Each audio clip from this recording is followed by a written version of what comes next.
video for two people to be arrested after 77 days. How did the situation spiral out in Haryana so dangerously out of control? Where was the police? Fauziya ji, I promised you, एक दिन आपका बेटा आएगा. Yeah, the promise is fulfilled. Thankful to you. Fitness certificate के बगैर bridge reopen करना, ये किसकी जवाबदेही sir? A three-time MLA is beaten up in Imphal almost to death. Till today, my tears can't stop. I'm eagerly waiting for my husband's recovery. The beating heart of every story is on News Today with me, Rajdeep Sardesai, Monday to Friday, 9 p.m. only on India Today TV.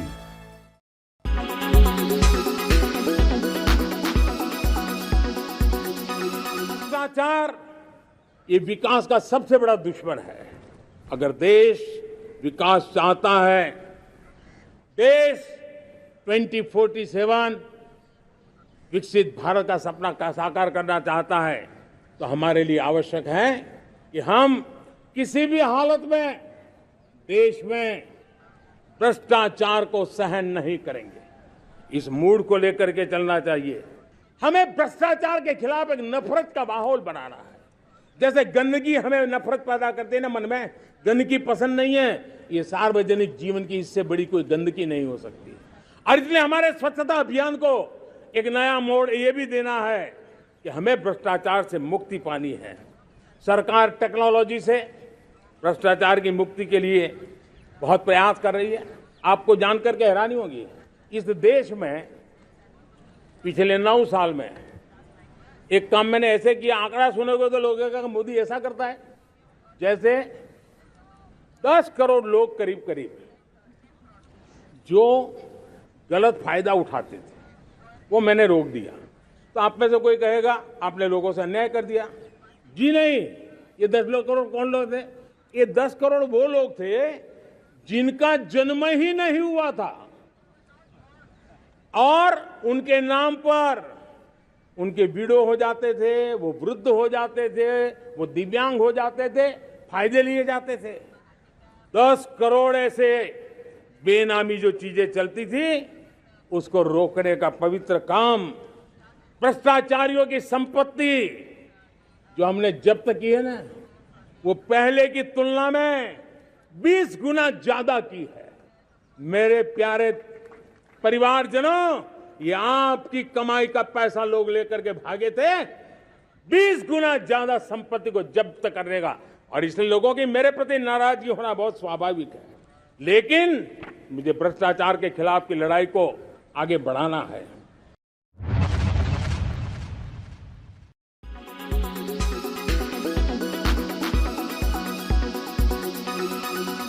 Make your media plan smarter with India Today Live TV on your connected devices.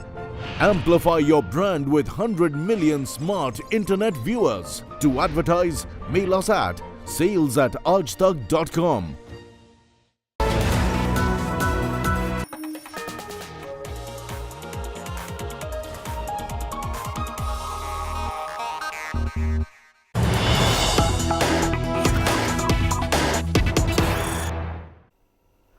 We're going across to the Sadav Atal Smarak in Delhi, where Prime Minister Modi has reached, and we can also see the Vice President there, Jagdeep Dhankar, Chairperson of the Rajya Sabha, Prime Minister Modi, Home Minister Amit Shah and other ministers from the cabinet, including Defence Minister Rajnath Singh. And one by one, remember that they are heading inside the Smarak. Today is marked as the death anniversary of former Prime Minister Atal Bihari Vajpayee. And he had served from 96 to 2004 in 3 different terms. Remember, for one term was actually for 13 days. And it was also during his tenure when the Kargil war was fought and won. And in 2018, at the age of 93, Atal Bihari Vajpayee took his last breath after facing an ailment for a long time. That's the President's convoy arriving at the Sadav Atal Smarak.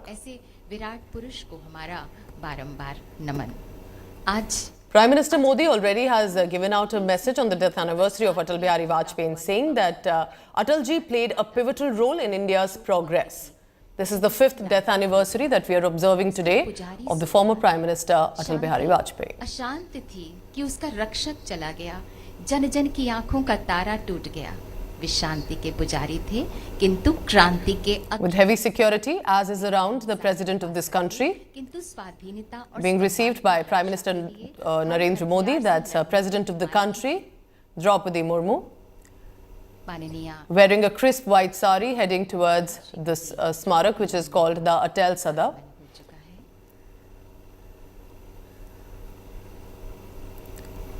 Accompanied by the Vice President Jagdeep Dhankar, Prime Minister Narendra Modi in grey, and Home Minister Amit Shah, Defence Minister Rajnath Singh, and other ministers as well, including, as you can see, Lok Sabha Speaker Om Birla. माननीय Lok Sabha The VVIPs and the topmost of the political ladder of this country, currently at the Sadav Atal amid a heightened security, as you can see around them. Shri Amit Shah ji,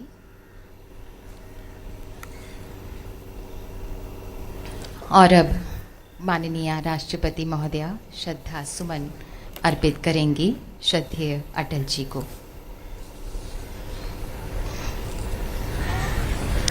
राष्ट्र पुरुष भारत रत्न परम श्रद्धेय अटल बिहारी वाजपेयी जी अनंत यात्रा पर प्रस्थान कर गए हैं और बची हैं तो उनकी मधुर यादें, उनके तेजस्वी वचन, उनका ओजस्वी वक्तव्य, उनकी कविताएं, उनके संवाद।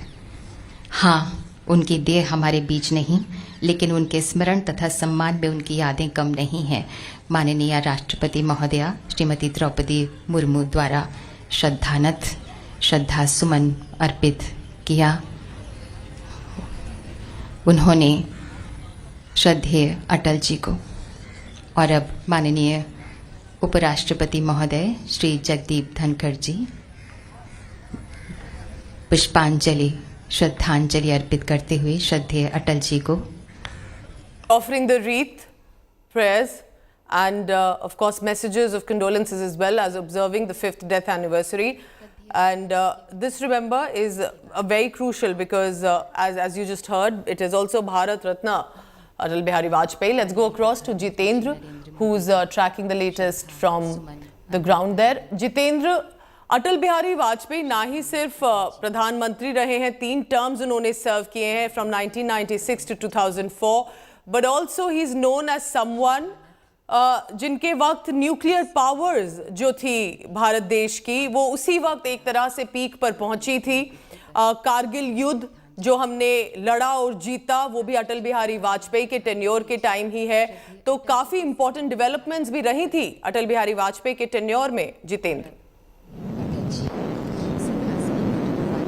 बिल्कुल पूजा, जिस तरीके से अभी आप जो सीधे तस्वीरें देख रही हैं कि रक्षा मंत्री राजनाथ सिंह पुष्पांजलि यहां पर अर्पित कर रहे हैं, जो सदैव अटल समाधि है पूर्व प्रधानमंत्री अटल बिहारी वाजपेयी की समाधि में। अब गृह मंत्री यहां पर पहुंचे हुए हैं, तमाम जो मंत्री हैं वो पुष्पांजलि अर्पित कर रहे हैं। इससे पहले आपने देखा कि राष्ट्रपति द्रौपदी मुर्मू, उपराष्ट्रपति के साथ साथ यहां पर प्रधानमंत्री नरेंद्र मोदी ने भी श्रद्धा सुमन अर्पित किए। आपने जिस तरीके से कहा पूजा की जो अटल बिहारी वाजपेयी को लोग इसी तरीके से याद करते हैं, उनको भारत का सच्चा सपूत कहा जाता था। इस तरीके की बातें लगातार, चाहे वो कोई भी पॉलिटिकल पार्टी हो, उनकी तरफ से कहा जाता रहा है और सभी पॉलिटिकल पार्टी से ऊपर उठ करके उन्होंने काम किया है। राष्ट्र के लगातार वो मार्गदर्शक रहे हैं, सच्चे देशभक्त के तौर पर उनको जाना जाता है।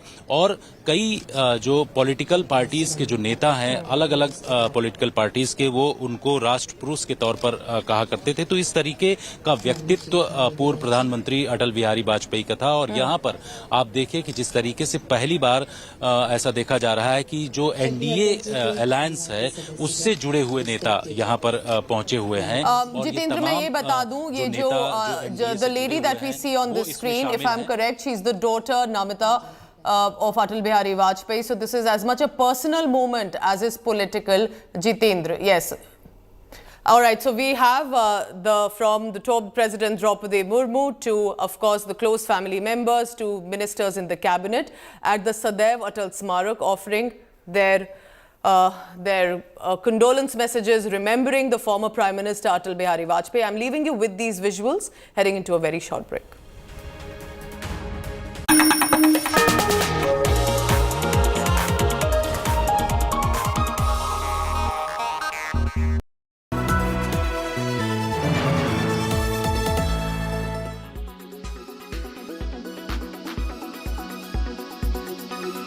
प्यारे परिवारजनों, पिछले कुछ सप्ताह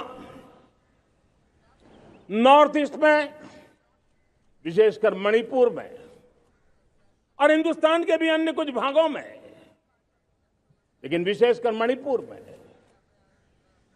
जो हिंसा का दौर चला, कई लोगों को अपना जीवन खोना पड़ा, मां बेटियों के सम्मान के साथ खिलवाड़ हुआ।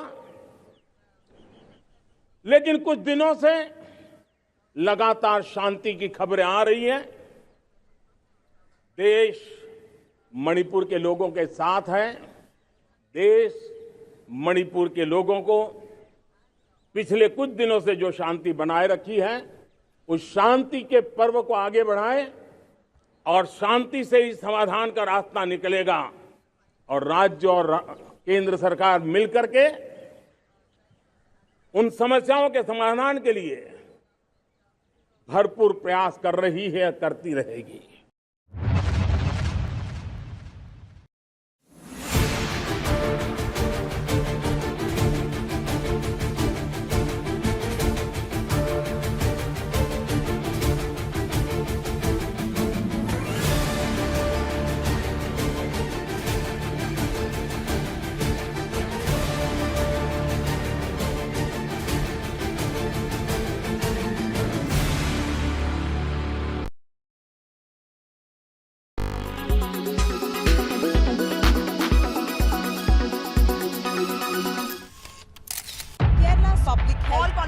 Traveling from different parts. Armed with facts, Looking at political background. she takes the news by its horns. Do you think the future of these students are not hampered? Fierce, bold, and direct, setting the tone for the biggest stories from every corner and every angle. Expect nothing but the unfiltered truth. News first, niceties later. Watch me, Nabila Jamal, on India Today. Make your media plan smarter with India Today Live TV on your connected devices. Amplify your brand with 100 million smart internet viewers. To advertise, mail us at sales@aajtak.com. Make your media plan smarter with India Today Live TV on your connected devices. Amplify your brand with 100 million smart internet viewers. To advertise, mail us at sales@aajtak.com.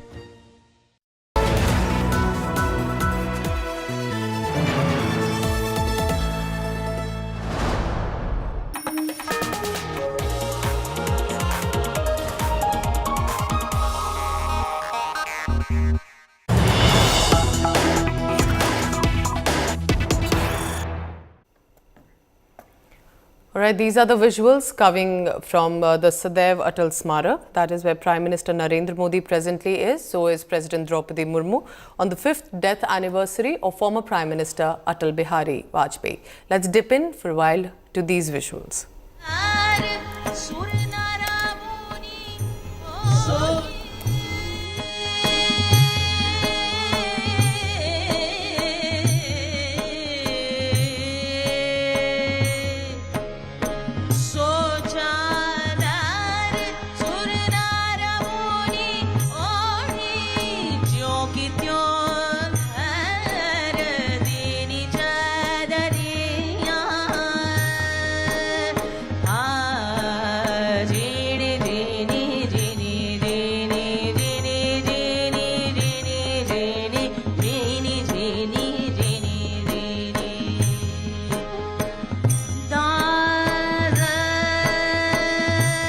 Across to Jitendra Bahadur. Jitendra, go ahead. वहाँ पर अभी संगीत praise इस वक्त जो continue हो रहा है, हमें बताइए, और कौन कौन वहाँ पर अभी हैं और आ रहे हैं? बिल्कुल पूजा, यहाँ पर आप जो सीधे तस्वीरें देख रहे हैं, यहाँ पर इस समय प्रार्थना सभा चल रही है। राष्ट्रपति द्रौपदी मुर्मू, प्रधानमंत्री नरेंद्र मोदी, रक्षा मंत्री राजनाथ सिंह, गृह मंत्री अमित शाह, तमाम जो कैबिनेट के मंत्री हैं वो भी मौजूद हैं। इसके साथ ही आपको बता दें कि पहली बार एनडीए अलायंस से जुड़े हुए जो नेता हैं वो यहाँ पर पहुंचे हुए हैं। अटल बिहारी वाजपेयी को जो पूर्व प्रधानमंत्री हैं उनको इस वक्त सभी लोग याद कर रहे हैं, श्रद्धांजलि लोगों ने दिया है, श्रद्धा सुमन उनकी तरफ से अर्पित किया गया है। तो तमाम नेता यहाँ पर मौजूद हैं। इसके साथ साथ राष्ट्रपति के साथ साथ लोकसभा स्पीकर, उपराष्ट्रपति, ये तमाम लोग यहाँ पर मौजूद हैं। इस वक्त लगातार याद किया जा रहा है पॉलिटिकल पार्टीज, जिस तरीके से जो एनडीए अलायंस से जुड़े हुए नेता हैं वो भी यहाँ पर मौजूद हैं।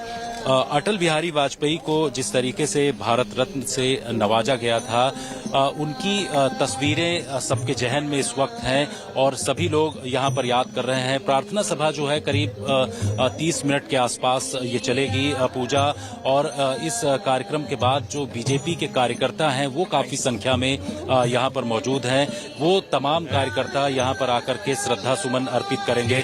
तो एक ये 30 से 35 मिनट का पूरा कार्यक्रम होगा। और आज जिस तरीके से जो बीजेपी के कार्यकर्ता हैं, इसके अलावा जो प्रधानमंत्री, राष्ट्रपति, सभी लोग पूर्व प्रधानमंत्री अटल बिहारी वाजपेयी को इस वक्त याद कर रहे हैं। लगातार लोगों के बीच में, युवाओं में जिस तरीके से प्रधानमंत्री, पूर्व प्रधानमंत्री अटल बिहारी वाजपेयी की चर्चा रहती है, उनका व्यक्तित्व ही ऐसा है।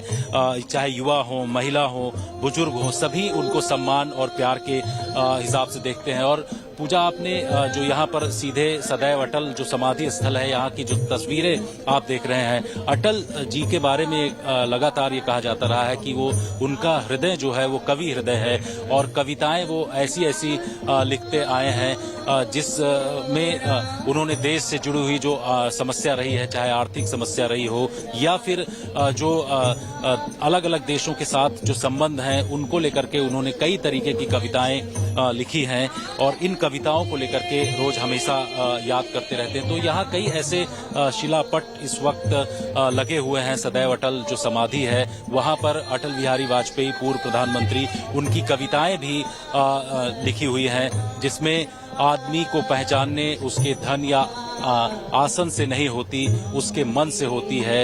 मन की फकीरी पर कुबेर की संपदा भी रोती है। तो इस तरीके की कविताएं यहाँ पर लिखी गई हैं। और आप जो सीधे तस्वीरें देख रहे हैं, ये सदैव अटल जो समाधि स्थल है पूर्व प्रधानमंत्री अटल बिहारी वाजपेयी का, वहाँ की सीधी तस्वीरें हैं। और यहाँ जो पॉलिटिकल पार्टीज, अलग अलग जो एनडीए के अलायंस हैं, वो तमाम लोग मौजूद हैं। प्रधानमंत्री खुद यहाँ पर मौजूद हैं। और ये प्रार्थना सभा 30 से 35 मिनट के आसपास चलेगी, जिसको कि यहाँ पर जो बीजेपी के कार्यकर्ता हैं वो भी काफी संख्या में इस वक्त मौजूद हैं। इसके बाद जो कार्यक्रम होगा उसमें बीजेपी से जो जुड़े हुए कार्यकर्ता हैं वो तमाम यहाँ पर श्रद्धा सुमन अर्पित करेंगे। तो इसमें जो कैबिनेट के मंत्री हैं वो सभी लोग यहाँ पर पहुंचे थे। तो सभी जो नेता हैं वो लगातार याद कर रहे हैं पूर्व प्रधानमंत्री अटल बिहारी वाजपेयी। जितेंद्र हमारे साथ बने रहे।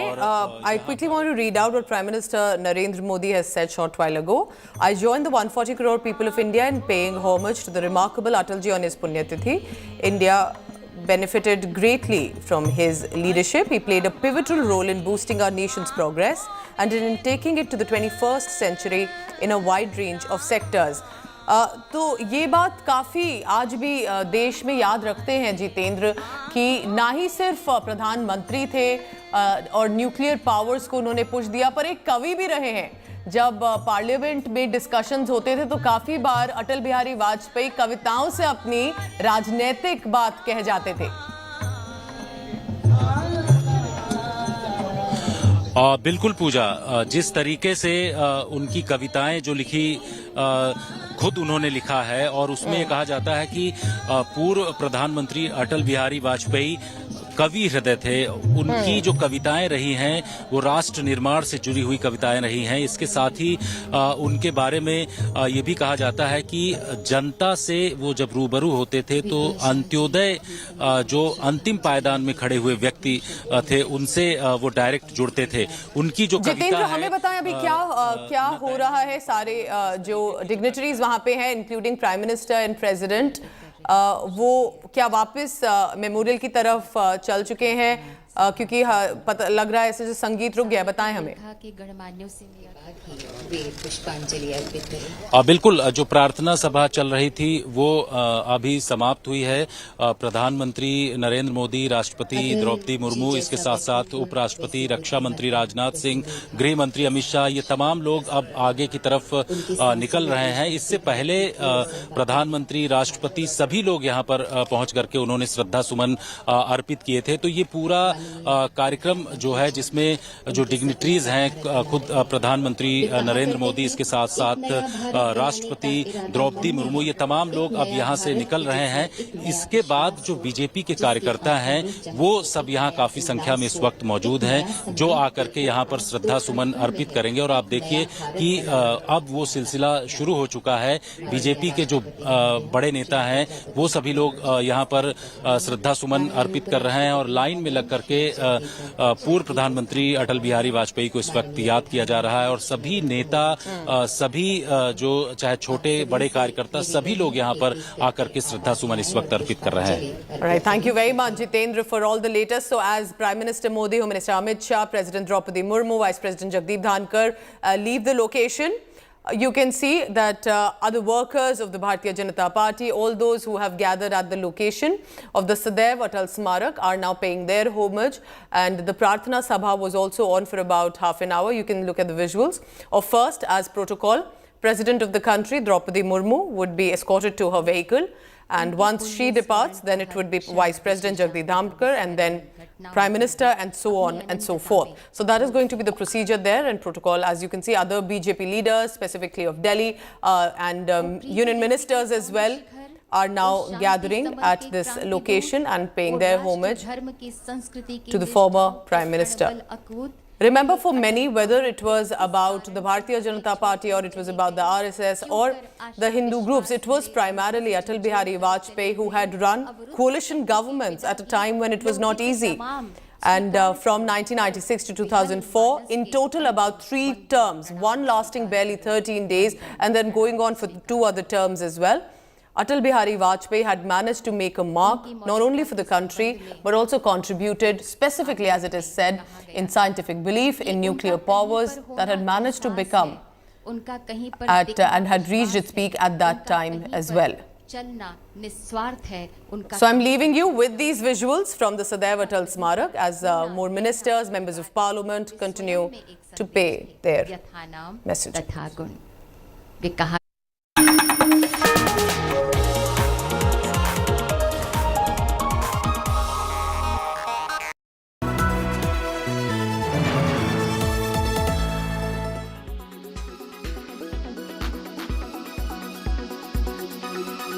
प्यारे प्रिय परिवारजनों,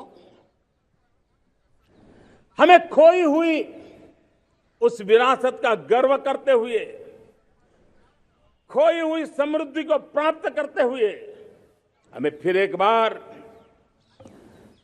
और ये बात मान के चले, हम जो भी करेंगे, हम जो भी कदम उठाएंगे, हम जो भी फैसला लेंगे, वो अगले 1000 साल तक अपनी दिशा निर्धारित करने वाला है। आज मेरे युवाओं ने दुनिया में पहले 3 स्टार्टअप इकोसिस्टम में भारत को स्थान दिला दिया है।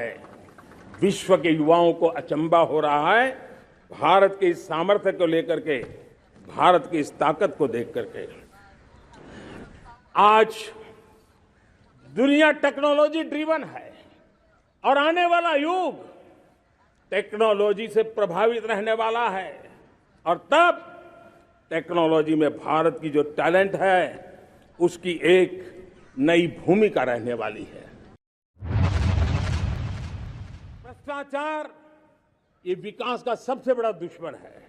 अगर देश विकास चाहता है, देश 2047 विकसित भारत का सपना का साकार करना चाहता है, तो हमारे लिए आवश्यक है कि हम किसी भी हालत में देश में भ्रष्टाचार को सहन नहीं करेंगे। इस मूड को लेकर के चलना चाहिए।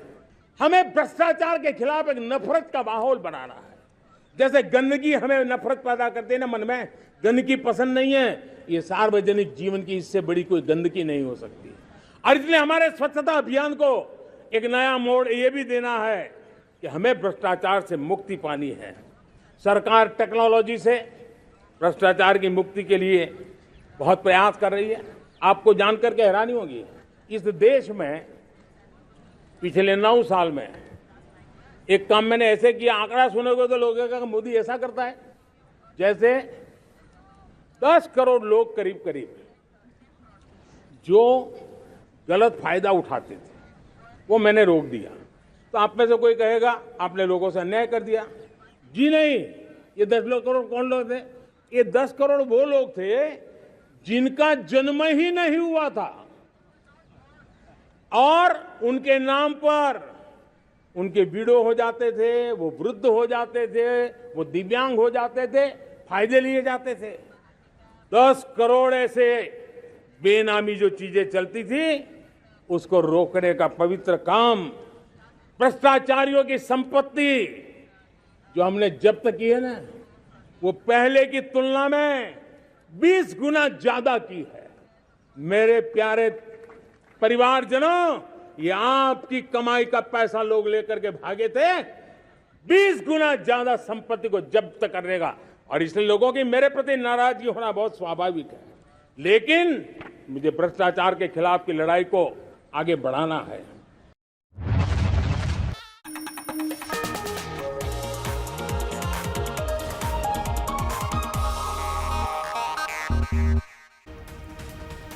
British Prime Minister Rishi Sunak visited the renowned spiritual leader Murari Bapu in Cambridge. As a practitioner of Hinduism and the first Prime Minister of Indian descent in Britain, Sunak made a floral offering to Murari Bapu's Vyaspeeth, making a salutation of Jai Siya Ram. During his address at the event, Sunak said his Hindu faith guides him in every aspect of his life and gives him the courage to do the best as the Prime Minister of Britain. A devout Hindu and a regular temple visitor as well has been seen donning a kalava as well as the sacred Hindu thread on his wrist, and as well as performing the puja ceremonies. This is at multiple occasions in the past as well. These are some of the visuals that have come in from meeting Murari Bapu.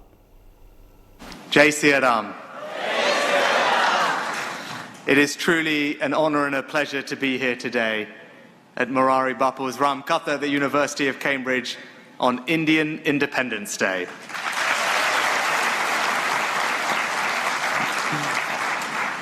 Bapu, I'm here today not as Prime Minister, but as a Hindu. जिस तरह मैंने सुनक जी को देखा, मुझे लगा कि इतने बड़े पद पर होते हुए सरल है, तो सबल होकर सरल रहना और सरल भी इस संवेदना से भरा होना चाहिए। मेरा राष्ट्र, मेरी जनता, मेरा आखिरी आदमी, जो गांधी जी कहते हैं कि आखिरी वंचित लोग तक मेरी संवेदना होनी चाहिए। He's very humble, and I think the fact that he came, as you said, as a Hindu today and not just the Prime Minister, what stood out to me the most, apart from serving prasad and speaking to everybody, was the fact that he went and said hello to, and greeted every musician that has come with Bapu from India. Yeah. He sort of went to the front of the stage and he met all of them individually, which was really nice of him, and I think it says a lot about him. Musk versus Zuck intensifies. Amid the much anticipated Musk versus Zuck cage fight, ex-owner Elon Musk said he will be going to Mark Zuckerberg's house, and the cage match could actually take place if the Meta boss answers the door. Here's a detailed report of what's expected there.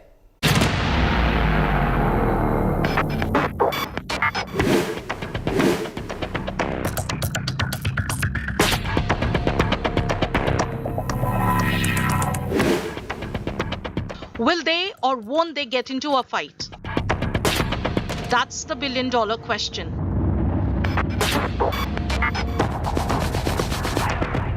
For nearly a month now, the world has been waiting for a Musk versus Zuck cage fight. And it now seems that we may be closer to an epic showdown between the Silicon Valley titans.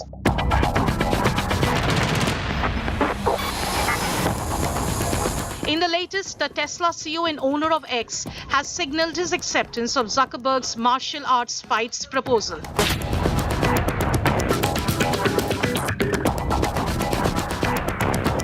The twist comes, he posted on his virtual playground, "Knock knock, challenge accepted, open the door." The twist comes days after Zuckerberg expressed skepticism about the likelihood of this fight. Taking to ex-rival threads, the Facebook founder said that Musk isn't serious about a cage fight and it's time to move on.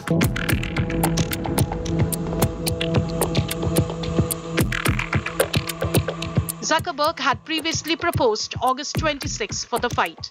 Musk has now raised the stakes by declaring that he will ask the Tesla full self-driving car to drive to Zuckerberg's house, and that the duo's adventure will be live-streamed on the new X live-streamed video feature. The Tesla CEO has said that he is lifting weights throughout the day preparing of the fight. Zuckerberg, on the other hand, is a practitioner of Brazilian Jiu-Jitsu and won gold and silver in 2 featherweight white belt categories at California Martial Arts Tournament in May. The saga began with Musk's casual age match offer and gained momentum as the duo continued a war of words. Will Musk make a dramatic entrance at Zuckerberg's doorstep? This could be the most suspenseful thriller of our times.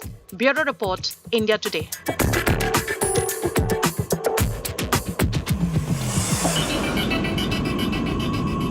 All right, on that note, I'm wrapping up this bulletin for now, but stay tuned. Big political stories right after. Thank you for watching the First Up on India Today. Have a great day coming up.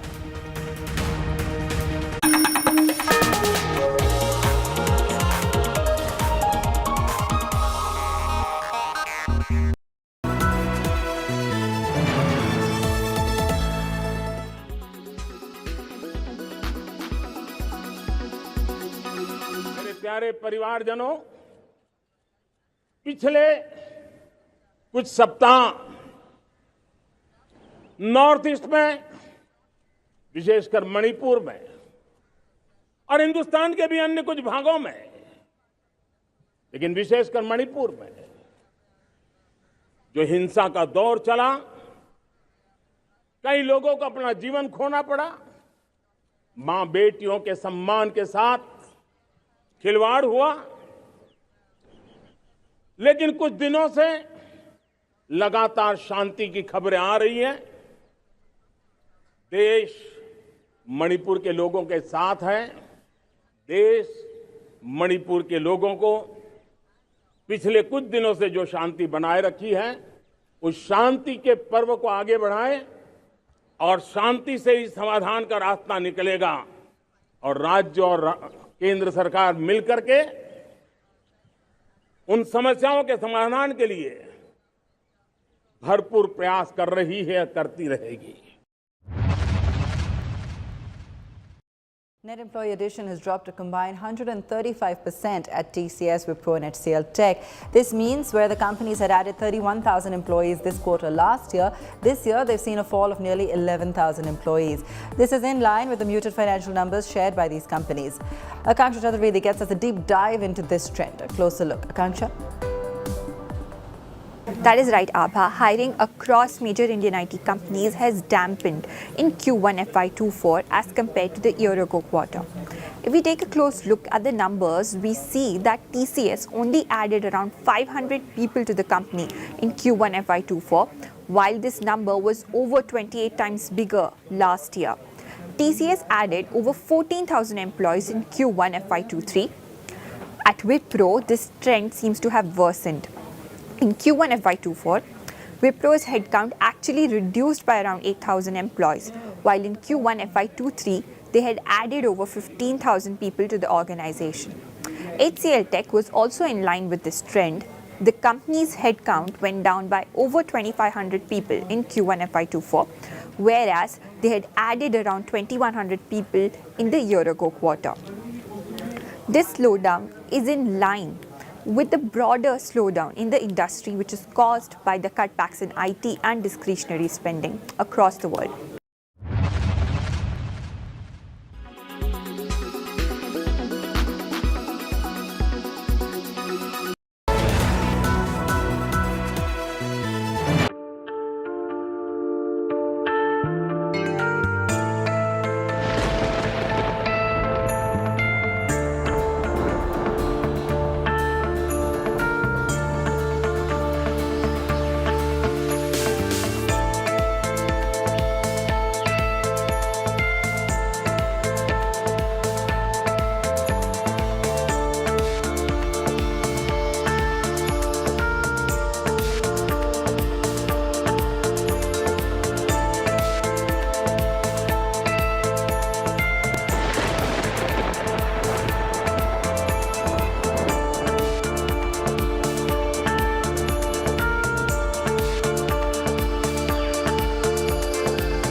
Good morning and welcome to the First Up. I'm Pooja Shali. I'll be bringing you news from across India and the world. Let's begin with the headlines at the top of 8 a.m.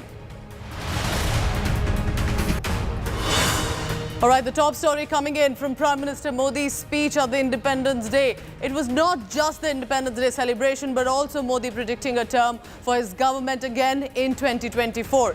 Team India Opposition Alliance calls Prime Minister's speech as crass.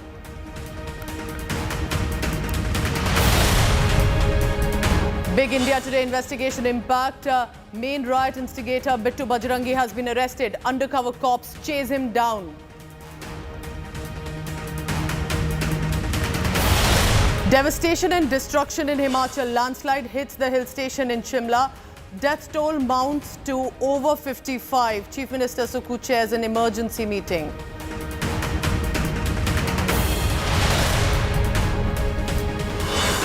Prime Minister Modi and the NDA leaders pay homage to Atal Bihari Vajpayee, the former Prime Minister, on his 5th death anniversary. President Draupadi Murmu offers floral tributes.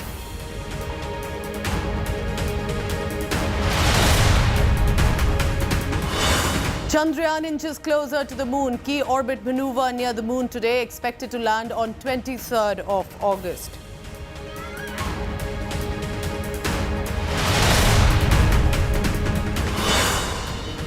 Rishi Sunak, the British Prime Minister, attends the Ram Katha at Cambridge. UK Prime Minister performs the puja, distributes prasad, says my Hindu faith guides me.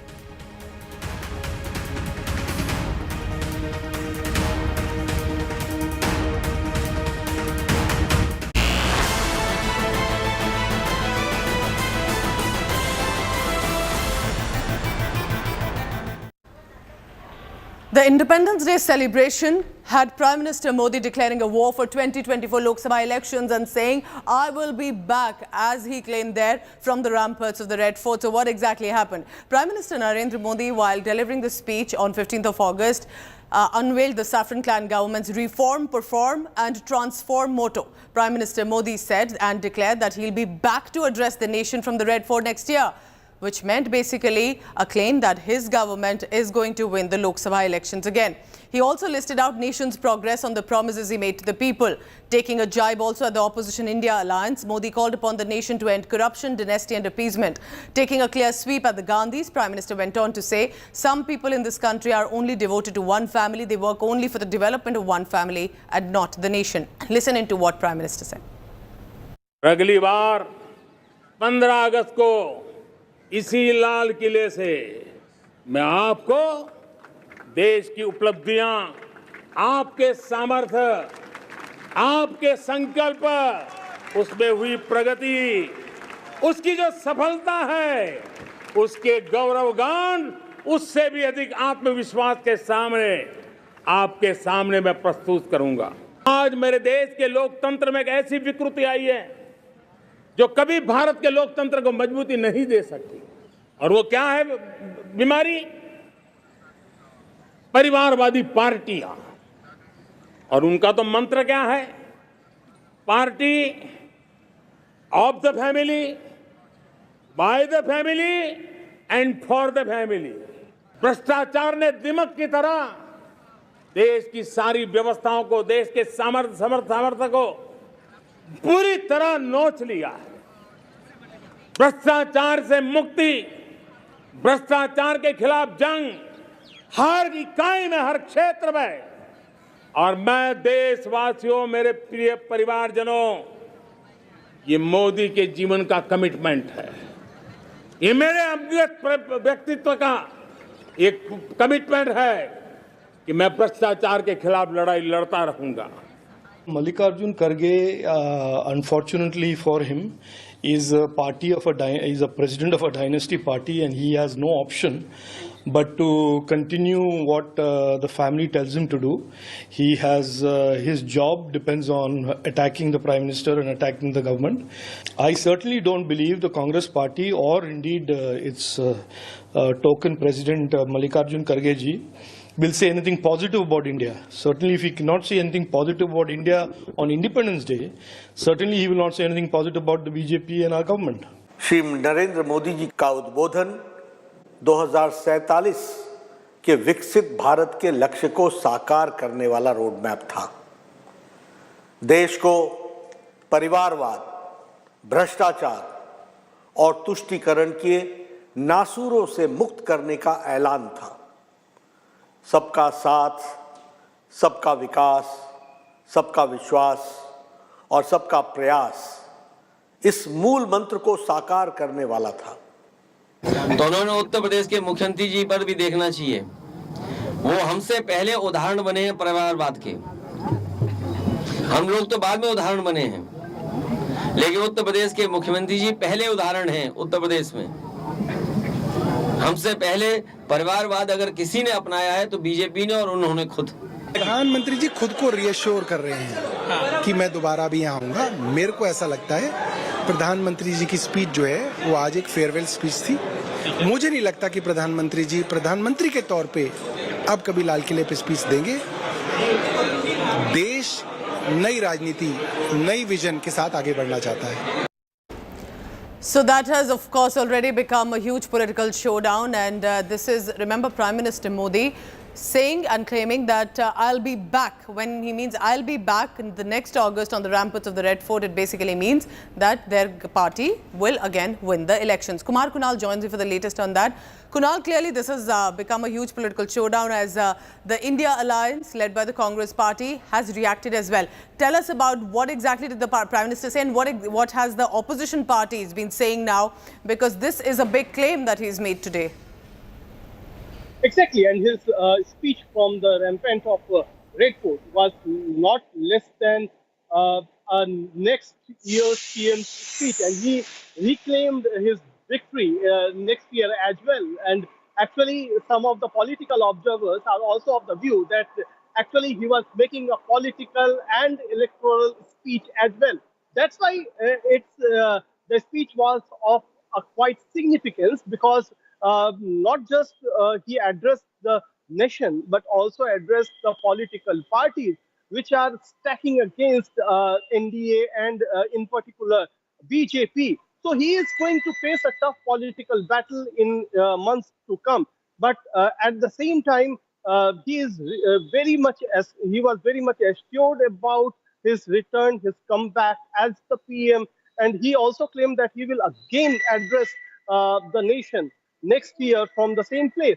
Meanwhile, the political parties, which are opposition political parties, are claiming that the speech by the Prime Minister was lacking in confidence, and he was not confident at all, and it was seemingly a more nervous speech rather than a confidence which was a trademark of Prime Minister Modi. So all these allegations, counter-allegations, claims, counter-claims are going on, but meanwhile, PM has given a clear-cut agenda about his political future, how he is going to deal with the India bloc in days. Very interesting what Prime Minister Modi said from the ramparts of the Red Fort. He said, and there was this big claim political that we're going to be back next year, which meant that basically Lok Sabha elections will be won by his party. Now, India Team Alliance was quick to retort and said not him, but their joint alliance will be the ones to hoist the flag from the Red Fort next year.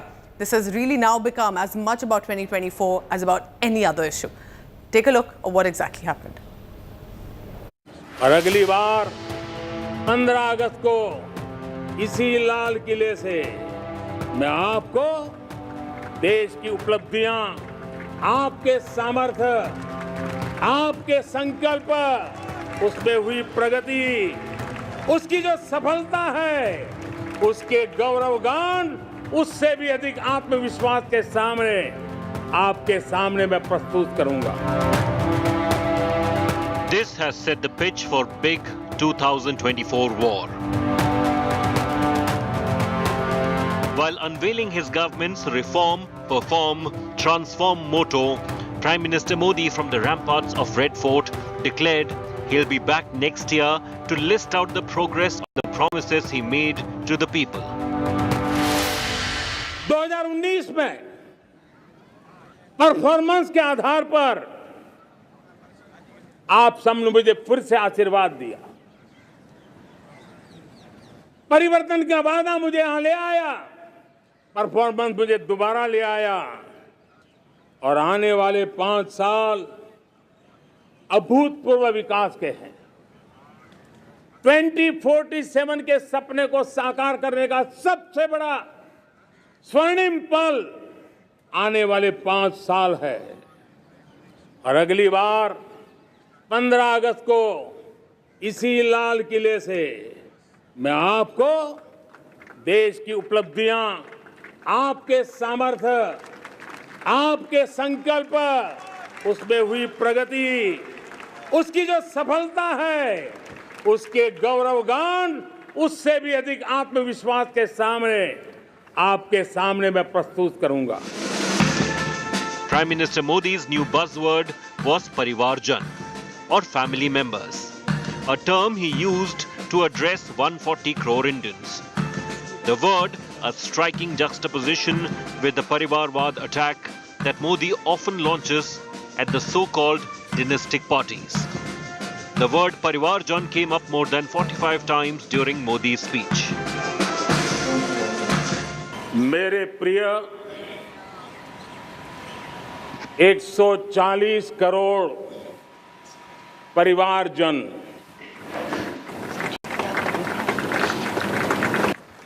इतना बड़ा विशाल देश,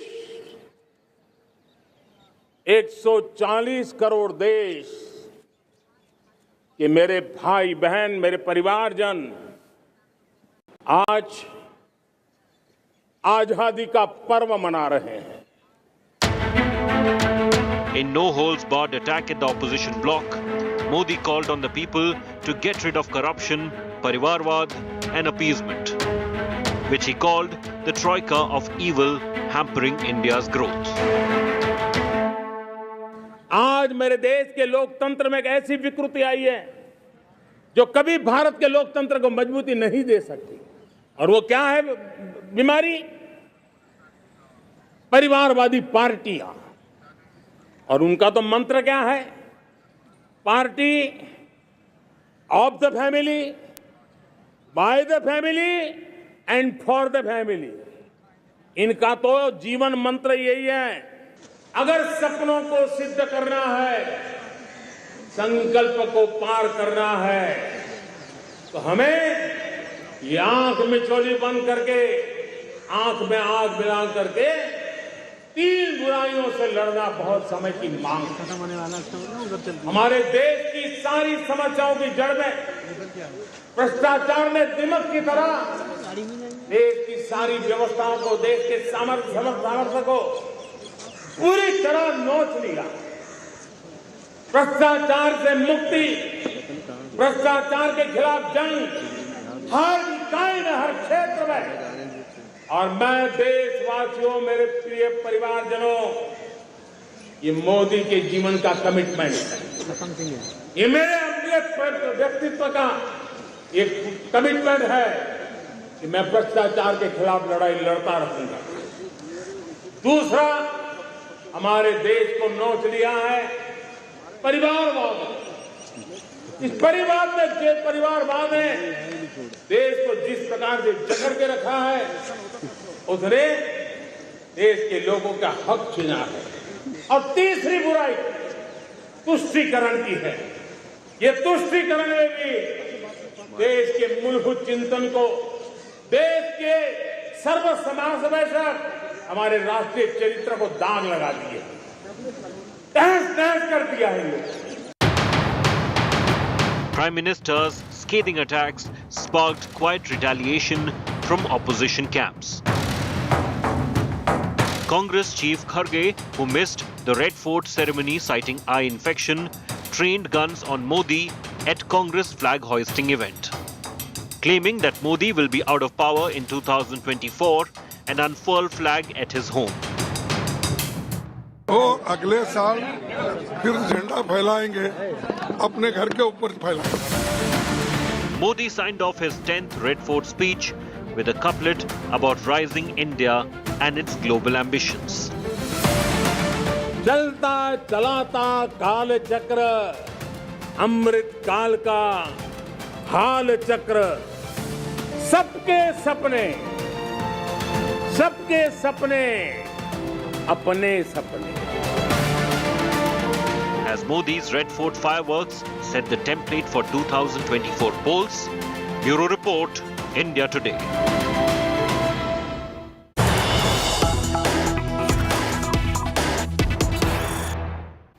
A disturbing video of assault has now surfaced from Maharashtra of beating up a man while in full public view. Here's what had happened. This was, we are being told, the location is Bandra station in Mumbai. A man was beaten allegedly on the suspicion of love jihad. The man was traveling with, we're told, a Hindu girl, and then there was sloganeering and chanting also around him as this man continued to be assaulted. There is no clarity about what exactly happened and what led to people to start thrashing him, but look at the way he's being beaten up so brutally, horrific.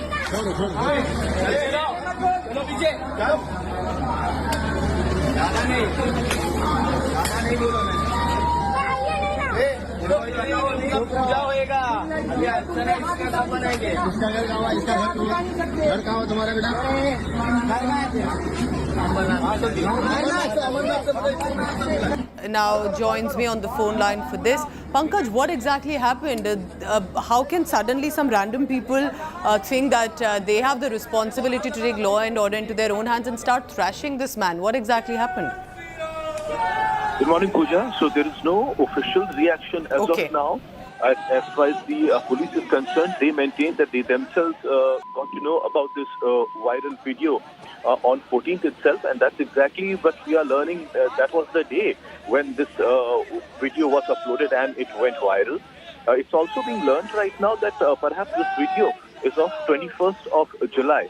And it's being said that at the Bandra terminus, this crowd beat up the boy on the grounds that he is a Muslim boy and that he was seen with a Hindu girl. Now, incidentally, in the suburban area of Ambernath in Mumbai, a girl had gone missing. Her parents had lodged a case of kidnapping as well. And then after this boy was thrashed by the crowd, he was submitted to the Ambernath police station. But as far as the police is concerned, they maintain they are still investigating the matter. It is also, it needs to be learned whether this is the same case, one where the parents had lodged the complaint of kidnapping in Ambernath and this boy thrashed in Bandra.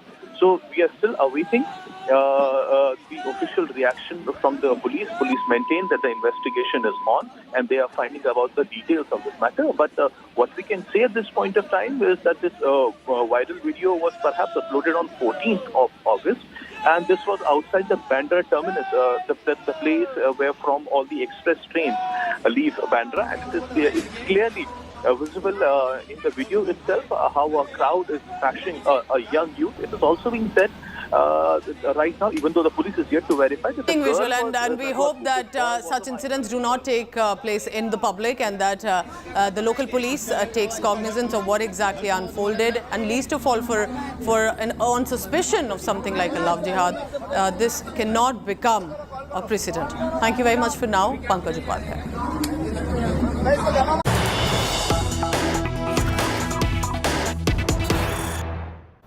There's been arson reported at a Tiranga Yatra that was organized by the Bharatiya Janata Party in Indore in Madhya Pradesh, and what exactly happened is that one of the vehicles also, we are told, caught fire in the Tiranga rally. There are allegations that the Tiranga Yatra in Indore was attacked. Cops are investigating what exactly happened at this Tiranga rally. Remember yesterday, 15th August, many individuals and political outfits as well, and of specifically the BJP, took out these Tiranga Yatras. And across the country, but this time it's being alleged that their rally and yatra was targeted, as you can see in this visual caught on camera, that specifically there were some suspicious elements, miscreants, who came and started to attack the Tiranga rally that was being taken out by the BJP. This is Indore in Madhya Pradesh. पूरा पर कुछ असामाजिक तत्वों द्वारा पथराव हुआ। पथराव को हम समझ नहीं पाए, हमें कुछ कार्यकर्ताओं ने बोला कि पथराव हो रहा है, तो हमने यात्रा क्योंकि काफ़ी लंबी थी तो यात्रा हमने आगे निकाली। हमने वहाँ पर पेट्रोल पंप देखा, देखते ही देखते जो डीजे की गाड़ी थी उसमें भोंगा लगा हुआ था, साउंड के अंदर आग भग कर टूट गई। आग लगती ही हमने वहाँ पे हमारे कार्यकर्ताओं ने पानी से आग बुझाई।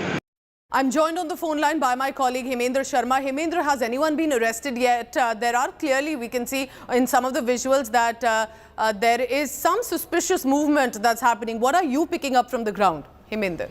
Well, no arrests have been made so far. In fact, the Bharatiya Janata Yuva Morcha that organized this Tiranga Yatra, they alleged that it started with some sloganeering, then there was snow pelting that happened, and thereafter some inflammable object was hurled at the Tiranga Yatra, which led to vehicle catching fire.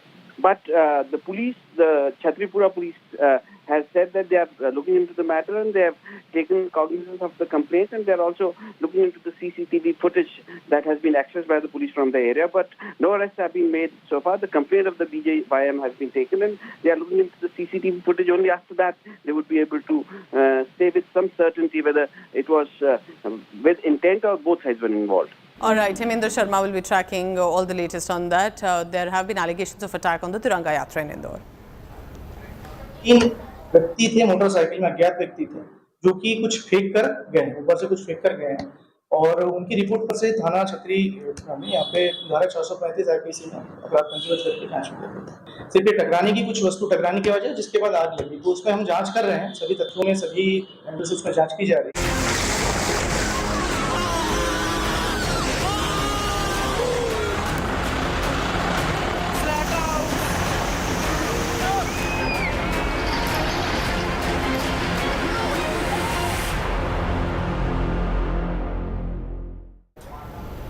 Hill states of Uttarakhand and Himachal Pradesh continue to be in the grip of nature's fury. We have some of the updated information that's coming in. Let's take a look at that.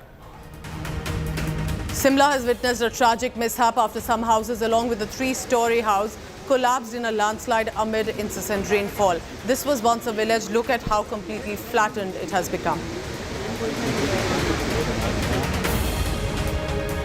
Heavy downpour has led to an alarming situation in Himachal Pradesh. Arni University in Kangra district was flooded. Markets in the districts inundated. Heavy rainfall has triggered massive landslide in Uttarakhand's Chamoli, due to which Badrinath highway has been blocked. People were seen helping each other while crossing the area.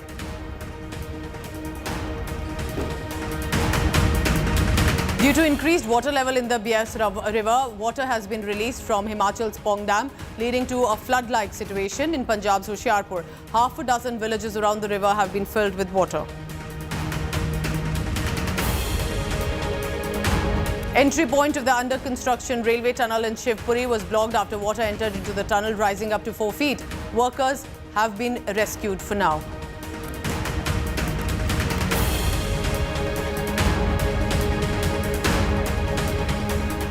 Situation is not looking good in some parts of Uttarakhand and Himachal Pradesh, and in areas specifically which has witnessed landslide and a flood-like situation. Let's tell you what exactly has happened. About the death toll that has mounted to 55 people dead in Himachal. Several are injured and missing. Landslide, flash flood and cloud bursts have been reported as well. We're also being told that there has been heavy damage to properties. Meanwhile, all schools and colleges are shut in Himachal till 16th August. Situation continues to be grim even in parts in Shimla. Many people were killed. Over 30 people are feared trapped in a debris after a Shiva temple collapsed in the Summerhill area of the city. Incessant rainfall has battered both the states for the past few days. Met Department has issued a red alert. Roads leading in Uttarakhand to the revered Badrinath and Kedarnath shrines were damaged due to the landslide. The pilgrim has been halted at least till Friday. हमने फैसला किया है कि drainage system को प्रत्येक हिमाचल प्रदेश के शहर में, गांव में किस प्रकार से अमली जामा पहनाया जाए, इस बारे में एक विस्तृत रिपोर्ट तैयार की जा रही है। और आज मैंने स्वाधीनता दिवस के अवसर पर भी ये कहा है कि डिजास्टर मैनेजमेंट के लिए जो हम योजना लेके आ रहे हैं, उसके लिए हमने 800 करोड़ रुपए का प्रावधान किया है। We are inside an under construction railway tunnel located between Rishikesh and Devprayag at Shivpuri, and you can see how the tunnel is inundated. Now what happened on night of August 13, around 11-12 in the night, suddenly the water that flows from the seasonal nala, as they call it in Uttarakhand, because of the cloud burst, it brought aggressive water flow. Along with that, there was a lot of silt, boulders, stones which came along with the water that was coming from the monsoon nala. And you can see the entry point itself. There's a lot of debris which is still lying here. This is possibly the security guard post which has been inundated with the stones, covered with the stones halfway. So let's get an update from my colleague Manjeet Sehgal of what's happening in Uttarakhand and Himachal Pradesh. Manjeet, we're looking at some of these visuals of the whole village being swept away. I can see you're also in the mountains right now. Is it still raining, Manjeet? What is happening on the ground? Well, Pooja, as far as the weather is concerned, it is dry if we talk about in and around Mandi district. But the Met Department has predicted heavy to heavy rains during the next 2 days. As far as the damage caused by the torrential rains is concerned, life has been thrown out of gear, and damage has been estimated around 7,000 crores in Himachal Pradesh. This also includes public and private property. 56 people have died during the past 3-4 days, and the death toll in Himachal Pradesh during the rainy season has touched the 283 mark. 857 roads are still blocked, including some national highways. That has resulted in short supply of essential items like milk and bread. As far as the rescue operation is concerned, it is continuing in Shimla, particularly at the Shiva temple that collapsed. The operation is on. In Kangra, as well as after the water was released from Pong Dam, 500 people have been rescued from various places who were trapped in the floods. So rescue operations are on, but this is cost dear to the state's economy as well. Himachal Pradesh tourism industry has also suffered a lot, as the hotel occupancy has dropped to as low as 2% in the neighboring Manali. Horrific visuals of how these buildings and these houses are completely getting washed away, and even universities are flooded. Manjeet, thank you very much for reporting. We'll continue to come to you in just a short while in Himachal Pradesh. Meanwhile, in the national capital, Delhi, Yamuna's river has also increased. In fact, there was a man who was about to get swept away in the river, unless he was saved just in time by local residents. My colleague Ram Kinkar Singh is sending us a visual from the Yamuna river where the water level is rising.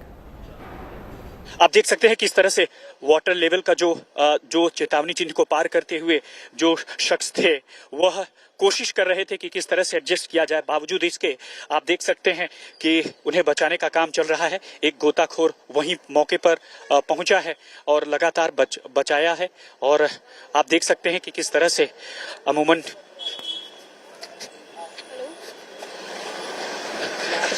आप देखिए कि कैसे आपका पैर फिसला था क्या? पैर फिसल गया था।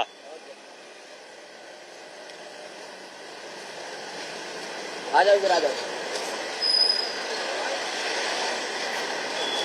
तो कुछ ऐसी स्थिति आपको देखने को मिलेगी, किस तरह से जो है वाटर लेवल को एडजस्ट करते हुए एक एम्प्लॉय है, वह उस एक शख्स ने बचाया। तो साफ तौर पर आप देख सकते हैं और अमूमन अब वो ठीक हैं और यही वजह है कि कम से कम जब भी आप यमुना के इलाके में जाइए, खासकर यहाँ पे लग रहा था कि सब कुछ ठीक होगा, लेकिन अचानक से नीचे से मिट्टी खिसकी और उसके बाद से आपने देखा कि वह बह रहे थे यमुना के बहाव में, लेकिन फिलहाल उन्हें बचा लिया जा सका है। राजा के साथ राम किंकर Singh. All right, I'm heading into a very short break. This is also a reminder for you that stay cautious, stay careful, specifically if you are heading toward border bodies or to the hill states right now. After a very short break, this is India Today's Impact. Bittu Bajrangi has finally been arrested, and this time by undercover cops. He was seen as one of the main instigators of the new violence, that his videos had led to certain heat as well amid the crowd that had gathered, the rally that was attacked, the yatra in Nu. We get you the details of that after a very short break. Bittu Bajrangi behind bars.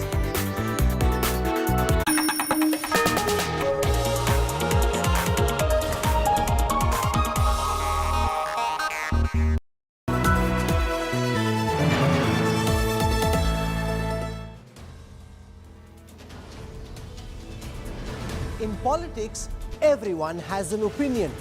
But I have the data. Whose stock is rising? Whose graph is falling? Track India's political stock exchange. Unmatched, unmissable data analytics. The only show on News TV when numbers do the talking. India's most credible poll tracker. The Political Stock Exchange. With Rahul Kamal, only on India Today.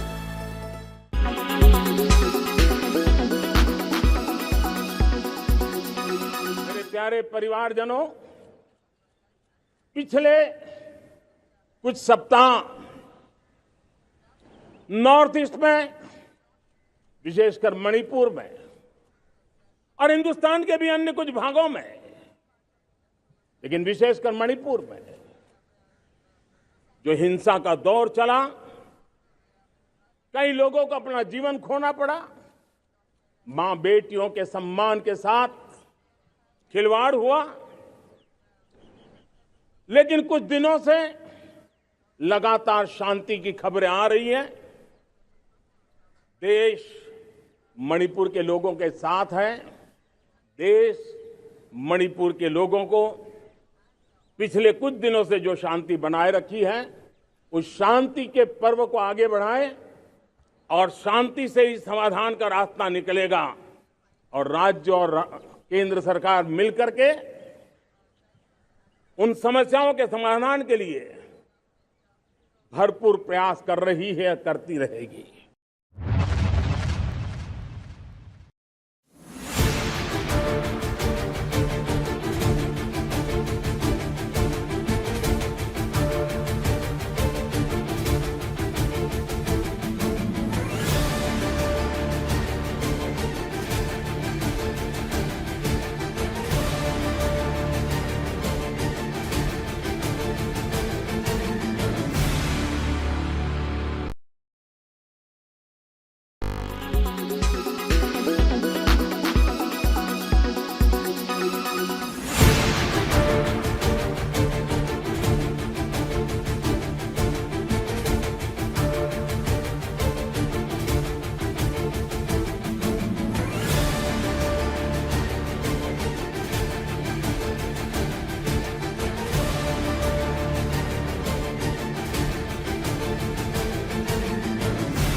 very few couturiers in this country who do men's fashion with that much finesse. Two of the most impressive one, to my mind, happen to be Kunal Rawal and Shantanu and Nikhil.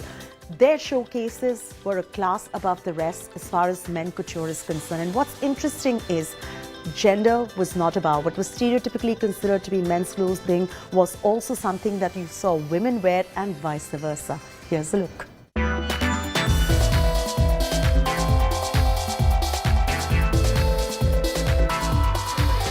Kunal Rawal's showcase was extremely high on energy, with Punjabi music grooving and Ranbir Kapoor show-stopping with a Kapoor swag.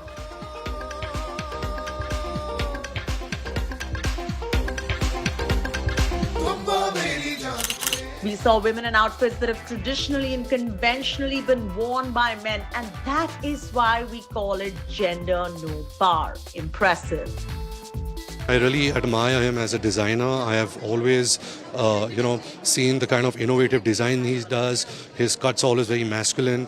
He's always pushing the boundaries. He's really blended, something which is very close to our culture with something modern. And I think where he also takes his inspirations from is very truly Indian. And that is something I'm hedging my bets. I put it on the biggest clothes horse. Now I'm hoping it works. Shantanu and Nikhil's showcase interestingly had bridal silhouettes that explored exaggerated ornate veils paired with bejeweled capes and gloves, just like in the Gatsby era. There is a lot of romance that I see in you, and this collection was all about that. It was about romance, it was sexy, it was subdued in terms of its glamour, and I feel both of them had to do justice, and both of them are so good looking.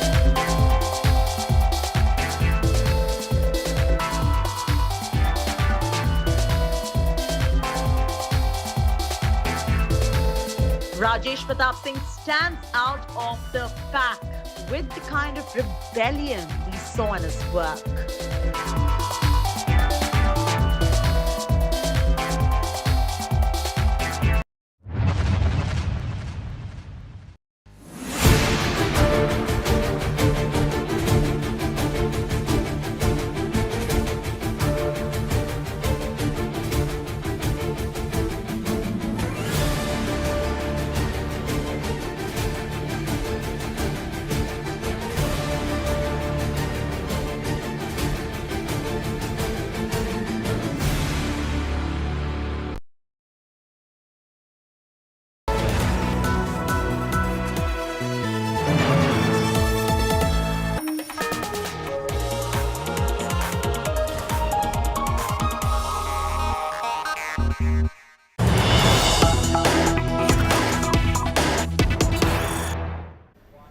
A massive political statement has come from a former Maharashtra Chief Minister, and here's what he has said about Ajit Pawar. He has said that Ajit Pawar had offered Sharad Pawar a union cabinet berth.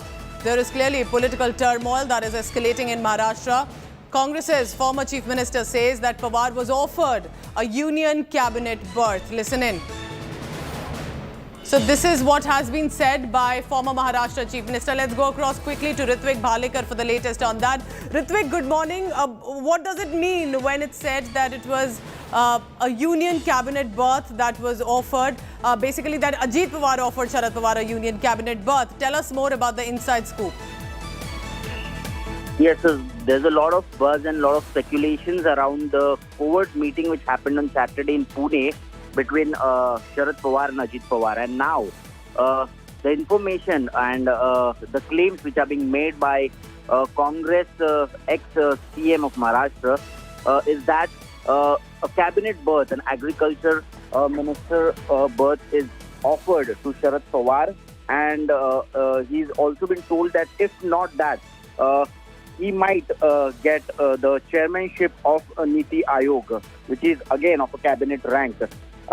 Secondly, what BJP has offered Sharad Pawar through Ajit Pawar is that they will accommodate Supriya Sue in Union Cabinet Ministry, and also they will give one berth in the State Cabinet to Jayant Patil.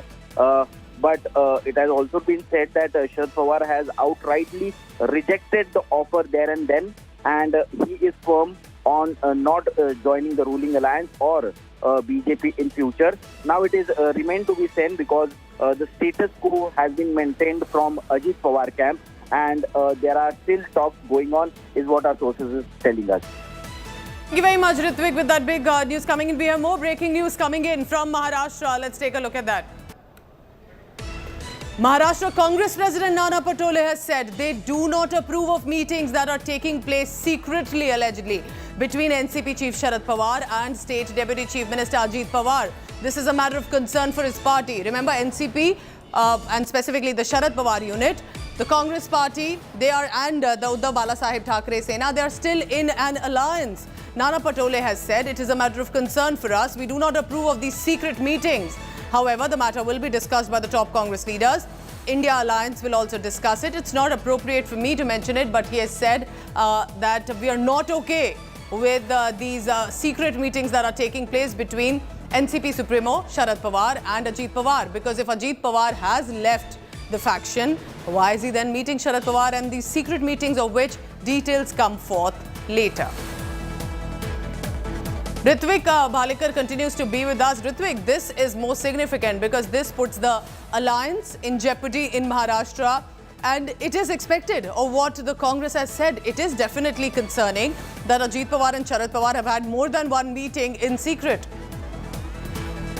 Yes, absolutely. It is definitely hurting Mahavikas Aghadi, that is MVA alliance in Maharashtra, because we can see after that meeting of Ajit Pawar and Sharad Pawar, eventually both have reacted on it, and Sharad Pawar has been telling that what's wrong in meeting a nephew. We are in a family, and such meetings are going to happen in future also, is what Ajit Pawar is claiming. But it is not well accepted by the allies, which is Shiv Sena Uddhav camp and Congress, and we can see that now there are rifts, because from today onwards Uddhav Thackeray is conducting meetings of independently reviewing the Lok Sabha constituencies, which also includes Baramati and Shirur and Satara. These three constituencies are represented by Sharad Pawar camp currently. So the message is clear, I think. Everyone is going to try to go solo, and they are ready with a plan B.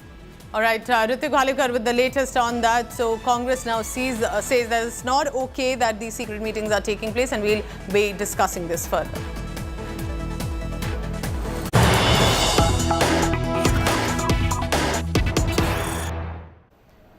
A big remark has come from the Chief Justice of India on arbitrary arrest. This is a very important statement coming in from the Chief Justice of India saying, and I quote him here, must ensure justice to the last person in queue. There is a need to overhaul the Indian judicial system. Chief Justice of India Chandrachud had said that must make courts accessible as well to the public and to ensure that justice reaches to the last person in line.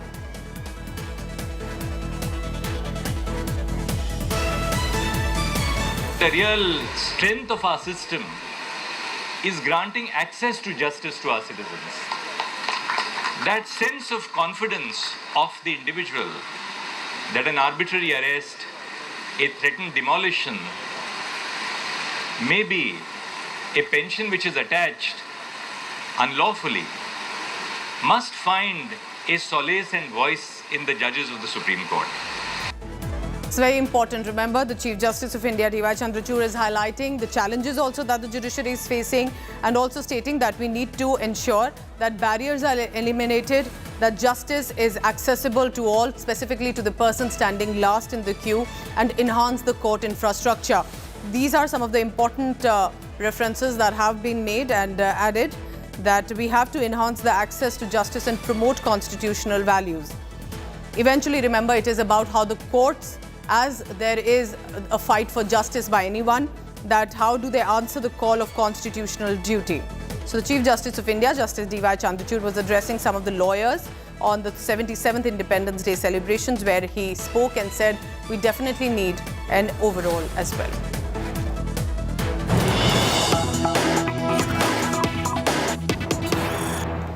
Let's get you now some great news coming in from all the way from the space, and that is about Chandrayaan 3.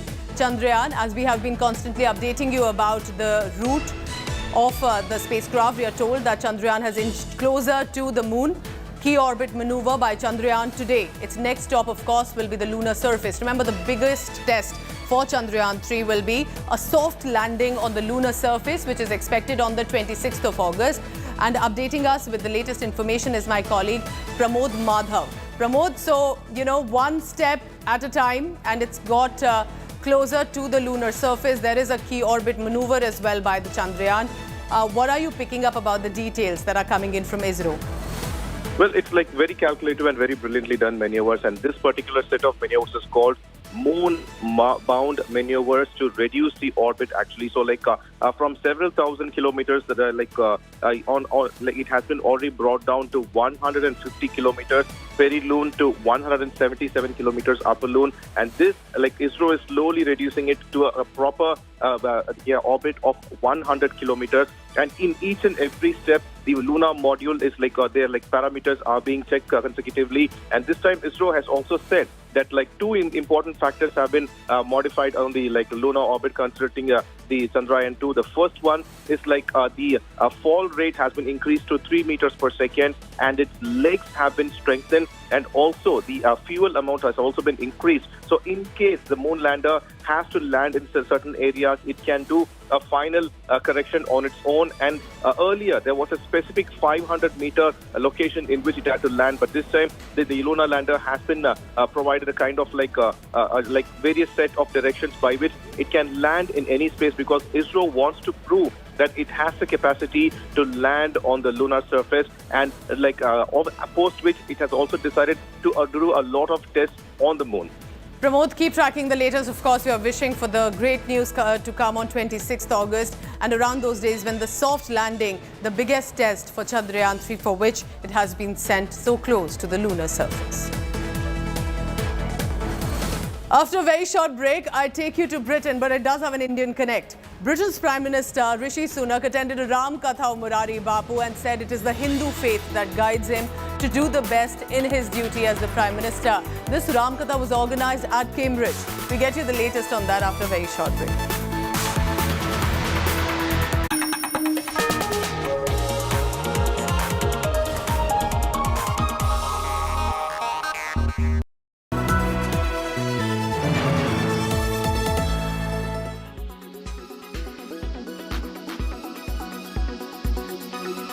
प्यारे परिवारजनों, पिछले कुछ सप्ताह north east में, विशेषकर मणिपुर में और हिंदुस्तान के भी अन्य कुछ भागों में, लेकिन विशेषकर मणिपुर में जो हिंसा का दौर चला, कई लोगों को अपना जीवन खोना पड़ा, मां बेटियों के सम्मान के साथ खिलवाड़ हुआ। लेकिन कुछ दिनों से लगातार शांति की खबरें आ रही हैं। देश मणिपुर के लोगों के साथ है। देश मणिपुर के लोगों को पिछले कुछ दिनों से जो शांति बनाए रखी है, उस शांति के पर्व को आगे बढ़ाएं और शांति से ही समाधान का रास्ता निकलेगा। और राज्य और केंद्र सरकार मिलकर के उन समस्याओं के समाधान के लिए भरपूर प्रयास कर रही है, करती रहेगी।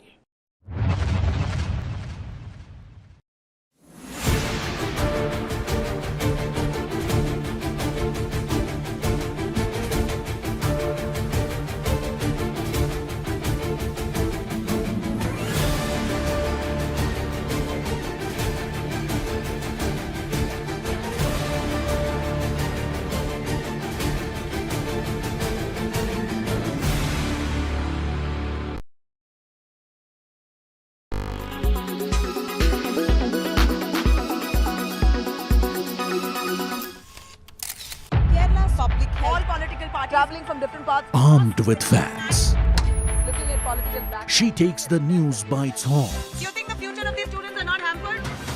Fierce, bold, and direct, setting the tone for the biggest stories from every corner and every angle. Expect nothing but the unfiltered truth. News first, niceties later. Watch me, Nabila Jamal, on India Today. Make your media plan smarter with India Today Live TV on your connected devices.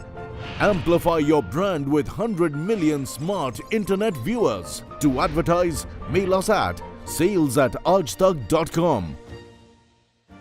Make your media plan smarter with India Today Live TV on your connected devices. Amplify your brand with 100 million smart internet viewers. To advertise, mail us at sales@aajtak.com.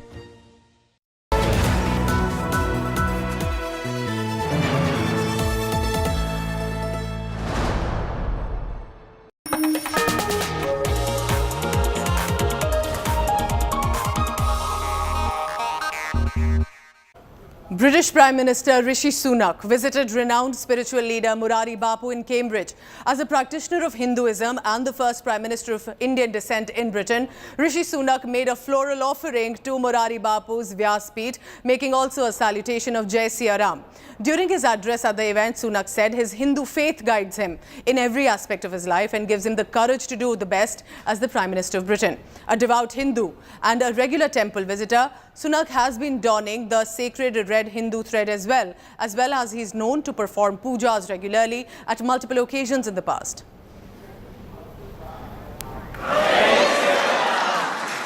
It is truly an honour and a pleasure to be here today at Murari Bapu's Ram Katha at the University of Cambridge on Indian Independence Day.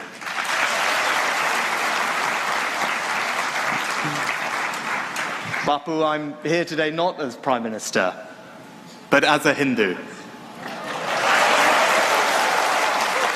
जिस तरह मैंने सुनक जी को देखा, मुझे लगा कि इतने बड़े पद पर होते हुए सरल है, तो सबल होकर सरल रहना और सरल भी इस संवेदना से भरा होना चाहिए। मेरा राष्ट्र, मेरी जनता, मेरा आखिरी आदमी, जो गांधी जी कहते हैं कि आखिरी वंचित लोग तक मेरी संवेदना होनी चाहिए। He's very humble, and I think the fact that he came, as you said, as a Hindu today and not just the Prime Minister, what stood out to me the most, apart from serving prashad and speaking to everybody, was the fact that he went and said hello to, and greeted every musician that has come with Bapu from India. Yeah. He sort of went to the front of the stage and he met all of them individually, which was really nice of him, and I think so. I can see Prime Minister Rishi Sunak being very inspired by Murari Bapu in his lifelong service and his dedication and commitment to culture and spirituality, our Hindu Sanatan Dharma. And we clearly see that our Prime Minister reads the Bhagavad Gita, sings Hanuman Chalisa, which we've heard before, and he's accepted that those are influencing his actions and his thoughts in leading the country. There's a lot of hype about Mark Zuckerberg and Elon Musk's cage fight, and now Elon Musk has said that he's going to go to Mark Zuckerberg's house and knock on the door. And if the door is open, likely that fight is going to take place right at that residence. A lot of hype over what possibly will take place between Meta's owner and X's owner. Take a look.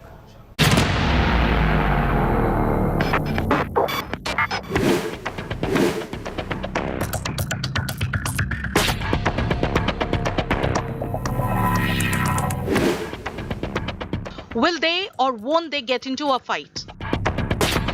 That's the billion-dollar question.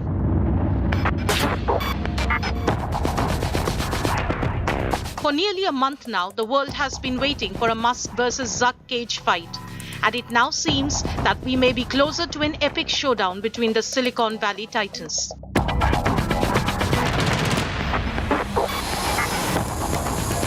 In the latest, the Tesla CEO and owner of X has signaled his acceptance of Zuckerberg's martial arts fights proposal.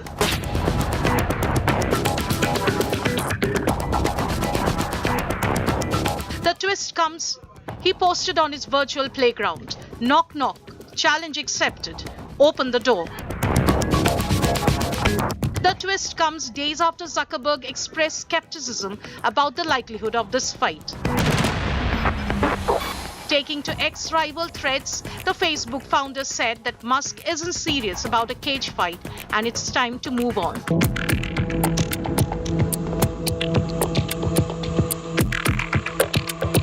Zuckerberg had previously proposed August 26 for the fight.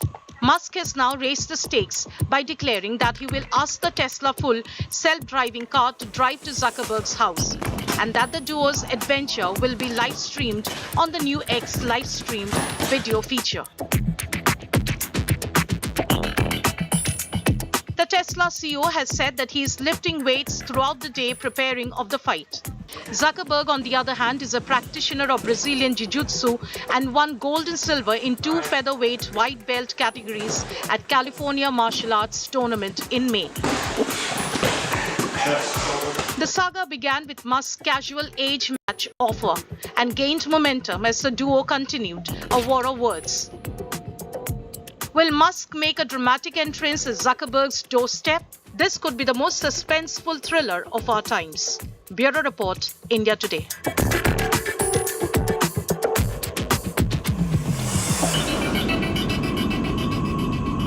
On that note, I'm wrapping up the first up for now, but stay tuned. Big political stories right after a very short break. Stay tuned. Thank you very much for watching.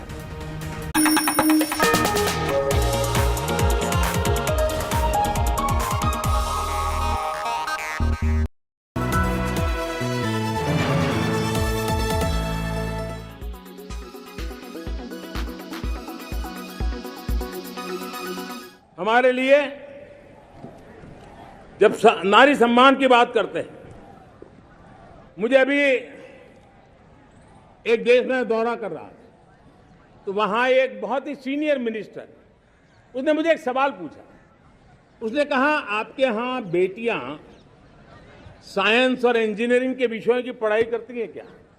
उसमें क्या था? मैंने उनको कहा, आज मेरे देश में लड़कों से ज्यादा बेटियां आज स्टेम यानी साइंस, टेक्नोलॉजी, इंजीनियरिंग और मैथ्स, अधिकतम भाग मेरी बेटियां ले रही है। तो उनके लिए अचरज था।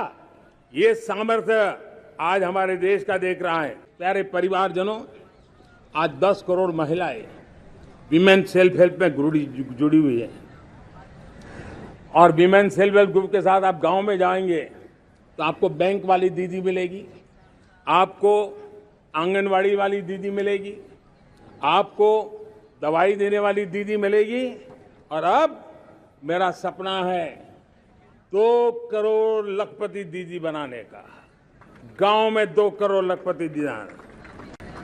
और इसके लिए एक नया अभिगम भेजा।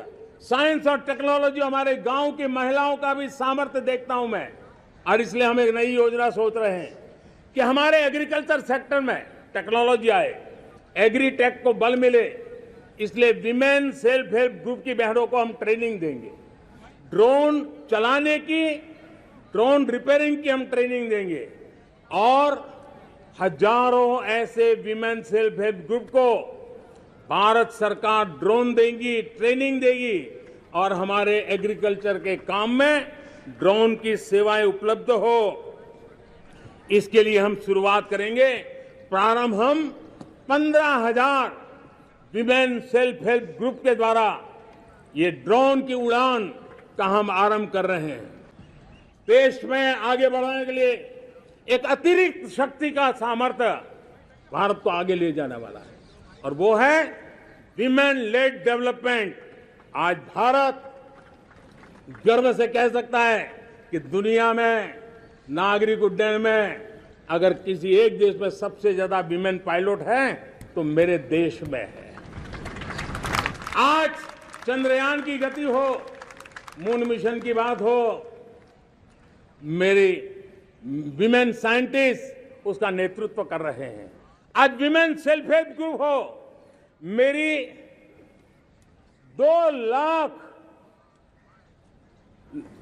2 करोड़ लखपति दीदी का लक्ष्य लेकर के आज विमेन सेल्फ हेल्प ग्रुप पे हम काम कर रहे हैं।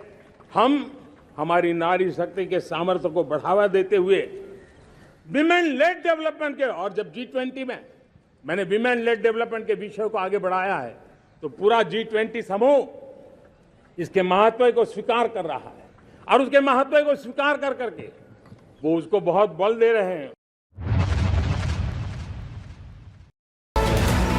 जना स्मॉल फाइनेंस बैंक, जमा करो जना करो।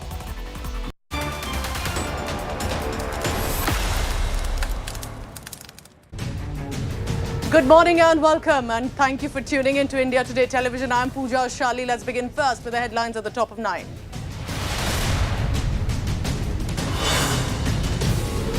The top story comes in about Sharad Pawar offered a Modi cabinet berth, says a former chief minister of Maharashtra.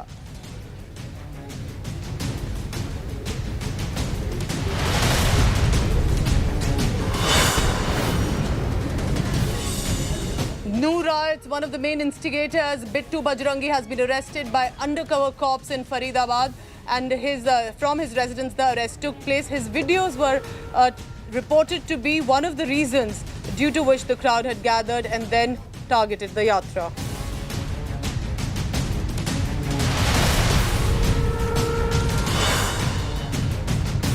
Prime Minister Modi declares a war for 2024 from the ramparts of the Red Fort, says, I will be back next year. That in basically hinting that it is going to be the Lok Sabha victory for Modi government and possibly a third term. Again, the Opposition India Alliance says that this speech was crass.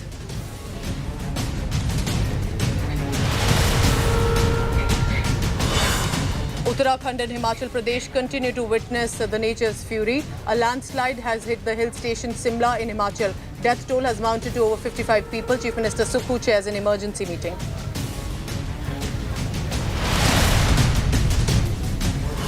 And another welcome update from the space. Chandrayaan 3 is inching closer to the moon. Key orbit maneuver near the moon today. Expected to land on 23rd of August.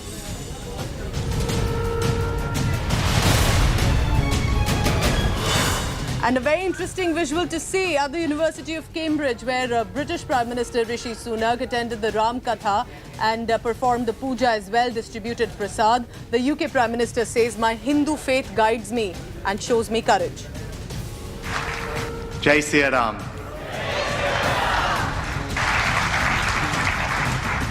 Bapu, I'm here today not as Prime Minister, but as a Hindu.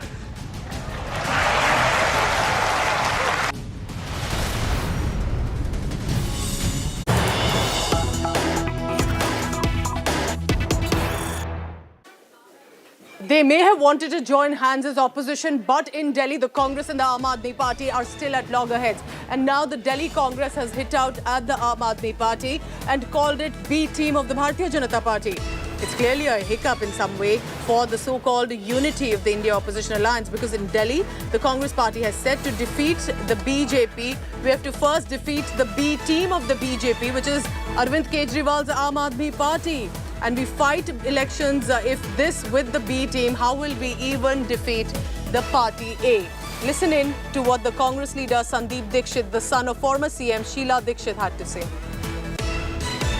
हम एक ऐसी party को जो ए party है उसको हराने के लिए क्या उसी के बी पार्टी के साथ चुनाव लड़ना चाहिए कि नहीं लड़ना चाहिए और उसके क्या दूरगामी परिणाम हो सकते हैं। हमने बार बार ये कहा है कि सन 77 में इमरजेंसी के समय, जबकि इमरजेंसी तो स्वयं इंदिरा जी ने हटाई थी, जो किसी और ने नहीं हटाई थी, जिसको कहा जाता है कि उन्होंने इमरजेंसी लगाई, तो इमरजेंसी हटाई भी इंदिरा जी ने बिना किसी जन प्रभाव के।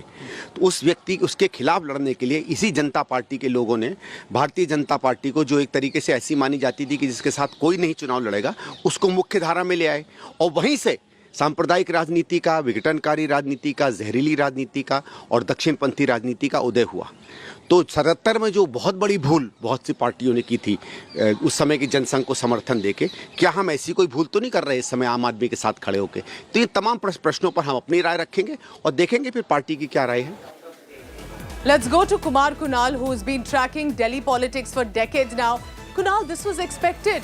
They may want to join hands, but in Delhi, the Congress and the Aam Aadmi Party have been at strong loggerheads. More than that with the BJP. And Sandeep Dixit is also a seasoned Congress leader. He's the son of former CM Sheila Dixit, who was so brutally targeted by Arvind Kejriwal. What do you think is the Congress strategy now? Will they continue to attack the AAP? Basically, Delhi Congress, as far as Delhi Congress is concerned, the team Congress is divided over the support to Aam Aadmi Party. Even when Congress was voting for Aam Aadmi Party during the services bill inside the parliament, there were leaders like Sandeep Dikshit, Ajay Makan, who were not very convenient. They are not actually supporting the Congress official stand of supporting Aam Aadmi Party. Although what Congress told that particular time, that they are actually opposing the way BJP is attacking different state governments, including Delhi. That's why they are supporting Aam Aadmi Party inside the parliament. But now, when that phase is over, the parliament is over, now Delhi Congress leaders are meeting today with the National President Mallikarjun Kharge today, and they are going to strategize for next parliamentary election. And it is not just about Delhi. Even Punjab state leadership is not very comfortable with any political tie-up with Aam Aadmi Party, and that's why these churnings will go on in days to come as well with the state leadership of Delhi and Punjab. Although I already told you that Delhi Congress is quite divided. Arvinder Singh Lovely, leader like Arvinder Singh Lovely, they are not actually opposing any tie with the Aam Aadmi Party. So there are leaders who are supporting it, those leaders which are opposing it. What will happen in days to come? That will be quite interesting in view of 2024 Lok Sabha elections and seat distribution. Minded just, that... because who knows Delhi politics better than you? You've tracked whether it was the Sheila Dikshit's tenure or ever since Aam Aadmi Party has come to and entered politics. There has been on complete ball, even though yes, Congress has supported Aam Aadmi Party in the past few years on different issues. But when it comes to the real party winning it, they will not stand united. And this time Congress leader says they're actually the team B of BJP.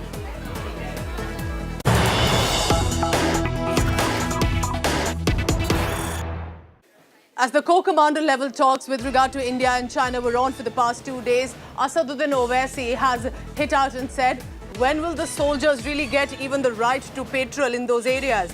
India's right to patrol, as Owaisi says, was curbed by China. When will India gain control of the lost territory? Hitting out at the Modi government, basically. Asaduddin Owaisi has said, yes, these core commander level talks are happening at the level of military, but we have lost territory and the control of it. When will India even gain it? So this, remember, Owaisi and the Opposition India Alliance have constantly used the situation that has happened in Galwan. The Chinese forces trying to encroach our territory faced a retaliation, and he says that these military level talks are happening, but when will our soldiers get the right to patrol in these areas? Because China, as he claims, has taken complete control of that area and the talks have been inconclusive.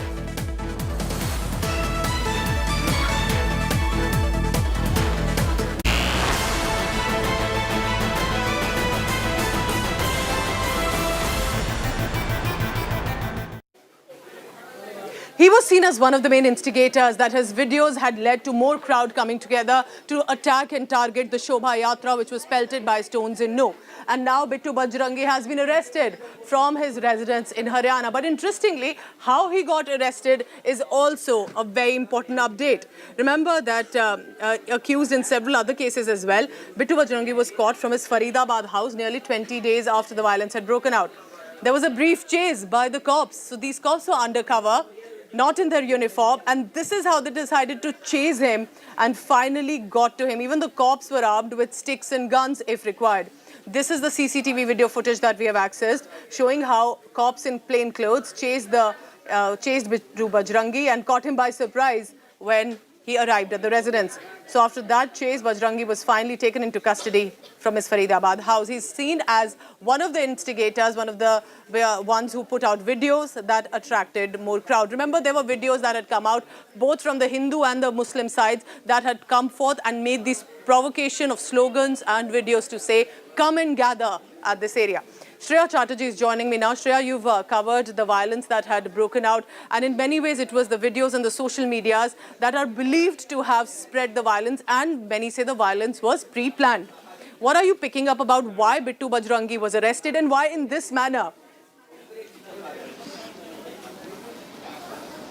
Well, Pooja, you know, it's important to point it out to our viewers that Bittu Bajrangi faces not one but 2 FIRs in the new violence case. When it comes to the viral video, an FIR was lodged on 1st of August in Faridabad, on behalf of which he had already secured a bail. Now, the second FIR on the basis of which he's been arrested was filed in Noos Sadar police station, where I'm standing right now. In that particular FIR, it's been mentioned that Bittu Bajrangi had gathered near the Nalhar Mandir with Trishuls and arms, and when the police officer on duty refused actually took the arms from them, they disrupted the officer on duty. They stole the Trishuls and the swords from the police vehicle, and then they ran away. So that is the reason there are charges of rioting, there are charges of dacoity with the intent of death is why Bittu Bajrangi is facing right now. He's arrested. He'll be produced before the new court today. But what we clearly know that the reason he's arrested is not just for the viral video,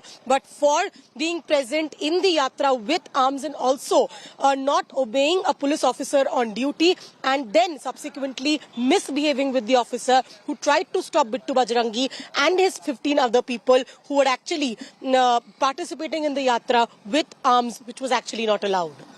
Thank you then for putting it in perspective about what are the real reasons that that he has now been taken into custody. Now remember, India Today had decided to grill him.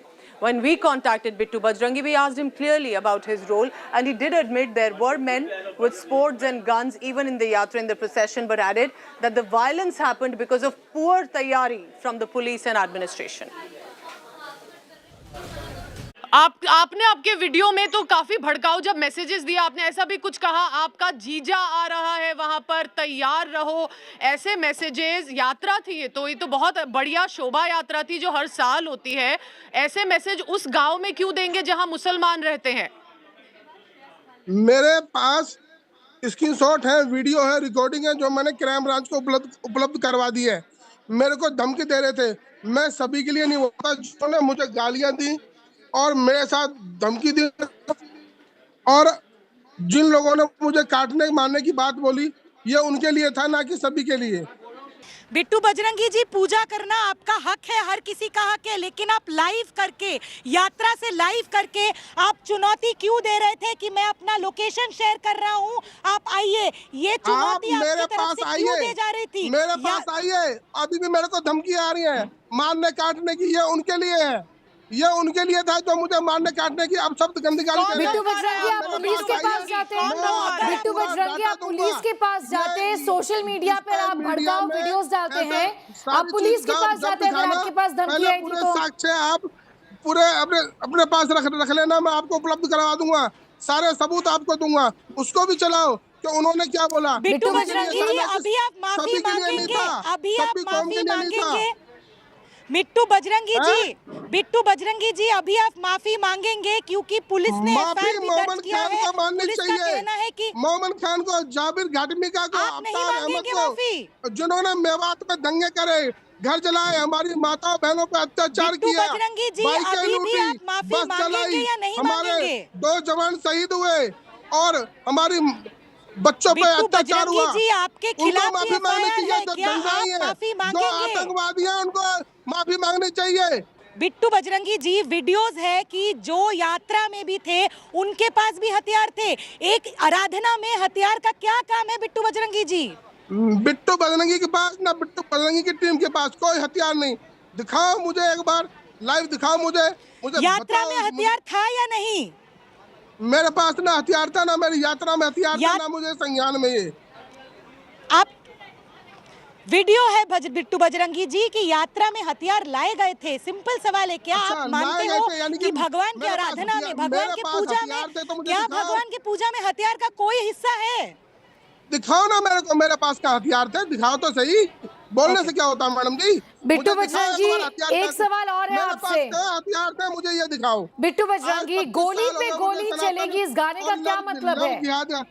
अच्छा, हमारा बोलने से गोली पे गोली चलेगी, उन्होंने तो गोली चला के दिखा दी, उन्होंने हत्या करके तो अगर वो गलत है तो आप भी गलत करेंगे, मतलब इसका क्या मतलब है? ये भड़काओ, मैंने आपसे पहले भी कहा कि आपने आग में घी डालने का काम किया है, और उन्होंने बता दिया हथियार क्या होते हैं। हमें तो अब मालूम पड़ा है हथियार क्या होते हैं। हम तो लाठी डंडे जिससे कुत्ते भगाते थे उसको हथियार समझते थे।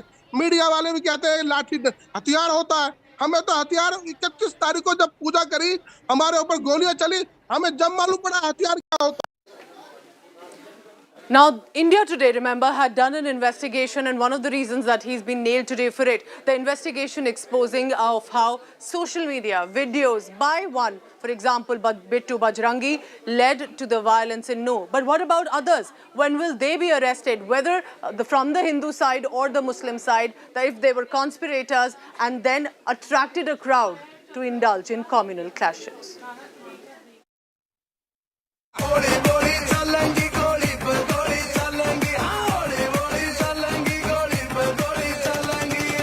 Preparing the battleground online. His unchecked aggression on social media foreshadowed Monday's mayhem in Haryana's Nuh.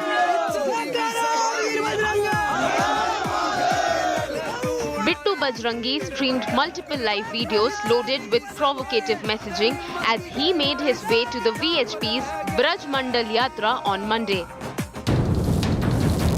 India Today has tracked down this provocator. A self-anointed cow vigilante, a leader of a self-anointed Bajrang force. A man named in at least 4 cases, the latest linked to his role at Nuh on Monday. Earlier, he stood accused of inciting communal riots based in Faridabad on the outskirts of the national capital. Bittu Bajrangi sounded unapologetic. He pleaded not guilty. The man in his 50s sought to project the VHP's Yatra as a peaceful march. He defended the swords and guns carried by participants as ritual arms. जो एक आध guns होंगी भी तो वो licence की हैं, अवैध नहीं है। और तलवार हमारी क्या होती है, पूजा करने वाली होती है। ये तलवार हमारी शादी ब्याह वाली होती है, काटने मारने वाली नहीं होती। In the same breath though, Bittu Bajrangi advocated iron-fisted methods against the other side, calling them terrorists. ये आतताई जिम्मेदार है, जिन्होंने ऐसी घटना को अंजाम दिया और वो आतताइयों पे योगी सरकार की तरह उनके घरों पे बुलडोजर चलने चाहिए और मैं तो कहूँ उनका एनकाउंटर भी होना चाहिए। जय गौ माता, जय श्री राम। मैं आपका भाई Monu Manesar. Birds of a feather flock together. Monu Manesar, another notorious cow vigilante, another provocator of the Nuh clashes. हम खुद यात्रा में शामिल रहेंगे और हमारी पूरी टीम यात्रा में शामिल रहेगी। Manesar's video announcement about attending Monday's Yatra believed to have stirred passions. और मेवात यात्रा में बढ़ चढ़कर हिस्सा लेंगे। He didn't participate in the event, but rumors about his alleged presence apparently provoked the other side of the communal divide. Bittu Bajrangi revealed he met Monu Manesar barely a month ago. Monu Manesar को जानते हैं? कभी उनसे आपकी बात हुई, मुलाकात हुई हो? हाँ जी जानते हैं, अपना गो भक्त है। आखिरी बार कब बात हुई? आखिरी बात हो गया, 1 महीना हो गया। एक सम्मेलन था, वहाँ पर उनसे बात हुई थी। A classic case of online riot tribes becoming real-life violence. New violence has again brought spotlight on hate mongers. India Today tracked down Bittu Bajrangi, whose hate speech had gone viral on 31st of July, which many believe ultimately led to violence in Mewat area. In fact, he admitted on a camera that he had met fugitive Monu Manesar just a month back and added that there were swords and guns in Shobha Yatra. Unfazed by allegations, clearly Bittu Bajrangi has no fear for law. With Alok Das, this is Rahul Gautam reporting for India Today.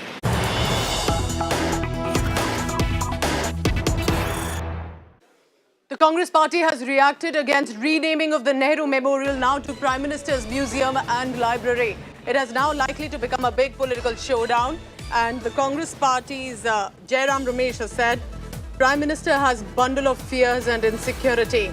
Jairam Ramesh has added, and I quote him here, Modi is defaming Nehru's legacy. Congress has added that N has replaced with P, which stands for pettiness. Nehru Memorial, just to give you a background, is located at the Teen Murti Bhavan in Delhi. It was the official residence of first Prime Minister of the country, Jawaharlal Nehru. He actually stayed there for about 16 years. And after his death, the Memorial, which also houses a museum. Adjacent to it is the planetarium. That was then named Nehru as a tribute to the first Prime Minister of this country. This will now be called Prime Minister's Museum and Library, where other Prime Ministers who've held the position ever since Jawaharlal Nehru till today will have their mentions and a museum there as well. Manikam Tagore of the Congress Party joining me on the phone line right now. Mr. Tagore, good morning. Why is the Congress not accepting that Nehru Memorial will be called Prime Minister's Museum and Library? Thank you. There is no question of accepting under this. This Nehru Memorial was started by Lal Bahadur Shastri and inaugurated by the former Vice President of India, Dr. Sarvapalli Radhakrishnan. It happened in 1964 after the demise of Pandit Jawaharlal Nehru. The hate of RSS, Bharatiya Janata Sangh, Bharatiya Janata Party and now Mr. Narendra Modi ji is well known. Therefore, they wanted to erase the history of Pandit Nehru ji. Therefore, they built another building nearby and calling the whole building as some other name, Pradhan Mantri, some name they are calling it, which is why? Because they wanted to erase the history of Pandit Nehru ji. And Pandit Nehru ji's contribution to the Indian freedom struggle is well known. 9 years he has been in jail for India. And he has been the Prime Minister for 15 years and he has contributed a lot for the country's development. And therefore he has stopped the hatred and communal forces also. But Mr. Tagore, while you say Narendra Modi has closed it, the Nehru Memorial is not being called Modi Memorial. It is being called Prime Minister's Memorial, where all Prime Ministers will find a mention. So do you think that that criticism is not okay? Why do you think that it doesn't have a name? That's my question. It doesn't say that there is one Prime Minister taking over that memorial. We are not against creating a Pradhan Mantri Memorial. Okay. But why erase Nehru Memorial when Lal Bahadur Shastri and Sarvapalli Radhakrishnan who has created it? What is the anger of Mr. Modi on Lal Bahadur Shastri and Sarvapalli Radhakrishnan? Why he hates both of them? That is the question. Because we are not against that Prime Minister. You create a new museum for Prime Ministers, all Prime Ministers. There is already a library and museum for Nehru. Let it be there. Why to destroy that thing? You think that Nehru's name will be taken, therefore people will forget about Nehru. Nehru lives in the hearts of people. Nehru lives in the hearts of people. After his demise of around 60 years, Nehru is remembered in every nook and corner of India. All right, very interesting point there. Mr. Manikam Tagore of the Congress Party is saying that why not make another Prime Minister museum? Why did it have to be the Nehru Memorial that was renamed? I appreciate you, Mr. Manikam Tagore, for joining us, but just giving an update now to our viewers. Look closely on your screens. What was once in the heart of central Delhi, the Nehru Memorial at the Teen Murti Bhavan has now been officially renamed. And when I say officially, I mean the plaque, the mark on the Nehru Memorial has now become Prime Minister's Museum and Library. Henceforth, that's what it could be called. After a very short break, I tell you the update from Uttarakhand and Himachal. It's a continuous coverage. Nature's fury still on in those states. Take a look of how one by one there are landslides that are wiping off villages and residential areas.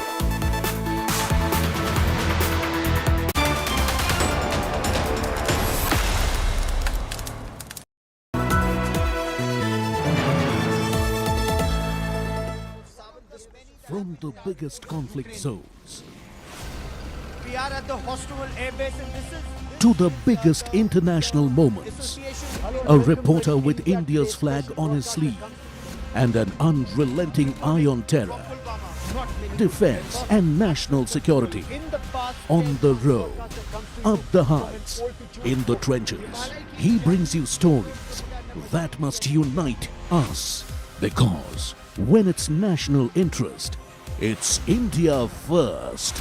Monday to Friday 10 p.m. only on India Today TV.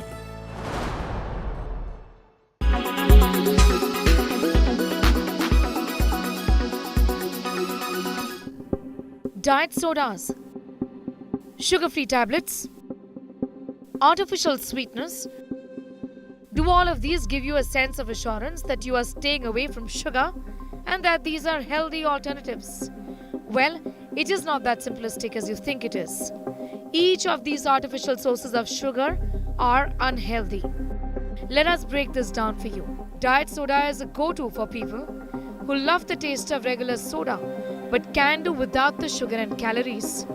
An average can of regular cola may contain a whopping 37 grams of sugar, and consuming too much sugar is linked to outcomes like obesity and poor heart health. So it makes sense that you may seek out a sugar-free alternative. But while drinking diet soda does help people reduce their sugar intake, this simple act can also expose a person to other ingredients that may be linked to some other health problems.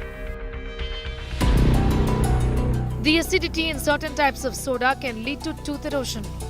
Drinking excessive amounts of diet soda made with caramel coloring may result in teeth turning yellow. Some research suggests that artificially sweetened drinks are associated with a greater risk of obesity. If you opt for diet soda that contains caffeine, you may have trouble getting some much-needed shut-eye at night. Diet soda is void of calories and sugar. Certain varieties can contain phosphorus in the form of phosphoric acid. This mineral, though important, can play a positive role in bone health, but consuming copious amounts of phosphorus can negatively impact the calcium-phosphorus ratio in your body. When the sugar increases in the blood, that means when the blood glucose increases, then it leads to many comorbidities like obesity, diabetes, fatty liver, then risk of cancer, heart attack also increases. There are mood alteration leading to irritability, then there's sleep disorder, and many more things can happen.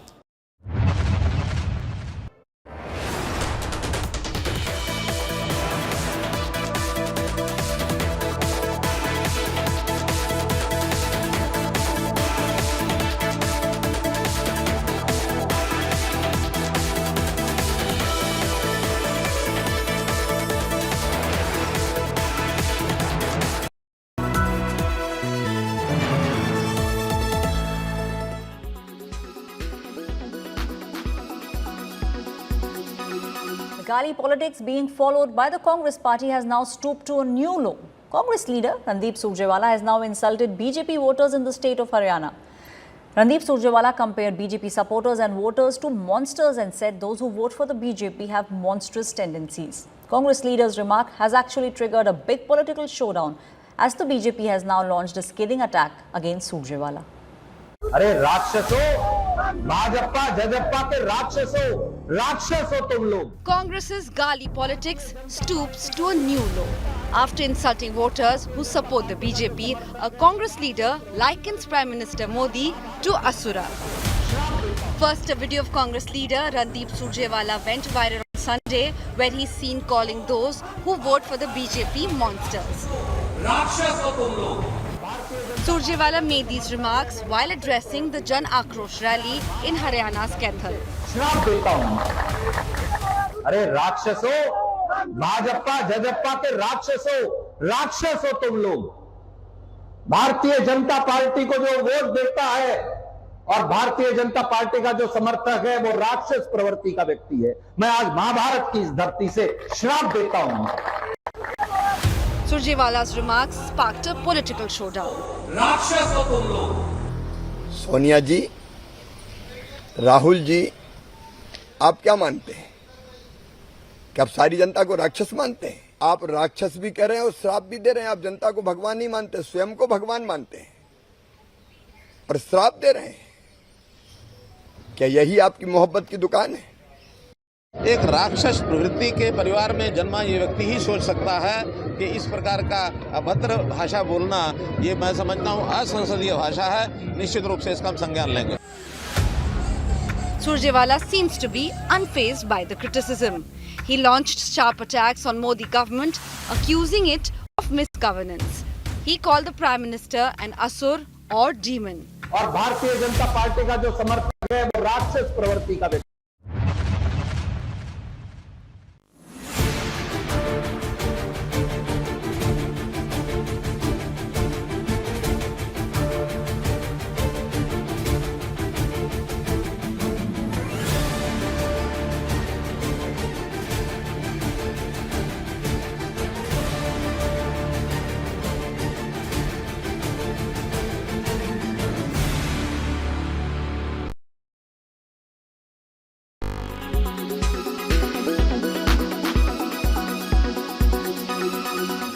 Make your media plan smarter with India Today Live TV on your connected devices.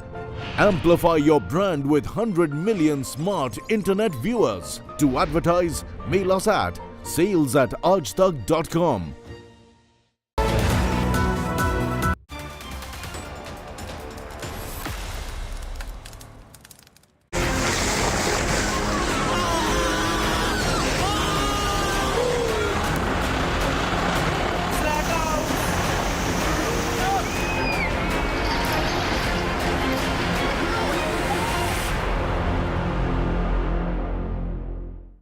The hill states of Uttarakhand and Himachal Pradesh continue to be in the grip of nature's fury. We have some updated information coming in from both states. Let's take you through that.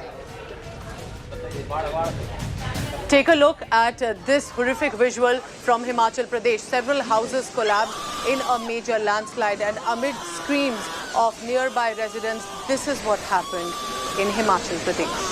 This was, we are being told, in Krishna Nagar in Shimla, where this landslide took place. A rescue operation has been launched by the authorities.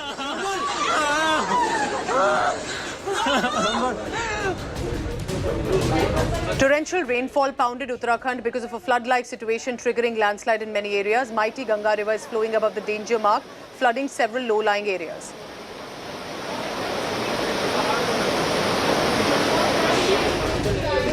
Shimla witnessed a tragic mishap after some houses along with a 3-story house collapsed in a landslide amid the incessant rainfall.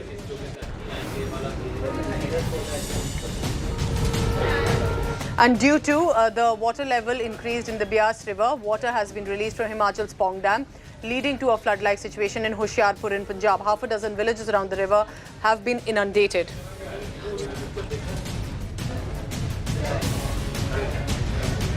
And even in Uttarakhand's Chamoli, we are being told that heavy rainfall has triggered landslides, due to which Badrinath highway has been blocked for now. People were seen helping each other while crossing the area, which extremely looks as precarious and treacherous of a territory.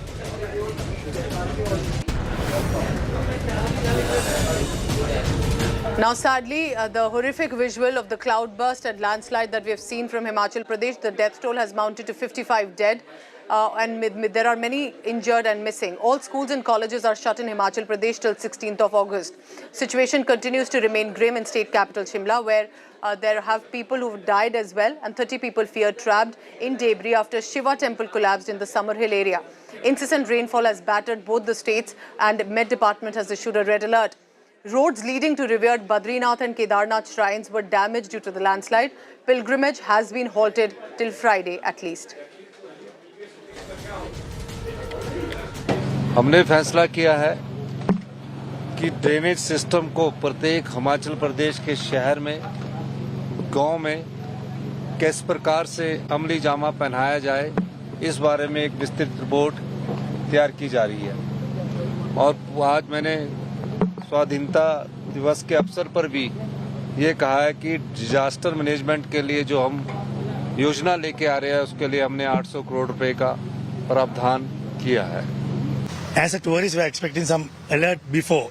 So I think finally I got to know these red alerts and everything. I think sometimes government or your Met Department, they should have known this, but no one advised us to not to come to this area in this period. So if we would have known this before, we would have changed the plan. Now it's always said, no, can't help. Flash floods and torrential rains have not only caused a huge damage to the public and private property in Himachal Pradesh, but has also dented state's tourism industry. Hundreds of tourists who were stranded at various places some time back, though were rescued safely, but still the fresh spell of rains has stranded many. We spoke to a group of tourists from Sri Lanka who have now cancelled their trip from Mandi to the neighboring Kullu and other areas, as the roads have been damaged by the bad weather, the rains and the landslides or in the rock slides. With camera person Chandiram, Manjeet Sehgal in Mandi for India Today. We are inside an under construction railway tunnel located between Rishikesh and Devprayag at Shivpuri, and you can see how the tunnel is inundated. Now what happened on night of August 13, around 11-12 in the night, suddenly the water that flows from the seasonal Nala, as they call it in Uttarakhand, because of the cloud burst, it brought aggressive water flow. Along with that, there was a lot of silt, boulders, stones, which came along with the water that was coming from the monsoon Nala. And you can see the entry point itself. There's a lot of debris which is still lying here. This is possibly the security guard post, which has been inundated with the stones, covered with the stones halfway. So if you're traveling to the hill states, let's get a ground update for you as well, because right now joining me from Mandi in Himachal Pradesh live is my colleague Manjeet Sehgal, who's tracking the updates coming in from the mountainous area. Himachal in parts. There are areas that are cloudburst, landslides and much worse. What are you picking up around you? How are the authorities ensuring that there is no loss of life? Well, Pooja, life has been thrown out of gear, as you said. Nearly 900 roads are still blocked, and this is the Chandigarh-Manali National Highway, which has been blocked at various places. Just see the size of the boulders that fell on this road. This road has reported landslides at least 10 to 15 times, and this road is closed for the traffic now. Buses are not able to ply on 2100 roads. Remember, HRTC in Himachal Pradesh is known as the lifeline of the people. This has also resulted in a short supply of the essential items in the state from past 3 days, and it was continuously raining. Incessant rains have also caused a huge loss to the public and private property. This house here in Mandi on the Manali National Highway has been partially damaged by the flash flood that the muck and the boulders hit this house. Just see, the first floor of this house is under the debris now, and the people though were rescued. As far as the toll is concerned, 19 people have died in Mandi district alone. Similar number of bodies have been recovered in Shimla, where rescue operations was currently on. In Kangra district, the many areas have been flooded after Pong Dam floodgates were opened. 500 of people have been rescued so far. So people are really facing a tough time, besides the state government, which has assured the people that the roads will be opened on a priority basis, as the people are not able to move from places. They are stranded at various places. Some tourists were also stranded, though the administration had issued warnings and alerts not to venture the flooded areas and the places where landslides were taking place. So life has been thrown out of gear, and people are facing a tough time. Himachal Pradesh. Important ground report that Manjeet you are sending to us from Mandi, because as you can see, there is a lot of landslide and the resultant of that on the areas on the roads next to the mountain, but also there are floors that have literally got trapped in the debris. The floors have come down of the building. So be cautious if you're traveling to Himachal or Uttarakhand, or if you're living there and specifically around the water bodies. Manjeet Sehgal, stay cautious. Thank you for getting us that ground report from Himachal Pradesh. But even in Delhi, the Yamuna water level has been rising. In fact, there was a man who had fallen into the river, was drowning, and he was just in time saved by some of the local residents there. Our cameras managed to capture some of it. Here's what happened.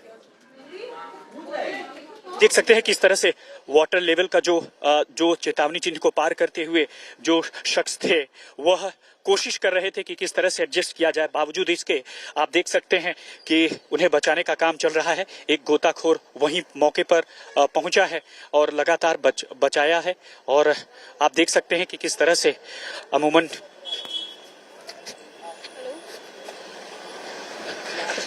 आप देखिए कि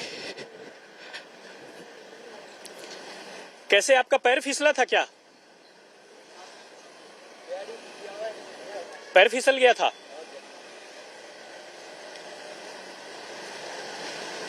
आ जाओ इधर आ जाओ। तो कुछ ऐसी स्थिति आपको देखने को मिलेगी, किस तरह से जो है वाटर लेवल को एडजस्ट करते हुए एक एम्प्लॉय है वह उस एक शख्स ने बचाया।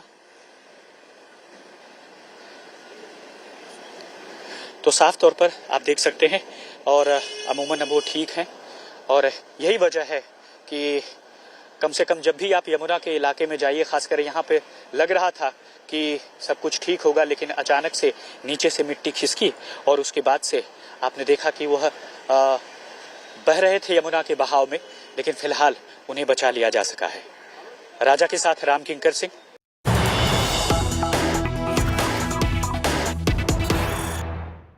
Let's get you now a pleasant update coming in from the space. Chandrayaan 3 is getting closer to the lunar surface. About 23 to 26th August is when we are expecting the landing on the lunar surface. All eyes will be on that. That was the main mission of Chandrayaan 3. But even now, there has been a lunar maneuver that Chandrayaan 3, according to our reports, has managed. We are being told that next is the lander and propulsion module separation and a landing on 23rd of August likely. This means that Chandrayaan 3 has successfully entered into the closed lunar orbit, according to our scientists who are tracking every update of the Chandrayaan 3. Then will be the separation of the lander module, and then, of course, all eyes, prayers of over 1 billion people for the soft landing on the lunar surface. If India successfully manages to achieve this, it will be our big feat in the space programs.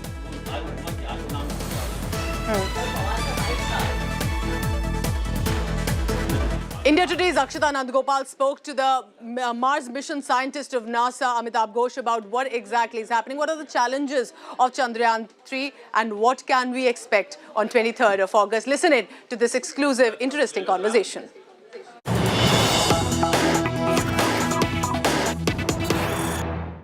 As we count down to the soft landing on the moon by Chandrayaan 3, we've been getting you a number of experts' voices. And here on India Today, it's my pleasure to be joined by NASA scientist who's also a part of the Mars rover mission, Dr. Amitabh Ghosh. Dr. Ghosh, thank you very much for taking the time out and joining us here on India Today. Here in India, we've all got our fingers crossed, sir, for Chandrayaan 3's safe, soft landing on the moon.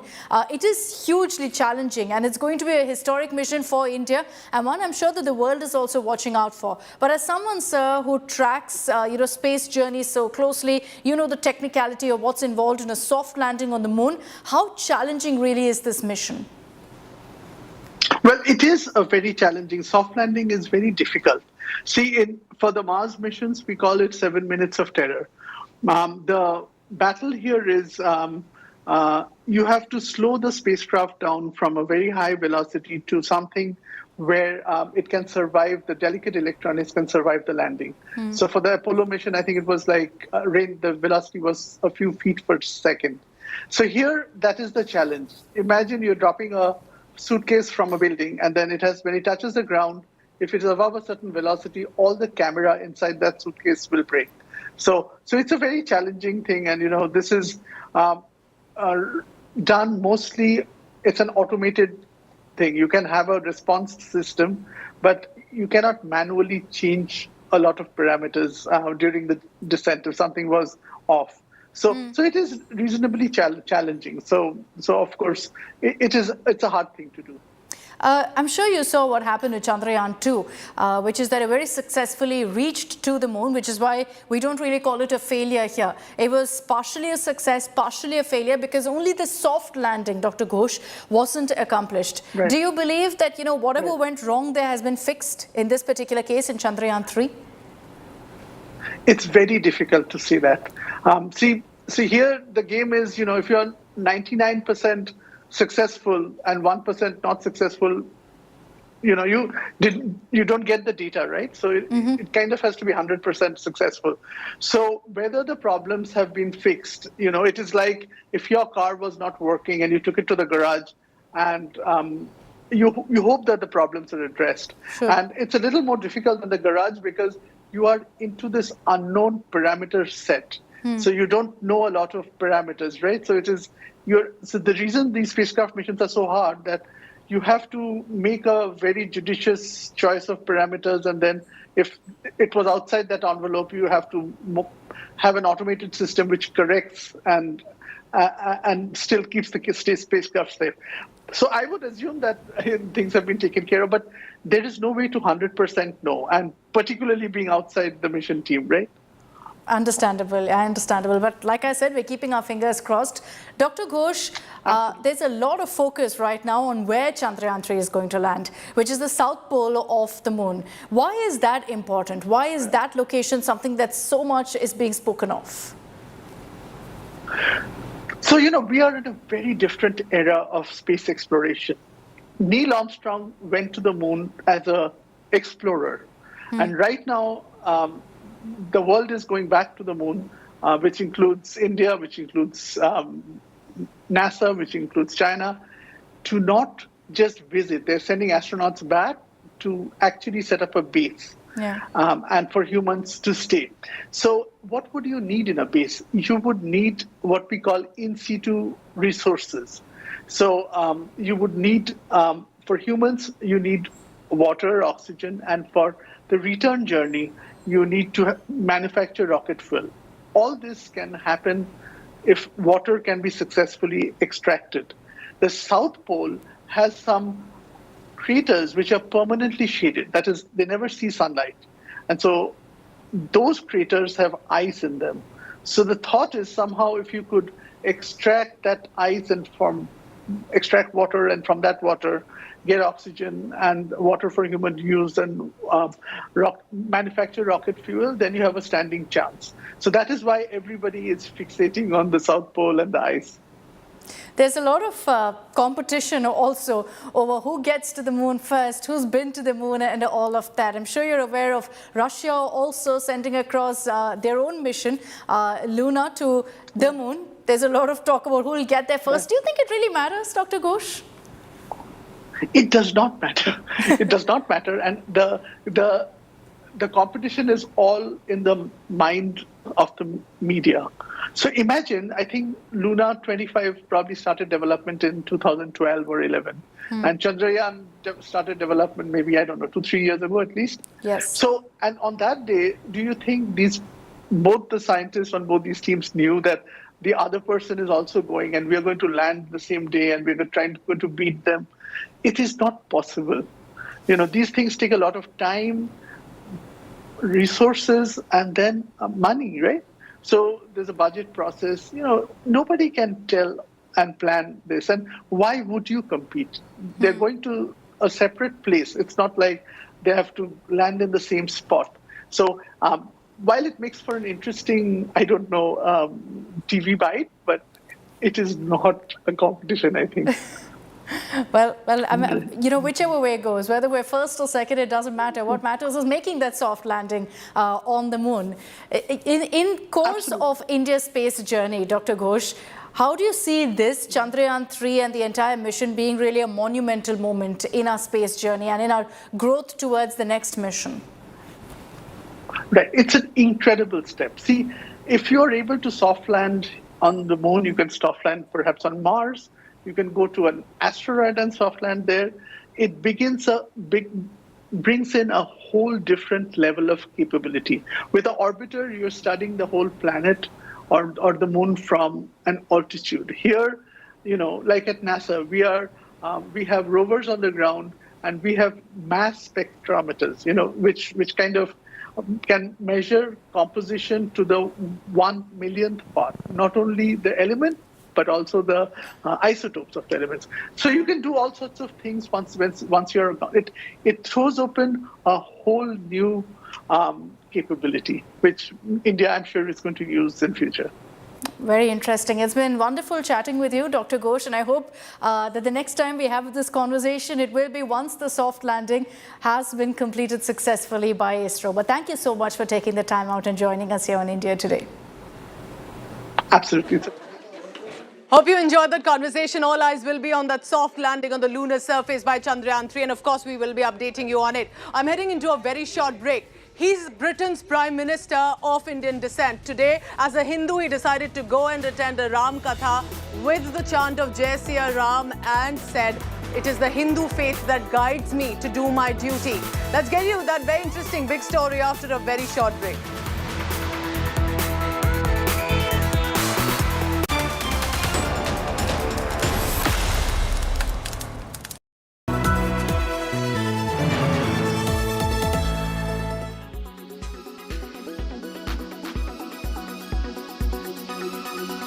Now, Ladakh's Neoma is strategically extremely important for the country. It is an airbase that is the closest to the line of actual control between India and China.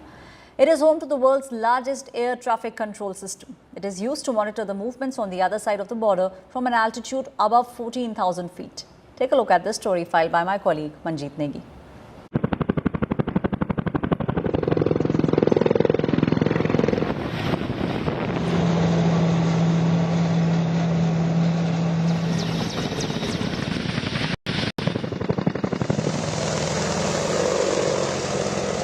Welcome to Battlefield Neoma, home to India's advanced landing ground overlooking Chinese-controlled territory. Just 25 kilometers away from the line of actual control in Ladakh. Garud Special Forces of the Indian Air Force are carrying out special operations drills using Apache attack helicopters, Chinook transport helicopters, and Mi-17s. Neoma, sitting very close to the LAC, holds super importance in India's strategic planning.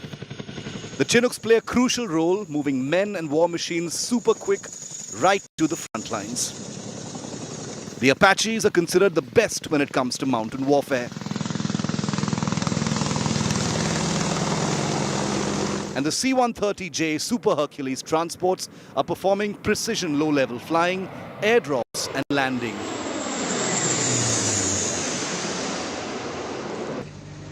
Mobile air traffic control systems have also been deployed to monitor every movement of China at an altitude of over 14,000 feet. This is the world's highest air traffic control at this advanced landing ground of the Air Force. It bridges the critical gap between Leh Airfield and LAC, enabling quick movement of men and material in eastern Ladakh, which overcomes terrain friction that will further help in quicker access to the heights and sustenance operations thereafter.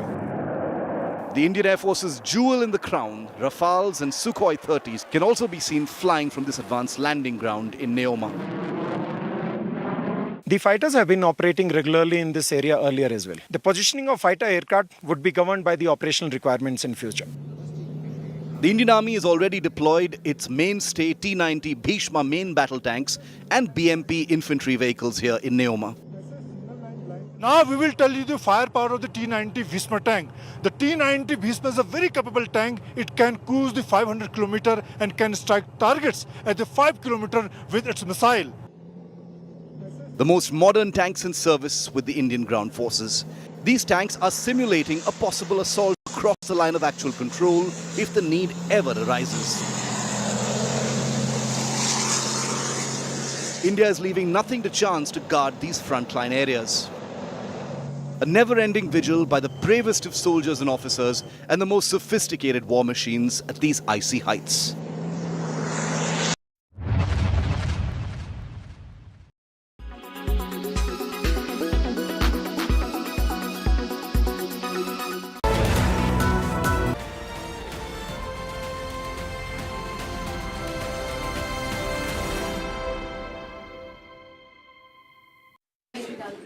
He is Britain's Prime Minister of Indian descent, and then he decided to attend a Ram Katha at the University of Cambridge by Murari Bapu. And there, with folded hands, as he greeted the crowd, he said, Jai Siya Ram. He's a practitioner of Hinduism, and as the first Prime Minister of Indian descent in Britain, Sunak made a floral offering to Murari Bapu's Vyaspeeth, making a salutation. During his address, he also said that it is his Hindu faith that guides him in every aspect of his life, giving him the courage to do the best as the Prime Minister of UK. Now, a devout Hindu that he has been, he's been a regular temple visitor as well, seen donning the sacred Hindu red thread, as well as performing pujas regularly. At multiple occasions in the past, Rishi Sunak has openly flaunted his faith and said the faith gives him the courage to do his duty. Here's what he said at Murari Bapu's Vyaspeeth. Jai Siya Ram. It is truly an honor and a pleasure to be here today at Murari Bapu's Ram Katha at the University of Cambridge on Indian Independence Day.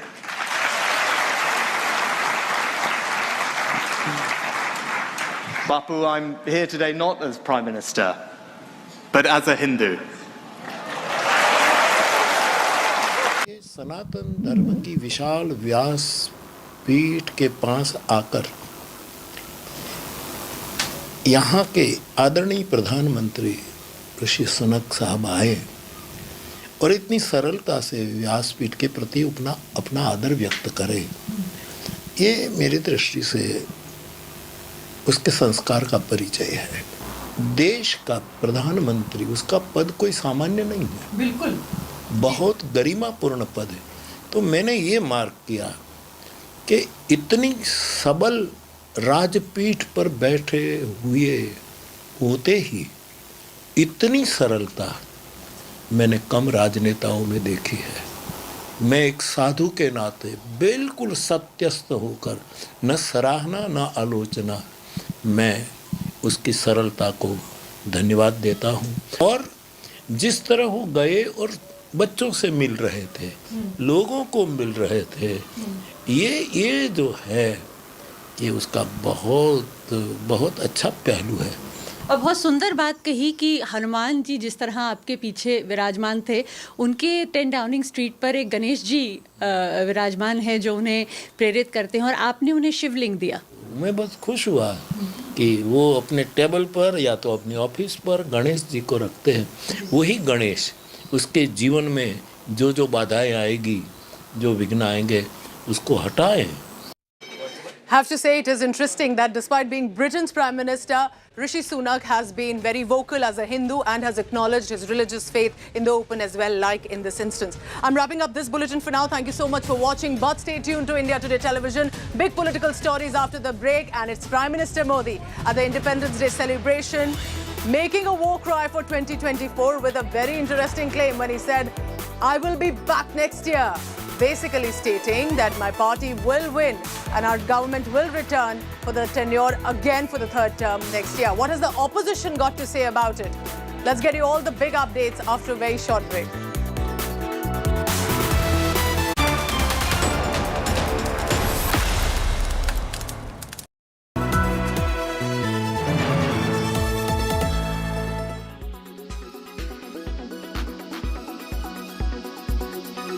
It's always fun to see one of your favorite celebrities become a showstopper for these couturiers, and a lot of Bollywood made its way to the Couture Week this year in Delhi. Right from Ranbir Kapoor to Bhumi Pednekar, Ananya Pandey, Kiara Advani, Vani Kapoor, you name it, and they graced the runway. Here is all the celebrity action. The 16th edition of India Couture Week, organized by FTCI, saw Bollywood celebrities turn showstoppers. Right from Ranbir Kapoor to Kiara Advani, one saw a plethora of celebrities spruce up the runway. I feel like a golden girl. I feel very glamorous, but I also feel very comfortable, and I always have a great time working with Rimzim. And it's always there's lots of chaotic energy at Fashion Week, but somehow I managed to keep my calm, I think. It's a beautiful, beautiful embroidered jacket, and they decided to go without the shirt with this really interesting tie. And they have a nice little emblem on it, and I think it's elegant and cool and suave and new all at once. It feels like it's just growing on my body, the textile, the fabric. It's so sexy. I love the way it hugs my curves. It just makes me feel strong, like I can conquer anything. It's about imagination coming to life. Literally about imagination coming to life. And for that, I mean, just look at this. We can literally sit here and stare at it. While the focus is never on the celebrities, but the celebration of art and craft in India, it never really hurts to see celebrities glam up the runway. Indian influencers spruced up the front rows. Bahar Dhawan to Sukhneet Vadhva, there were plenty of them adding glamour. So, I mean, I was like literally like, oh my God, what a moment for us. Such great designs, the intricate work, absolutely stunning collection. In New Delhi with Riya Modi, Lifestyle Bureau, India Today.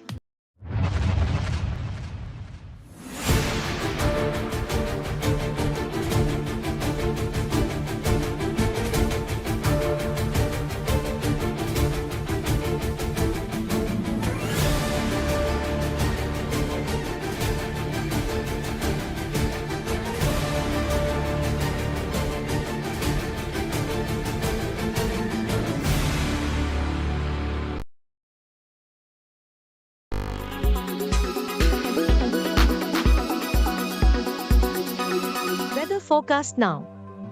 Delhi, maximum 37 and minimum 29 degrees. Mumbai, maximum 28 and minimum 26 degrees. Kolkata, maximum 35 and minimum 27 degrees. Bangalore, maximum 31 and minimum 23 degrees. Chennai, maximum 32 and minimum 26 degrees. Hyderabad, maximum 30 and minimum 23 degrees.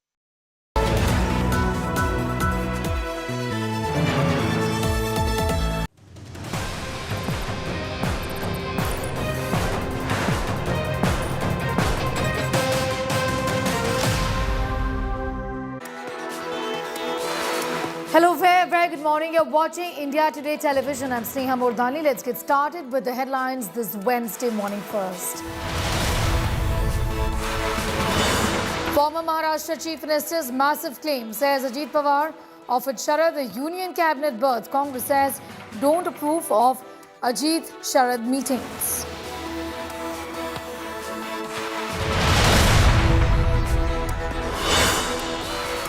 Massive political war over renaming the Nehru Memorial. Congress says Modi is defaming Nehru's legacy.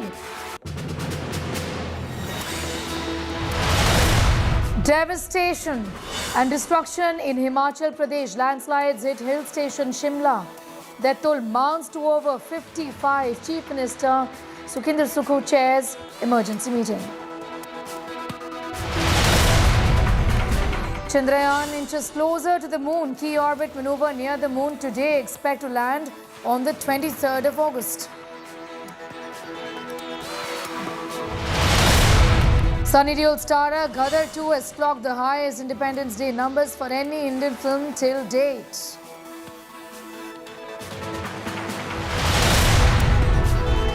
Rishi Sunak attends Ram Katha at Cambridge. UK Prime Minister performs puja, distributes prasad. Says, my Hindu faith guides me. Siya Ram.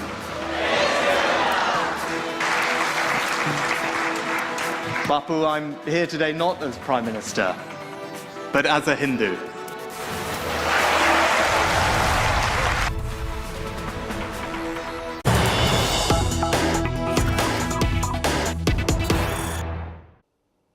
And we'll kickstart this edition with some news just coming in. Clashes now at Tiranga rally in Canada is what we are learning.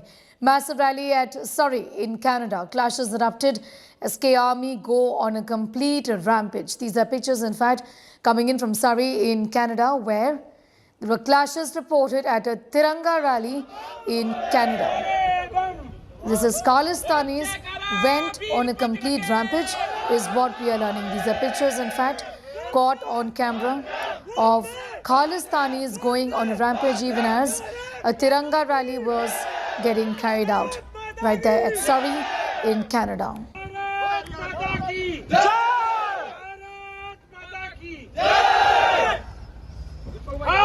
Sameer Kaushal, senior journalist, is now joining us on the broadcast. Thank you for your time. If you could please give us an idea about what really happened there. Khalistanis seem to be going on a rampage, and this has become pretty frequent in these parts. Yes, today actually on the day of on Independence Day, there was a big congregation has been held in the Vancouver consulate, and more than 150 people from different communities, they joined the event which was scheduled, which was held by the Indian consulate over there. And there were few people, the pro-Khalistanis, they just stand outside and they protested against India. But then there were like so many youth, pro-Indian youth, they just came out with the Tirangas and they took the charge and they marched over there and they were giving the slogans, Bharat Mata Ki Jai. And there was a big rally, in front of the same temple where the vandalization has been, happened a few days back in city of Surrey. And the so many youths from Haryana, from Punjab, they just came out and they were, came with the Tirangas. And in the temple, there was a big meeting held regarding the safety and security of the Hindu community.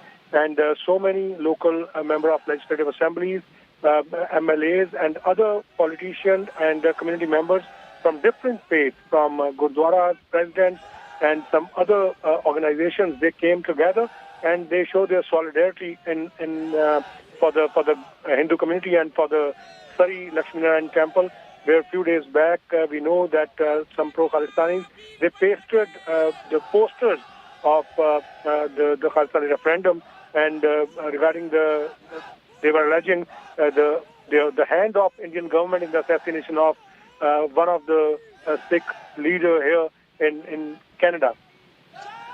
All right, I'm going to thank you for the moment, Sameer Kaushal, for joining us with the very latest on that big story that we are tracking very closely.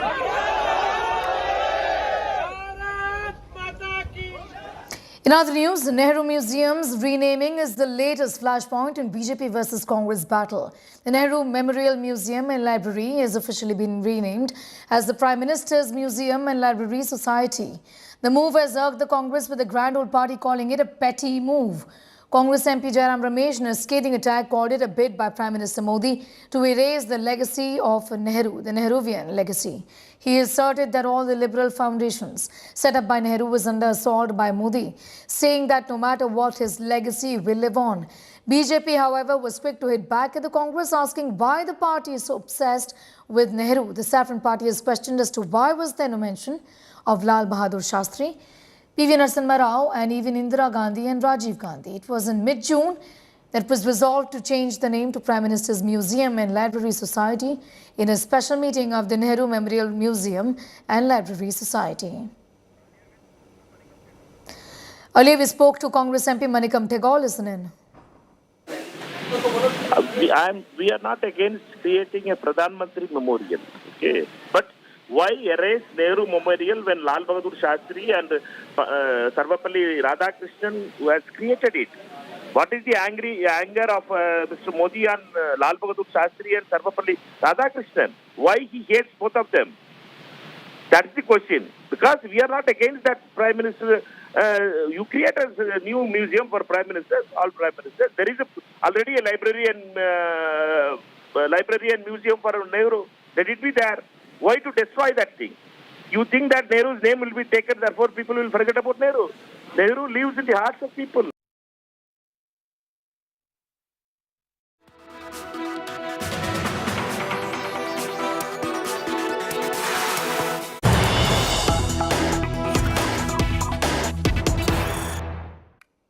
And more news coming in this morning. BJP has countered the Congress by the controversy over renaming of Nehru Memorial. Ravi Shankar Prasad targets the India camp. Asked Biden, they established memorials in the name of Lal Bahadur Shastri and PV Narasimha Rao.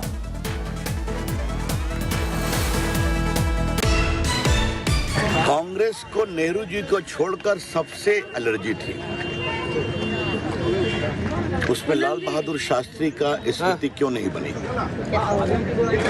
उसमें नरसिंह राव की स्मृति क्यों नहीं बनी? उसमें इंदिरा गांधी की भी स्मृति नहीं बनी, उसमें राजीव गांधी की भी नहीं बनी, और बाकी जितने प्रधानमंत्री हुए, मोरारजी भाई, सब तो कांग्रेस ही थे ना। अटल बिहारी वाजपेयी वो समझने की बात नहीं है। हमारे प्रधानमंत्री की लोकतांत्रिक सोच देखिए कि किस प्रकार से उन्होंने सारे प्रधानमंत्रियों को जगह दी है। क्या देवेगौड़ा, क्या गुजराल साहब, क्या चरण सिंह साहब। तो मैं कांग्रेस के जयराम रमेश को एक ही बात कहूंगा, आपने सब कुछ नेहरू जी ही, नरेंद्र मोदी की सोच, जितने प्रधानमंत्री सबका सम्मान। He's getting asked more details. Mosmi, ever since the BJP came to power in 2014, this actually has been an ongoing discussion, an ongoing debate, now finally coming into effect. The Congress, of course, says that this clearly is an attempt to wipe out the Nehruvian legacy, isn't it? Absolutely, Sneha. You know, there is a legacy war that's broken out because even earlier, you know, as far as Sardar Vallabhbhai Patel is concerned or Dr. B.R. Ambedkar is concerned, all these greats, the BJP has been alleging that the Congress sidelined the legacy of these great leaders, you know, just to push the legacy of the Gandhi family forward. And And here again, the Congress slamming the BJP, saying that why is it so caustic towards the Nehruvian legacy, and the Prime Minister is allergic to anything that is related to Jawaharlal Nehru, the longest serving Prime Minister. So this is not a war of first of its kind. We've seen this happening, the slugfest panning out in the last few years, and Sneha, this is only going to escalate in the run-up to the 2024 elections, with Prime Minister pushing forward the dynastic politics allegations on the Congress. All right, thanking you, Mosmi, for getting us up to speed with those developments over the latest controversy.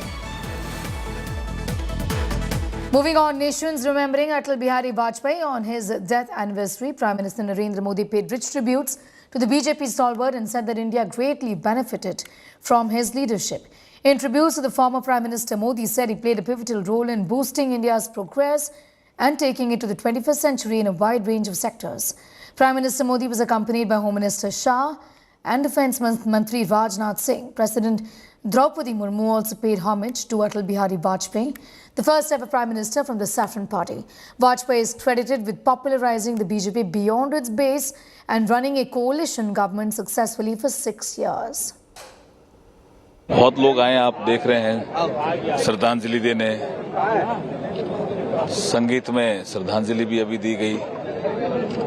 सभी आए और हमारे NDA के साथी भी बड़ी संख्या में आए, क्योंकि उनका व्यक्तित्व ही बहुत विराट था। निश्चित ही आज भारतीय जनता पार्टी को जो राष्ट्र सेवा का अवसर मिला है, उस अवसर के पीछे और भारतीय जनता पार्टी को इस मुकाम तक पहुंचाने में स्वर्गीय अटल जी का अद्वितीय योगदान है, अभूतपूर्व योगदान है, न भुलाया जा सकने वाला योगदान है। उनकी ये चेतना कि हम देश के सामान्य मानवी के जीवन को परिवर्तित करके ही देश को परिवर्तित कर सकते हैं, उसी चेतना पर भारतीय जनता पार्टी निरंतर प्रवाहित होते हुए आज काम कर रही है। कैसे सरकार का काम करना, कैसे सबको साथ लेके जाना, ऐसा एक भाट हम सबको दिखाया। उसका रास्ते में हम जा रहे हैं। ये देश को आगे बढ़ाना, देश को रक्षा करना, उसका मन में कभी भी ऐसे सोचते थे भारत माँ का रक्षा करना। हम सब भारत माँ का सुपुत्र है, हमारा दायित्व है, ऐसे बोल रहे थे। उसका रास्ते में हम चल रहे हैं। आज उसका स्मृति दिवस है। हमको बहुत दुख होता है, हमारे साथ वो बीच में नहीं है, फिर भी उसका प्रेरणा, उसका आशीर्वाद हमारे साथ है।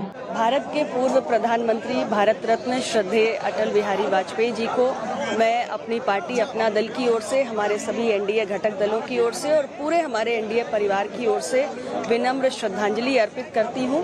वो 140 करोड़ भारतीयों की श्रद्धा का केंद्र है और सदैव उनकी कविताएं, उनका साहित्य, उनकी राजनीतिक जीवन यात्रा हमें प्रेरित करती रहेगी।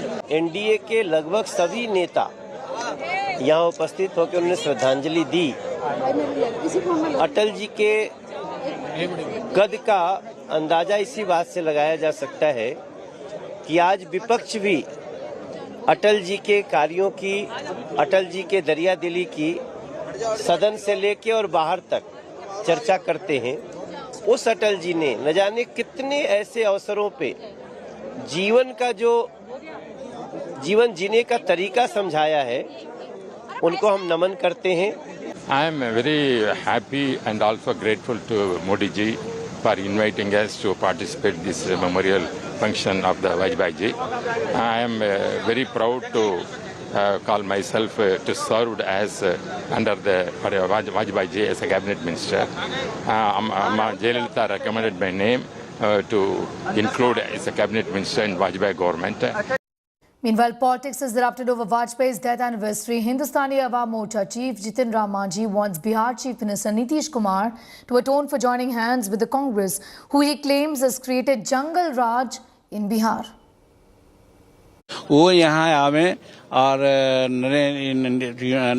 अटल बिहारी वाजपेयी जी के चरणों में झुक करके पश्चाताप करें, प्रायश्चित करें, क्योंकि वैसे लोगों के साथ वहाँ पर हैं जो जंगल राज चलाए हैं, भ्रष्टाचार में वो लोग सजाबंद हैं और उन्हीं के चलते वहाँ पर लॉ एंड ऑर्डर बिगड़ रहा है। भ्रष्टाचार का बात तो है ही है, लैंड ग्रैब हो रहा है, बलात्कार हो रहा है, मर्डर हो रहा है और वैसे के साथ वो हैं तो माननीय हमारे पूर्व प्रधानमंत्री वाजपेयी जी के चरणों में आकर के अगर प्रायश्चित करते हैं तो अच्छी बात है।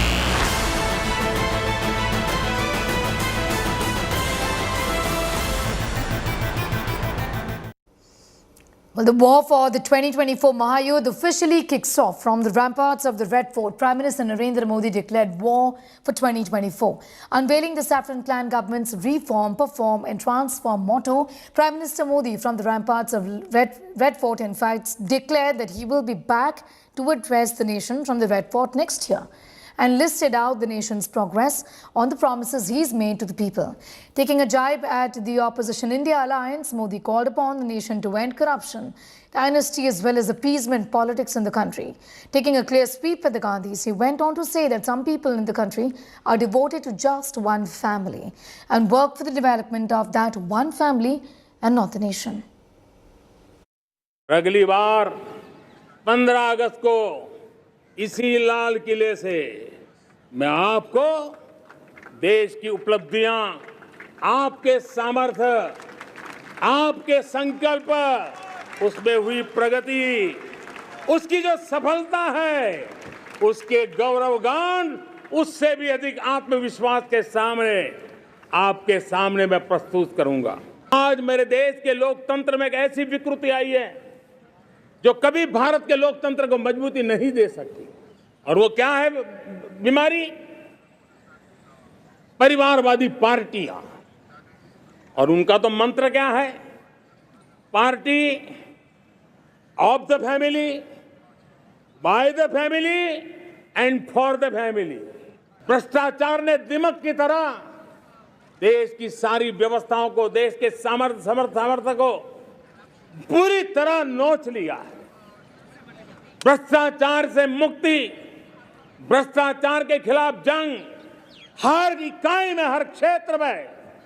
और मैं देशवासियों, मेरे प्रिय परिवारजनों, ये मोदी के जीवन का कमिटमेंट है, ये मेरे व्यक्तित्व का एक कमिटमेंट है कि मैं भ्रष्टाचार के खिलाफ लड़ाई लड़ता रहूंगा। आने वाले चुनावों से पहले एकजुट होकर पूरी ताकत के साथ पहले से ज़्यादा सीटें जिताकर नरेंद्र मोदी जी देश के प्रधानमंत्री बनेंगे। और जो दुनिया का एक विश्वास भारत में जगा है, जो एक उम्मीद उनको भारत से दिखती है, हम की दुनिया की उम्मीदों पर भी खरा उतरेंगे।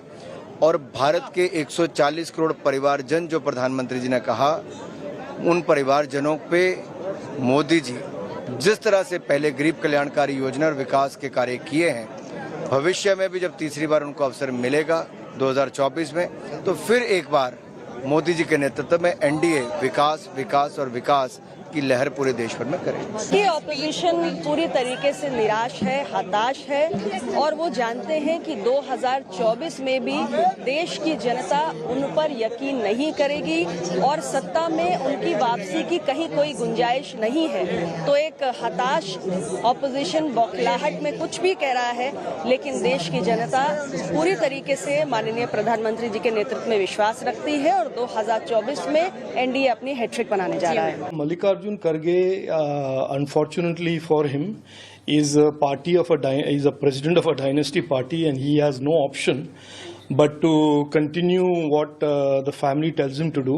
He has his job depends on attacking the Prime Minister and attacking the government. I certainly don't believe the Congress party or indeed its token president Mallikarjun Kharge ji will say anything positive about India. Certainly if he cannot say anything positive about India on Independence Day, certainly he will not say anything positive about the BJP and our government. Shri Narendra Modi ji का उद्बोधन 2047 के विकसित भारत के लक्ष्य को साकार करने वाला रोड मैप था। देश को परिवारवाद, भ्रष्टाचार और तुष्टीकरण के नासूरों से मुक्त करने का ऐलान था। सबका साथ, सबका विकास, सबका विश्वास और सबका प्रयास इस मूल मंत्र को साकार करने वाला था। Modi's home is India. It's not his house. Modi's house is India. He's not having any family. Therefore, he thinks India is his family. Therefore, his house is India. Therefore, in India, Red Fort is the place where he can hoist the flag. Therefore, this is the answer to Kharge. Kharge may have his own family and his house. And same way, Sonia ji also have. Congress may have their own thing. Or ancestor, that is the political parties or dynastic thing they are doing. तो उन्होंने उत्तर प्रदेश के मुख्यमंत्री जी पर भी देखना चाहिए। वो हमसे पहले उदाहरण बने हैं परिवारवाद के। हम लोग तो बाद में उदाहरण बने हैं, लेकिन उत्तर प्रदेश के मुख्यमंत्री जी पहले उदाहरण हैं उत्तर प्रदेश में। हमसे पहले परिवारवाद अगर किसी ने अपनाया है तो बीजेपी ने, और उन्होंने खुद। प्रधानमंत्री जी खुद को रिएश्योर कर रहे हैं कि मैं दोबारा भी यहाँ आऊंगा। मेरे को ऐसा लगता है प्रधानमंत्री जी की स्पीच जो है वो आज एक फेयरवेल स्पीच थी। मुझे नहीं लगता कि प्रधानमंत्री जी प्रधानमंत्री के तौर पे अब कभी लाल किले पे स्पीच देंगे। देश नई राजनीति, नई विजन के साथ आगे बढ़ना चाहता है। It's time for a quick commercial break. Here on the other side, Sunny Deol star Gadar 2 has clocked the highest Independence Day numbers for any Indian film till date. We're getting you that big story in just a bit.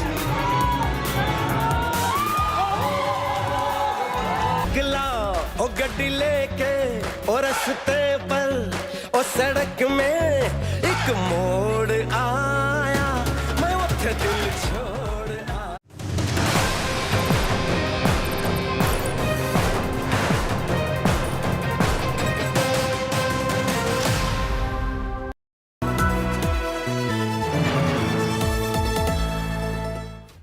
It took a viral video for 2 people to be arrested after 77 days. How did the situation spiral out in Haryana so dangerously out of control? Where was the police? Fauziya ji, I promised you एक दिन आपका बेटा आएगा. Yeah, the promise is fulfilled. Thankful to you. Fitness certificate के बगैर bridge reopen करना, ये किसकी जवाबदेही sir? A 3-time MLA is beaten up in Imphal almost to death. Till today, my tears can't stop. I'm eagerly waiting for my husband's recovery. The beating heart of every story is on News Today with me, Rajdeep Sardesai, Monday to Friday, 9 p.m. only on India Today TV.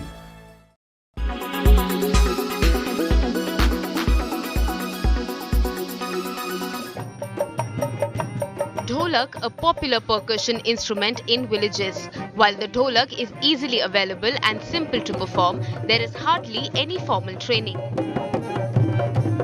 In an innovative attempt to revive the beats of dholak, the Sangeet Natak Academy organized a workshop in Lucknow.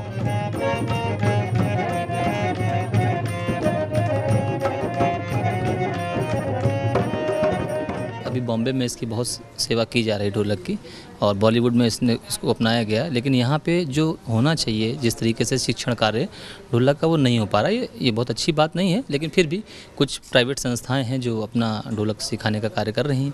Because Akashvani जो है वो audition भी लेता है, B grade भी, high grade, but वो व्यवस्था सिखाने की कोई नहीं कर रहा है। इस पर काफ़ी लोगों को फोक वालों को ध्यान देना चाहिए। Among the participants are senior citizens, a proof that age doesn't matter when it comes to learning.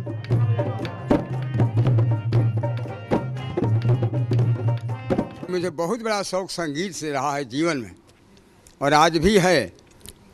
आज भी मैं व्यायाम करता हूँ, 2 घंटा मैं व्यायाम करता हूँ। ढोलक करके सीख करके समाज की सेवा करना चाहता हूँ, और समाज के साथ जहाँ भी हमारी आवश्यकता पड़ी, धार्मिक कार्यों में, अन्य कार्यों में, हर जगह मैं जाने को उपस्थित हूँ। बस हमें आर्डर मिल जाए, मैं आदेश का पालन करूँगा।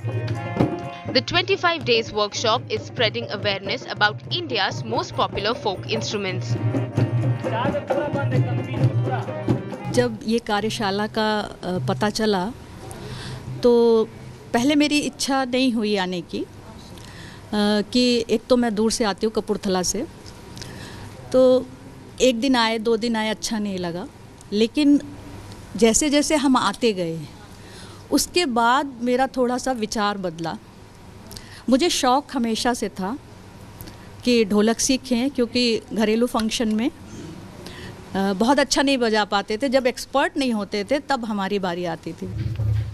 The Sangeet Natak Academy workshop is giving Dholak a new life. Bureau Report, India Today.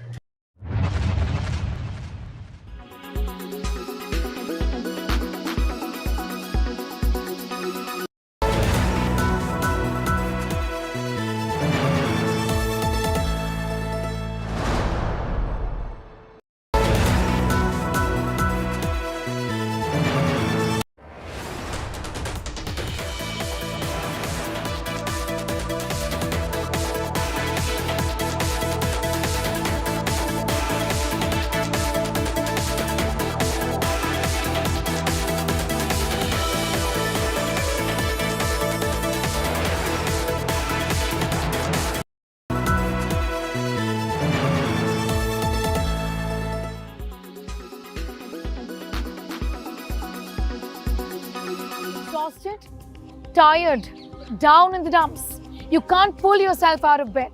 You can't wait for the working week to get over. You're feeling tired all the time. Your appetite has gone for a toss. These are symptoms of chronic stress. Undoubtedly, stress is the culprit. In this week's episode of Health 360, we are decoding stress and also offering you solutions.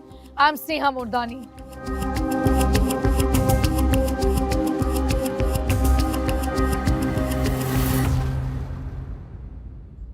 This week, Health 360 is collaborating with the India Today magazine to bring you this story on stress. We decode stress. We talk about what are the reasons for stress and what exactly is it doing to our bodies. Stress is turning our lives upside down. Take a look.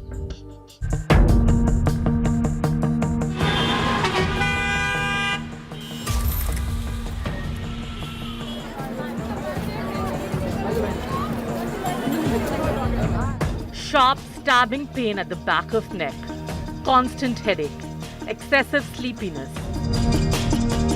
Many of us are only starting to discover what stress is doing to our bodies. This is the most embarrassing day of my life. Few years ago, ABC News anchor Dan Harris had a panic attack on air. I knew with rock solid certainty. Have you ever felt like Dan? Anxious, breathless, and a sense of panic. Just panicky for no good reason. Well, the culprit really is stress here. Yet people do not recognize stress as a problem until it begins to tell on them.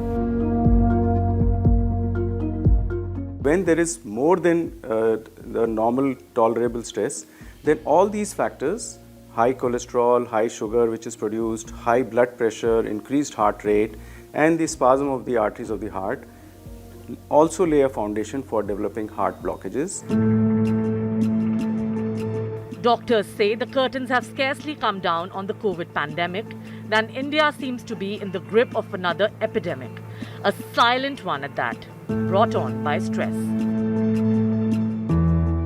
In a survey of 10,000 Indians conducted in December 2020 by the Center of Healing, a mental health service platform based in Delhi, 74% of the respondents reported stress and 88% anxiety. Nearly 70% of the therapists surveyed documented an increase in the number of patient visits. 55% said there had been an increase in first-time clients after the pandemic. Stress is no stranger to humankind. It is perhaps as old as existence itself. The human body is primed both to recognize it and to deal with it through a combination of responses that make up what is called the flee or fight mechanism. It is the overreaction to stress where things start to go wrong.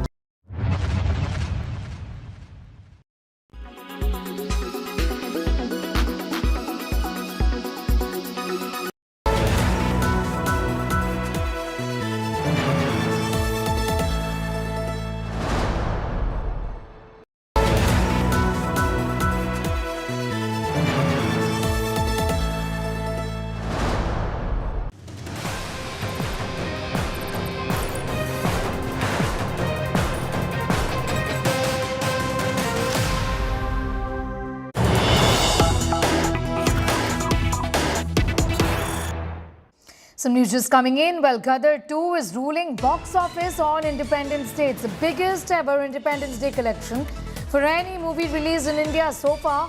Gadar 2 grosses 55 crores on Independence Day. New box office history created by Gadar 2. Indians spent 140 crore rupees on Independence Day movie binge. Sunny Paji seems to be rocking the box office. Anita is getting us more details on that big story. Anita, did the makers also expect this? I'm just wondering, given that there was a lot of, I would say that a sense of apprehension, given that at the end of the day this is a remake, a lot was said about aging stars and the fact that it might not be able to work its magic this time around like Gadar, the first one, did about 22 years ago. I'm sure they were not expecting this. Even when we speak to them, they were like very, very overwhelmed with the entire response, especially from the first day. But somewhere they had an idea that it will connect with the audience, which it has very clearly done so, and people are still throbbing the theaters to watch the film. I know many people who have gone to watch the film 3-4 times, and which is very surprising for us as well as the filmmakers and the entire production team as well.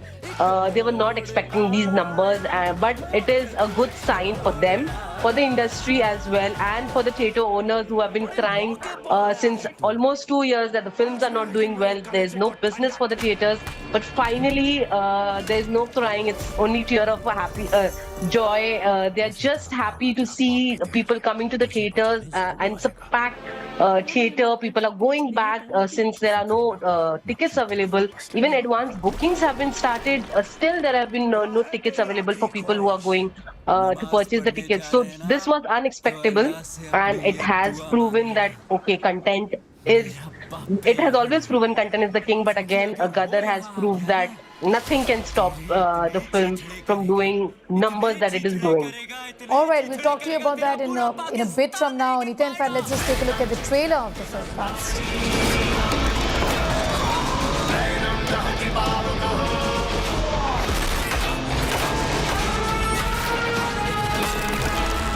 बहुत जुल्म कर लिए तुम लोगों ने हिंदुस्तान में मुसलमान भाइयों पर।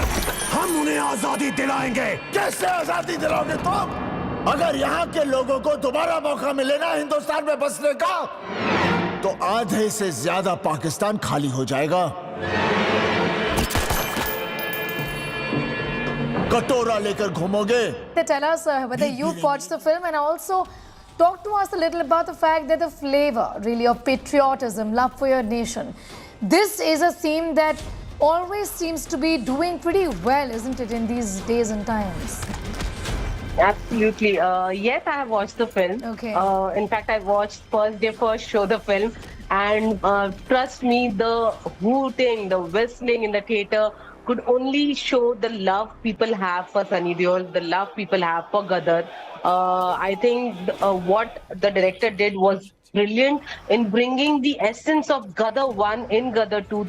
He's very smoothly and very subtly brought the nostalgic moments of Gadar in Gadar 2 as well, and I think that's what is connecting with people. That's what people are loving. They are not missing, and even the youngsters who must have not watched Gadar 1 can connect to it because of this this incorporation that he has done with the film, which even I liked it. And the iconic scene from Gadar, the pump scene, he's incorporated even that, but in a very different way. People have, I can't believe my ears. I was literally had to hold my ears because the screams were so loud. People were just enjoying that one particular scene, which shows, people want to see a film like that. People want to see all Mardhar and some things which they can relate to.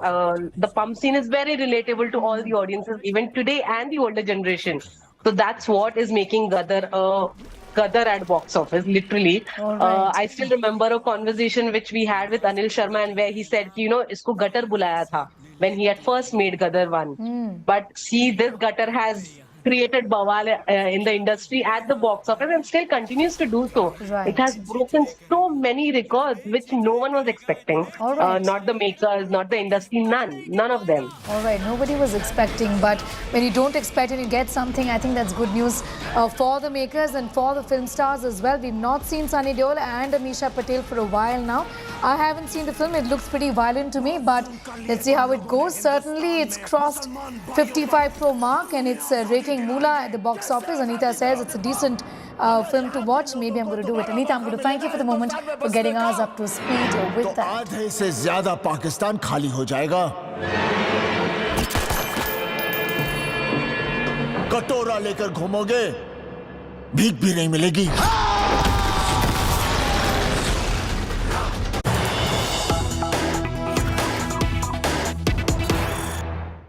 More news coming in. Fissures in Maha Aghadi alliance over Pawar's meeting. The UBT Sena is asking who is Ajit to offer a berth to senior Sharad Pawar. Sanjay Raut says Ajit Pawar not big enough to offer berths. Maharashtra Congress too not very happy with what is going on. Congress says poaching Pawar can work in BJP's favor is what we are learning.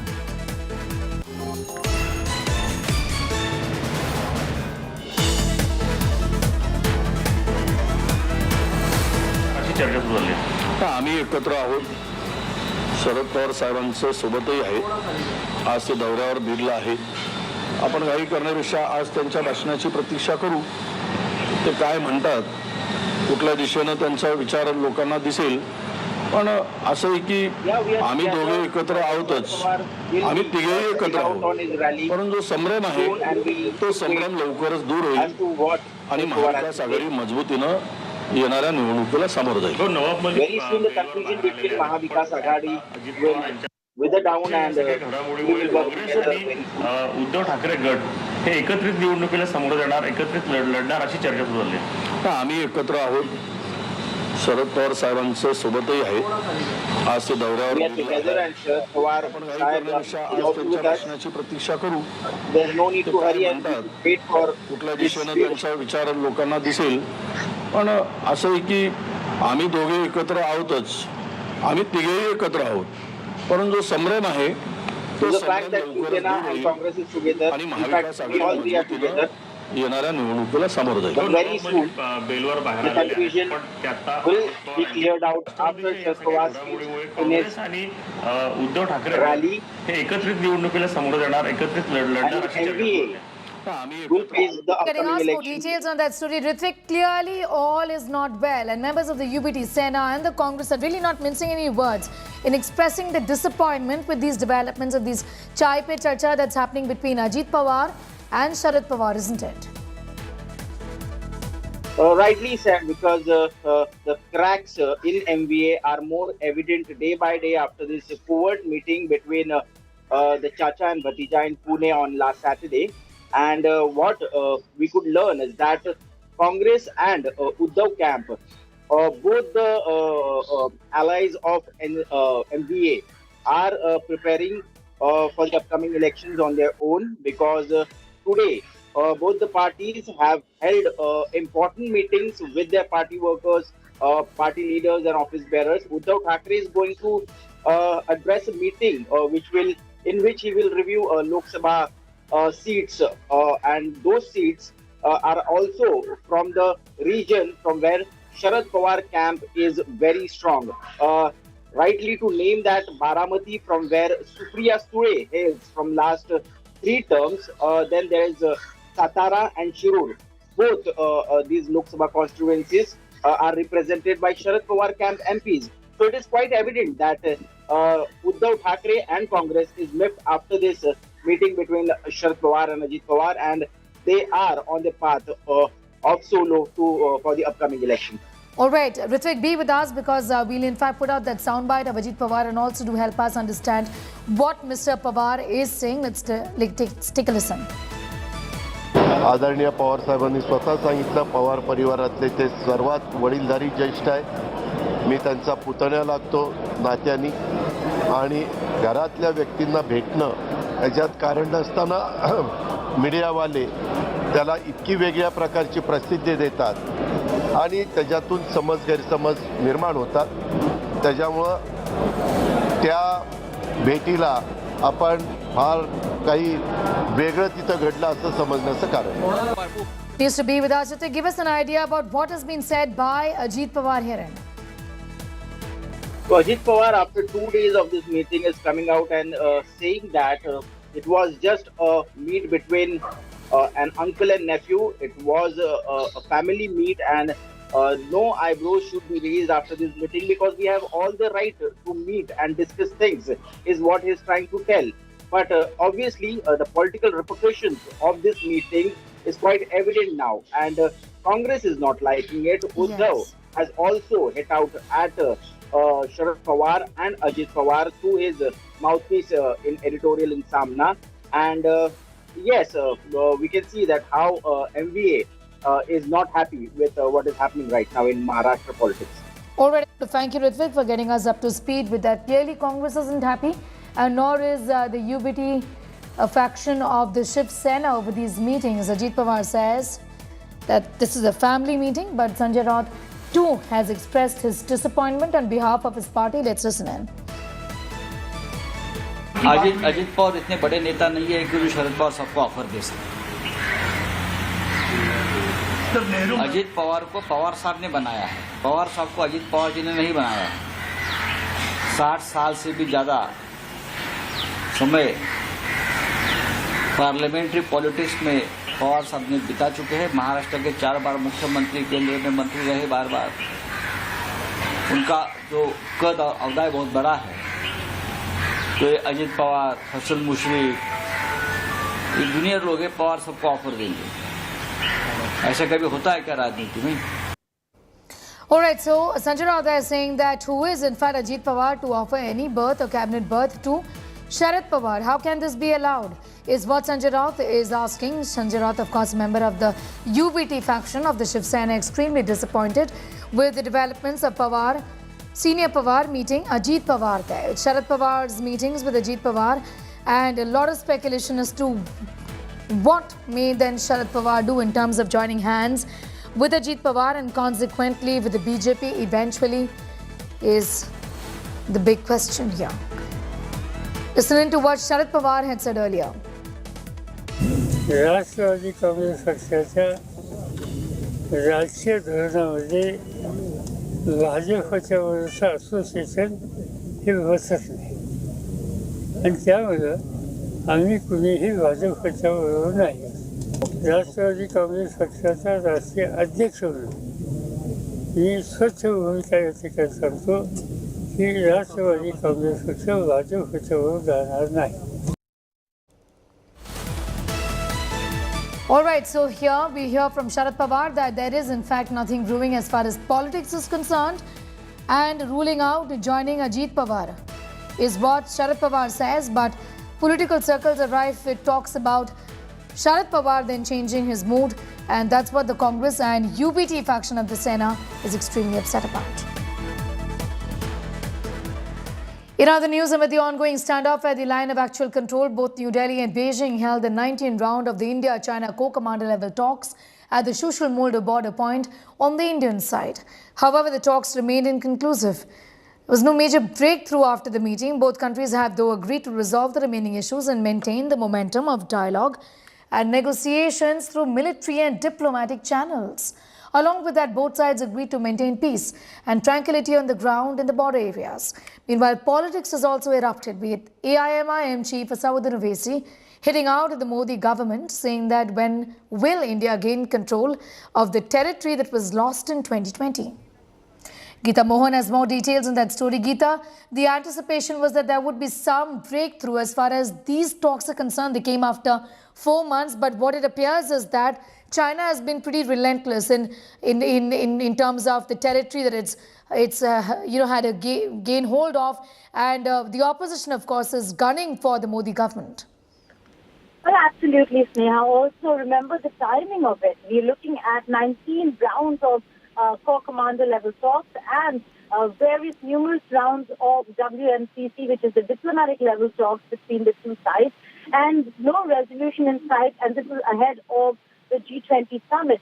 The big question over here being if things continue the way it is and India is hosting the G20, will Xi Jinping come to Delhi? One. Secondly, if he does, will there be a bilateral between the two leaders? At this point in time, while the opposition is up in arms against the government, it seems like a complete resolution of the crisis will have to involve leadership-level talks. And that certainly has not happened. The Indian side during the Bali summit has said that there were only pleasantries exchanged, but only recently the Chinese did confirm, which we had reported out of Bali, that it was not just pleasantries, that they did talk about resolving the outstanding issues. So it requires leadership intervention, and we'll have to wait and see whether if that leadership intervention will take place during and around the G20 summit. All right, Geeta, I'm going to thank you for the moment. Geeta Mohan, our Foreign Affairs editor there with the very latest on that big story. It's time for a quick break. Here on the other side, Rishi Sunak attends Ram Katha at Cambridge. The UK Prime Minister performed puja, distributed prasad, says my Hindu faith guides me, chants Jai Siya Ram.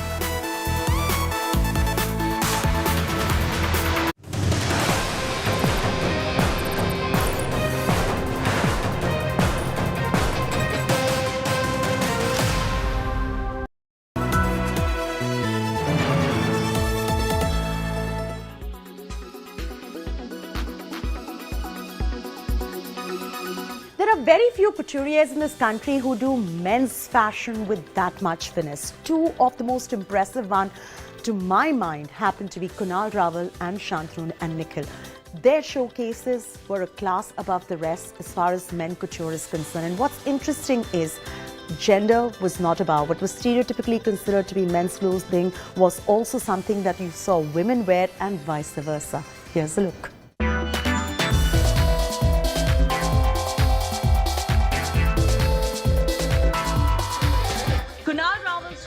Was extremely high on energy with Punjabi music grooving and Ranbir Kapoor show-stopping with a Kapoor swag.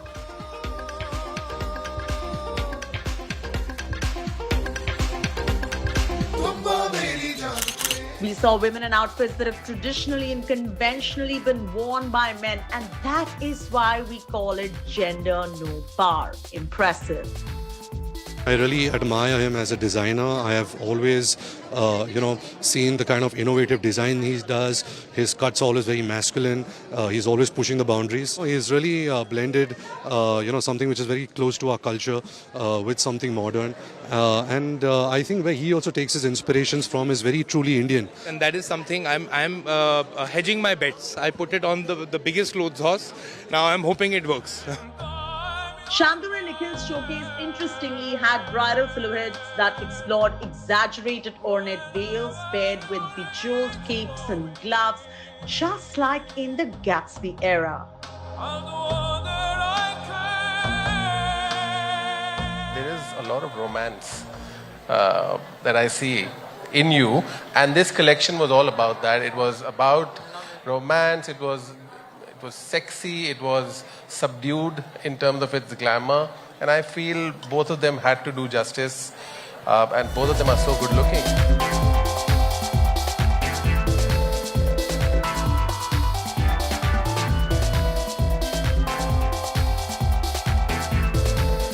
Rajesh Pratap Singh stands out of the pack with the kind of rebellion we saw in his work.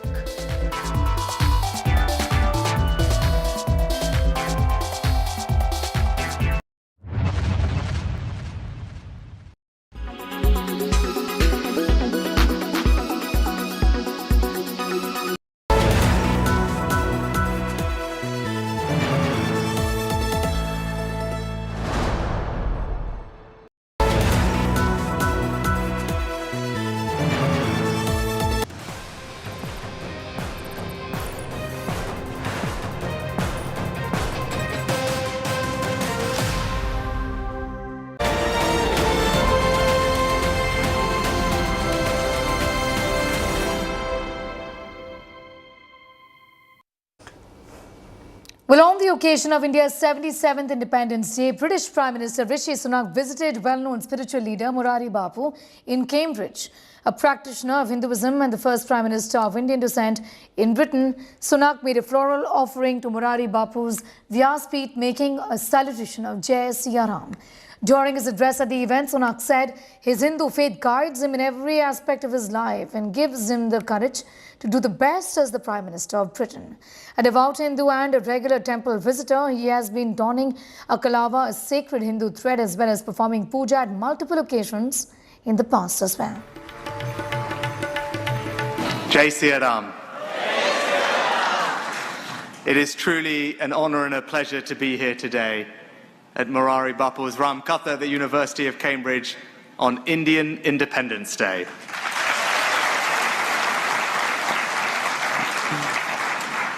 Bapu, I'm here today not as Prime Minister, but as a Hindu. सनातन धर्म की विशाल व्यास पीठ के पास आकर यहाँ के आदरणीय प्रधानमंत्री ऋषि सुनक साहब आए और इतनी सरलता से व्यासपीठ के प्रति अपना आदर व्यक्त करें, ये मेरी दृष्टि से उसके संस्कार का परिचय है। देश का प्रधानमंत्री, उसका पद कोई सामान्य नहीं है, बिल्कुल बहुत गरिमापूर्ण पद है। तो मैंने ये मार्क किया कि इतनी सबल राजपीठ पर बैठे हुए होते ही इतनी सरलता मैंने कम राजनेताओं में देखी है। मैं एक साधु के नाते बिल्कुल सत्यस्थ होकर न सराहना न आलोचना, मैं उसकी सरलता को धन्यवाद देता हूँ। और जिस तरह वो गए और बच्चों से मिल रहे थे, लोगों को मिल रहे थे, ये जो है ये उसका बहुत अच्छा पहलू है। और बहुत सुंदर बात कही कि हनुमान जी जिस तरह आपके पीछे विराजमान थे, उनके 10 डाउनिंग स्ट्रीट पर एक गणेश जी विराजमान है जो उन्हें प्रेरित करते हैं और आपने उन्हें शिवलिंग दिया। मैं बहुत खुश हुआ कि वो अपने टेबल पर या तो अपने ऑफिस पर गणेश जी को रखते हैं। वही गणेश उसके जीवन में जो बाधाएं आएगी, जो विघ्न आएंगे, उसको हटाएं।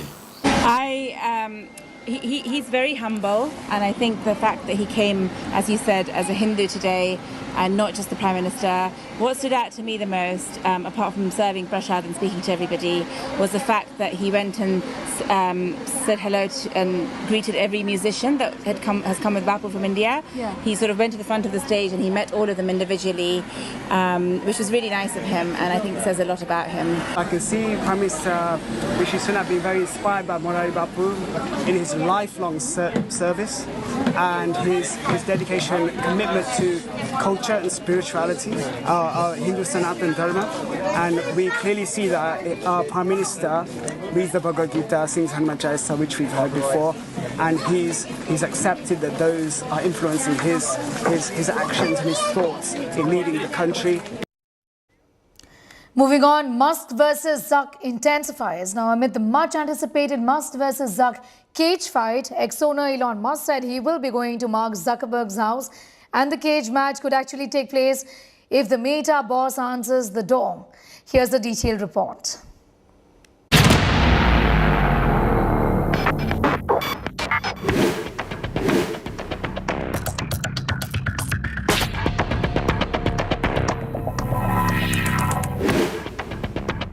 Will they or won't they get into a fight? That's the billion-dollar question.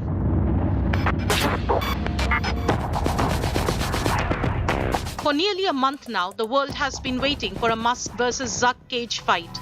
And it now seems that we may be closer to an epic showdown between the Silicon Valley titans.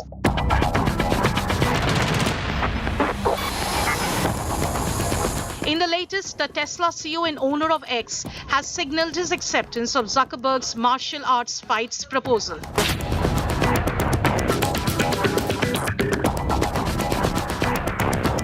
The twist comes, he posted on his virtual playground, "Knock knock, challenge accepted, open the door." The twist comes days after Zuckerberg expressed skepticism about the likelihood of this fight. Taking to ex-rival threads, the Facebook founder said that Musk isn't serious about a cage fight and it's time to move on.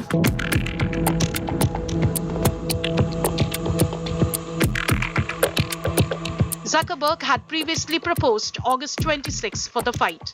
Musk has now raised the stakes by declaring that he will ask the Tesla full self-driving car to drive to Zuckerberg's house, and that the duo's adventure will be live-streamed on the new X live-stream video feature.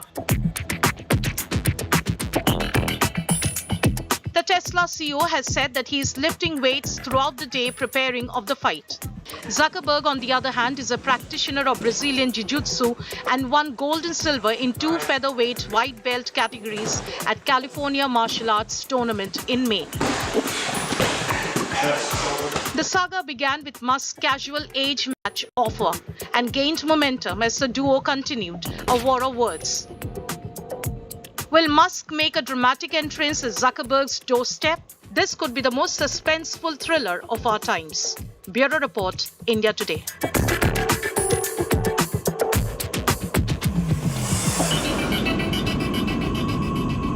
All right, it's time for a quick commercial break. Here on the other side, massive political war over renaming Nehru Memorial. Congress says Modi is defaming Nehru's legacy. We're getting you that report in just a moment.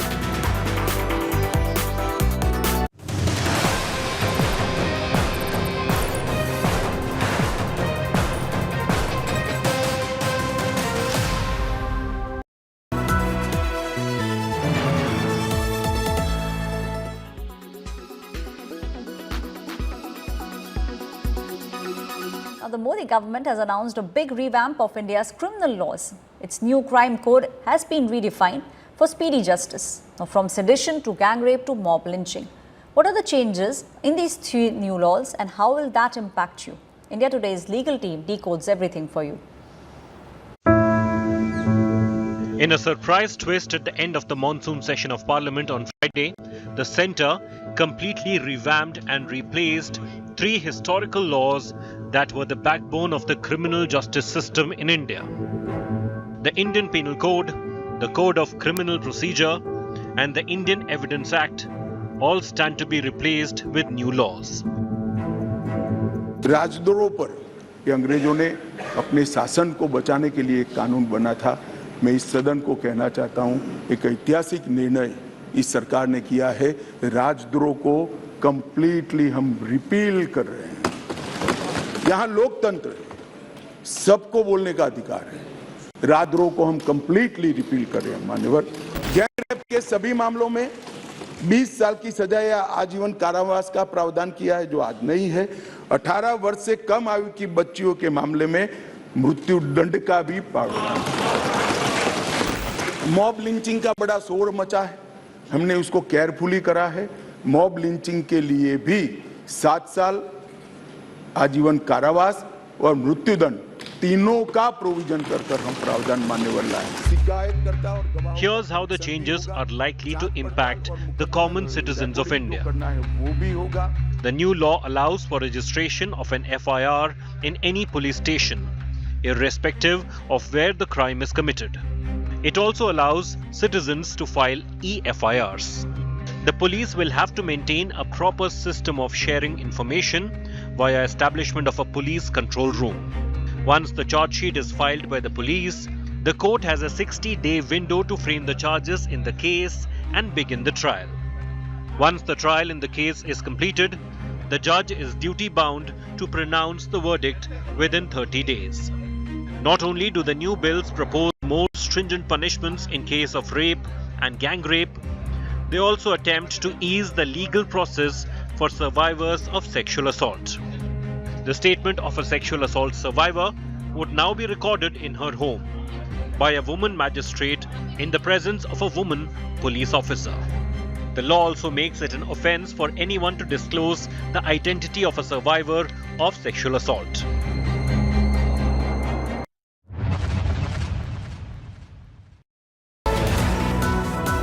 So sorry.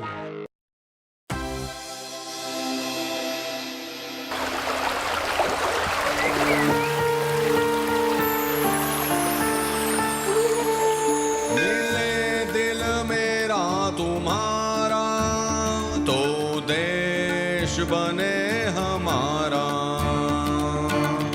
UP के mafia bulldozer से डर के मिट्टी में मिले, चैन की सब सांस लेके खुशियाँ झलके झलके मिले दिल मेरा तुम्हारा। मिट जाए दर्द घट जाए मरज, मुफ्त मिले सब क्या है हरज। ਤੁਹਾਡਾ ਸੁਰ ਮਿਲੇ ਸਾਡੇ ਦਿਲ ਦੇ ਨਾਲ, ਜੋ ਬੋਲੇ ਸੋ ਨਿਹਾਲ ਸਤਿ ਸ੍ਰੀ ਅਕਾਲ। तुम्हार सुर हमार सुर खिला होता रहे जरूर। मिले सुर जो हमरा तुम्हारा, बना रहे गठबंधन न्यारा। मामा का है एक ही नारा, रहे ना कोई मुसीबत का मारा।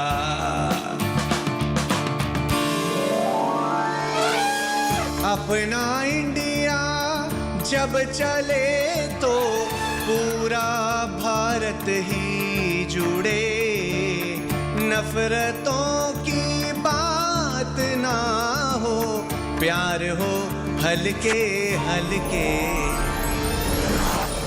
मेरे दिल मेरा तुम्हारा, मेरे दिल मेरा तुम्हारा, तो देश बने हमारा, तो देश बने हमारा।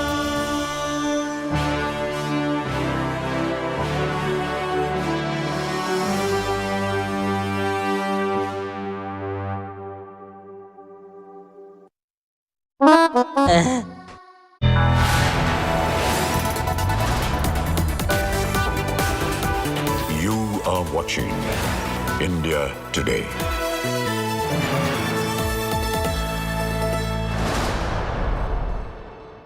Good morning and a warm welcome to India Today. I'm Paulami Saha. These are the headlines we're tracking at the top of this hour. Fishers in Maha Aghadi over allegation of Sharad's birth offer. UBT Sena says Ajit Pawar is not big enough to offer berths to Sharad Pawar.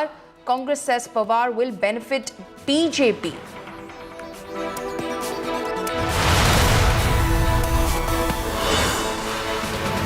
Massive political war over renaming Nehru Memorial. Congress says Modi defaming Nehru's legacy.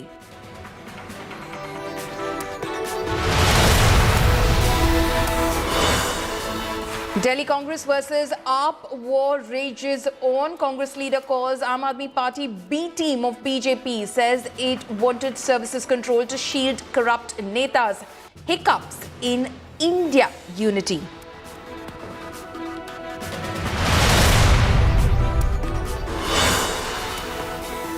Gadar 2 has clocked the highest Independence Day numbers for any Indian film till date.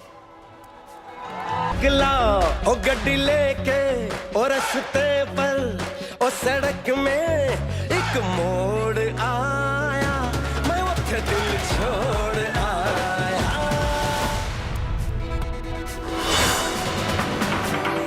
Rishi Sunak attends Ram Katha at Cambridge. UK Prime Minister performs puja, distributes prasad, says my Hindu faith guides me, chants Jai Siya Ram. Jai Siya Ram.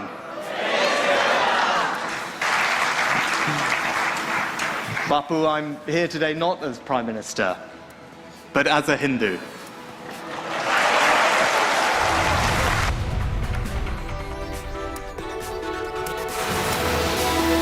Sharad Pawar, Ajit Pawar meet in Pune sparks, in fact, unease within the political sphere, especially of the Mahavikas Aghadi. If a former chief minister from the Congress is to be believed, Ajit Pawar made two specific offers to NCP patriarch Sharad Pawar. While Ajit Pawar has refused to talk about such an offer as per the former chief minister, Sharad Pawar would be accommodated in the Union Cabinet as Agriculture Minister or Chairperson of Niti Aayog. Reportedly, even daughter Supriya Sule has been made an offer. Now, this comes even as Sharad Pawar on Monday reiterated there was no confusion regarding his NCP faction having any truce with the ruling Bharatiya Janata Party. Now, Sharad Pawar's meeting with Ajit Pawar in Pune has disconcerted his Maha Vikas Aghadi allies. In fact, Uddhav Thackeray's Shiv Sena faction and the Congress are quite disconcerted. Slamming Ajit Pawar, UBT Sena leader Sanjay Raut has claimed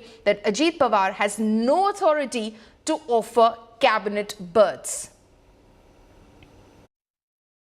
आदरणीय पवार साहेबांनी स्वतः सांगितलं पवार परिवारातले ते सर्वात वडीलधारी ज्येष्ठ आहे. मी त्यांचा पुतण्या लागतो नात्यानी आणि घरातल्या व्यक्तींना भेटणं याच्यात कारण नसताना मीडियावाले त्याला इतकी वेगळ्या प्रकारची प्रसिद्धी देतात आणि त्याच्यातून गैरसमज निर्माण होतात. त्याच्यामुळं त्या भेटीला आपण फार काही वेगळं तिथं घडलं असं समजण्याचं कारण. अजित पवार इतने बड़े नेता नहीं है कि शरद पवार सबको ऑफर दे सकते. अजित पवार को पवार साहब ने बनाया है, पवार साहब को अजित पवार जी ने नहीं बनाया है. 60 साल से भी ज्यादा समय पार्लियामेंट्री पॉलिटिक्स में पवार साहब ने बिता चुके हैं. महाराष्ट्र के 4 बार मुख्यमंत्री, केंद्र में मंत्री रहे बार. उनका जो कद और अवदाय बहुत बड़ा है. तो ये अजित पवार, हसन मुशर्रफ, ये जूनियर लोग हैं, पवार सबको ऑफर देंगे. ऐसा कभी होता है क्या राजनीति में? Now, earlier Sharad Pawar had denied any tie-up with the BJP after his meeting with Ajit Pawar. राष्ट्रवादी काँग्रेस पक्षाच्या राजकीय धोरणामध्ये भाजपच्या बरोबरचं असोसिएशन हे बसत नाही आणि त्यामुळं आम्ही कुणीही भाजपच्या बरोबर नाही. राष्ट्रवादी काँग्रेस पक्षाचा राष्ट्रीय अध्यक्ष म्हणून मी स्वच्छ भूमिका या ठिकाणी सांगतो की राष्ट्रवादी काँग्रेस पक्ष भाजपच्या बरोबर जाणार नाही. Mahesh Tapse of the NCP spokesperson is joining us over the phone line right now. Mahesh, we heard Mr. Pawar over there. He, of course, has denied categorically having any sort of traction with the Bharatiya Janata Party. But these backdoor meetings that he continues with his nephew at neutral locations, they're already sparking a lot of speculation. In fact, adding to the discomfort of your Maha Vikas Aghadi allies. I think this discomfort which is happening at the moment is very momentary, and tomorrow we are having another meeting in Beed district of Marathwada region in Maharashtra, where Pawar Sahib is going to address the rural Maharashtra after a certain faction of the NCP has fallen out and gone with the BJP. So there has no ambiguity as far as our role, Sharad Pawarji's role is concerned with the India and the Maha Vikas Aghadi government. So there cannot be any ambiguity. We are against the BJP. We will continue to oppose the policies of the BJP. We will hold the hands of the Maha Vikas Aghadi alliance and the India alliance together. And we are one of the hosts for the proposed India conclave that's going to happen in Mumbai on 31st and 1st of September. Okay, but there is obviously some speculation, especially some claiming that Mr. Pawar was made offers by Ajit Pawar for cabinet berths. It's very speculative. If Mr. Pawar wanted to go, I think Narendra Modi ji, the Prime Minister of India, has already spoken to him long ago. But there is no categorical tacit understanding between the NCP led by Sharad Chandra Pawar ji and the BJP in the centre. So there is no chance of Pawar Sahib aligning with the BJP government in the centre and giving his blessing for the current BJP, Shinde and Ajit Pawar government in Maharashtra. Okay, Mahesh, thank you for joining us on India Today. Anand Dubey of the UBT faction of the Shiv Sena is joining us over the phone line right now. Mr. Dubey, आपको क्या लगता है कि सचमुच अजीत पवार ने शरद पवार को offer दिया होगा कि आप कैबिनेट ज्वाइन कर लीजिए, यूनियन कैबिनेट ज्वाइन कर लीजिए, सुप्रिया सुले के लिए भी एक ऑफर लेकर गए होंगे, ऐसी बात आ रही है सामने कांग्रेस की तरफ से, आपको क्या लगता है सर? देखिए, ऐसा है कि शरद पवार जी, अजीत पवार जी, सुप्रिया सुले आपस में रिश्तेदार हैं घर है, परिवार है।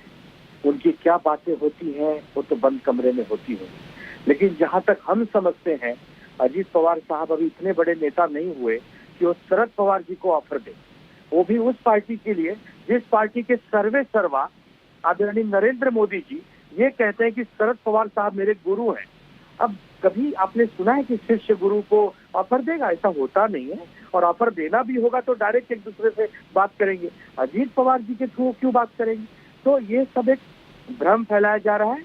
ये भारतीय जनता पार्टी इसके पीछे हो सकती है, मुझे नहीं पता, लेकिन शरद पवार साहब अभी भी एनडीए के अपना यूपीए हमारी जो इंडिया है उसके साथ है, और शरद पवार साहब, उद्धव ठाकरे साहब और कांग्रेस पार्टी, यह एक महाविकास आघाड़ी जो हमारी बनी थी, महागठबंधन बनी थी, वह सब एक साथ है। और शरद पवार साहब ने स्पष्ट कहा है कि 31 अगस्त और 1 सितंबर वाली जो मुंबई में मीटिंग हो रही है, मैं उसमें बढ़ चढ़कर हिस्सा लूंगा, और उसकी तैयारी में लगे हैं। ये अभी वर्तमान स्थिति है। नहीं, पर आपको क्या लगता है जो ये मुलाकातें हो रही हैं शरद पवार और अजीत पवार के बीच में, लास्ट जो मुलाकात हुई पुणे में हुई, इन मुलाकातों का क्या मतलब है सर? देखिए, ये मुलाकातों पर हमने अपनी प्रतिक्रिया दी है, हमने अपनी आपत्ति भी जताई है कि पवार साहब आप हमारे नेता हैं, आप महागठबंधन के अग्रज हैं, सलाहकार हैं, यदि आप ही बार बार अजीत पवार से खुले मंचों पर मिलेंगे या बंद कमरे में भी मिलेंगे, इससे अच्छा संदेश नहीं जाएगा।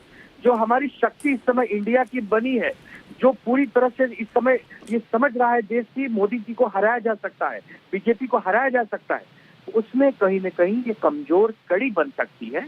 पवार साहब अब चूंकि उनके परिवार का मामला है, किस परिस्थिति से गुजर रहे हैं, ये तो वही बखूबी बता पाएंगे, लेकिन हमने अपनी आपत्ति दर्ज करा दी है। आपने अपनी आपत्ति दर्ज करा दी है, पर आप ये मानते हैं, पूरी तरह से आप विश्वास रखते हैं कि शरद पवार साहब दूसरी तरफ नहीं जा सकते, एनडीए की तरफ नहीं जा सकते हैं, ये आपका विश्वास है? खुद शरद पवार साहब ने कहा है कि हमारे पार्टी के जो दूसरे नेता हैं जयंत पाटिल, उनके भाई पर ईडी का शिकंजा कसा जा रहा है, उनको दबाव बनाया जा रहा है कि आप बीजेपी में आइए, लेकिन फिर भी वो नहीं जा रहे हैं। तो वो मेरे नेतृत्व में भरोसा रखते हैं और मैं कभी बीजेपी के साथ नहीं जाऊंगा। ये मेरा स्टेटमेंट नहीं, खुद पवार साहब का है। यदि पवार साहब कह रहे हैं कि मैं बीजेपी में नहीं जाऊंगा, तो हमें पूरा विश्वास है कि पवार साहब बीजेपी में नहीं जाएंगे। जी आनंद जी, शुक्रिया हमसे बात करने के लिए। My colleague Ritvik Bhadekar is also joining us right now. Ritwik, what's going on? Because this is definitely causing a lot of discomfort among the Mahavikas Aghadi allies. What are they to understand from all of this, when of course Sharad Pawar and Ajit Pawar continue to have meetings, while at the time of separation there was such a very strong barbs exchange between the two sides? Problem, it is quite evident that after this secret so-called meeting between the uncle and nephew, we can see how MVA partners are reacting to it. Obviously, there are some cracks and there are some ripples, and we can see that from the reactions of the leaders from Uddhav camp and Congress. But one thing is for sure, that whatever talks are being held between both the factions of NCP, and also it is being said from Congress that there are being offers given out to Sharad Pawar from BJP. One thing is for sure, I'll say that in all this narrative, NCP at the given point of time is beneficial in every angle of the political happenings which are right now going on in Maharashtra. Because even if there are talks that Pawar will be retiring and goal of NCP would be going with Ajit Pawar, then obviously NCP will be benefiting from that. And if Pawar decides not to go ahead with the BJP offer, and as the sources are telling that he has outrightly rejected the offer given out by BJP, and if he will be leading India and the opposition parties front on national level and in state level, as we could see how MVA is progressing, again there will be a sympathetic wave which will benefit Pawar in the long run and in the upcoming elections.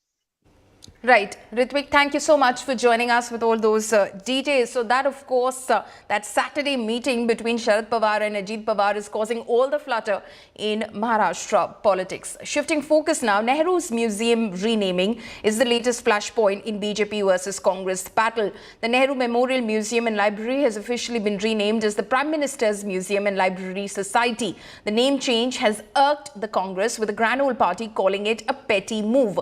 Congress Member of Parliament Jairam Ramesh, in a scathing attack, called it a bid by Prime Minister Modi to erase Nehruvian legacy. He asserted that all the liberal foundations set up by Nehru are under assault by Modi, stating that no matter what, his legacy will live on. BJP, however, was quick in fact to hit back at the Congress, asking why the party is so obsessed with Nehru.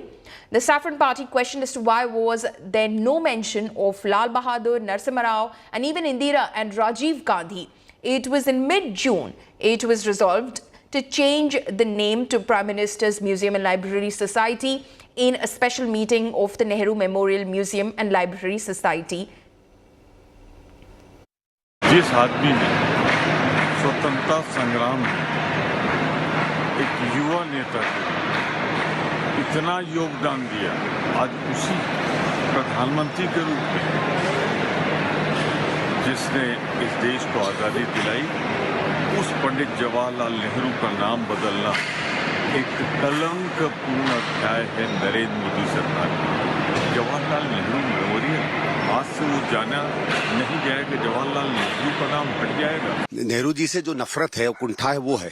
आप प्रधानमंत्रियों पे संग्रहालय बनाना चाहते, बनाइए। किसी पे भी संग्रहालय सरकार बना सकती है, बनाना भी चाहिए और लोगों पे भी बनाना चाहिए। वर्तमान इतिहास, पुराने इतिहास पर संग्रहालय बनाना चाहिए।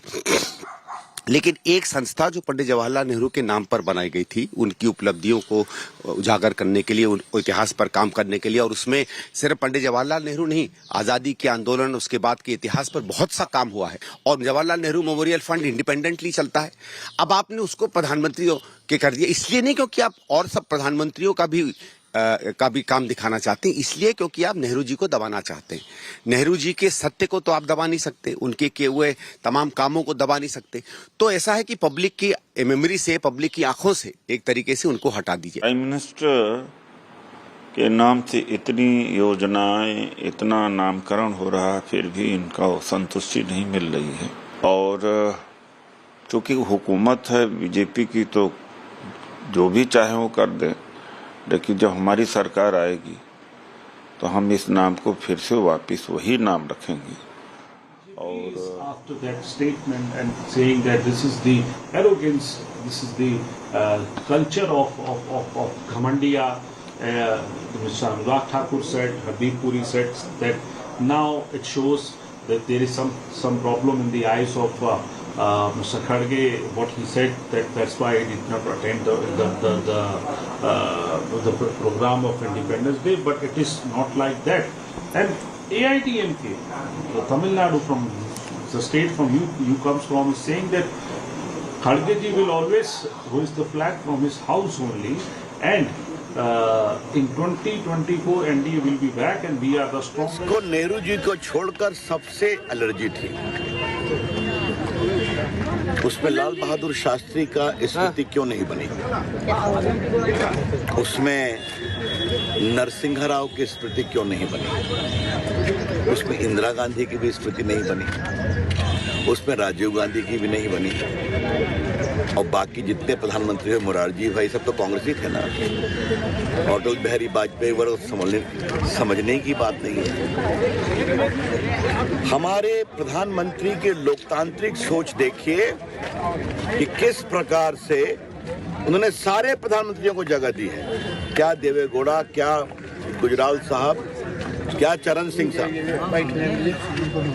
तो मैं कांग्रेस के जयराम रमेश को एक ही बात कहूंगा, आपने सब कुछ नेहरू जी ही, नरेंद्र मोदी की सोच, जितने प्रधानमंत्री, सबका सम्मान। मुझे लगता है कि देश के कार्यक्रमों को, देश के इन चीज़ों को केवल राजनीति की भेंट चढ़ाना ये कांग्रेस की आदत और फितरत बन चुकी है। मोदी विरोध में ये देश के प्रतीकों का और अपने ही कांग्रेस के प्रतीकों का भी विरोध करने लगे हैं।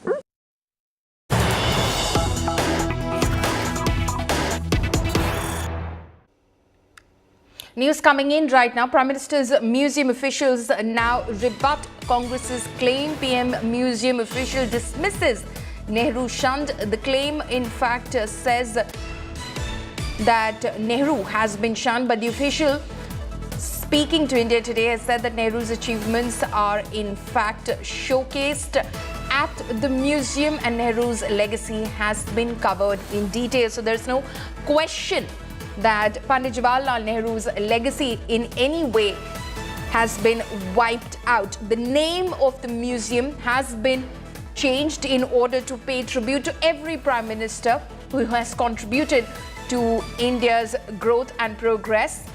And today, of course, that name change, yesterday in fact on the occasion of Independence Day, that name change came into effect. But as far as Nehru's legacy is concerned, there has been no erasing of that legacy. Let's listen in to A. Surya Prakash, Vice Chairman, Executive Council of the Prime Minister's Museum and Library.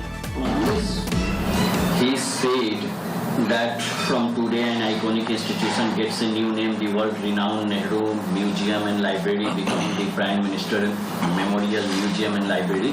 And Mr. Modi poses a huge bundle of fear, complex insecurity, and he also alleged that the single agenda of the government, Prime Minister Modi, is denying, distorting, defaming, destroying the Nehru and Nehru. I would not like to take a political question, but I will respond in terms of what the Nehru Memorial Museum Library, which is now Prime Minister's Museum and Library, has done. If you have seen the Nehru Museum earlier, you will get an idea of how the Nehru Gandhi family, which was in charge of that institution for long years, how they had set up that museum. If you just were to reflect on that, I would say that it would give you an idea of what kind of thinking they had in terms of projecting Nehruji. If you come now to the Nehru Memorial Museum and Library, you will look at the Tinmurti Bhavan, how we have showcased Nehru, his temples of modern India, the Hirakud Dam, Nagarjuna Sagar Dam, his idea of setting up institutes of technology. My colleague Mosmi Singh is now joining us over the story. Mosmi, what is the Congress's contention? Because what the officials at the Prime Minister's Museum and Library are saying is that as far as the name of the library and society is concerned, that has been changed to reflect that every Prime Minister's contribution towards the growth and development of India has been reflected on the inside, and not just Pandit Jawaharlal Nehru's. His achievements per se have not been erased. Right, Paulami. Even the Defense Minister Rajnath Singh, who is actually the Vice President of the society, had said that all colors of the rainbow must be proportionately represented in order to make it beautiful, and this was completely democratic to respect all previous Prime Ministers. And in line with that, the office bearers are also reiterating that point. But the Congress, in fact, alleging that the Prime Minister is caustic towards anything to do with Nehru's legacy. And if you remember, even in the House, in the lower house, when Prime Minister was answering the no confidence motion, he went elaborated on how the schemes of the country, the various institutions, everything was named after one family, and how that became actually a machinery for corruption. So really hitting that identity politics of dynastic politics of the Gandhi family, and that's one reason that the Congress is suspicious of any move of the government, whether it is democratic or representative of all prime ministers, finding something foul there. Okay. Mosmi, thank you for joining us with all of those details. We're slipping into a very short break. Coming up next, big India Today investigation impact riot provocateur Bittu Bajrangi arrested. Details on the other side.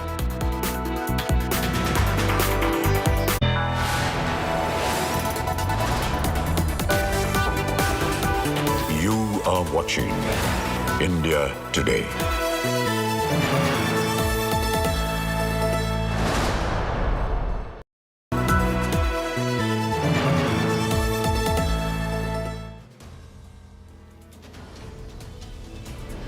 In politics, everyone has an opinion, but I have the data. Whose stock is rising?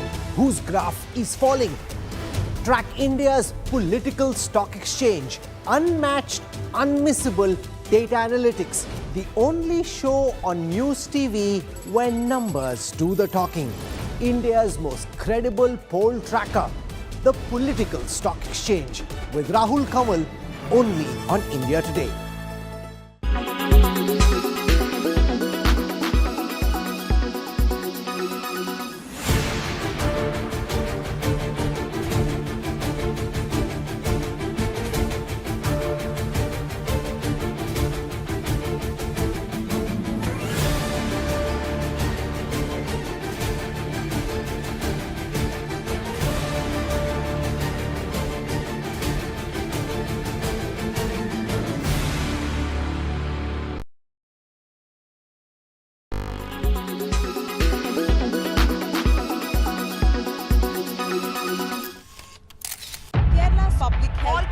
Traveling from different parts. Armed with facts, Looking at political back. she takes the news by its horns. You think the future of these students are not hampered?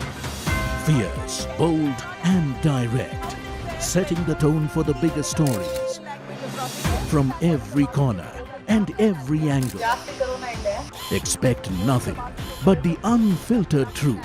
News first, niceties later. Watch me, Nabila Jamal, on India Today. Make your media plan smarter with India Today Live TV on your connected devices. Amplify your brand with 100 million smart internet viewers. To advertise, mail us at sales@aajtak.com. Make your media plan smarter with India Today Live TV on your connected devices. Amplify your brand with 100 million smart internet viewers. To advertise, mail us at sales@aajtak.com.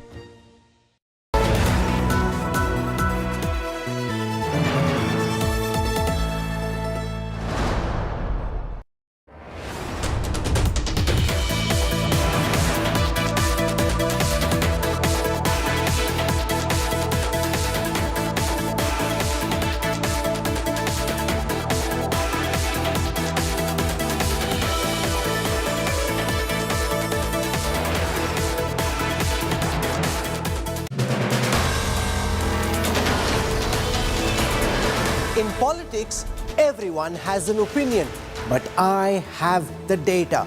Whose stock is rising? Whose graph is falling? Track India's political stock exchange. Unmatched, unmissable data analytics. The only show on news TV when numbers do the talking.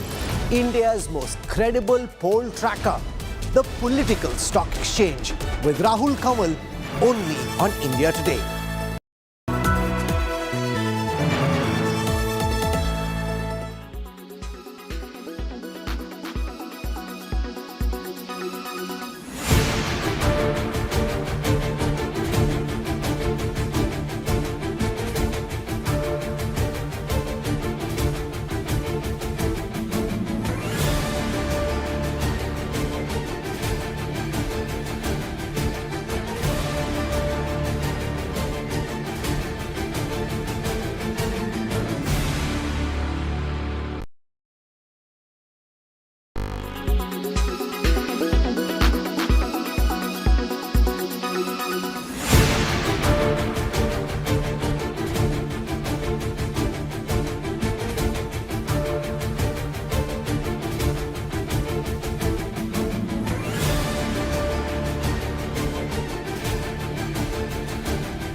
Traveling from different parts. Armed with facts, Looking at political back. she takes the news by its horns. You think the future of these students are not hampered?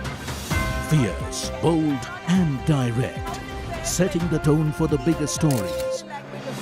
From every corner and every angle.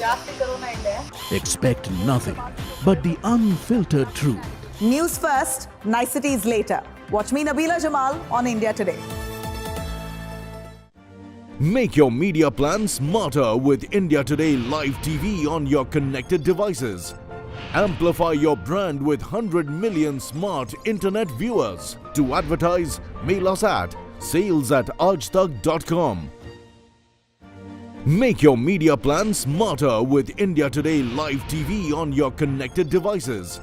Amplify your brand with 100 million smart internet viewers. To advertise, mail us at sales@aajtak.com.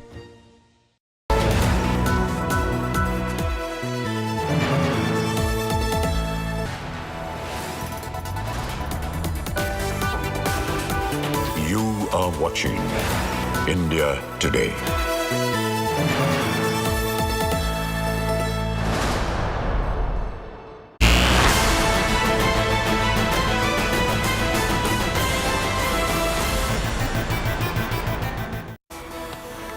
It's a mega India Today impact hate monger and the main instigator of the July 31st communal clash in Nuh, Haryana. Bittu Bajrangi was arrested on Tuesday. Now, this comes after India Today exposed Bittu Bajrangi's hate provocations on camera. Accused in several other cases, Bittu Bajrangi was caught from near his Faridabad house nearly 20 days after violence broke out. The arrest followed a brief chase by the cops near Bittu Bajrangi's house, where the cops were armed with sticks and guns. In the exclusive CCTV video accessed by India Today, it shows how plainclothes cops chased the car vigilante, who was caught by surprise when the cops arrived. Now, thus, after a long chase, Bittu Bajrangi was arrested from his Faridabad house. Bittu Mewat को ससुराल बताकर आने की धमकी भर देकर रह गया, लेकिन हरियाणा पुलिस उसे यहां लेकर आई है। अब ये तो बिट्टू ही बेहतर बता पाएगा कि ये उसके लिए ससुराल है या कुछ और, लेकिन इतना तो तय है कि यहां पर उसकी खातिरदारी कुछ ऐसे सख्त सवालों से और पूछताछ कुछ ऐसी होनी है कि भविष्य में शायद वो ससुराल का जिक्र तक न कर सके। कैमरामैन अंकित खंडेलवाल के साथ हिमांशु मिश्रा, नूह। My colleague Shreya Chatterjee is now joining me live on this story. Shreya, what is going to be the cops' line of questioning as far as Bittu Bajrangi goes?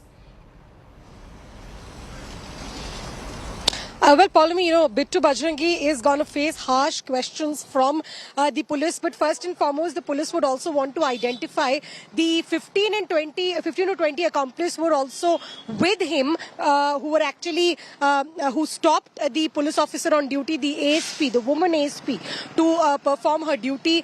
They had also stolen the arms which were actually confiscated from them by the police from their vehicles. So there are very serious charges that's been levied against Bittu Bajrangi and his team or his group of people. There are charges of writing, dacoity to the intent of death, and because of this, he's right now being questioned in police custody as we talk in the Nuh police station. He will soon be produced before the court in Nuh, and subsequently we'll unearth that what is going to be the duration of his police custody. Remember, this is the second FIR against Bittu Bajrangi. He faces 2 FIRs in the Nuh violence case, one for his viral video against which he had secured a bail, and this is the second one which is for rioting and participating in a yatra and also disobeying a police officer on duty. Right. Shreya, thank you so much for joining us with all of those details. Shreya, they're tracking those developments very, very closely. Now, earlier unfazed by allegations, Bittu Bajrangi admitted to India Today there were swords and guns with people in the procession in Nuh, and added that violence happened because of poor preparation of the police and administration. आपने आपके video में तो काफी भड़काऊ जब messages दिए, आपने ऐसा भी कुछ कहा, आपका जीजा आ रहा है वहां पर, तैयार रहो, ऐसे मैसेजेस। यात्रा थी ये तो बहुत बढ़िया शोभा यात्रा थी जो हर साल होती है। ऐसे मैसेज उस गांव में क्यों देंगे जहां मुसलमान रहते हैं? मेरे पास स्क्रीनशॉट है, वीडियो है, रिकॉर्डिंग है जो मैंने क्राइम ब्रांच को उपलब्ध करवा दी है। मेरे को धमकी दे रहे थे। मैं सभी के लिए नहीं होता, जिन्होंने मुझे गालियां दी और मेरे साथ धमकी दी, और जिन लोगों ने मुझे काटने मारने की बात बोली, ये उनके लिए था, ना कि सभी के लिए। बिट्टू बजरंगी जी, पूजा करना आपका हक है, हर किसी का हक है, लेकिन आप लाइव करके, यात्रा से लाइव करके आप चुनौती क्यों दे रहे थे कि मैं अपना लोकेशन शेयर कर रहा हूं, आप आइए? ये चुनौती आप मेरे आपकी तरफ पास से क्यों आइए, दी जा रही थी? मेरे पास आइए। अभी भी मेरे को धमकी आ रही है मारने काटने की, ये उनके लिए है, ये उनके लिए था जो मुझे मारने काटने की अब शब्द गंदी गाली दे रहे हैं। बिट्टू बजरंगी, आप पुलिस के पास जाते हैं, बिट्टू बजरंगी आप पुलिस के पास जाते हैं, सोशल मीडिया पर आप भड़काऊ वीडियोस डालते हैं, आप पुलिस के पास जाते हैं, अगर आपके पास धमकी आई थी तो साक्ष्य आप पूरे अपने पास रख लेना, मैं आपको उपलब्ध करवा दूंगा, सारे सबूत आपको दूंगा, उसको भी चलाओ कि उन्होंने क्या बोला। बिट्टू बजरंगी जी, अभी आप माफी मांगेंगे, अभी आप माफी मांगेंगे? बिट्टू बजरंगी जी, बिट्टू बजरंगी जी, अभी आप माफी मांगेंगे? क्योंकि पुलिस ने माफी मोहम्मद खान को माननी चाहिए, मोहम्मद खान को, जाबिर घाटमिका को, अफ्तार अहमद को, जिन्होंने मेवात में दंगे करे, घर जलाए, हमारी माताओं बहनों पर अत्याचार किया, बाइकें लूटी, बस चलाई, हमारे 2 जवान शहीद हुए और हमारी बच्चों पे अत्याचार हुआ, आपके उनको माफी मांगनी चाहिए। जो दंगाई है, जो आतंकवादी हैं, उनको माफी मांगनी चाहिए। बिट्टू बजरंगी जी, वीडियोस है कि जो यात्रा में भी थे उनके पास भी हथियार थे, एक आराधना में हथियार का क्या काम है बिट्टू बजरंगी जी? बिट्टू बजरंगी के पास, ना बिट्टू बजरंगी की टीम के पास कोई हथियार नहीं। दिखाओ मुझे, एक बार लाइव दिखाओ मुझे यात्रा में हथियार था या नहीं?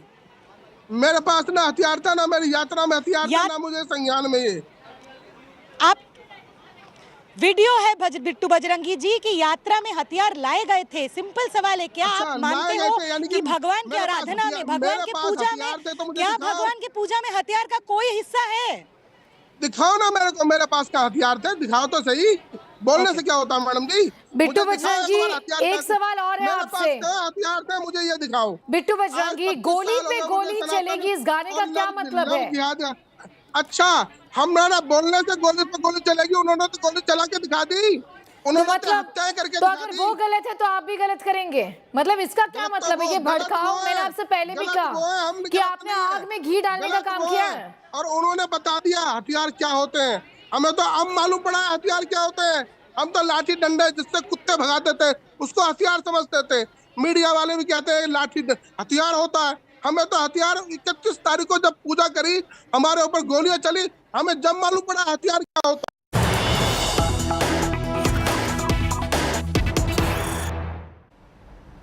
He's coming in right now. Cops snap murderer of 11-year-old boy. Boy was killed and his body stuffed in a box where Delhi woman kills live-in partner's minor son. The woman saw the boy as a hindrance to her marriage. The boy was strangled to death while he slept. 300 CCTVs were monitored to nab the murder accused.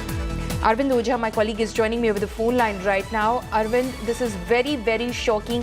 क्या details हैं आपके पास? 10 अगस्त को दिव्यांश 11 साल का एक लड़का था जिसकी साउथ वेस्ट दिल्ली में इंद्रपुरी इलाके में एक बॉक्स में लाश मिली थी। उसके बाद ये मामले की जांच क्राइम ब्रांच को दी गई और क्राइम ब्रांच ने तकरीबन 300 सीसीटीवी की मदद से एक लेडी अक्यूज्ड जिसका नाम पूजा है उसको अरेस्ट किया है। लेकिन इंटरोगेशन में जो उसने खुलासा किया वो उससे भी ज्यादा चौंकाने वाला खुलासा है। पॉलमी दरअसल जो 11 साल का दिव्यांग था उस फादर से जो अक्यूज पूजा है उसका रिलेशनशिप था। जो अक्यूज का फादर है उसने शादी कर ली और बस इसी बात से जो पूजा है वो काफी ज्यादा गुस्से में थी। उसने एक प्लानिंग की और प्लानिंग के तहत वो घर में दाखिल होती है और 11 साल का दिव्यांश जो उसको स्ट्रैंगुलेट करती है, उसके बाद उसका मर्डर करती है और जो बॉडी है उसको छुपाने के लिए बॉक्स में डाल देती है। एक लंबी तहकीकात के बाद दिल्ली पुलिस क्राइम ब्रांच ने पूजा को अरेस्ट किया है और ये चौंकाने वाला खुलासा किया है। पॉल जी अरविंद, शुक्रिया इस जानकारी के लिए। Absolutely shocking how that in fact took place. 300 CCTV footages of various kind were in fact looked at by the police before they narrowed down on the murder accused who strangulated this 11-year-old boy to death and then stuffed his body in a box bed.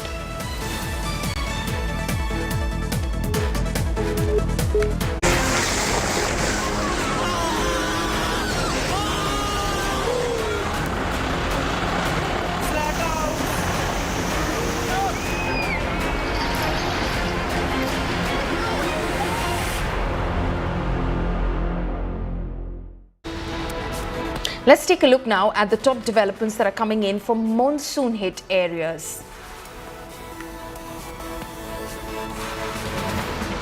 Amid the ongoing monsoon mayhem, several houses collapsed in Krishnanagar area in Himachal Pradesh's Shimla. They collapsed after a landslide. A rescue operation was launched by authorities.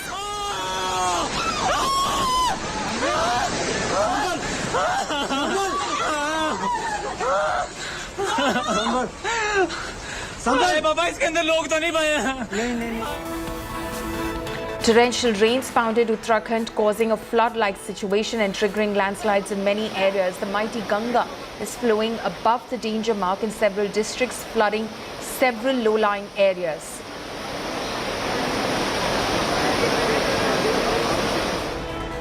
Shimla witnessed a tragic mishap after some houses, along with a 3-story slaughterhouse, collapsed in a landslide amid incessant rainfall.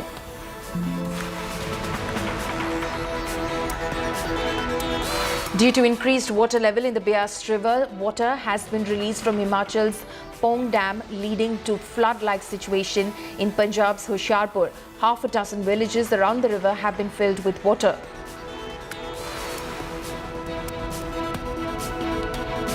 Heavy rains have triggered massive landslides in Uttarakhand's Chamoli, due to which Badrinath highway has been blocked. People were seen helping each other while crossing the area.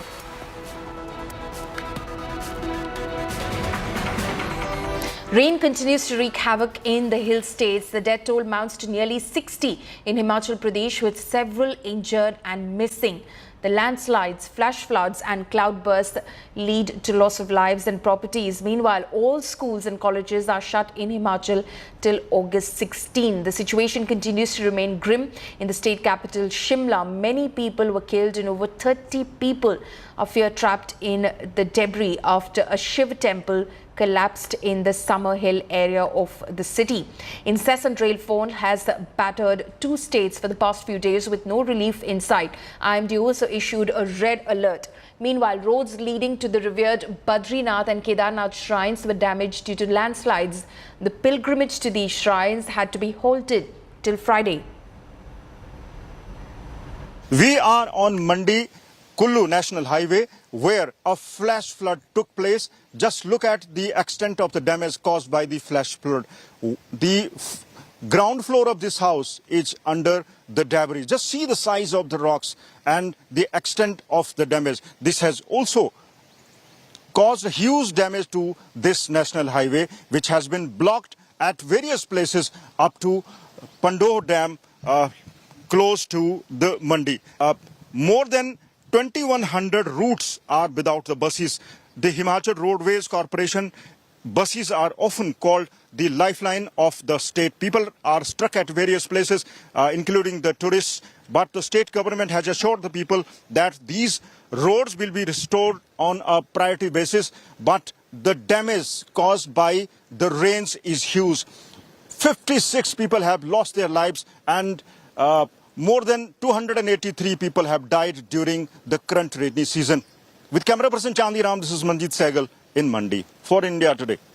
We are inside an under-construction railway tunnel located between Rishikesh and Devprayag at Shivpuri, and you can see how the tunnel is inundated. Now, what happened on night of August 13, around 11-12 in the night, suddenly the water that flows from the seasonal nala, as they call it in Uttarakhand, because of the cloud burst, it brought aggressive water flow. Along with that, there was a lot of silt, boulders, stones, which came along with the water that was coming from the monsoon nala. And you can see the entry point itself.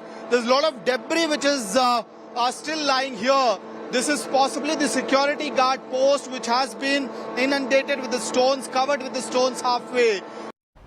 The water of Yamuna in Delhi has increased due to the heavy rain in some neighbouring states. One person was rescued by locals from the mighty river after he almost got swept away. आप देख सकते हैं किस तरह से water level का जो चेतावनी चिन्ह को पार करते हुए जो शख्स थे वह कोशिश कर रहे थे कि किस तरह से एडजस्ट किया जाए। बावजूद इसके आप देख सकते हैं कि उन्हें बचाने का काम चल रहा है। एक गोताखोर वहीं मौके पर पहुंचा है और लगातार बचाया है। और आप देख सकते हैं कि किस तरह से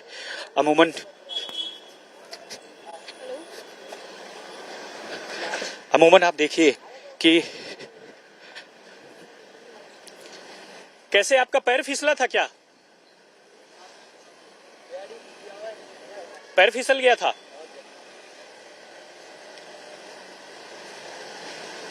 आ जाओ इधर आ जाओ।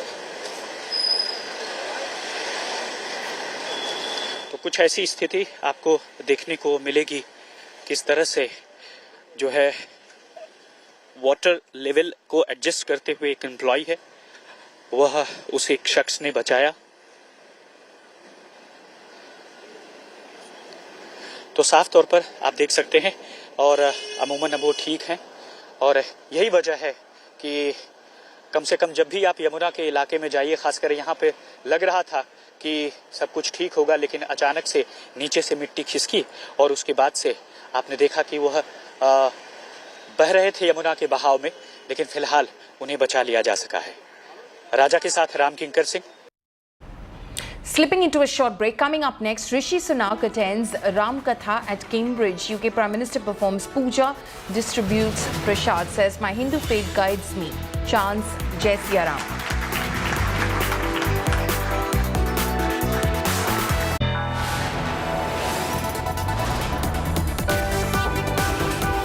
You are watching India Today.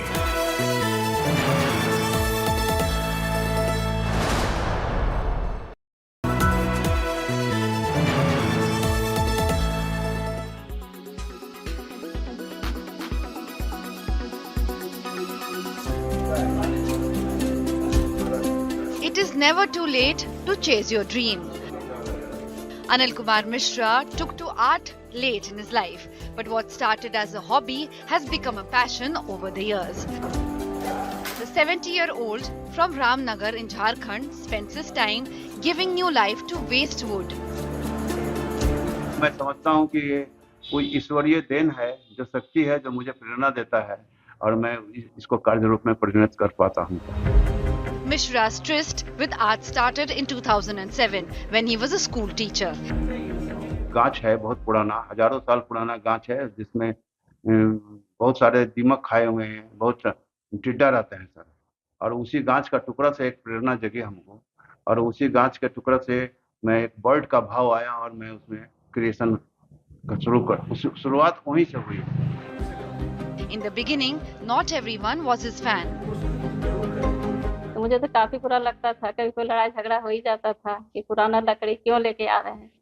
लकड़ी लाके जब इकट्ठा करना शुरू किए तो थोड़ा हो जाता था झगड़ा। जब बनाना शुरू किए तो जब पूरा बनने लगा तब बन के फिर बहुत अच्छा लगने लगा। अब तो खैर जान गए तो अब कोई बात नहीं। Now his family and friends bring the raw materials for him. Support मुझे वो अगर गवर्नमेंट की तरफ से कुछ मिलता तो मैं और इसको आगे बढ़ा सकता हूँ। Mishra has won many prizes for his art. He has created more than 1,000 sculptures. With Rajesh Verma in Ramgarh, Bureau Report, India Today.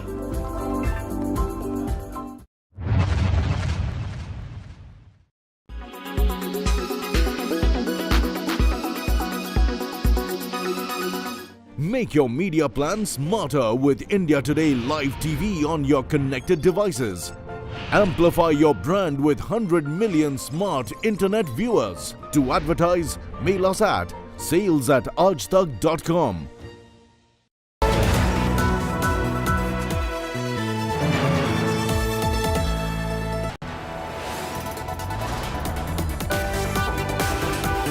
You are watching India Today.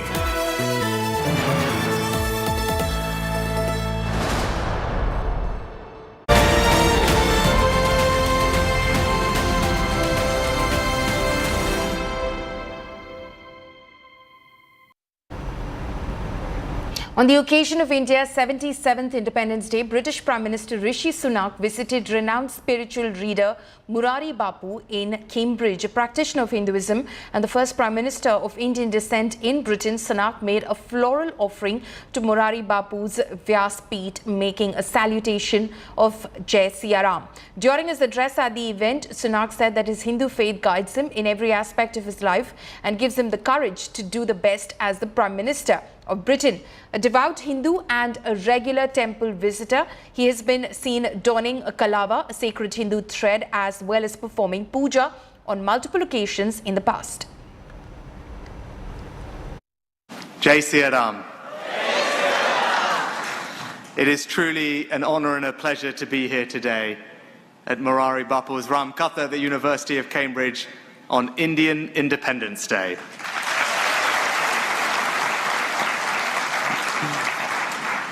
Bapu, I'm here today not as Prime Minister, but as a Hindu. सनातन धर्म की विशाल व्यास पीठ के पास आकर यहाँ के आदरणीय प्रधानमंत्री ऋषि सुनक साहब आए और इतनी सरलता से व्यासपीठ के प्रति अपना आदर व्यक्त करें, ये मेरी दृष्टि से उसके संस्कार का परिचय है। देश का प्रधानमंत्री, उसका पद कोई सामान्य नहीं है, बिल्कुल बहुत गरिमापूर्ण पद है। तो मैंने ये मार्क किया कि इतनी सबल राजपीठ पर बैठे हुए होते ही इतनी सरलता मैंने कम राजनेताओं में देखी है। मैं एक साधु के नाते बिल्कुल सत्यस्थ होकर न सराहना न आलोचना, मैं उसकी सरलता को धन्यवाद देता हूँ। और जिस तरह वो गए और बच्चों से मिल रहे थे, लोगों को मिल रहे थे, ये जो है ये उसका बहुत अच्छा पहलू है। और बहुत सुंदर बात कही कि हनुमान जी जिस तरह आपके पीछे विराजमान थे, उनके 10 डाउनिंग स्ट्रीट पर एक गणेश जी विराजमान है जो उन्हें प्रेरित करते हैं और आपने उन्हें शिवलिंग दिया। मैं बहुत खुश हुआ कि वो अपने टेबल पर या तो अपने ऑफिस पर गणेश जी को रखते हैं। वही गणेश उसके जीवन में जो बाधाएं आएगी, जो विघ्न आएंगे, उसको हटाएं। He's very humble, and I think the fact that he came, as you said, as a Hindu today and not just the Prime Minister, what stood out to me the most, apart from serving prasad and speaking to everybody, was the fact that he went and said hello to, and greeted every musician that has come with Bapu from India. Yeah. He sort of went to the front of the stage and he met all of them individually, which was really nice of him, and I think it says a lot about him. I can see Prime Minister Rishi Sunak being very inspired by Murari Bapu in his lifelong service and his dedication and commitment to culture and spirituality, our Hindu Sanatan Dharma, and we clearly see that our Prime Minister reads the Bhagavad Gita, sings Hanuman Chalisa, which we've heard before, and he's accepted that those are influencing his actions and his thoughts in leading the country. The Musk versus Zuckerberg war intensifies amid the much anticipated Musk versus Zuckerberg cage fight. The ex-owner Elon Musk has said he will be going to Mark Zuckerberg's house, and the cage match could actually take place if the Meta boss answers the door. Here's a detailed report.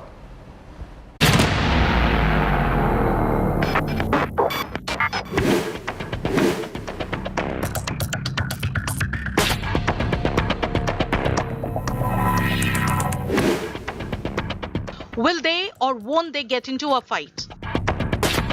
That's the billion-dollar question.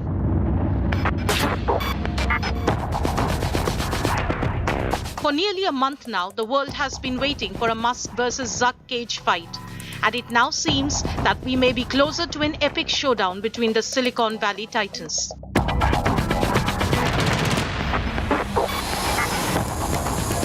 In the latest, the Tesla CEO and owner of X has signaled his acceptance of Zuckerberg's martial arts fights proposal.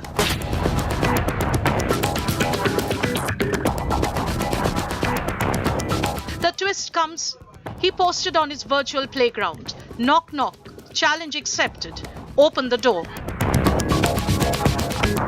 twist comes days after Zuckerberg expressed skepticism about the likelihood of this fight. Taking to ex-rival threads, the Facebook founder said that Musk isn't serious about a cage fight and it's time to move on.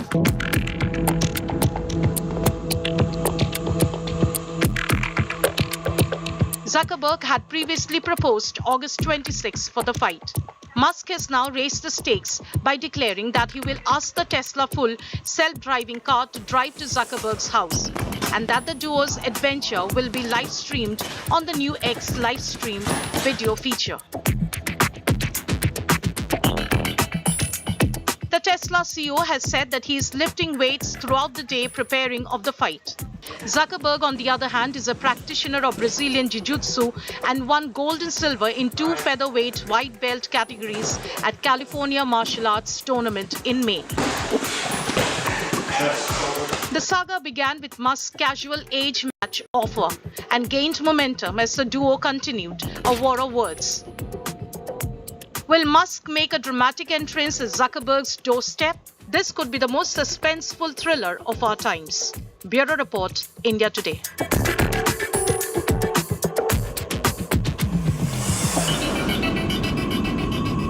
Into a very short break. Coming up next, fissures in Mahavikas Aghadi over allegation of cabinet birth offer to Sharad Pawar. UBT Sena says Ajit Pawar is not big enough to offer cabinet berths to Sharad Pawar. Details on the other side.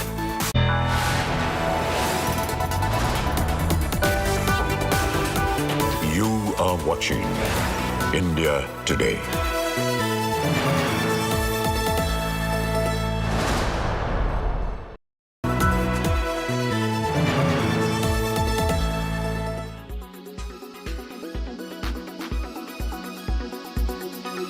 It's always fun to see one of your favorite celebrities become a showstopper for these couturiers, and a lot of Bollywood made its way to the Couture Week this year in Delhi. Right from Ranbir Kapoor to Bhumi Pednekar, Ananya Pandey, Kiara Advani, Vani Kapoor, you name it, and they graced the runway. Here is all the celebrity action. The 16th edition of India Couture Week, organized by FTCI, saw Bollywood celebrities turn showstoppers. Right from Ranbir Kapoor to Kiara Advani, one saw a plethora of celebrities spruce up the runway. I feel like a golden girl. I feel very glamorous, but I also feel very comfortable, and I always have a great time working with Rimzim.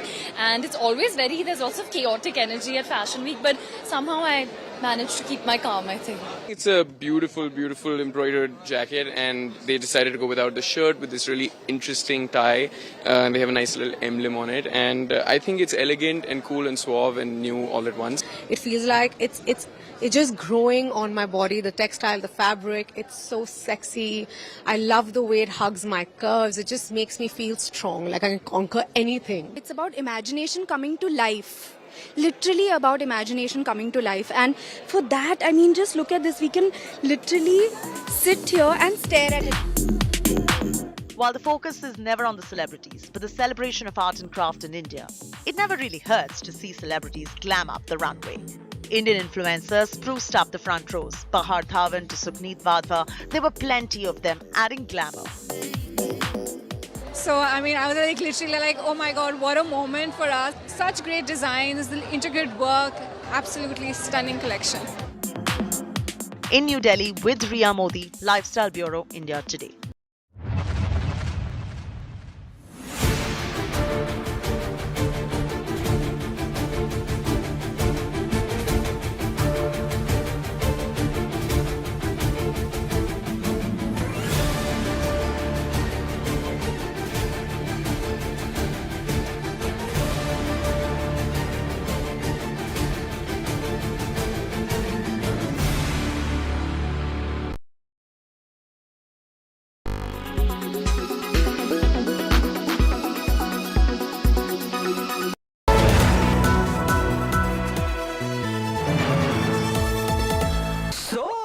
Sorry.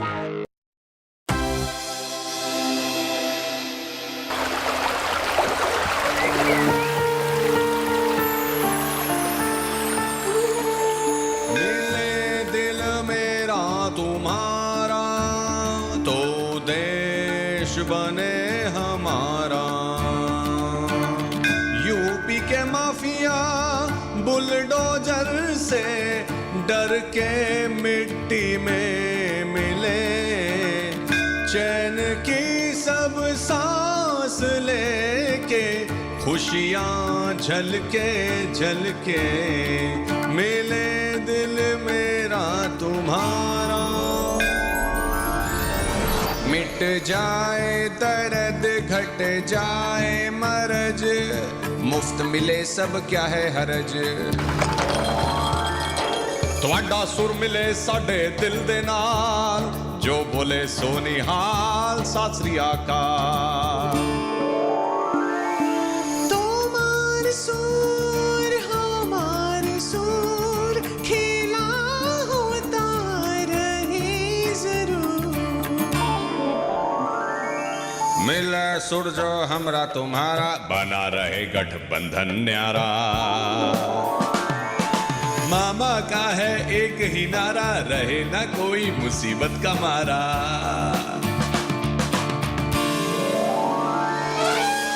अपना India जब चले तो पूरा भारत ही जुड़े, नफरतों की बात ना हो, प्यार हो हल्के हल्के।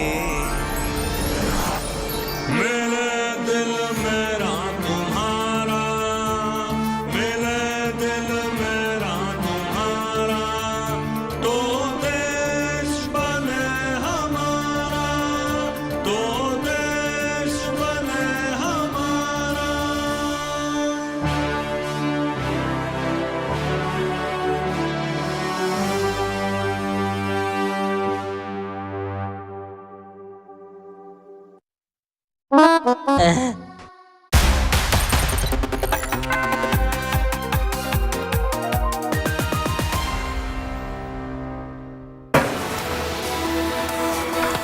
Very good afternoon. You're watching India Today. I'm Nabila Jamal. Let me start with the headlines first. Fissures in the Maharashtra's Maha Aghadi partnership over allegations of Sharat's birth offer. UBT Sena says that Ajit Pawar is not big enough to offer births to Sharat. Congress says Pawar will benefit BJP.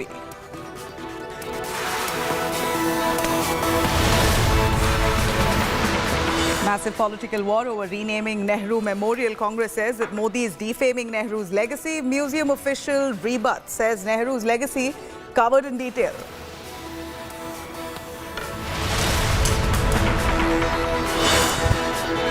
And Delhi Congress versus AAP rages on. The Congress leader calls Aam Aadmi Party a B team of the BJP.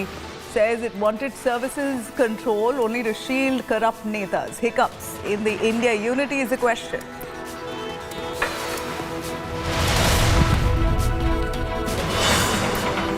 A Delhi woman kills live-in partner's minor son, stuffs body inside a box bed. Cops probe 300 CCTVs to nab the murder accused.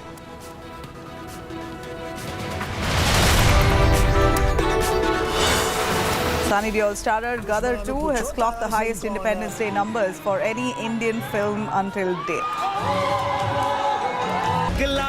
ओ गड्डी लेके ओ रस्ते पर ओ सड़क में एक मोड़ आया, मैं उठे दिल छोड़ आया।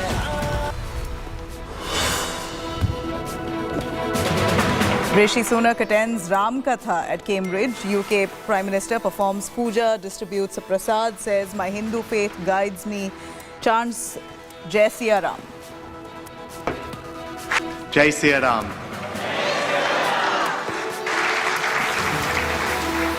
Bapu, I'm here today not as Prime Minister, but as a Hindu.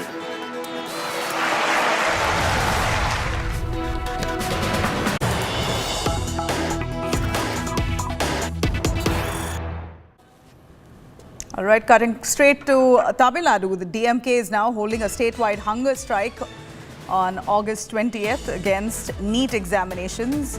They've been protesting against the concept of NEET itself. They organized protests to condemn the union government and the governor for not giving approvals for anti-NEET bill to be passed by the Tamil Nadu Assembly. In fact, Shilpa Nair is in fact with us. This is a decision, Shilpa, that the DMK has now taken to go on a statewide protest. And we know it's been years since, at least since the DMK came to power in Tamil Nadu, they've been trying to push the bill in the assembly. In fact, they've approached the governor multiple times with the same request, but nothing fruitful has come through. And now with the suicide of the son, of the father and son, in fact, the boy who had failed NEET examinations twice, the DMK has really upped the ante. Well, absolutely, Nabila, and like you rightly pointed out, ever since DMK came to power, they've been trying to push to ban NEET. They, in fact, got a bill passed in the assembly banning NEET in Tamil Nadu, but that bill, of course, is yet to get approval from the President of India. It was first sent to the governor, and the governor had forwarded it to the President for her approval. So that, of course, is still pending, and that is precisely what the DMK has mentioned in its statement announcing this protest. The DMK says they've been, urging the union government to ban NEET despite the number of student suicides in the state, despite the socio-economic, discrimination that NEET poses. The union government is not giving assent to this bill passed by the Tamil Nadu Assembly, and that is the reason why the DMK has now decided several wings of the DMK, which is the students wing, the youth wing, the medical wing, all of them jointly have issued a statement stating that they will be staging a hunger strike, or they will be observing a fast on August 20th in all district headquarters of the party. And this, of course, we can, like it's rightly pointed out, DMK is upping their ante and trying to mount pressure on the union government. They are, of course, at present looking at multiple avenues. Legally, they are, of course, moving politically as well. They've been mounting pressure. The recent suicide of the father and son in Chennai because of the NEET exam, that is, of course, the recent trigger for this particular protest. And the DMK at this point in time has announced statewide hunger strike on August 20th, condemning the union government for not giving approval for the anti-NEET bill, and also condemning the governor of Tamil Nadu, R.N. Ravi, for making the remarks against NEET. Because remember, there was a video that has gone viral which showed the governor saying that he'll be the last man to give approval for a bill banning NEET, and that, of course, had not gone down well with the DMK here in Tamil Nadu. So that is the reason why they've announced this protest. All right, Shilpa, thank you very much for joining us on that. Clearly, the DMK has been now upping the ante against the centre to scrap NEET, the format of examinations to select medical students itself. Now, following the deaths by suicide of a teen medical course aspirant and his father over alleged NEET-related stress, Tamil Nadu Chief Minister M.K. Stalin has now batted for banning NEET completely, and he chose to speak on that extensively even during his Independence Day address. Let's have a quick look at this detailed report. A tragic double suicide in Chennai of a father and son that's numbing India. A teen medical aspirant took his life, leaving his father shattered with nobody left to live for. The father also died by suicide 48 hours later. 19-year-old Jagadiswaran was reportedly depressed over 2 failed attempts to pass the competitive NEET exam, and so took his own life at his house in Chennai. His devastated father broke down when he spoke to the media soon after, with an appeal to the government to immediately block NEET in Tamil Nadu as they had promised. The repeater ஒழிச்சாதான் எல்லா பசங்களும் நல்லா இருப்பாங்க. ஐயா ஸ்டாலின் ஐயா வந்த உடனே முதல் வாக்குறுதி அதான் கொடுத்தார். குழந்தையெல்லாம் காப்பாற்றுறேன், நீட்டை கேன்சல் பண்ணுறேன்னாரு. இது வரைக்கும் எதுவுமே பண்ணல. என்ன மாதிரி நிறைய சிங்கிள் பேரண்ட் எனக்கு வந்த மாதிரி எந்த அப்பாவுக்கும் எந்த குழந்தைகளுக்கும் எதுவுமே நடக்கக்கூடாது. அது முதல்வர் ஐயாவும் உதயநிதி ஐயாவும் தான் பேசி, கனிமொழி அம்மாவும் பேசி தான் அதை தீர்த்து வைக்கணும். The tragic incident has sparked a NEET debate once again in Tamil Nadu. Chief Minister M.K. Stalin, in his Independence Day address, batted for shifting education to the state list of the Constitution from the concurrent list. மக்களுக்கு நேரடி தொடர்பு கொண்ட அனைத்தும் மாநில பட்டியலில் இணைக்கப்பட வேண்டும். குறிப்பாக கல்வி மாநில பட்டியலுக்கு மாற்றப்பட வேண்டும். அதை செய்தால்தான் நீட் போன்ற கொடூரமான தேர்வு முறை முற்றிலுமாக அகற்றப்பட முடியும். The BJP and DMK are trading barbs over the NEET examination. மிகவும் கண்டிக்கத்தக்க ஒரு விஷயம். ஒன்றிய பாஜக அரசு ஆனால் இதையெல்லாம் வந்து காதில் போட்டுக்காம மாணவர்களுடைய வாழ்க்கையில் விளையாண்டுட்டு இருக்காங்க. ஆரம்பத்திலேருந்தே நம்ம சொல்லிட்டு இருக்கிறது நீட் தேர்வை ரத்து செய்யுங்க அப்படின்னு தான் கேட்டுக்கிட்டு இருக்கோம். 2 முறை சட்டசபையில் தீர்மானம் நிறைவேற்றி அமைச்சிருக்கிறோம்.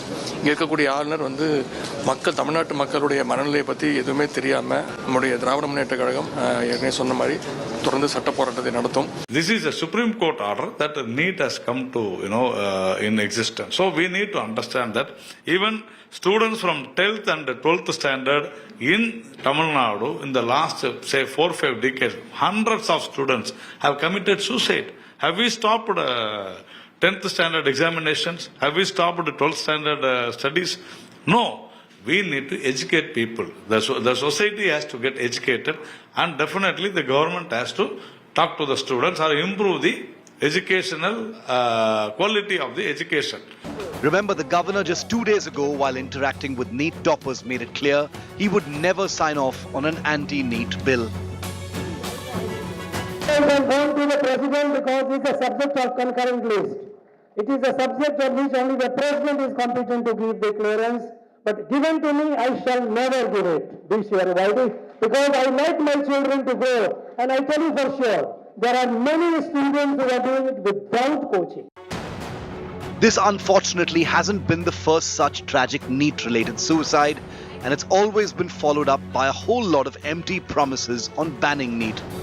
But is it time to have a conversation rather than the need to counsel students and provide them with the necessary psychological help to overcome failure in their life rather than take the extreme step? With Pramod Madhav in Chennai, Bureau Report, India Today.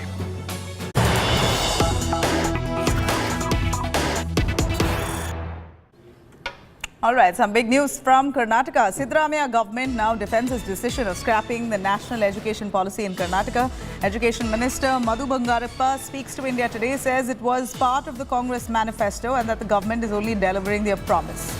Bangarappa has said that the committee will be set up to figure out a state education policy, and NEP, beg your pardon, will no more be part of the syllabus this year on. It'll be from the upcoming academic year.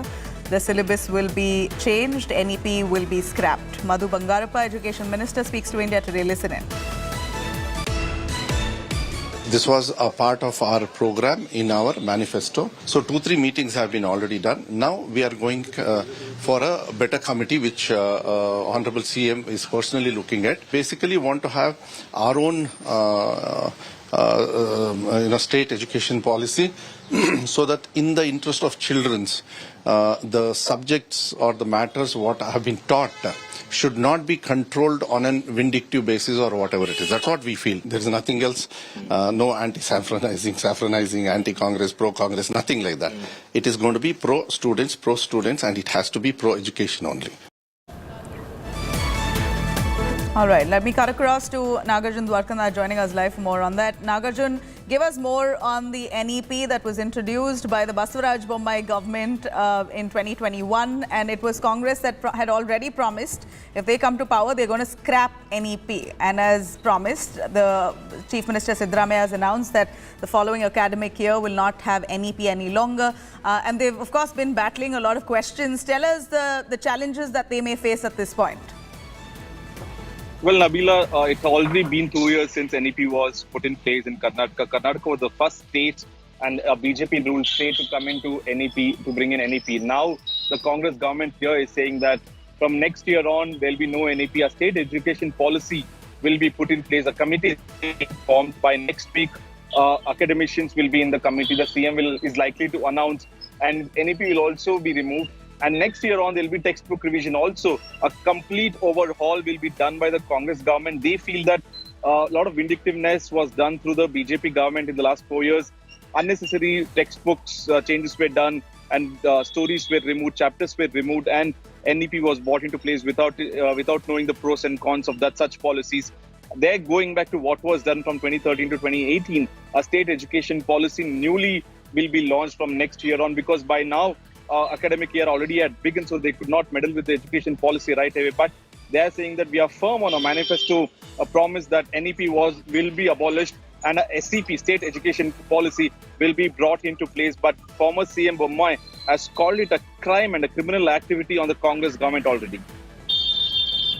Well, Nagarjun, what the Congress says is many students, parents have opposed NEP. They claim that students have been complaining that NEP is against the educational system, does not have a lot of history that has gone by, that has been very strategically omitted. A lot of changes that is not in line with the Indian Constitution. This is what the Congress blames the BJP for. Give us more on the BJP's response to this. Well, BJP is saying that NEP talks about how local emphasis is given, how the mother tongue needs to be used. It's a three-language policy.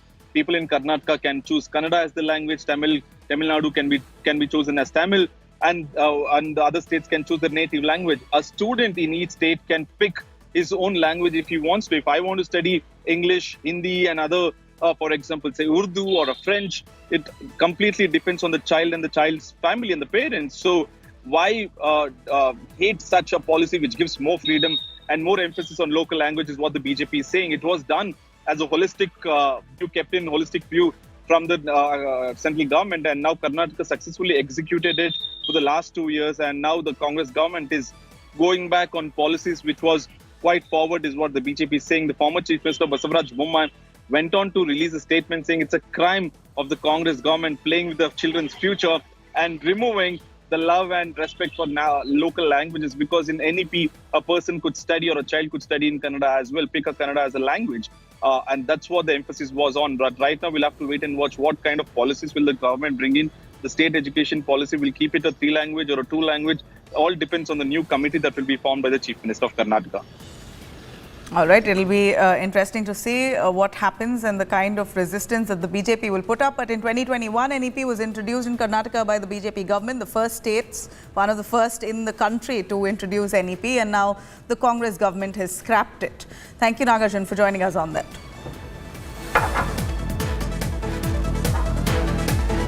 In fact, this is a promise to scrap the NEP in the manifesto is what the Congress says. They'd already decided that if they come to... In fact, that was a promise, the poll promise that the Congress had made if they come to power, that they will scrap NEP. So as per NEP, 3-year undergraduate degree programs will be extended to 4 years as honours degree. That was one of the provisions. In fact, the previous minister of the BJP, Sudhakar, had also directed the Board of Studies in all state universities to frame syllabus only until 5th and 6th semesters in an effort to scrap the 4-year honours degree. As per NEP now, they are going to... All right, I'm going to quickly cut across to Anaga Keshav, who brings us the former Chief Minister, Basavaraj Bommai, his reaction on the NEP being scrapped by Congress.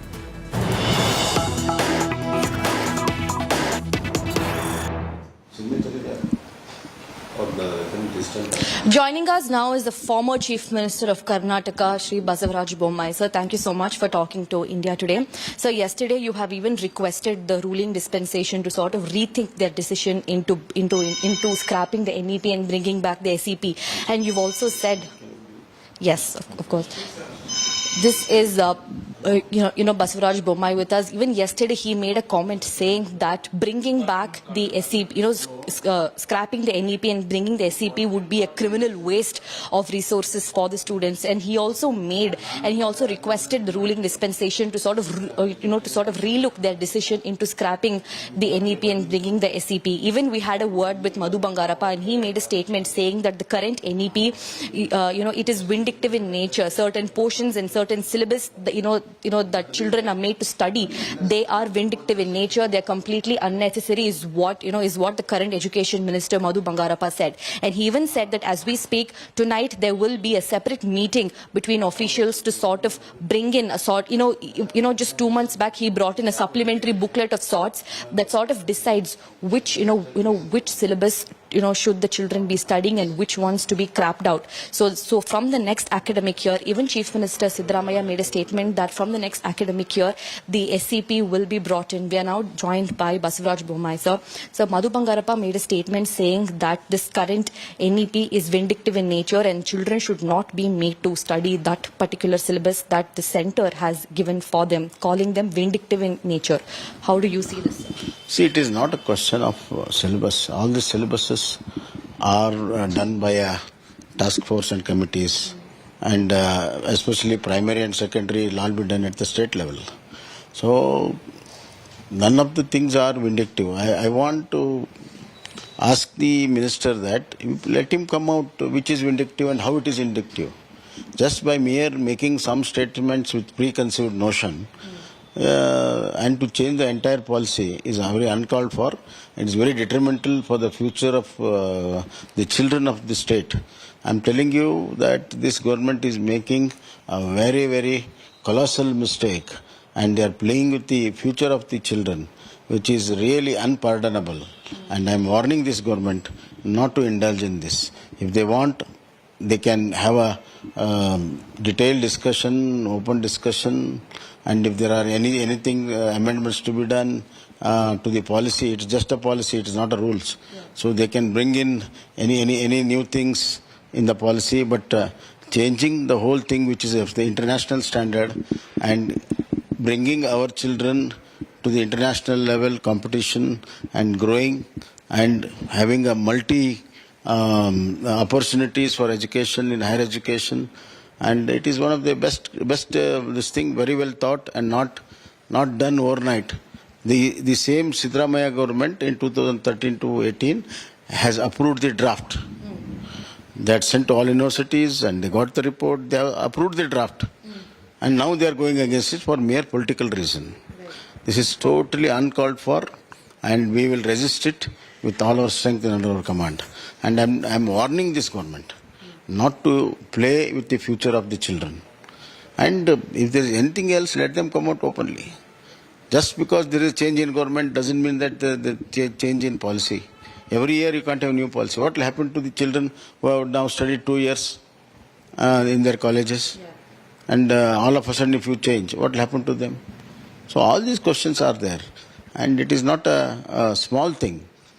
And it is going to upset the entire education system itself. Now, a lot of training has gone through, teachers' training has gone through, and even syllabus has been discussed wide, and modern syllabuses are there, which are adopted, some of the syllabuses which are adopted internationally, adopted nationally, and adopted in both in government and private sectors. So it has been done in a very, very scientific manner. And these people who have come in government in 3 months, they are so, I never expected this government to be so vindictive about it. So it was the same Kasturi Rangan who designed the NEP, who has also designed the SEP as well. So it's the same resources. See, I'll tell you, Kasturi Rangan was the chairman of Knowledge Commission of Karnataka under Siddaramaiah. And the same Professor Kasturi Rangan is the head of the task force who formulated this new education policy.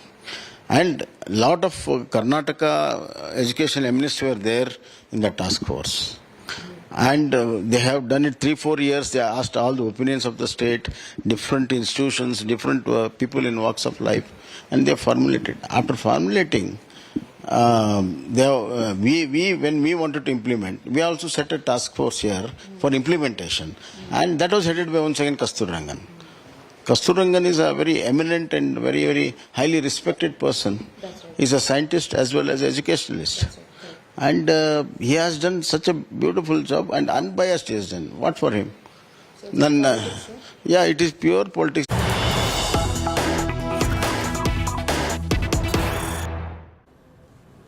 All right, I'm cutting across to big political news coming in from Maharashtra. The ex-Maharashtra Chief Minister now lashes out at Sharad Pawar over meat, says Sharad Pawar must clear his stand. Ashok Chavan says that confusion over Pawar's stand, whether he is with us, that is the India Alliance, or is he with the BJP, the NDA. This is the ex-Chief Minister of Maharashtra, Ashok Chavan, who raises questions on Sharad Pawar's stand. And in fact, Sharad Pawar has been wobbly when it comes to showing his allegiance.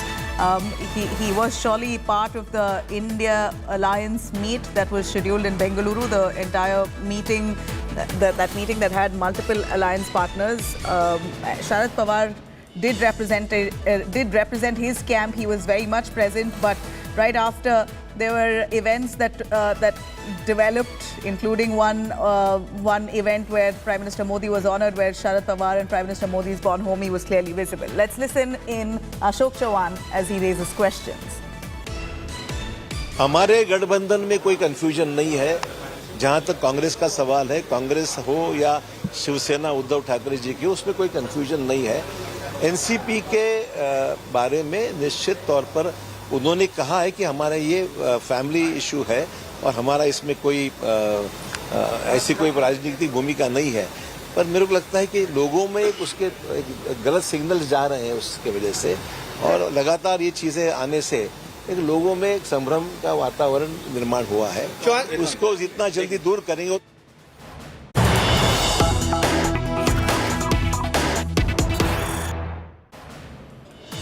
All right, and you have Sharad Pawar's daughter Supriya Sule now denies claims of Ajit Pawar's cabinet offer to Sharad or to her. Sule says that there has been no such dialogue or any offer that was made. She's also taken a swipe at the Ally Congress for speculating on such an offer. While you had Ashok Chavan clearly asking Sharad Pawar to make his stand clear, Supriya Sule has now come out to say that the Congress is making baseless speculations. They must end this, and it's not true. Ajit Pawar has not offered them a cabinet berth. मैं आपको सीधा जवाब ही दूंगी. मुझे किसी ने कोई offer नहीं दिया है. सिर्फ 15 अगस्त का एक बड़ा सेल चल रहा है बहुत जगह, सो इसलिए कुछ महंगाई इतनी बढ़ी है तो शक्कर आटा कुछ सेल चल रहे हैं बहुत सारे ग्रोसरी स्टोर्स में. मैंने पेपर में पढ़ा, वो ऑफर मुझे पता है, बाकी कोई ऑफर मुझे कांग्रेस पार्टी के लोग, कांग्रेस ने जो सवाल किए है उसका जवाब कांग्रेस ही दे सकती है, मैं नहीं दे सकती, क्योंकि मुझे कुछ पता ही नहीं है इस बारे में. ना मुझे किसी ने ऑफर दिया है, ना किसी ने मुझसे बात की है. तो I can't comment on something which is hypothetical and I don't know.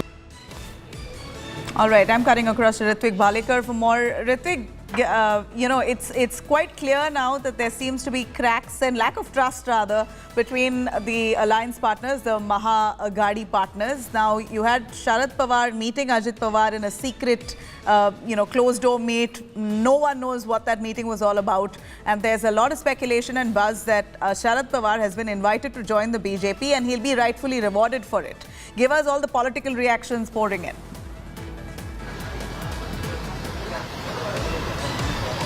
So the reaction from Supriya Sule was expected. It was about to come because since yesterday there was this buzz, and especially from Congress leaders, it was been told that in the recent meeting which was held between Ajit Pawar and Sharad Pawar last Saturday in Pune, had a big offer coming in for Sharad Pawar from central leadership of BJP, and that through from the means of Ajit Pawar. It is being said that union cabinet berth has been offered to Sharad Pawar as well as his daughter and MP Supriya Sule. Also, they will be inducted in Maharashtra's cabinet expansion which is on its way. So the offers are coming way to Sharad Pawar, but Sharad Pawar has outrightly rejected these offers is what sources are telling us. And amid all these talks, it is for sure that the sympathy which is being garnered by Sharad Pawar is depleting because of such meetings, the so-called secret meetings, and also the ambiguity in his party.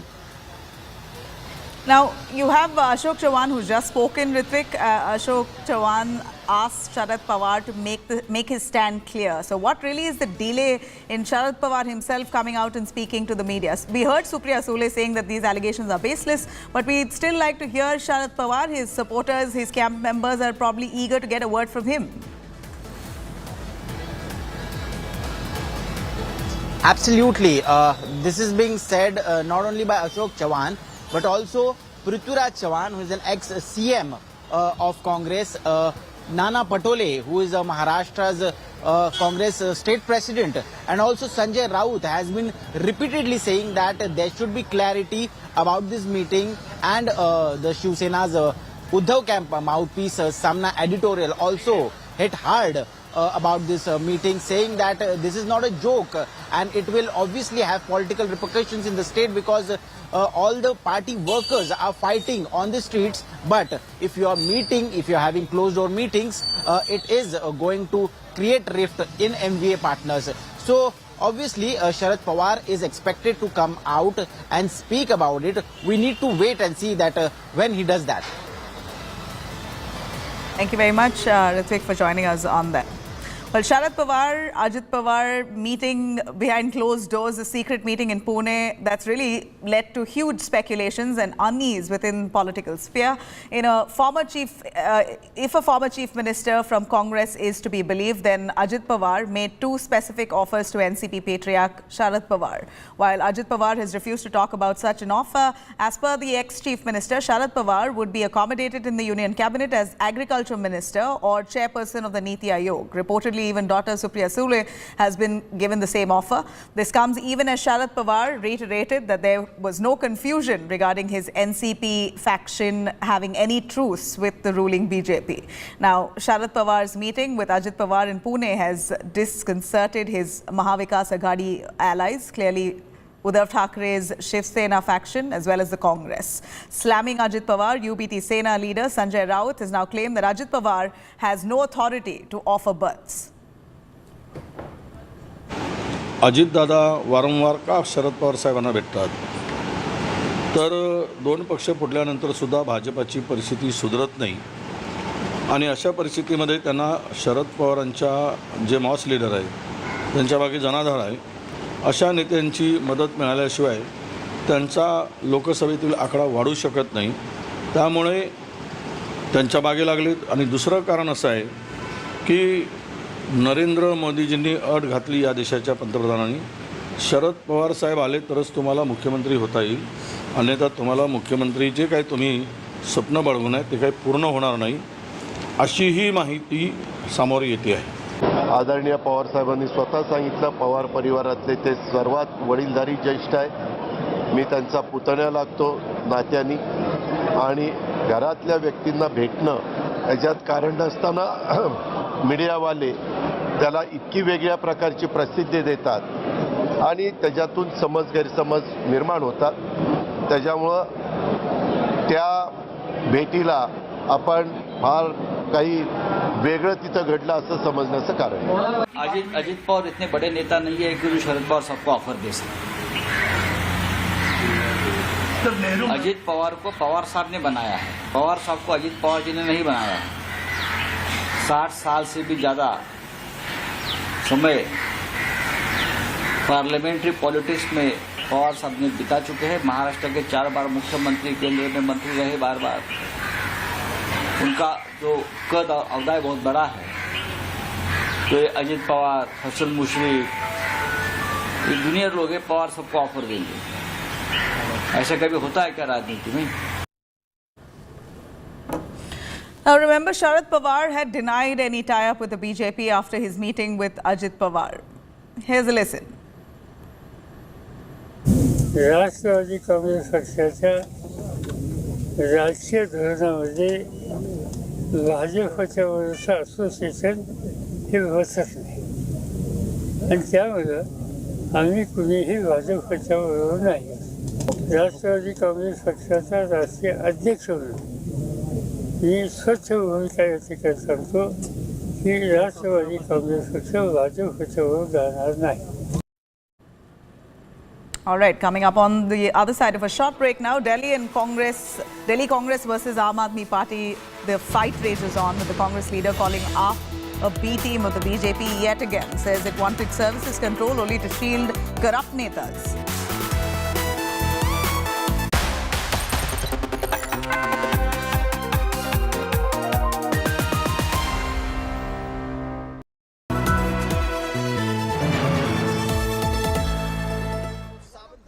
From the biggest conflict zones.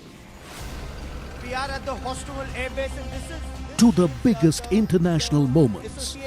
A reporter with India's flag on his sleeve and an unrelenting eye on terror, defense and national security.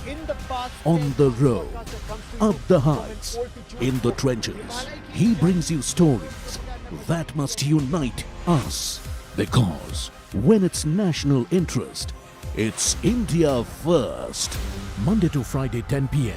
only on India Today TV.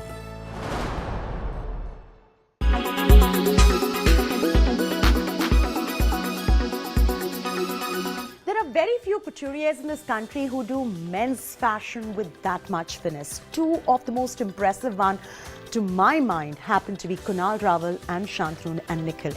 Their showcases were a class above the rest as far as men couture is concerned. And what's interesting is gender was not about. What was stereotypically considered to be men's clothing was also something that you saw women wear and vice versa. Here's a look.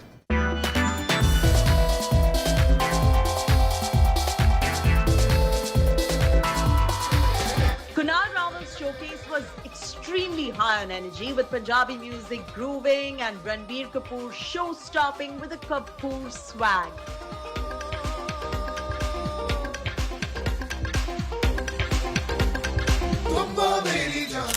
We saw women in outfits that have traditionally and conventionally been worn by men, and that is why we call it gender no bar. Impressive. I really admire him as a designer. I have always, seen the kind of innovative design he does. His cuts always very masculine. He's always pushing the boundaries. He's really blended, something which is very close to our culture with something modern. And I think where he also takes his inspirations from is very truly Indian. And that is something I'm hedging my bets. I put it on the biggest clothes horse. Now I'm hoping it works.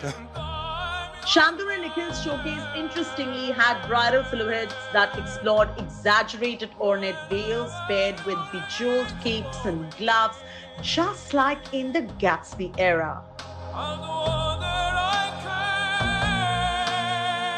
There is a lot of romance that I see in you, and this collection was all about that. It was about romance, it was sexy, it was subdued in terms of its glamour, and I feel both of them had to do justice, and both of them are so good looking.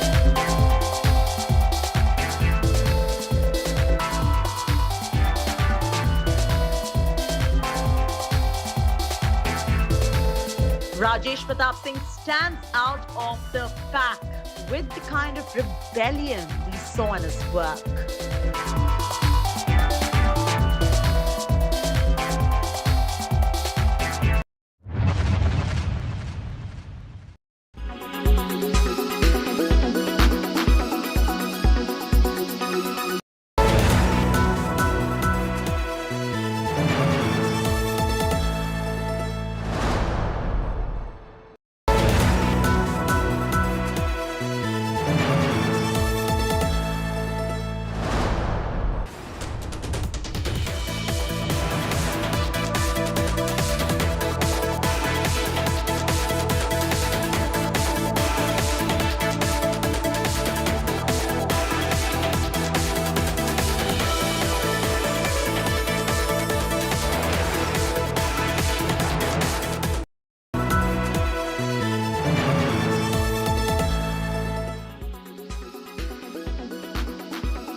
Now, Neoma in Ladakh is one of India's most strategically important air bases. It's closest to the line of actual control. This air base is being expanded for fighter jet operations. India has now also deployed Huron Mark II long endurance drones, and now the country will be able to see on the other side of the hill. But as India and China at the moment are on speaking terms, both the sides are now strengthening their defences also. Manjeet Singh brings you this report.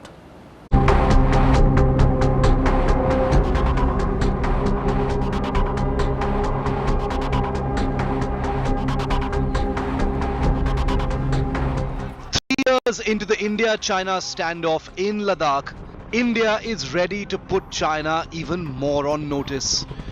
From modern weapons to infrastructure, the Modi government is leaving no stone unturned now to check Chinese expansionist designs and pile the pressure on that country. As part of an India Today national exclusive, we now tell you about a new fighter aircraft base is now emerging where an old helicopter base once stood in Neoma, very close to the frontier with China. Ever since the 2020 June Galwan clashes in which 20 Indian soldiers and an even greater number of Chinese soldiers were killed during a violent confrontation, India has consistently increased its deployment in restive Ladakh.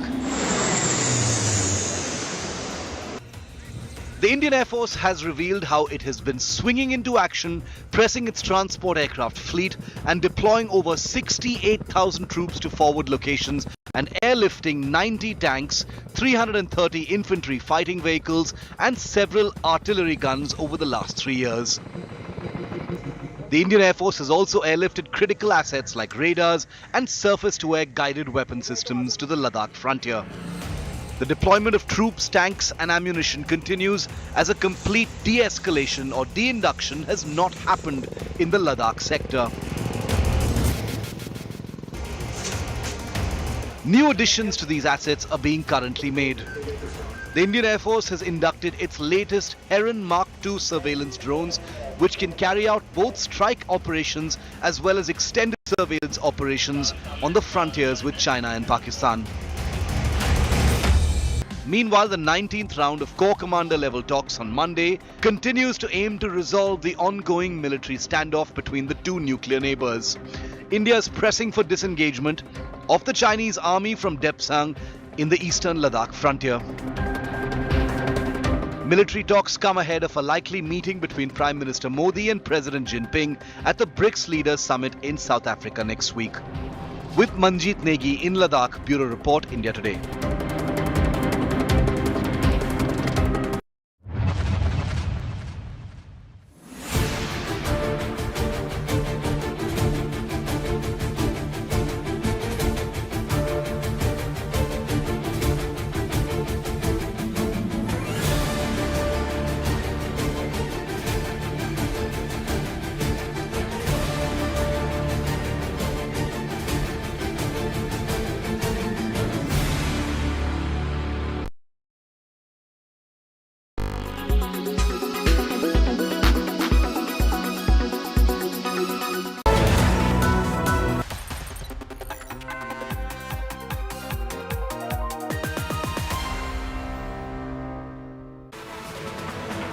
Welcome back. The Nehru Memorial Museum and Library has now officially been renamed as Prime Minister's Museum and Library Society. The name change has certainly irked the Congress, with the Grand Old Party now calling this a petty move. Congress MP Jairam Ramesh, in a scathing attack, has called this a bid by the Prime Minister Modi to erase the Nehruvian legacy. He's asserted that all liberal foundations set up by Nehru is under assault by Modi, stating that no matter what happens or what the attempts are by the Modi government, Nehru's legacy will live on. BJP, however, was quick to retort, asking why the party is so obsessed with Nehru. The Saffron Party questioned as to why was there no mention of Lal Bahadur or Narasimha Rao or even Indira and Rajiv Gandhi for that matter. It was in mid of June this year that it was resolved to change the museum from the Nehru Museum to Prime Minister's Museum and Library Society. Ever since, there's been reactions, but now the change has finally happened. जिस आदमी ने स्वतंत्रता संग्राम में एक युवा नेता को इतना योगदान दिया, आज उसी प्रधानमंत्री के रूप में जिसने इस देश को आजादी दिलाई, उस पंडित जवाहरलाल नेहरू का नाम बदलना एक कलंकपूर्ण अध्याय है नरेंद्र मोदी सरकार का। जवाहरलाल नेहरू मेमोरियल आज से वो जाना नहीं जाएगा, जवाहरलाल नेहरू का नाम हट जाएगा। कांग्रेस को नेहरू जी को छोड़कर सबसे एलर्जी थी, उसमें लाल बहादुर शास्त्री का स्मृति क्यों नहीं बनी, उसमें नरसिंह राव की स्मृति क्यों नहीं बनी, उसमें इंदिरा गांधी की भी स्मृति नहीं बनी, उसमें राजीव गांधी की भी नहीं बनी। और बाकी जितने प्रधानमंत्री हुए, मोरारजी भाई, सब तो कांग्रेस ही थे ना। अटल बिहारी वाजपेयी वो समझने की बात नहीं है। हमारे प्रधानमंत्री के लोकतांत्रिक सोच देखिए कि किस प्रकार से उन्होंने सारे प्रधानमंत्रियों को जगह दी है। क्या देवेगौड़ा, क्या गुजराल साहब, क्या चरण सिंह साहब। तो मैं कांग्रेस के जयराम रमेश को एक ही बात कहूंगा, आपने सब कुछ नेहरू जी ही, नरेंद्र मोदी की सोच, जितने प्रधानमंत्री सबका सम्मान। Mr. Modi on Atalji's birthday, death anniversary, is trying to erase the legacy of Nehru, which was created by Lal Bahadur Shastri and Radhakrishnan ji. It shows the pettiness of Mr. Modi.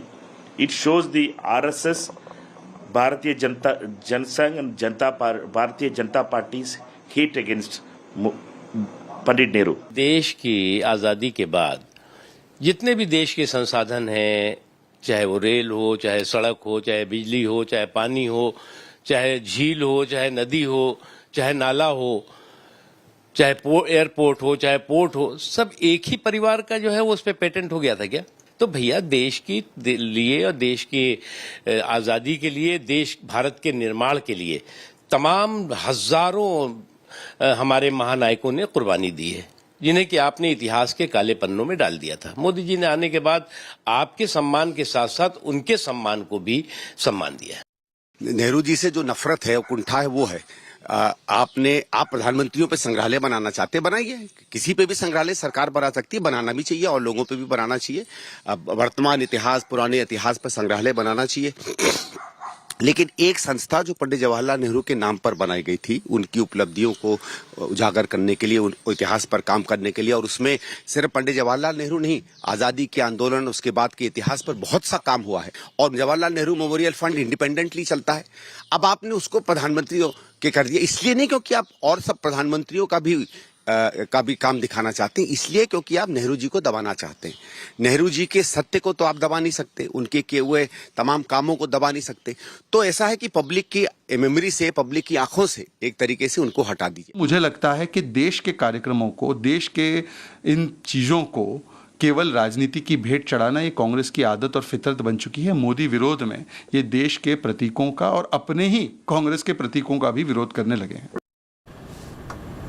All right, now amid the political showdown, A. Surya Prakash, the Vice Chairman, Executive Council, Prime Minister's Museum and Library, asserts that the Prime Minister's Museum now will showcase Nehru's temples. I mean, that has not changed. In fact, Nehru's legacy will be very much present at that museum, and it will showcase all the works of Nehru and his idea of setting up the institutes, Nehru's idea of technology, of planning commission, etc.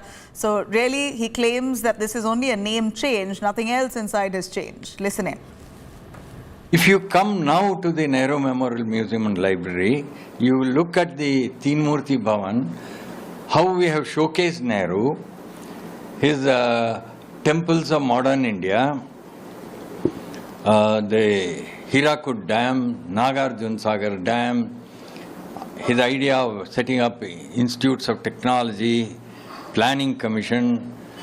In his 17-year tenure as Prime Minister, the phenomenal work he did in various aspects of this nation's life, it is all showcased now. I would request anyone who has any doubts about how we have handled the whole Nehru question, I would request them to please come and take a look at the Nehru Museum today. All right, now we see protests have erupted in Jammu. Suralji Bhatt, our correspondent, joins us with a ground report, bringing us all the reactions from there. A massive political storm has erupted over the renaming of Nehru Memorial Museum and Library. The Congress party is alleging that it's an insult to the first Prime Minister of the country, Jawaharlal Nehru.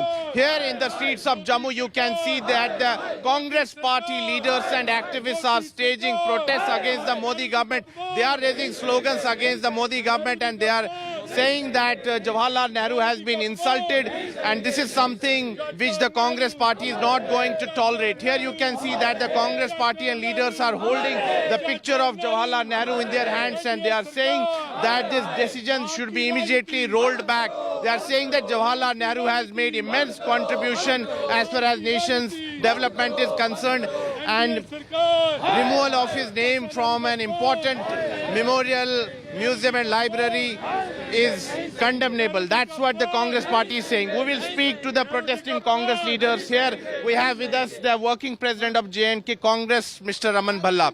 Bhalla साहब, मुझे एक चीज़ बताइए कि जो ये फैसला लिया गया है, बीजेपी कह रही है कि कांग्रेस पार्टी ने अब तक केवल नेहरू जी का ही गुणगान किया, बाकी प्रधानमंत्रियों का जो योगदान रहा है उसे बिल्कुल सिरे से नकारा गया है, उनको वो मान्यता नहीं दी गई है। अब अगर इस केंद्र में सभी प्रधानमंत्रियों के योगदान के बारे में चर्चा होगी तो इसमें आपत्ति क्या है? ये 9 साल करते क्या रहे हैं, तो 9 साल इनको याद नहीं आएगा कि ऐसा चीज़ करनी है। अब चुनाव नज़दीक हैं, कांग्रेस के इतिहास को मिटाना चाहते हैं, इनके मिटने से नहीं होगा। कांग्रेस लोगों के दिलों में राज करती है। अब हिमाचल के बाद कर्नाटका में भी जब हार चुके हैं तो कांग्रेस का फोबिया इनके दिमाग में हावी हो गया। हम फख्र महसूस करते हैं कि जवाहरलाल नेहरू 47 से 64 तक जो उसकी कंट्रीब्यूशन यहाँ पे थी, आज उसको मिटाने का, नाम तब्दील करने का उन्होंने जो बेड़ा यहाँ पे उठाया, हम इसका कड़ा विरोध करते हैं। और बड़ी शॉकिंग और कंडेमेबल एक्ट भाजपा का यहाँ पे है। भाजपा की इस जो नीति है उसका हम कड़ा विरोध करते हैं और लोगों में भी बड़ा रोष यहाँ पे है कि जवाहरलाल नेहरू जिन्होंने जम्मू कश्मीर में बहुत रोल अदा किया, जम्मू कश्मीर हिंदुस्तान का हिस्सा, तो जवाहरलाल नेहरू की कंट्रीब्यूशन है। और आइंदा जो आने वाले दिनों में जैसे जिस ढंग से राहुल जी ने भारत जोड़ो यात्रा के माध्यम से उन बुनियादों को, जो जवाहरलाल नेहरू जी की सोच को आगे बढ़ाने के लिए 4000 किलोमीटर पैदल चल पड़े हैं, भाजपा उससे भी घबराहट में आ गई है। और मैं समझता हूँ ये संकेत है कि भाजपा का सुपड़ा साफ होने वाला है, हिंदुस्तान में बदलाव होगा और इन्हीं कामों के माध्यम से जो जवाहरलाल नेहरू जी की हिस्ट्री को मिटाना चाहते हैं, मैं समझता हूँ खुद मिटने वाले हैं। जी, मुझे आप बताइए, अगर सभी प्रधानमंत्रियों के योगदान के बारे में बात होगी तो केंद्र का नाम अब बदल दिया गया है, अब रखा गया है प्रधानमंत्री मेमोरियल म्यूजियम एंड लाइब्रेरी, तो इससे आपको क्या आपत्ति है? ये तो बड़ी शर्मनाक बात है, लेकिन ये ऐसा स्थान है, इसको 3 मूर्ति भवन बोलते हैं, जहां नेहरू जी ने, जैसे बल्ला साहब ने कहा, 47 से लेकर 64 रहे। बड़े ऐतिहासिक फैसले इस जगह पर हुए, वो इतने ऐतिहासिक फैसले कि नेहरू जी का नाम उससे नहीं मिट सकेगा। कितने प्रोग्राम, पॉलिसियां, कितने देशों के राजनीतिक लोग यहाँ पर आते रहो, बड़े बड़े फैसले यही 3 मूर्ति भवन में होते रहे। अगर बाकी प्रधानमंत्रियों का भी योगदान रहा, हमें कोई एतराज नहीं, लेकिन history is ever changing and so the Prime Minister Museum has also changed. This is the new block where different prime ministers have been showcased their works, the history related to them, the policies which they have worked upon. From the Prime Minister Nehru, who was the first Prime Minister, to the second Prime Minister Lal Bahadur Shastri, or hence on till Dr. Manmohan Singh, all the things related to these prime ministers have been showcased in this museum. So this is a different look museum altogether from the Teen Murti Bhavan, which used to only showcase the works done by first Prime Minister Pandit Jawaharlal Nehru. With camera person Nasir Kumar Kunal for India Today from Delhi.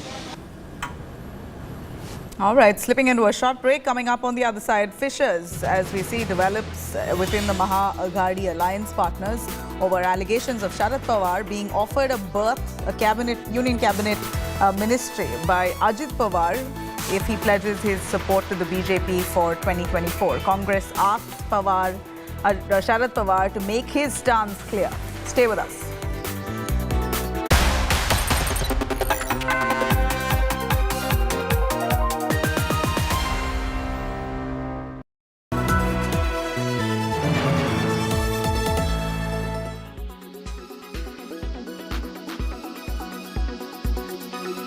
Musk versus Zuck intensifies amid the much anticipated Musk versus Zuck cage fight.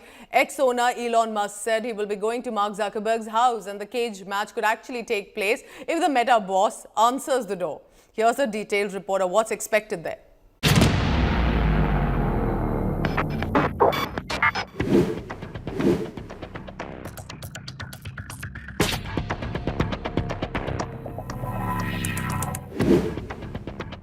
Will they or won't they get into a fight? That's the billion-dollar question.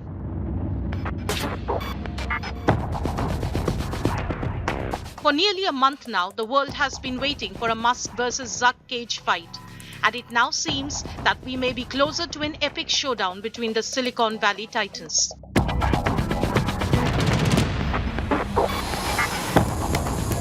In the latest, the Tesla CEO and owner of X has signaled his acceptance of Zuckerberg's martial arts fights proposal.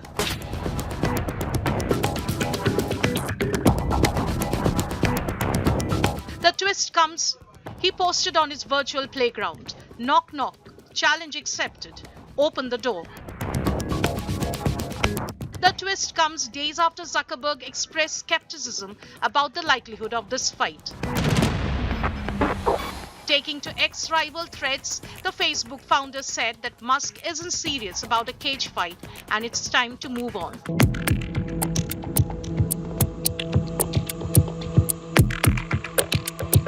Zuckerberg had previously proposed August 26 for the fight. Musk has now raised the stakes by declaring that he will ask the Tesla full self-driving car to drive to Zuckerberg's house, and that the duo's adventure will be live-streamed on the new X live-streamed video feature.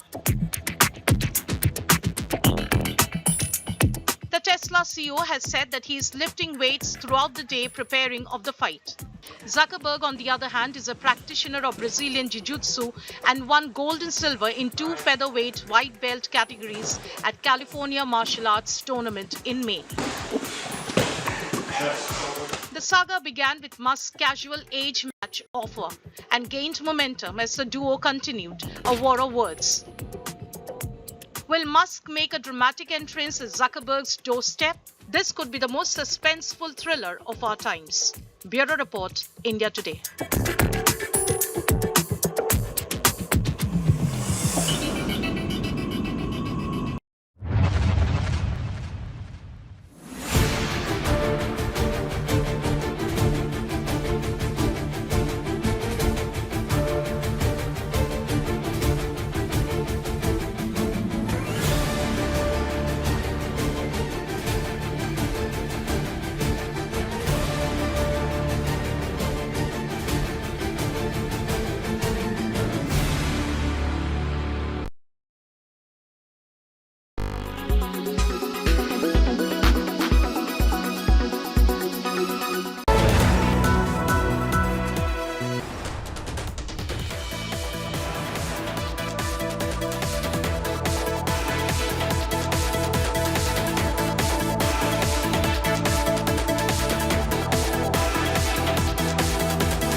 आपके सामर्थ्य, आपके संकल्प, उसमें हुई प्रगति, उसकी जो सफलता है, उसके गौरवगान उससे भी अधिक आत्मविश्वास के सामने आपके सामने मैं प्रस्तुत करूंगा। This has set the pitch for big 2024 war. While unveiling his government's reform, perform, transform motto, Prime Minister Modi from the ramparts of Red Fort declared he'll be back next year to list out the progress on the promises he made to the people. Prime Minister Modi's new buzzword was Parivarjan, or family members, a term he used to address 140 crore Indians. The word a striking juxtaposition with the Parivarwad attack that Modi often launches at the so-called dynastic parties. The word Parivarjan came up more than 45 times during Modi's speech.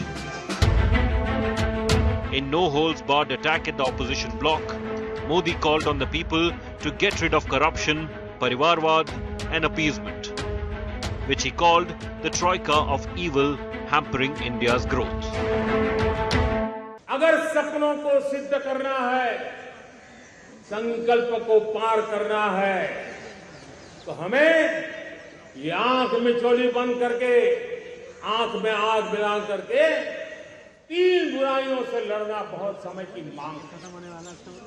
हमारे देश की सारी समस्याओं की जड़ में भ्रष्टाचार ने दिमक की तरह देश की सारी व्यवस्थाओं को, देश के सामर्थ्य को पूरी तरह नोच लिया।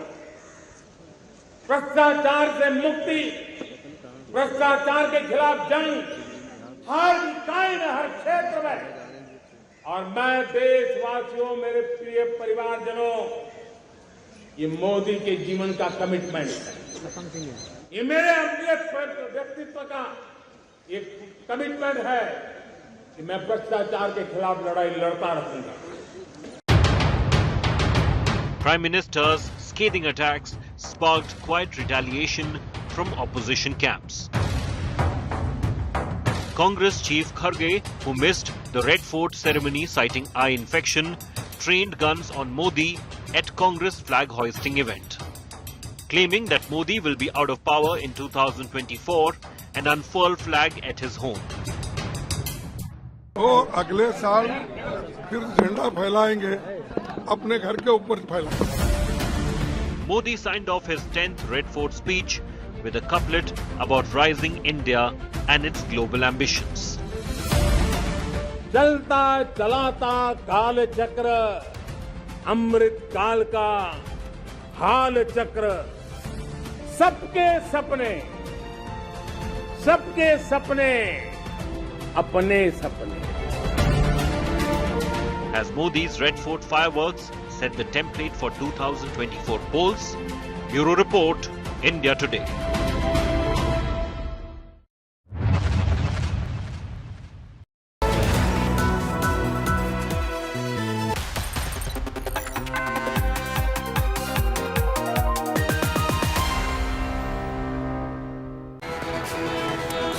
Very good afternoon. You're watching India Today. I'm Nabila Jamal. Let's start with the headlines first. Sidramaiah government now defends the scrapping of the national education policy, calls this a part of the manifesto, and as promised, they decide to scrap it from the following year. Says committee will be formed. BJP says this is nothing less than shameful. Fissures that's developed in the Maha Aghadi alliance partners over allegations of Sharad Pawar being offered a cabinet berth. In fact, UBT Sena says Ajit Pawar is really not big enough to offer a cabinet berth to Sharad Pawar. Congress says Pawar will benefit the BJP. A massive political war over renaming the Nehru Memorial. Congress says Modi is defaming Nehru's legacy, and museum official Rebat says Nehru's legacy is covered in detail.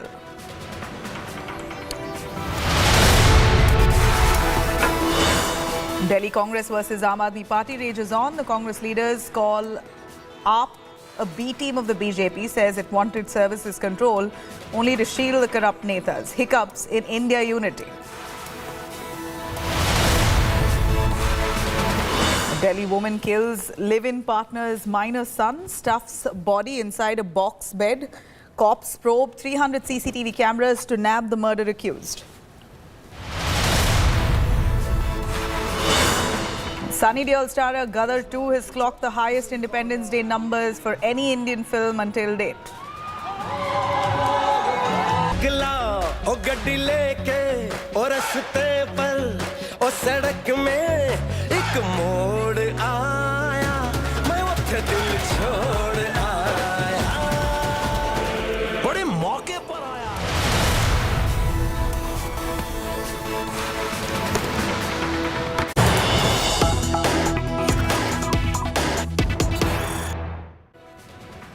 All right, some big news as Telangana Congress chief has been booked for a threat that he's given on camera. Threatens cops to strip off their uniform. Revant says the name of Mahbub Nagar cops in my red diary. This is what he says as he threatens the cops will come to power in the next 100 days and you see what I'll do. This is the Congress chief of Telangana who's been booked for sending out threats on camera, threatens cops to strip off their uniform and says, name of Mehboob Nagar cops in my red diary. This is his threat message openly in public. Let's have a listen.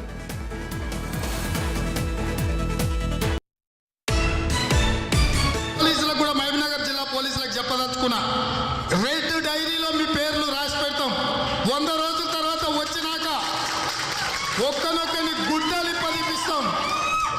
అసలు పిచ్చితో చెల్లిస్తాం. పోలీసులకు కూడా మహబూబ్నగర్ జిల్లా పోలీసులకు చెప్పదలుచుకున్నా, red డైరీలో మీ పేర్లు రాసి పెడతాం. 100 రోజుల తర్వాత వచ్చినాక ఒక్కనొక్కని గుడ్డలి పలిపిస్తాం. Let me cut across to our correspondent Abdul Bashir, who's spoken to a BRS leader to get an understanding on what exactly are the charges leveled against the Congress chief and what really led him to give this open threat. Listen in.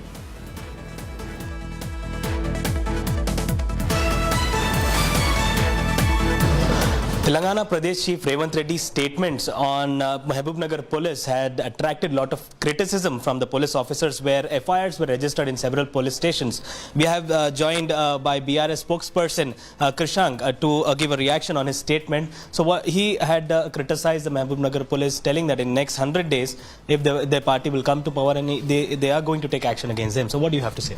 See, one thing, it is really wrong on the part of a parliamentarian who is verbally assaulting in public and provoking against those people who are protecting the law and order and the peace of the land.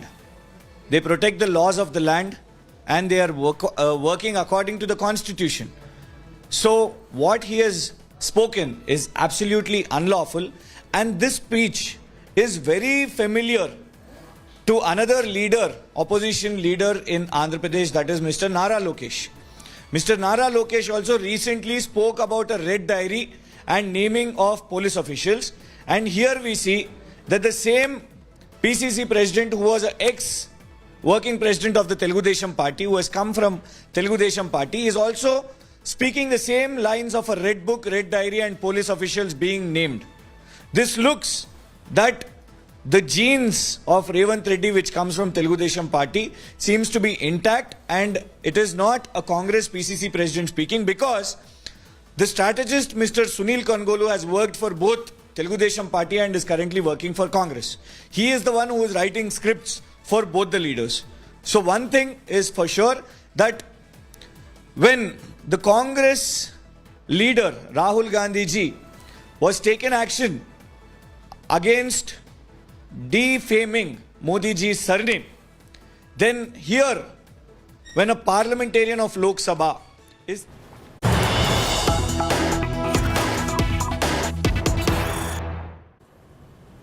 All right, a dramatic chopper rescue that's been caught on camera. Cutting across to some big news here. A woman victim has been rescued from flooded house. The army choppers pressed into rescue work. Hundreds of homes cut off in Shimla. Surging flood waters kill at least 60 in Himachal. That's quite a dramatic chopper rescue, where we see in Himachal Pradesh that at least 60 people have lost their lives. Many more who were trapped. The rescue teams pressed into action. This video now that's gone viral, really a takeaway from what's happening in Himachal Pradesh. Heavy rains and severe flooding, flash floods, cloud bursts and landslides. That's really ruined the landscape of the hill state of Himachal. Nearly 60 people have lost their lives, and this is one image showing a dramatic rescue operation carried out by the rescue and relief teams, who are pressed into action for 3 days straight. A woman victim who was trapped has been rescued. We saw videos of how many of the houses in Himachal Pradesh's hill areas were literally sliced away with the floods. And in one such scenario, it appears that a lady who was stranded has been rescued.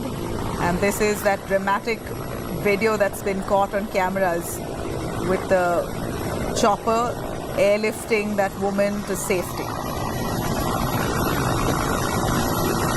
This is Shimla, Himachal, where we know Shimla is a tourist town. This dramatic chopper rescue that's caught on camera shows how the chopper, the officials there in the chopper airlift that girl, rescued her from a flood-like situation which has literally sliced away many houses owing to heavy rains in the hill state.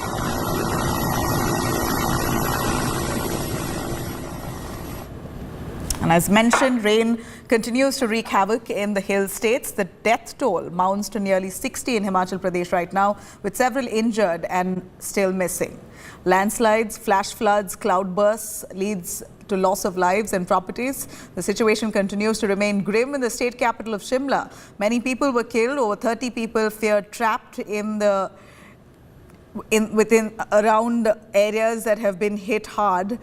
People are trapped under debris. Many buildings have collapsed. A Shiva temple collapsed in the Summerhill area of the city.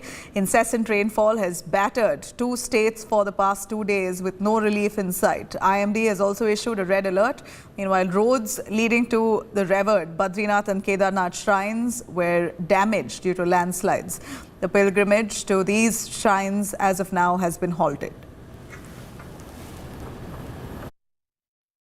देखिए अभी हालात control में है।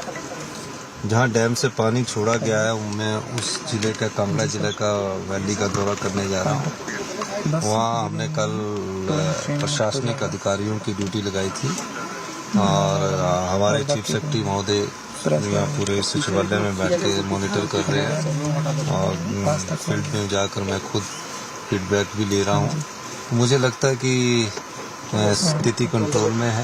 अभी मौसम रुका हुआ है और बस हम समय के अनुसार और पूरी जगह जो भी हम मदद कर सकते हैं अपने आपदा पीड़ितों को उनको हम मदद करेंगे। We are on Mandi Kullu National Highway where a flash flood took place. Just look at the extent of the damage caused by the flash flood. The ground floor of this house is under the debris. Just see the size of the rocks and the extent of the damage. This has also caused huge damage to this national highway, which has been blocked at various places up to Pandoh Dam, close to the Mandi. More than 2100 routes are without the buses. The Himachal Roadways Corporation buses are often called the lifeline of the state. People are stuck at various places, including the tourists. But the state government has assured the people that these roads will be restored on a priority basis. But the damage caused by the rains is huge. 56 people have lost their lives and more than 283 people have died during the current rainy season. With camera person Chandi Ram, this is Manjeet Sehgal in Mandi for India Today.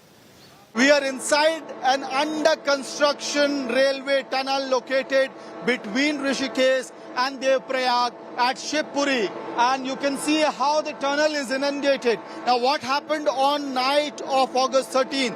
Around 11-12 in the night, suddenly the water that flows from the seasonal Nala, as they call it in Uttarakhand, because of the cloud burst, it brought aggressive water flow. Along with that, there was a lot of silt, boulders, stones which came along with the water that was coming from the monsoon Nala. And you can see the entry point itself.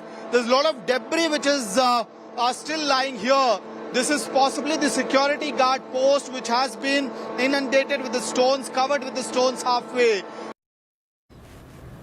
All right, now let's take a quick look at the top developments coming in on many areas that's hit by this incessant monsoons. Amid the ongoing monsoon mayhem, several houses collapsed in Krishnanagar area in Himachal Pradesh's Shimla after it was hit by a landslide. Rescue operation was launched by authorities.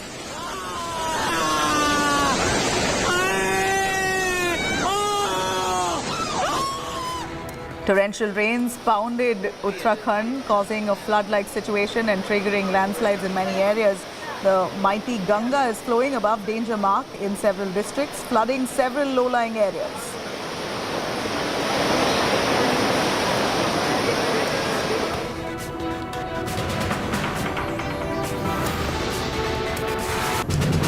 Due to increased water levels in Bees River, water has been released from Himachal's Pong Dam, leading to flood-like situation in Punjab's Hoshiarpur. Half a dozen villages around the river have been filled with water.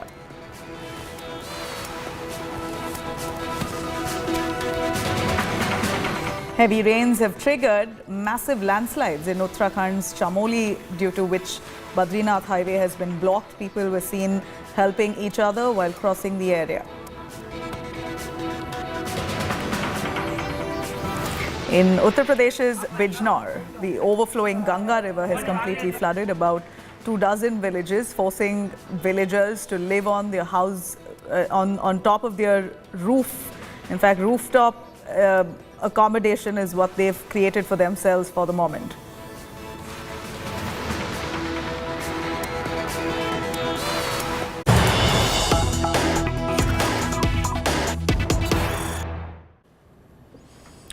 All right, now you have the Congress Digvijay Singh responding to a call for a Hindu Rashtra. He says those seeking a Hindu Rashtra must resign. Digvijay Singh says, is Hindutva mentioned in the constitution at all? Digvijay says those who talk of a Hindu Rashtra must quit. India will run as per constitution. Well, this is Digvijay Singh making that comment, almost a jibe, after Madhya Pradesh's former chief minister had spoken on the lines of a Hindu Rashtra. And now Digvijay Singh saying outrightly, those who believe in a Hindu Rashtra must resign. Listen in. इस देश में हिंदुओं की जनसंख्या जो है बताना कोई पाप है क्या? लेकिन भारतीय संविधान के आधार पर ही ये देश चलेगा और जो लोग भारतीय संविधान की शपथ लेकर आज पद पर बैठे हैं, प्रधानमंत्री, मुख्यमंत्री, अगर वो हिंदू राष्ट्र की बात करते हैं तो पहले उनको इस्तीफा देना चाहिए अपने पद से. Now let's have a listen. Former Chief Minister of Madhya Pradesh who spoke, Kamal Nath, he made a comment about Hindu Rashtra, to which it appears Digvijay has responded. But Kamal Nath had said this. Listen in. देखिए, बनाने की क्या बात है? 82% तो हिंदू है ही, तो वो क्या हिंदू पैदा कर रहे हैं? विश्व में जिस देश में इतनी बड़ी परसेंटेज में हो, वहां कोई बहस की बात है? ये तो है ही. 82% अगर भारत में हिंदू हैं, तो हम कहें कि ये हिंदू राष्ट्र है, ये कहने की क्या आवश्यकता? ये तो आंकड़े बताते हैं. All right, let me cut across to Hemendra joining us for more on that. Hemendra, Madhya Pradesh goes to elections soon. You had the former Chief Minister Kamal Nath who had spoken about India being a Hindu Rashtra. His Congress colleague or contemporary, Digvijay Singh, says if people believe in Hindu Rashtra, then they must resign first. Tell us more. Well, Digvijay Singh, the former Chief Minister of Madhya Pradesh, he had posted on his Twitter timeline a video today saying that he had gone to Hubli for a temple darshan. And there the DCC, that is the District Congress Committee, organized a press conference for him. And during the press conference, he was asked a question in which he clarified that there is nothing called soft Hindutva or hard Hindutva. He also said in the same breath that the ideologues of the RSS, they had initially clarified that Hindutva has nothing to do with Hinduism, and also said that those people who are propagating Hindutva, they should first resign from the constitutional posts that they occupy. Having said that, the BJP started taking jibes at Digvijay Singh, saying the present Congress chief of Madhya Pradesh, Mr. Kamal Nath, he has already said that 82% of the population in India are already Hindus, so India doesn't need to be declared a Hindu Rashtra. But defending that as well, Digvijay Singh today said that the media was falling into the BJP trap. Kamal Nath has already clarified that what he meant was that 82% of the population of the country is Hindus. That is a fact, but the country has to be run by what the constitution says. Kamal Nath has never denied that, and he has never propagated the idea of having a Hindu Rashtra. That's what Digvijay Singh is now claiming. Hemendra, thank you very much for joining us on that. Let me cut across to news coming in from Karnataka. Tug of war with the centre over NEP erupts in Karnataka. Sticking to its manifesto promise, the Congress government has decided to scrap off, do away with the national education policy that was introduced by the centre and the previous state BJP government, and has said that this year the NEP that's already been implemented will continue, and it will be scrapped only from the next academic year. Chief Minister Siddaramaiah said that its government will come up with state education policy instead. NEP will be scrapped, SEP will be introduced. He's further alleged that the NEP is driven by the BJP and RSS agenda, claiming that it will be formulated at the RSS headquarters. In fact, taking a jibe at it. In fact, the Congress had already called this as Nagpur education policy. Former Chief Minister of Karnataka of the BJP, Basuraj Bommai, has slammed the Siddaramaiah government, calling this shameful tinkering of the education policy. He said the decision to scrap NEP needs to be reviewed. Remember, under the Constitution, states can choose not to adopt NEP either fully or partially. Both the Parliament and the state assemblies have power over education. Though the centre has the supremacy over the state, states are free to draw up their own curriculum and print their own textbooks, which is what the Congress government says they will do now. RSS agenda ideyalla, hidden agenda, ಅದನ್ನ ಎಲ್ಲ ಕಡೆ ಜಾರಿ ಮಾಡಲಿಕ್ಕೆ ಪ್ರಯತ್ನವನ್ನ ಮಾಡಿದ್ರು. ಈಗ ರೆಹಮಾನ್ ಖಾನ್ ಸಾಹೇಬ್ ಹೇಳಿದ್ರಲ್ಲ, new education policy, ಅದು ಡ್ರಾಫ್ಟ್ ತಯಾರಾದದ್ದೇ RSS headquarters Nagpur,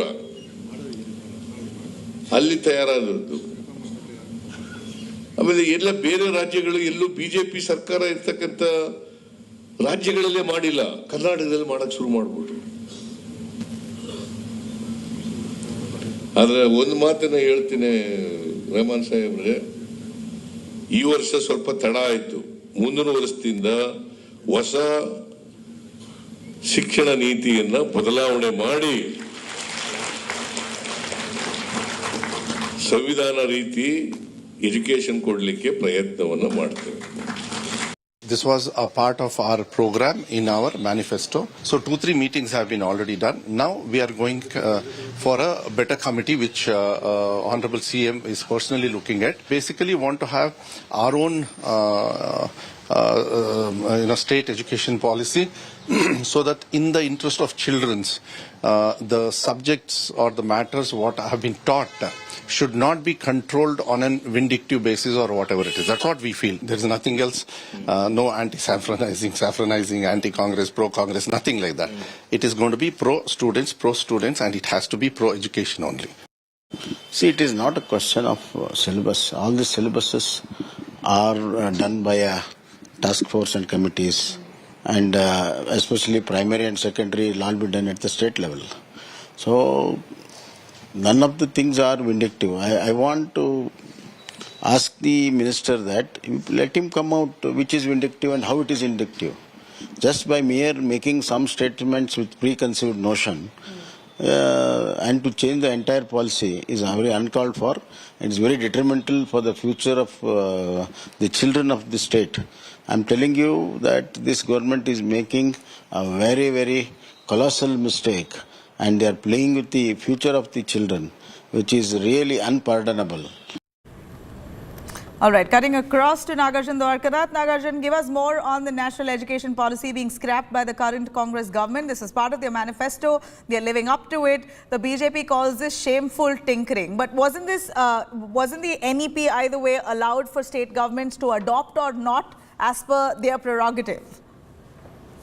Well, that is true what the BJP is saying, that it's been 2 years since Karnataka has already put in place the NEP policy and batches have passed out already. And why changed it mid-course? Congress is saying that it was promised in the manifesto. BJP is saying manifesto is not sacrosanct. Look at the future of the children. Don't do tinkering. And it's a crime against the future of children is what Mr. Bommai has called it in his statement and in his interview to India Today as well. While the powers of the state is that partial or fully to accept NEP depends on the state, while the Congress has decided that a committee will be formed and a new state education policy will be put in place. And because they came into power only after the academic year started, they didn't do much this year, but next year they're very firm that NEP will be taken away and SEP will be put in place. All right. So state education policy is what the Congress claims to be focusing around. Thank you very much, Nagarjun. But it's a fact. Midway, students now forced to take up yet another, or rather going back to the same old education policy is unfortunate because this is disturbing their academic flow. Slipping into a short break, coming up next, Sunny Deol starrer Gadar has really clocked the highest Independence Day numbers for any film until date. Seems like Bollywood films now booming yet again in theatres. More on that on the other side. Stay with us.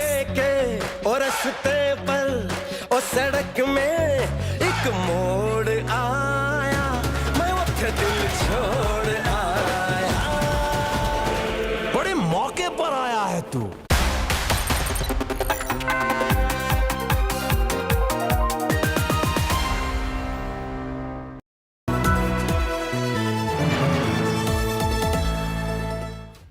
It took a viral video for 2 people to be arrested after 77 days. How did the situation spiral out in Haryana so dangerously out of control? Where was the police? Fawzia ji, I promised you ek din aapka beta aayega. Yeah, the promise is fulfilled. Thankful to you. Fitness certificate ke bagair bridge reopen karna, ye kiski jawabdehi sir? A 3-time MLA is beaten up in Imphal almost to death. Till today, my tears can't stop. I'm eagerly waiting for my husband's recovery. The beating heart of every story is on News Today. With me, Rajdeep Sardesai, Monday to Friday, 9 p.m. only on India Today TV.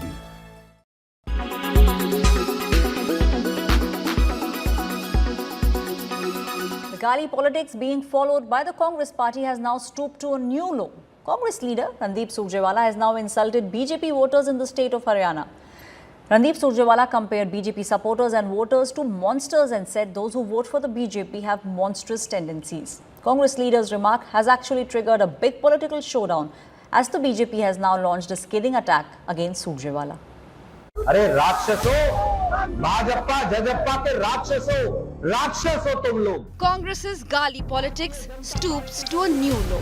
After insulting voters who support the BJP, a Congress leader likens Prime Minister Modi to Asura. First, a video of Congress leader Randeep Surjewala went viral on Sunday, where he's seen calling those who vote for the BJP monsters. Surjewala made these remarks while addressing the Jan Akrosh rally in Haryana's Kaithal. श्राप देता हूं। अरे राक्षसों, भाजपा जजप्पा के राक्षस हो तुम लोग। भारतीय जनता पार्टी को जो वोट देता है और भारतीय जनता पार्टी का जो समर्थक है वो राक्षस प्रवृत्ति का व्यक्ति है। मैं आज महाभारत की इस धरती से श्राप देता हूं। Surjewala's remarks sparked a political showdown.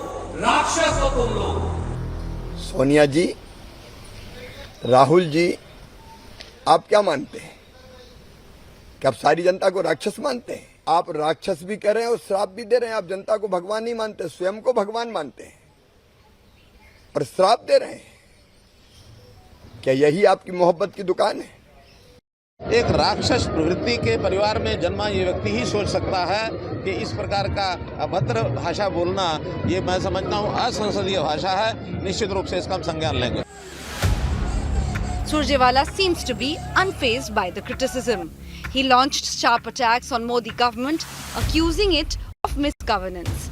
He called the Prime Minister an asur or demon. और भारतीय जनता पार्टी का जो समर्थक है वो राक्षस प्रवृत्ति का व्यक्ति।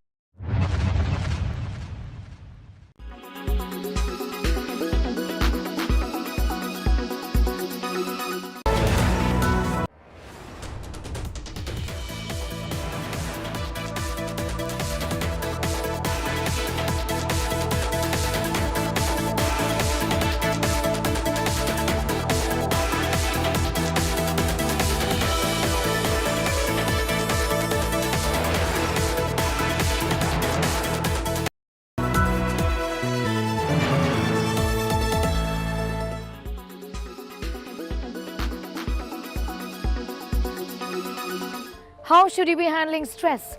First of all, trick your mind and your body into believing that stress is this much and not this much. Essentially, you have to train your mind into thinking positive. Find an empathy buddy to talk to open up with. Also, celebrate yourself. Meditation and pranayam also go a long way in dealing with stress, so try these things out. Also, alternate therapies like flower therapy and Reiki must be tried. How do you recognize stress? Understand your body and mind. too much sleepiness, wanting to eat a lot, or just not wanting to eat. Down in the dumps all the time, unable to enjoy your relationships, difficulty in concentrating at work. All of these are signs of stress. What then is the science behind stress? When the brain senses a stressor, be it physical danger, the boss yelling at you, a piece of bad news, or just everyday stress, it sets off a series of well-orchestrated physiological reactions. On receipt of the emergency signal, the adrenal glands send out reinforcements in the form of the steroidal hormone cortisol. Cortisol in turn activates the body's sympathetic nervous system, causing the heart to race, the pulse and blood pressure to shoot up, and the breath to become faster. More oxygen and glucose are released in the brain and the bloodstream, providing the body the burst of energy it needs to combat stress. The problem arises when stress becomes a chronic condition and there's too much cortisol in the body, wherein the slightest of stressful situations, say a traffic jam, triggers its secretion.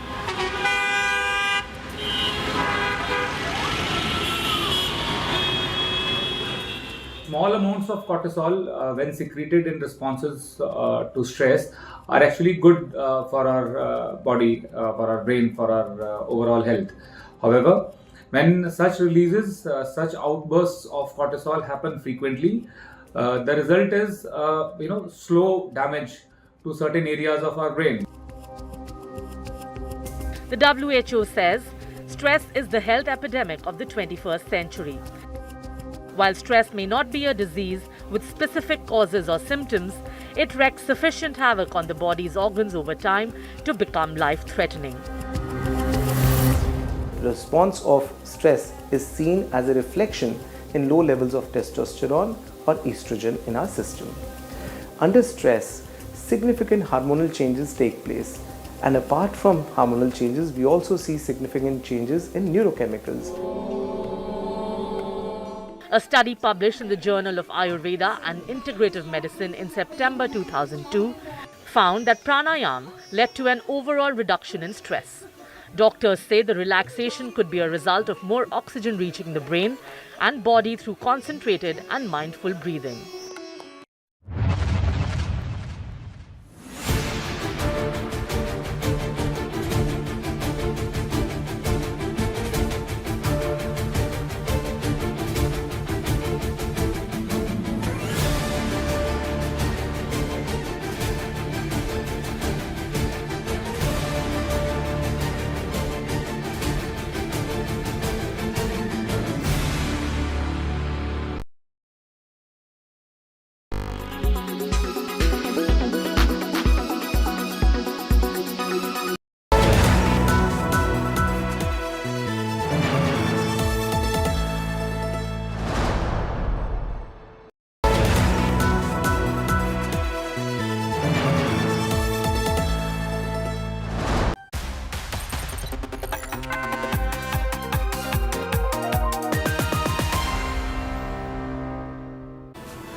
Welcome back. The box office tsunami continues for Sunny Deol's film Gadar 2. The film has smashed all records by collecting a whopping 55 crores on Independence Day. This is the highest in the history of Indian cinema. The film has already entered the 200 crore club. Film's total collections now stand at 220.8 crores.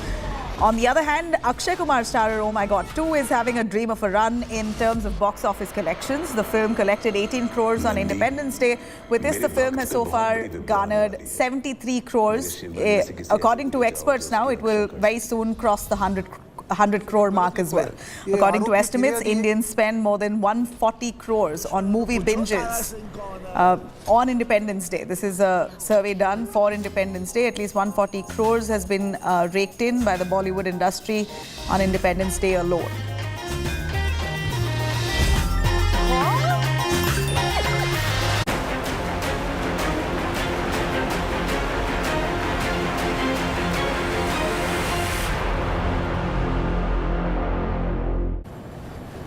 All right, now a rift that's likely brewing within the India alliance bloc ahead of 2024's Mahayuddh. Congress has launched this attack at Kejriwal government, at Kejriwal himself branding the Aam Aadmi Party as the B team of the BJP.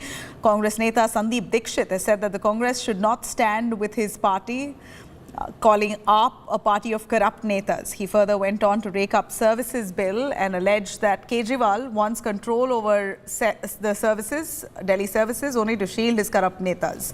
Taking a jibe at the latest war of words within AAP and the Congress, BJP has said that cracks within the India Alliance bloc is clearly evident and they will soon separate.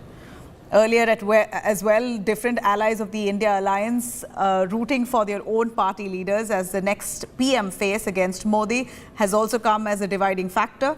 While TMC claims that India's next Prime Minister should be Mamata Banerjee, RJD wants Nitish Kumar to be the Prime Ministerial candidate. On the other hand, Uddhav Sena believes that Congress leader Priyanka Gandhi Vadra can really take on Prime Minister Modi. हम एक ऐसी party को जो ए party है उसको हराने के लिए क्या उसी के बी पार्टी के साथ चुनाव लड़ना चाहिए कि नहीं लड़ना चाहिए और उसके क्या दूरगामी परिणाम हो सकते हैं। हमने बार बार ये कहा है कि सन 77 में इमरजेंसी के समय, जबकि इमरजेंसी तो स्वयं इंदिरा जी ने हटाई थी, जो किसी और ने नहीं हटाई थी, जिसको कहा जाता है कि उन्होंने इमरजेंसी लगाई, तो इमरजेंसी हटाई भी इंदिरा जी ने बिना किसी जन प्रभाव के। तो उस व्यक्ति उसके खिलाफ लड़ने के लिए इसी जनता पार्टी के लोगों ने भारतीय जनता पार्टी को, जो एक तरीके से ऐसी मानी जाती थी कि जिसके साथ कोई नहीं चुनाव लड़ेगा, उसको मुख्य धारा में ले आए और वहीं से सांप्रदायिक राजनीति का, विघटनकारी राजनीति का, जहरीली राजनीति का और दक्षिणपंथी राजनीति का उदय हुआ। तो 77 में जो बहुत बड़ी भूल बहुत सी पार्टियों ने की थी उस समय की जनसंघ को समर्थन देके, क्या हम ऐसी कोई भूल तो नहीं कर रहे इस समय आम आदमी के साथ खड़े होके। तो ये तमाम प्रश्नों पर हम अपनी राय रखेंगे और देखेंगे फिर पार्टी की क्या राय है। मेरी 3 स्तर पर राय है। एक तो जो ये अध्यादेश था, हमारा तो ये कहना था कि सीधे सीधे केजरीवाल केवल इसलिए सर्विसेज अपने पास चाहते थे कि वो नहीं तो भ्रष्टाचार में बुरी तरह फंसेंगे। उनका आप देखिए ना, जिस दिन ये उन्होंने ये आया सुप्रीम कोर्ट का जजमेंट की सर्विसेज उनके पास हैं, उन्होंने कहीं और कुछ नहीं किया, सीधे एंटी करप्शन ब्यूरो में गए, वहां से फाइलें रात को 3 बजे दरवाजे खोल के फाइलें गायब कर दी। तो आप कोई जन कल्याण के लिए थोड़ी सर्विसेज अपने पास चाहते थे, आप तो अपने भ्रष्टाचार को दबाने के लिए चाहते। तो वही चीज हम बार बार पार्टी को भी कह रहे थे कि एक भ्रष्ट आदमी के भ्रष्ट तंत्र को भ्रष्ट तरीके से अपने आप को बचाने की इस मुहिम में हम लोगों को साथ नहीं खड़े होना चाहिए। ये इंडिया वाले नहीं है, ये I.N.D.I.A. वाले हैं और इन लोगों को सारा देश जानता है। इनके नेता बड़े जरूर मिल गए हैं, लेकिन जो लोग जो एक दूसरे के भ्रष्टाचार को बार बार कहते हैं, संदीप दीक्षित उसके बहुत बड़े उदाहरण हैं। और मुझे पूरा विश्वास है कि आप आगे देखते रहिए, ये ऐसे बिखरेंगे कि इनके बीच में अगर मार पीट सिर फुटवल भी हो जाए तो देश के लोगों को कोई आश्चर्य नहीं होना चाहिए।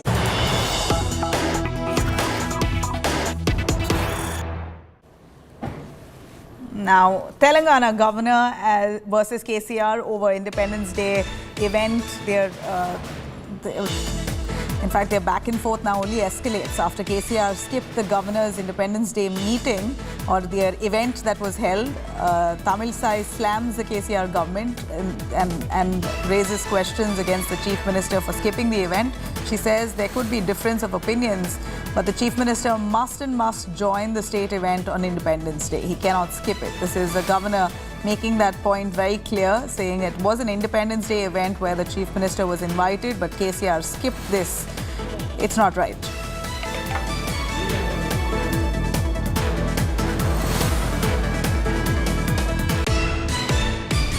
அது அந்தந்த மாநிலத்தில் உள்ள பிரச்சனை. அதனால நான் அதை பற்றி நான் கருத்து சொல்ல விரும்பவில்லை. ஆனால் கருத்துக்கள் இருக்கலாம், எதிர்கருத்துக்கள் இருக்கலாம்.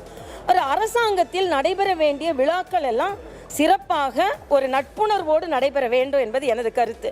ஏனென்றால் நான் தெலுங்கானாவில் கூடுகின்ற இந்த விழாக்களுக்கு முதலமைச்சர் வருவதில்லை. ஆனால் அதை நான் ஒரு கவலையோடு தான் எதிர்கொள்கிறேன். ஏனென்றால் வருங்கால சந்ததியினருக்கு நாம் என்ன சொல்ல இருக்கிறோம். கருத்துக்கள் இருக்கலாம், கருத்து மோதல்கள் இருக்கலாம், கருத்து பரிமாற்றங்கள் இருக்கலாம். ஒருவர் கருத்தை ஒருவர் ஒப்புக்கொள்ள வேண்டும் என்பதில்லை, ஒப்புக்கொள்ள வேண்டிய கருத்தை தான் ஒருவர் சொல்ல வேண்டும் என்பதில்லை. தனது கருத்து இது, எனது கண்டனம் இது என்று சொல்லலாம். ஆனால் நாம் இப்படி ஒவ்வொரு விழாக்களுக்கும் நாம் வந்து கலந்து கொள்ளவில்லை, ஒரு நட்புணர்வை நாம் மேற்கொள்ளவில்லை என்றால் நம் இளைய சமுதாயத்திற்கு எதை சொல்ல வருகிறோம் என்ற ஆழ்ந்த கவலை எனக்கு இருக்கிறது. என்னை பொறுத்த மட்டும் எனக்கு எவ்வளவுதான் மாற்று கருத்து இருந்தாலும் ஒரு அரசாங்க விழா இதுதான் தொடர் ஒரு வழிமுறை என்று வரும்போது அந்த வழிமுறையை பின்பற்றுவது சரியாக இருக்கும் என்பது எனது கருத்து. Controversy erupts after the Telangana governor points out that at-home reception that usually is organized on Independence Day evening has been skipped by the chief minister and also the state cabinet ministers. No one from the BRS party has attended, is what the governor had to stay, raising her concerns over this issue. We are joined by BRS spokesperson M. Krishank. So what is this? Previous years also we have seen that the BRS government had been skipping this reception, formal reception that is usually called by the governor. So what do you have to say about it? See, number one, this is not an official program that the chief minister or the cabinet should participate. Madam Governor wants to celebrate it in her official residence at the Raj Bhavan with different political parties, so be it. But every time coming out and talking in the media against Chief Minister KCRG and the cabinet ministers for not participating to her feast is absolutely not right, because those are not official invitations.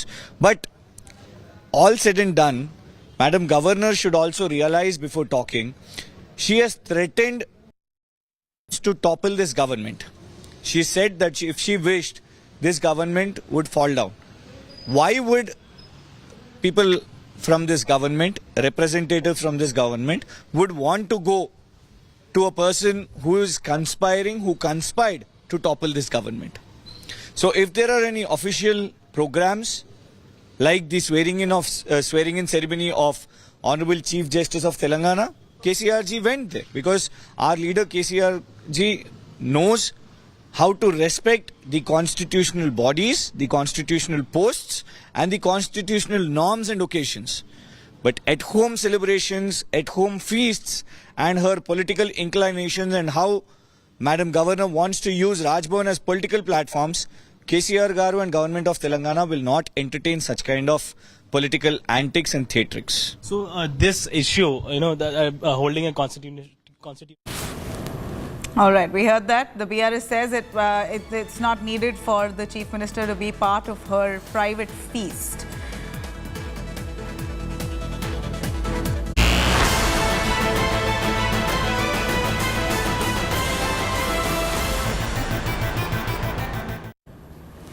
All right, now it's Mega India Today Impact indeed. The hate monger and main instigator of July 31st communal clashes in Nuh, Haryana, Bittu Bajrangi, was arrested on Tuesday. In fact, this arrest came early today after India Today exposed Bittu Bajrangi and the hate provocations that he had made all on camera.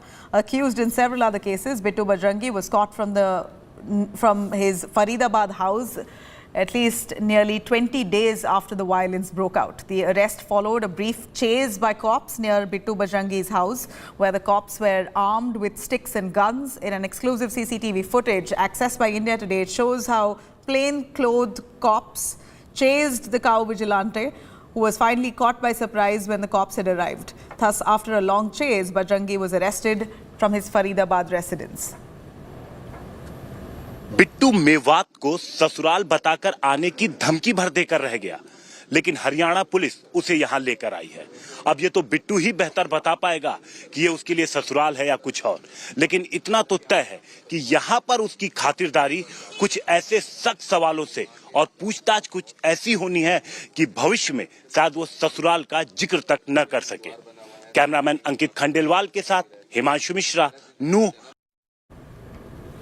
Now, earlier, unfazed by allegations, Bittu Bajrangi had admitted to India Today that there were swords and guns with people in the procession, and added that violence happened because of poor preparations of the police and administration.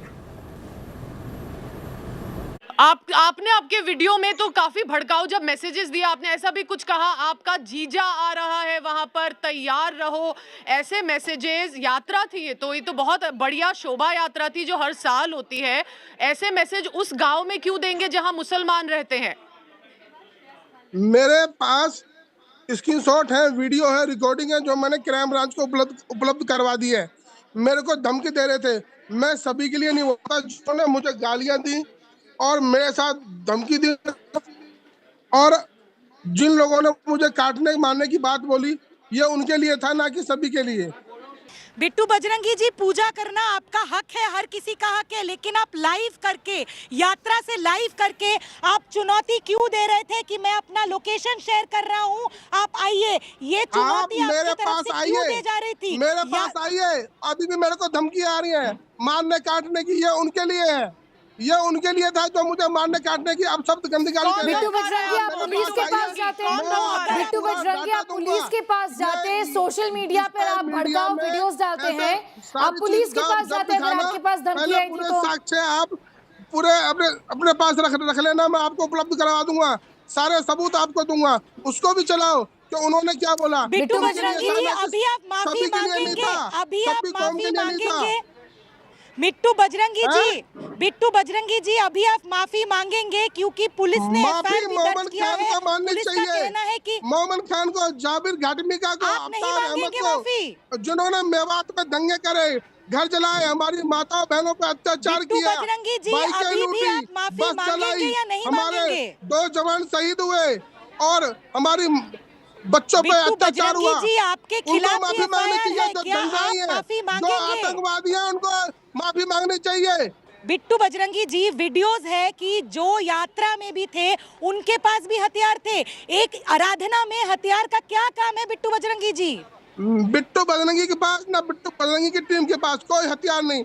दिखाओ मुझे, एक बार live दिखाओ मुझे यात्रा में हथियार था या नहीं?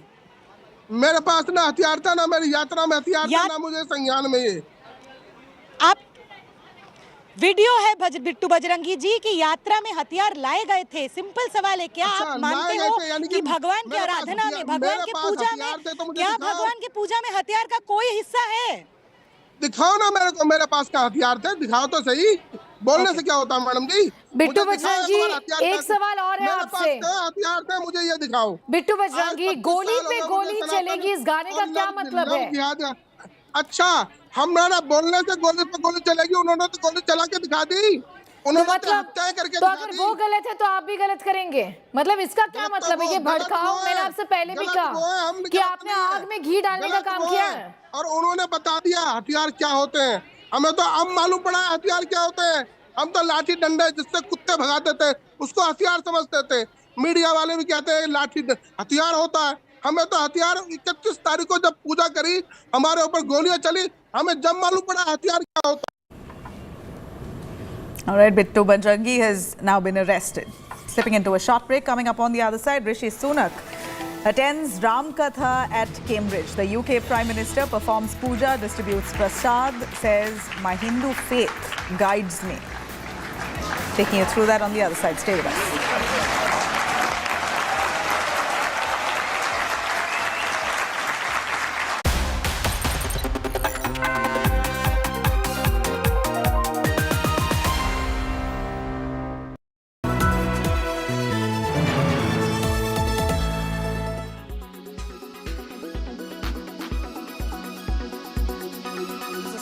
Starry launch of actor Koalpuri Roche's debut novel Clearly Invisible in Paris in Mumbai. Set in the fashion capital, the book is an ode to friendship, and both fashion and friendship were witnessed in equal measure at the event. Suhana Khan attended the event for Koalpuri's debut novel launch to discuss the book. Along with Suhana, Gauri Khan also joined the launch, and many other friends of Koal were present.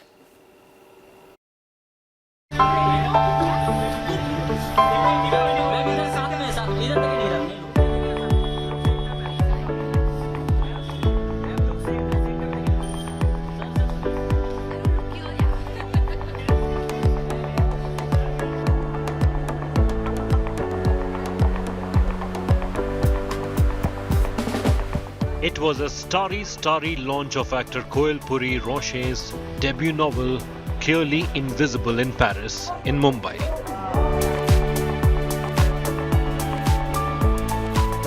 Set in the fashion capital, the book is an ode to friendship.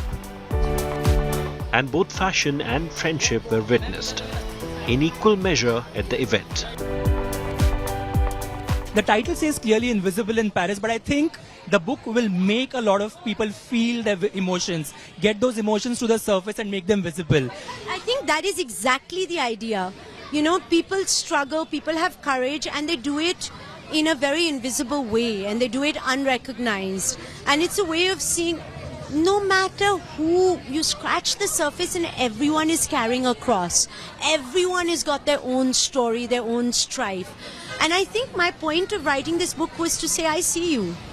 I see you, you're there, you're not invisible. And if someone does feel a little less invisible by reading my book because they feel that their story was reflected, represented, then I did my job.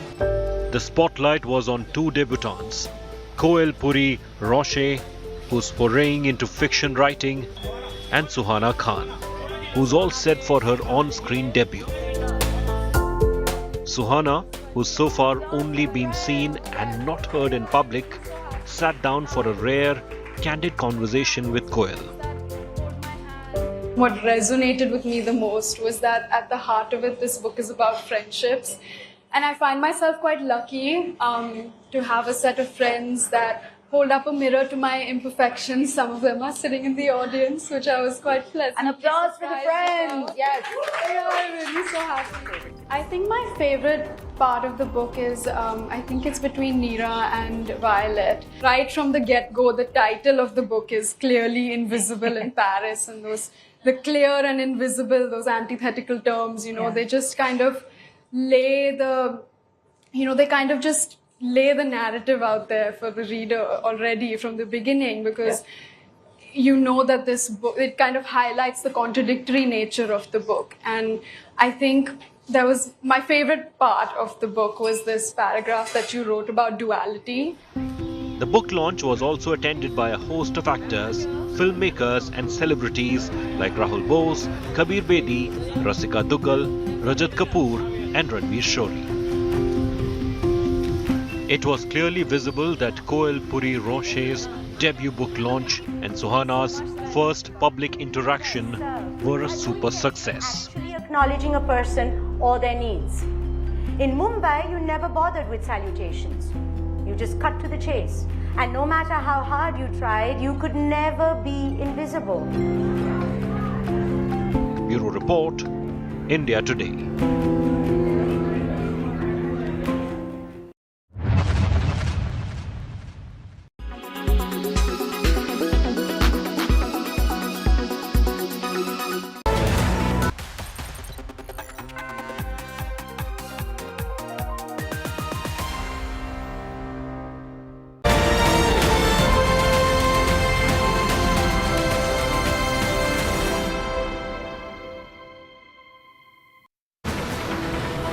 Right, on the occasion of India's 77th Independence Day, British Prime Minister Rishi Sunak visited renowned spiritual leader Murari Bapu in Cambridge, a practitioner of Hinduism and the first Prime Minister of Indian descent in Britain. Sunak made a floral offering to Murari Bapu's Vyas Peeth, making a salutation of Jai Siya Ram. During his address at that event, Sunak said that his Hindu faith guides him in every respect, every aspect of his life, and gives him the courage to do the best as a Prime Minister of Britain. A devout Hindu and a regular temple visitor has been seen donning a kalava, a sacred Hindu thread, as well as performing puja at multiple occasions in the past. Jai Siya Ram. It is truly an honour and a pleasure to be here today at Murari Bapu's Ram Katha at the University of Cambridge on Indian Independence Day.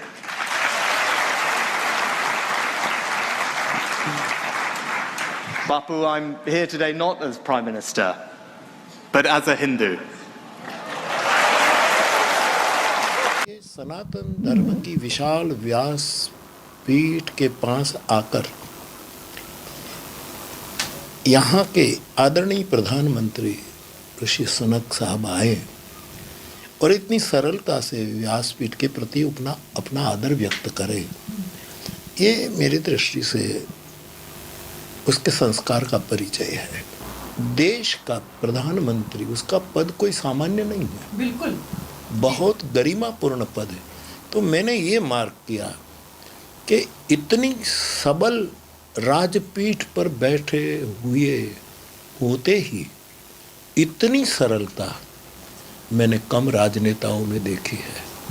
मैं एक साधु के नाते बिल्कुल सत्यस्थ होकर न सराहना न आलोचना, मैं उसकी सरलता को धन्यवाद देता हूँ। और जिस तरह वो गए और बच्चों से मिल रहे थे, लोगों को मिल रहे थे, ये जो है ये उसका बहुत बहुत अच्छा पहलू है। और बहुत सुंदर बात कही कि हनुमान जी जिस तरह आपके पीछे विराजमान थे, उनके 10 डाउनिंग स्ट्रीट पर एक गणेश जी विराजमान है जो उन्हें प्रेरित करते हैं, और आपने उन्हें शिवलिंग दिया। मैं बस खुश हुआ कि वो अपने टेबल पर या तो अपने ऑफिस पर गणेश जी को रखते हैं। वही गणेश उसके जीवन में जो जो बाधाएं आएगी, जो विघ्न आएंगे, उसको हटाएं।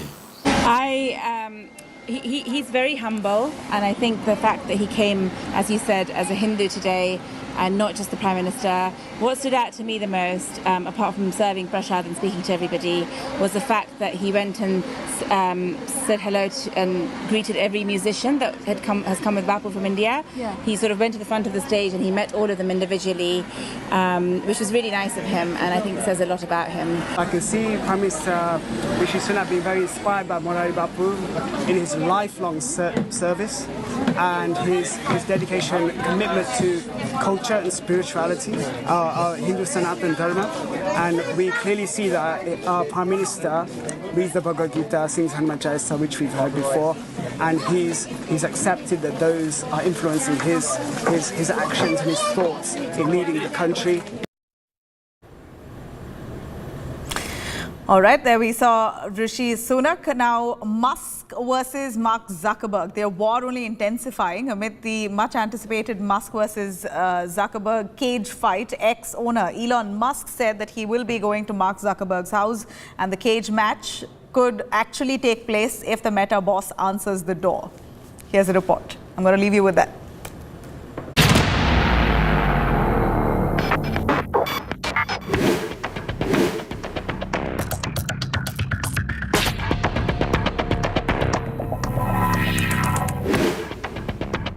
Will they or won't they get into a fight? That's the billion-dollar question.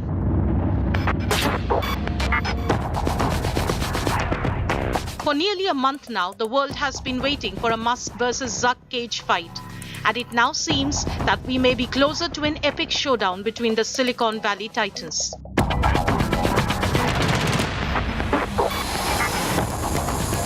In the latest, the Tesla CEO and owner of X has signaled his acceptance of Zuckerberg's martial arts fights proposal.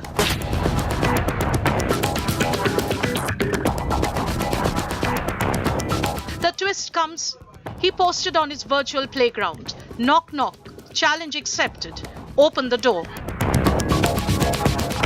The twist comes days after Zuckerberg expressed skepticism about the likelihood of this fight. Taking to ex-rival threads, the Facebook founder said that Musk isn't serious about a cage fight and it's time to move on.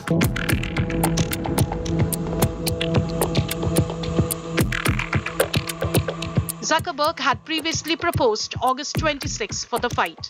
Musk has now raised the stakes by declaring that he will ask the Tesla full self-driving car to drive to Zuckerberg's house, and that the duo's adventure will be live-streamed on the new X live-streamed video feature. The Tesla CEO has said that he is lifting weights throughout the day preparing of the fight. Zuckerberg, on the other hand, is a practitioner of Brazilian Jiu-Jitsu and won gold and silver in 2 featherweight white belt categories at California Martial Arts Tournament in May. The saga began with Musk's casual age match offer and gained momentum as the duo continued a war of words. Will Musk make a dramatic entrance at Zuckerberg's doorstep? This could be the most suspenseful thriller of our times. Bureau Report, India Today.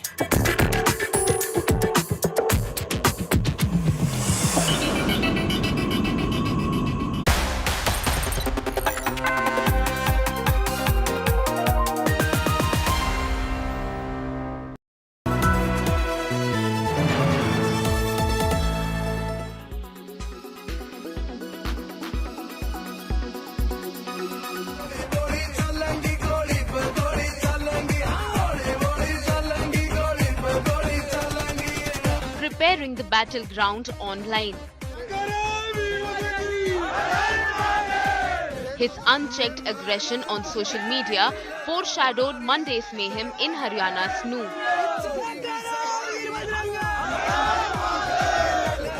Bittu Bajrangi streamed multiple live videos loaded with provocative messaging as he made his way to the VHP's Braj Mandal Yatra on Monday. India Today has tracked down this provocator. A self-anointed cow vigilante, a leader of a self-anointed Bajrang force.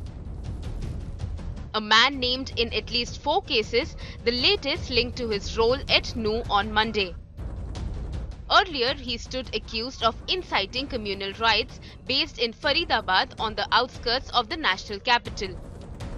Bittu Bajrangi sounded unapologetic. He pleaded not guilty. The man in his 50s sought to project the VHP's Yatra as a peaceful march. He defended the swords and guns carried by participants as ritual arms. जो एक आध guns होंगी भी तो वो licence की हैं, अवैध नहीं है। और तलवार हमारी क्या होती है, पूजा करने वाली होती है। ये तलवार हमारी शादी ब्याह वाली होती है, काटने मारने वाली नहीं होती। In the same breath though, Bittu Bajrangi advocated iron-fisted methods against the other side, calling them terrorists. ये आतताई जिम्मेदार है, जिन्होंने ऐसी घटना को अंजाम दिया और वो आतताइयों पे योगी सरकार की तरह उनके घरों पे बुलडोजर चलने चाहिए और मैं तो कहूँ उनका अनकाउंटर भी होना चाहिए। जय गौ माता, जय श्री राम। मैं आपका भाई Monu Manesar. Birds of a feather flock together. Monu Manesar, another notorious cow vigilante, another provocator of the Nuh clashes. हम खुद यात्रा में शामिल रहेंगे और हमारी पूरी टीम में यात्रा में शामिल रहेगी। Manesar's video announcement about attending Monday's Yatra believed to have stirred passions. Mewat यात्रा में बढ़ चढ़कर हिस्सा लेंगे। He didn't participate in the event, but rumors about his alleged presence apparently provoked the other side of the communal divide. Bittu Bajrangi revealed he met Monu Manesar barely a month ago. Monu Manesar को जानते हैं? कभी उनसे आपकी बात हुई, मुलाकात हुई हो? हाँ जी जानते हैं, अपना गो वक्त है। आखिरी बार कब बात हुई? आखिरी बात हो गया, 1 महीना हो गया। एक सम्मेलन था, वहाँ पर उनसे बात हुई थी। A classic case of online diatribes becoming real-life violence.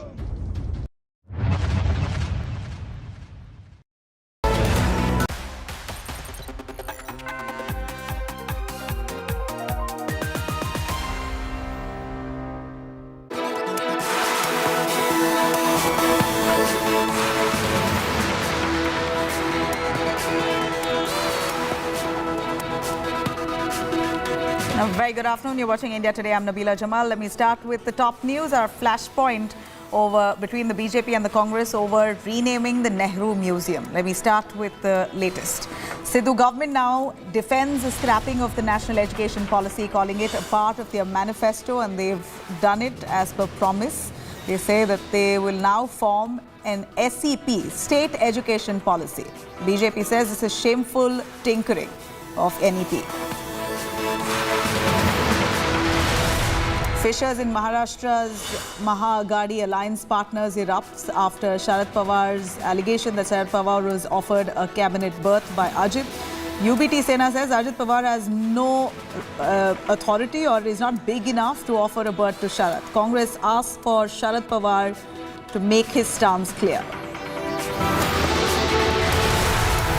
Massive political war over renaming of Nehru Memorial. Congress says that Modi is defaming Nehru's legacy, while museum official rebut says Nehru's legacy has been covered in detail inside the museum. Delhi Congress versus Aam Aadmi Party rages on. Congress leader calls up a B team of the BJP, says it wanted services control to shield corrupt netas. Hiccups in the India unity already.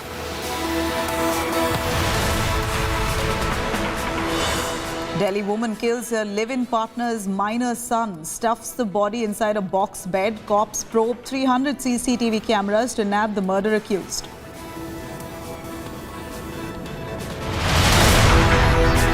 Sunny Deol starrer Gadar 2 has clocked the highest Independence Day numbers for any Indian film until date. ओ गड्डी लेके ओ रस्ते पर ओ सड़क में एक मोड़ आया मैं उठे दिल छोड़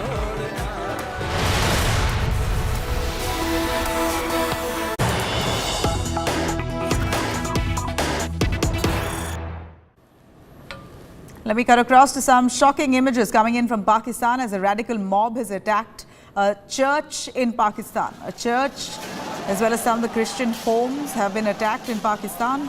A Christian man accused of blasphemy has been attacked. Cops try to battle the angry Pakistan mob.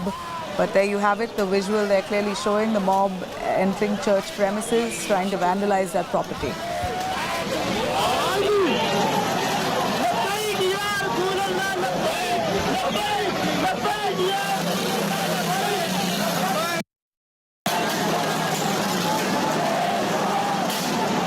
Angry mob who's landed up at a church premises allegedly, and there you have it, they are dismantling the cross from that church. Absolutely shameful and highly condemnable. Pakistan's angry mob there brazenly walk up to a church, vandalize a church property, and almost pull off that cross that was erected on the church. And this, all right, there you have the location. We here is Faisalabad in Pakistan. Unfortunate images coming in. Pakistan is known for its radical groups and hardly any government able to control or contain them.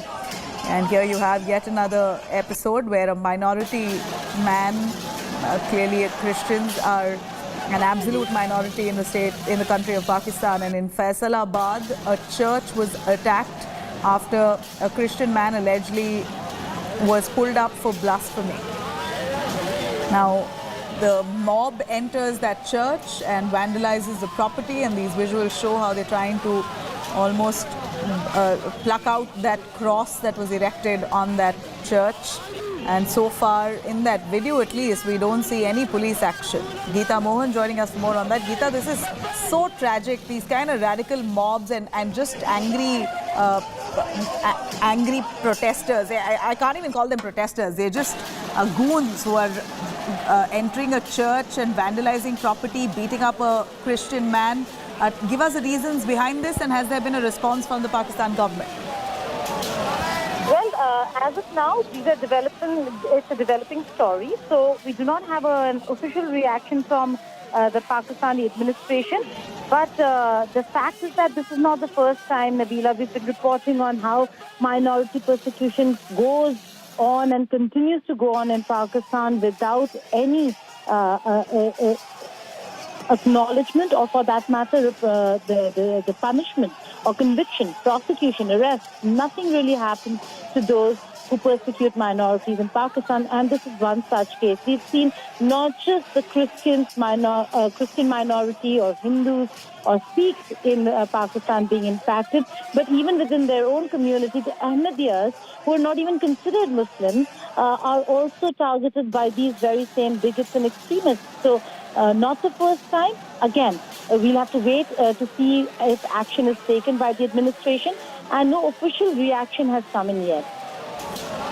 It's highly condemnable, but this is the fate of minorities in Pakistan extensively. We know what happens to Hindus in that country, and now Christians seem to be the point of target for them. Whatever be the reason, this kind of mob who seem absolutely jobless, that country is reeling under poverty and joblessness, and it seems like the fallout is this: attacks, angry mobs, vandalizing property, and here is a church itself that's been fully vandalized by this mob, and there's really no intervention by the police.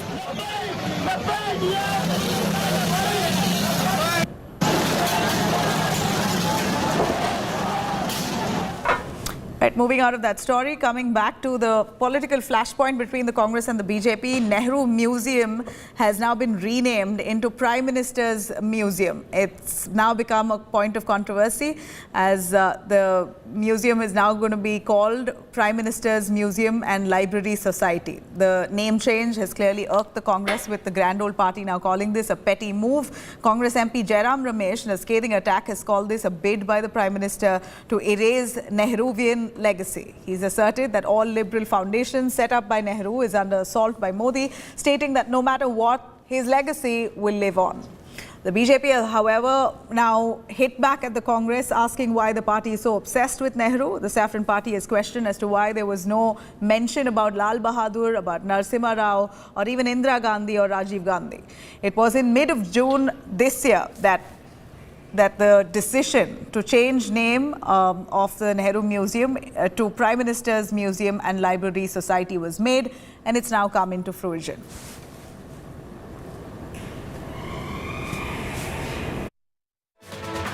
History is ever changing, and so the Prime Minister Museum has also changed. This is the new block where different Prime Ministers have been showcased their works, the history related to them, the policies which they have worked upon, from the Prime Minister Nehru, who was the first Prime Minister, to the second Prime Minister Lal Bahadur Shastri, or hence on till Dr. Manmohan Singh. All the things related to these Prime Ministers have been showcased in this museum. So this is a different look museum altogether from the Teen Murti Bhavan, which used to only showcase the works done by first Prime Minister Pandit Jawaharlal Nehru. With camera person Nasir Kumar Kunal for India Today from Delhi. The Nehru Memorial Library has been changed, and now it will be known as Prime Minister's Museum. I will show you graphically how the whole structure of the Nehru Memorial Library and museum has changed, and now it has been converted to Prime Minister's Museum. I will show there was earlier just a single building. This was the old building. Now two buildings are there. One is the old block and the another one is the new block. I will take you towards the new block which has been constructed, and here you can see that there are 3 floors, and on these floors I will show you life history related to Lal Bahadur Shastri, Guljari Lal Nanda, Indira Gandhi, Narasimha Rao, Deve Gowda, I.K. Gujral, Atal Bihari Vajpayee and Dr. Manmohan Singh. All have been given a place in these in this new block. So there is a misconception that has anything been done to erase the life history of Jawaharlal Nehru. So we can see that there are 2 blocks. One block is almost completely dedicated to our first Prime Minister Jawaharlal Nehru, and the new second block where spaces have been given to different prime ministers during different regime. With camera person Nasir, it's Kumar Kunal for India Today from Delhi. जिस आदमी ने स्वतंत्रता संग्राम में एक युवा नेता को इतना योगदान दिया, आज उसी प्रधानमंत्री के रूप में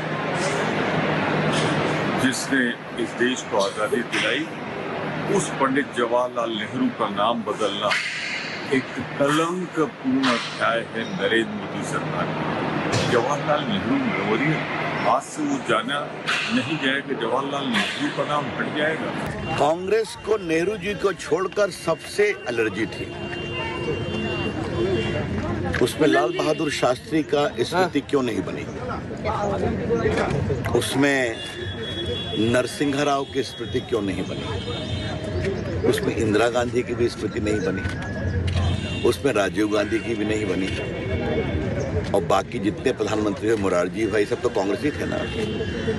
अटल बिहारी वाजपेयी वो समझने की बात नहीं है। हमारे प्रधानमंत्री के लोकतांत्रिक सोच देखिए कि किस प्रकार से उन्होंने सारे प्रधानमंत्रियों को जगह दी है। क्या देवे गौड़ा, क्या गुजराल साहब, क्या चरण सिंह साहब? तो मैं कांग्रेस के जयराम रमेश को एक ही बात कहूंगा, आपने सब कुछ नेहरू जी ही, नरेंद्र मोदी की सोच, जितने प्रधानमंत्री सबका सम्मान। Mr. Modi on Atalji's birthday, death anniversary, is trying to erase the legacy of Nehru, which was created by Lal Bahadur Shastri and Radhakrishnan ji. It shows the pettiness of Mr. Modi. It shows the RSS, Bharatiya Janasangh and Bharatiya Janata Party's hate against Pandit Nehru. देश की आज़ादी के बाद जितने भी देश के संसाधन हैं, चाहे वो रेल हो, चाहे सड़क हो, चाहे बिजली हो, चाहे पानी हो, चाहे झील हो, चाहे नदी हो, चाहे नाला हो, चाहे एयरपोर्ट हो, चाहे पोर्ट हो, सब एक ही परिवार का जो है वो उस पर पेटेंट हो गया था क्या? तो भैया देश के लिए और देश की आज़ादी के लिए, देश भारत के निर्माण के लिए तमाम हजारों हमारे महानायकों ने कुर्बानी दी है, जिन्हें कि आपने इतिहास के काले पन्नों में डाल दिया था। मोदी जी ने आने के बाद आपके सम्मान के साथ साथ उनके सम्मान को भी सम्मान दिया है। No, it's a pity that it came to this. I think that the idea of expanding what the building showcases to accommodate other prime ministers is an unexceptionable idea. In fact, it's good to encourage all the students, children and general members of the public to be aware of the contributions of all prime ministers. I have no difficulty with that. But in the process, it's rather petty to take away the name of the first prime minister who led the interim government, who was prime minister upon independence, who was so far the longest serving prime minister at 17 years. You could have continued calling it the Nehru Memorial Prime Minister's Museum and Library. You don't have to refuse to add other prime ministers. You can put that, but also keep the original name. Delhi क्यों जाते हो? यहाँ से 100 metre दाएं चले जाओ। ये लोक भवन बना था जनता के लिए। अगर किसी की प्रतिमा लगानी थी तो समाजवादी सरकार में हम लोग भी प्रतिमा लगा सकते थे, लेकिन हमें कोई नाराजगी नहीं है। यही स्टेडियम जो भगवान विष्णु के नाम पे था एकाना, अटल बिहारी वाजपेयी जी के नाम पे किया, हमें कोई नाराजगी नहीं है। और हमें खुशी तब होती जब उनके गांव बटेश्वर में भी एक यूनिवर्सिटी बन जाती, तो शायद उनके परिवार के लोगों को और शुरुआती समय पे जिन्होंने उन्हें राजनीति में आगे बढ़ाया, उनका भी सम्मान हो जाता। मुझे लगता है कि देश के कार्यक्रमों को, देश के इन चीज़ों को केवल राजनीति की भेंट चढ़ाना ये कांग्रेस की आदत और फितरत बन चुकी है। मोदी विरोध में ये देश के प्रतीकों का और अपने ही कांग्रेस के प्रतीकों का भी विरोध करने लगे हैं। Now, amid the political showdown, A. Surya Prakash, the Vice Chairman, Executive Council of Prime Minister's Museum and Library, asserts that Prime Minister's Museum will showcase indeed Nehru's temples of democracy, temples of modern India, the ideas of Nehru itself and the institutes that he's set up, the Technology Planning Commission. He claims that only the name has been changed, everything else remains the same. Actually, you know, if you have seen the Nehru Museum before, primarily it consisted of, certain artifacts and so on, and Nehruji's bedroom, his study, the table at which he used to sit and work. The old building is exclusively devoted to Nehruji. That is why I say if people say something about it, I will say, sir, please come and visit the museum. We will certainly look forward to your comments after you have seen what we have done. We are very, very proud of Nehruji's tenure of 17 years. It is a matter of privilege for us. We got an opportunity to showcase his contribution to this country, which is very, very major, and we were very happy to do that, and that is what has happened. Now, when you come to the new building has all the other prime ministers, and it is the idea of a museum. If you have been to Pradhan Mantri Sangra, you will realize the idea was to modernize the whole concept of a museum so that it relates to all young.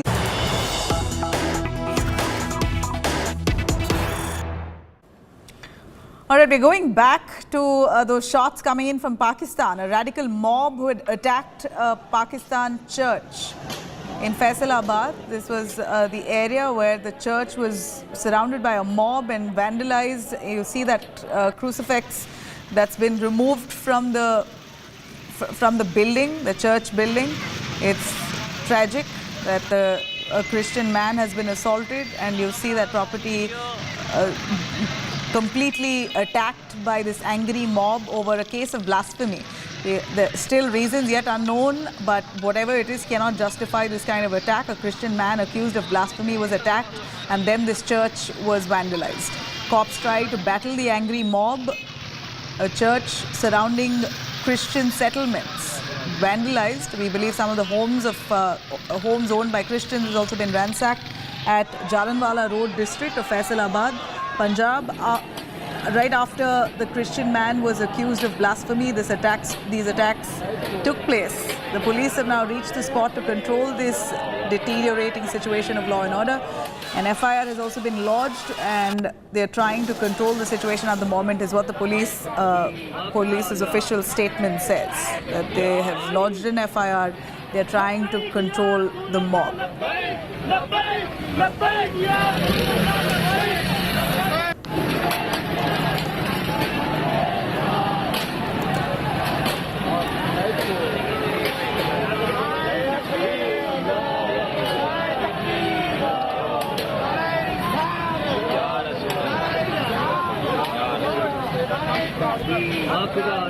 Absolutely tragic, as we know that the plight of minorities in Pakistan is very well known. You have radical groups who are often targeting minorities, be it Hindus, and now a Christian man who's been assaulted, accusing him of blasphemy. And you see that mob there brazenly entering that church, bringing down that crucifix that's mounted on top of that church building. And we see the mob there going completely crazy, vandalizing church property, and even have attacked and ransacked homes and Christian settlements that are aligned along that church area. The cops are trying to calm emotion within that area. They've registered an FIR as well, but clearly the situation is still out of hand. A church that is located in Faisalabad was attacked after a man, this was a case of blasphemy, we believe. A man was assaulted over his statements or comments. Now again, it's still unclear what exactly that Christian man has said, but nothing, absolutely nothing can justify this kind of attack on a minority man and a church. Rana Malhi, a journalist joining us from Karachi. Rana, please give us the situation. Tell us what's going on right there at Faisalabad. Are the mobs still present there? Have the police managed to chase them away? What was the reason for this angry attack on a church? Yes, the church and surrounded Christian settlement have been vandalized and ransacked at Jalanwala Road, district Faisalabad of the Punjab province of the Pakistan. After a Christian man was accused of blasphemy, the police have reached at the spot and controlled all the law and order situations. Police also trying to disperse the mob, and police officers also said that first information report FIR has been launched, and the police said they are trying to control the situation in the city, but mob have also vandalized the Christian church. A man was accused of blasphemy charges, and the mob wants to this man, and the police also trying to disperse the police and officials also saying that we are controlling law and order situation in Faisalabad. Let me share you that this is not one incident of the alleged of blasphemy charges. We also see that many cases reported in many different areas of Pakistan. Right. In a few last year, we saw that Sri Lankan manager was also launched mob launching, died by mob launching in blasphemy charges. the police was also trying to investigate what the reasons Rana, accused. Thank you very much for joining us. We got a crux of it. Clearly here the mob indulges in attacks like this, and it's a regular phenomenon. Yet another church that's been vandalized this time. We see the mob that surrounded that church bringing down the cross from that church building, vandalizing homes of Christians that are aligned in that area of Faisalabad. An FIR has been registered for now.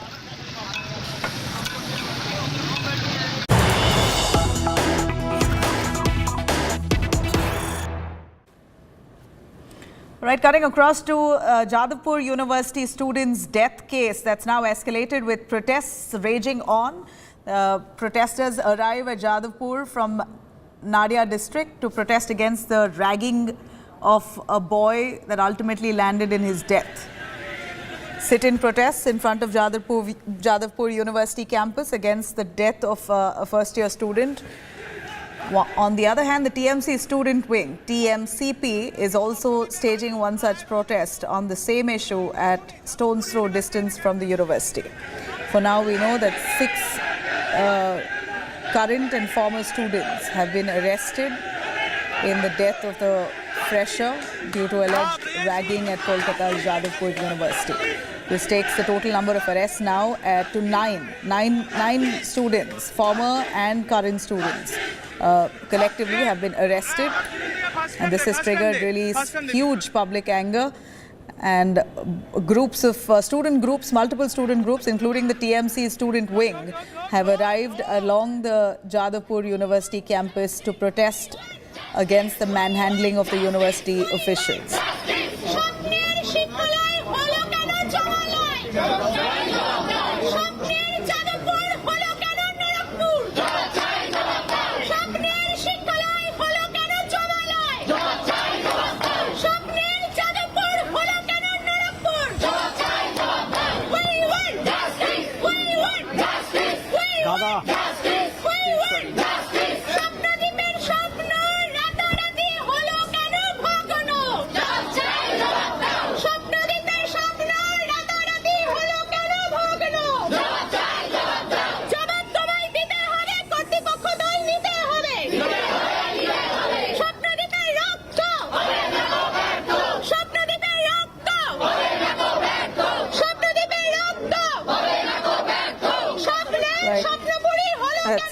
The student there who's demanding justice. The incident has really triggered a huge public outrage there as students gather to protest against the Jadavpur University officials. This has also become a political flashpoint between the TMC and the BJP for the moment. Ritik Mandal joining us live for more. Ritik, we know the TMC student wing have also got down in protest against this fresher's death by suicide. We believe that I'm not too sure, is this a suicide case? He was ragged and eventually jumped from the height of the building and was rushed to the hospital, he died during treatment. Give us a sense of this case and what exactly is the reason of protests? Days after mysterious death of the first-year student of Jadavpur University, multiple protests are being lined up today at the Jadavpur campus, and currently I am at one of such protests, and let me tell you, these are the villagers and neighbors and relatives of Shopnadeep Kundu, the student who lost his life allegedly after being subjected of a series of ragging in the college campus, and days after he joined the university. And currently villages of Nodia, they have arrived at Jadavpur campus, and they are raising slogans demanding justice for their friends, their loved one. We have couple of friends of Shopnadeep, and आप नोदिया से आए हुए हैं. मैं समझ रहा हूँ पूरे बंगाल में आज एक तरीके से आक्रोश है, लोग गुस्से में हैं. किस तरीके से आपके दोस्त को आपने देखा था और क्या जस्टिस का मांग कर रहा है, यूनिवर्सिटी क्या कह रही है? देखिए, पहली तो बात ये हमारा भाई है, ठीक है। इसको ये सिर्फ 3 दिन आई है यूनिवर्सिटी में, और 3 दिन में इसका पूरा डेथ हो गया। इसका रैगिंग के नाम से, सो कॉल रैगिंग के नाम पे उसके ऊपर जितना अत्याचार हुआ है, उसका शरीर में बहुत ज्यादा सिगरेट का छाक है, सारा शरीर में उसका हाथ टूटा हुआ है, उसको ऐसी तरह से बुरी तरह से उसको हत्या किया है। तो इसलिए हम लोग सारा बगुलावासी नदिया से आए हैं इसका इंसाफ करने के लिए। Clearly the rage of a bunch of students. 9 people have been arrested. 9 students have been arrested. Questions being asked of the way the university is being handled. Slipping into a short break for now. We're cutting across on the other side to our entertainment special in the club. Do stay with us.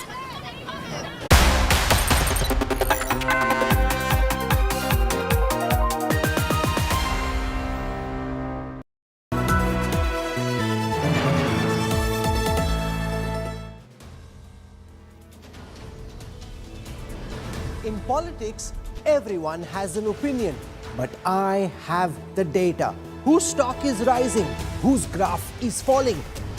Track India's political stock exchange. Unmatched, unmissable data analytics. The only show on News TV where numbers do the talking. India's most credible poll tracker. The Political Stock Exchange with Rahul Kanwal, only on India Today.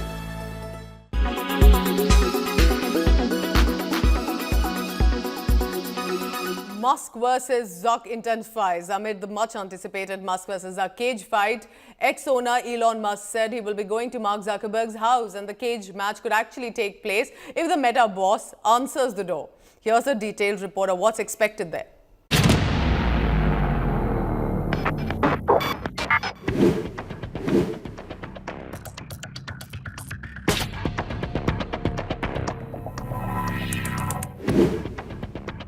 Will they or won't they get into a fight? That's the billion-dollar question.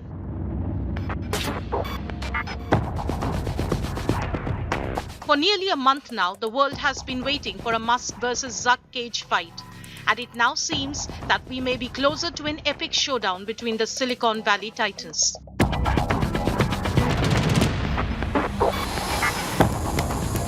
In the latest, the Tesla CEO and owner of X has signaled his acceptance of Zuckerberg's martial arts fights proposal.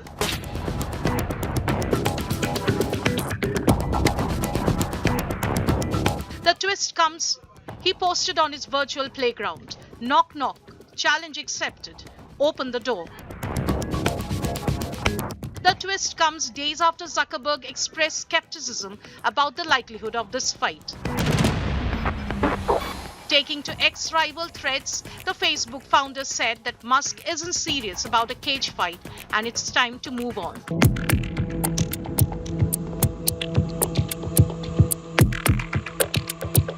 Zuckerberg had previously proposed August 26 for the fight. Musk has now raised the stakes by declaring that he will ask the Tesla full self-driving car to drive to Zuckerberg's house, and that the duo's adventure will be live-streamed on the new X live-streamed video feature. The Tesla CEO has said that he is lifting weights throughout the day preparing of the fight. Zuckerberg, on the other hand, is a practitioner of Brazilian Jiu-Jitsu and won gold and silver in 2 featherweight white belt categories at California Martial Arts Tournament in May. The saga began with Musk's casual age match offer and gained momentum as the duo continued a war of words. Will Musk make a dramatic entrance at Zuckerberg's doorstep? This could be the most suspenseful thriller of our times. Bureau Report, India Today.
special guest with me, Raj.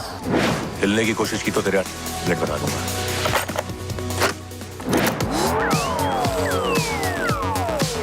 18 अगस्त को नेपाली आग नहीं कहर। Well done, Tibu. आज तो गुलाबगंज में आग लगेगी। आग नहीं कहर।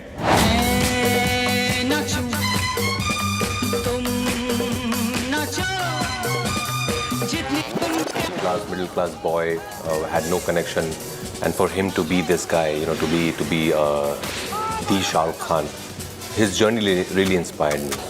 And just his charisma, I think his aura, of course, when I was growing up in Delhi, I had no idea how he is as a person. But you would read somewhere, you know, in magazines. कहते हैं हर इंसान के अंदर एक शैतान होता है और कसम पैदा करने वाले की वो शैतान को अंदर ही रहना चाहिए। बड़े बड़े देशों में छोटी छोटी बातें होती रहती हैं।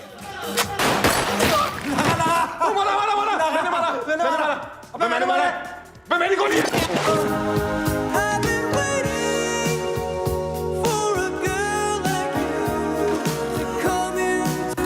When two people start liking each other, you don't need then anything else apart from that.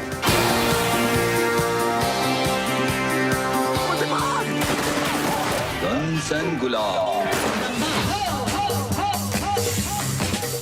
From Kai Poche to City Lights, Aligarh to Trap, Newton to Bareli Ki Barfi, Queen and even Shahid's 3, Ludo and The White Tiger among several others. You name it, and he's worked in films which became what they were, not only for their stories but also because of his screen presence and acting prowess. He's one of the few actors in Hindi cinema who's made some really smart choices and proved his mettle with his versatility. Please let me welcome Rajkumar Rao to India today. Raj, I want to know, I know for a fact that it's a Raj and DK web series, but what intrigued you about this web show?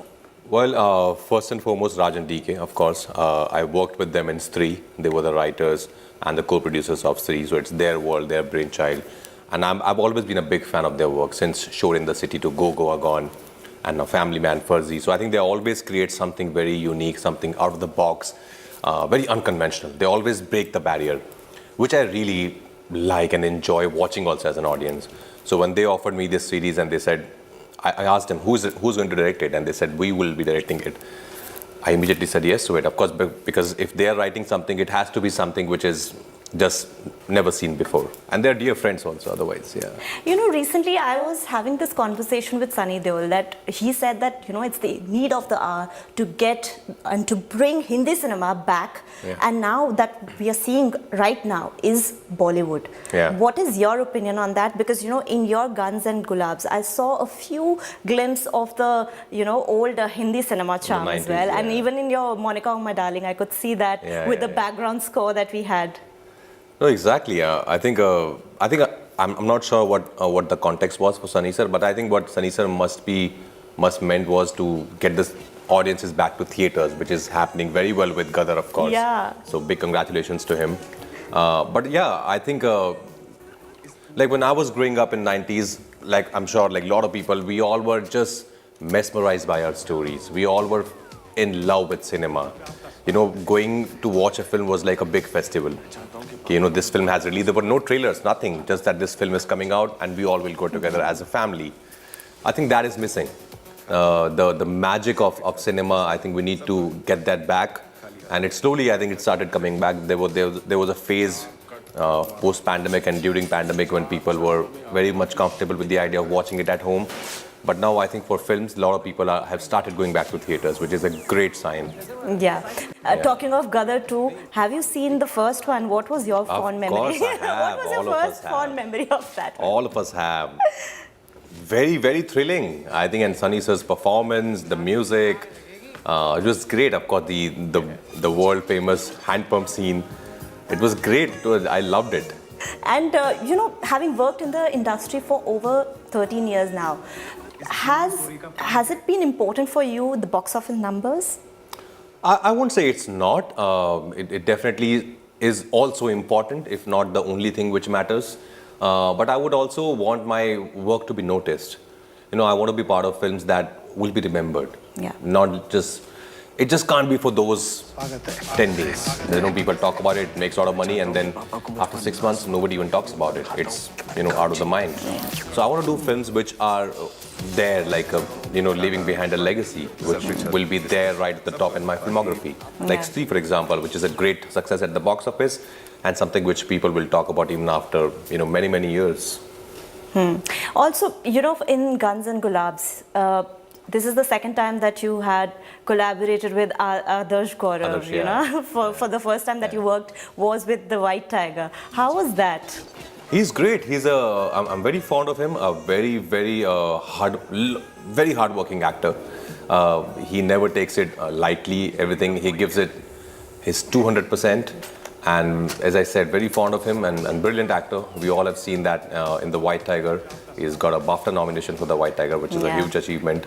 So always a great pleasure to work with him. And we also see a lot of crossovers these days between Hindi cinema and Southern cinema. How is it working with Dulquer Salman?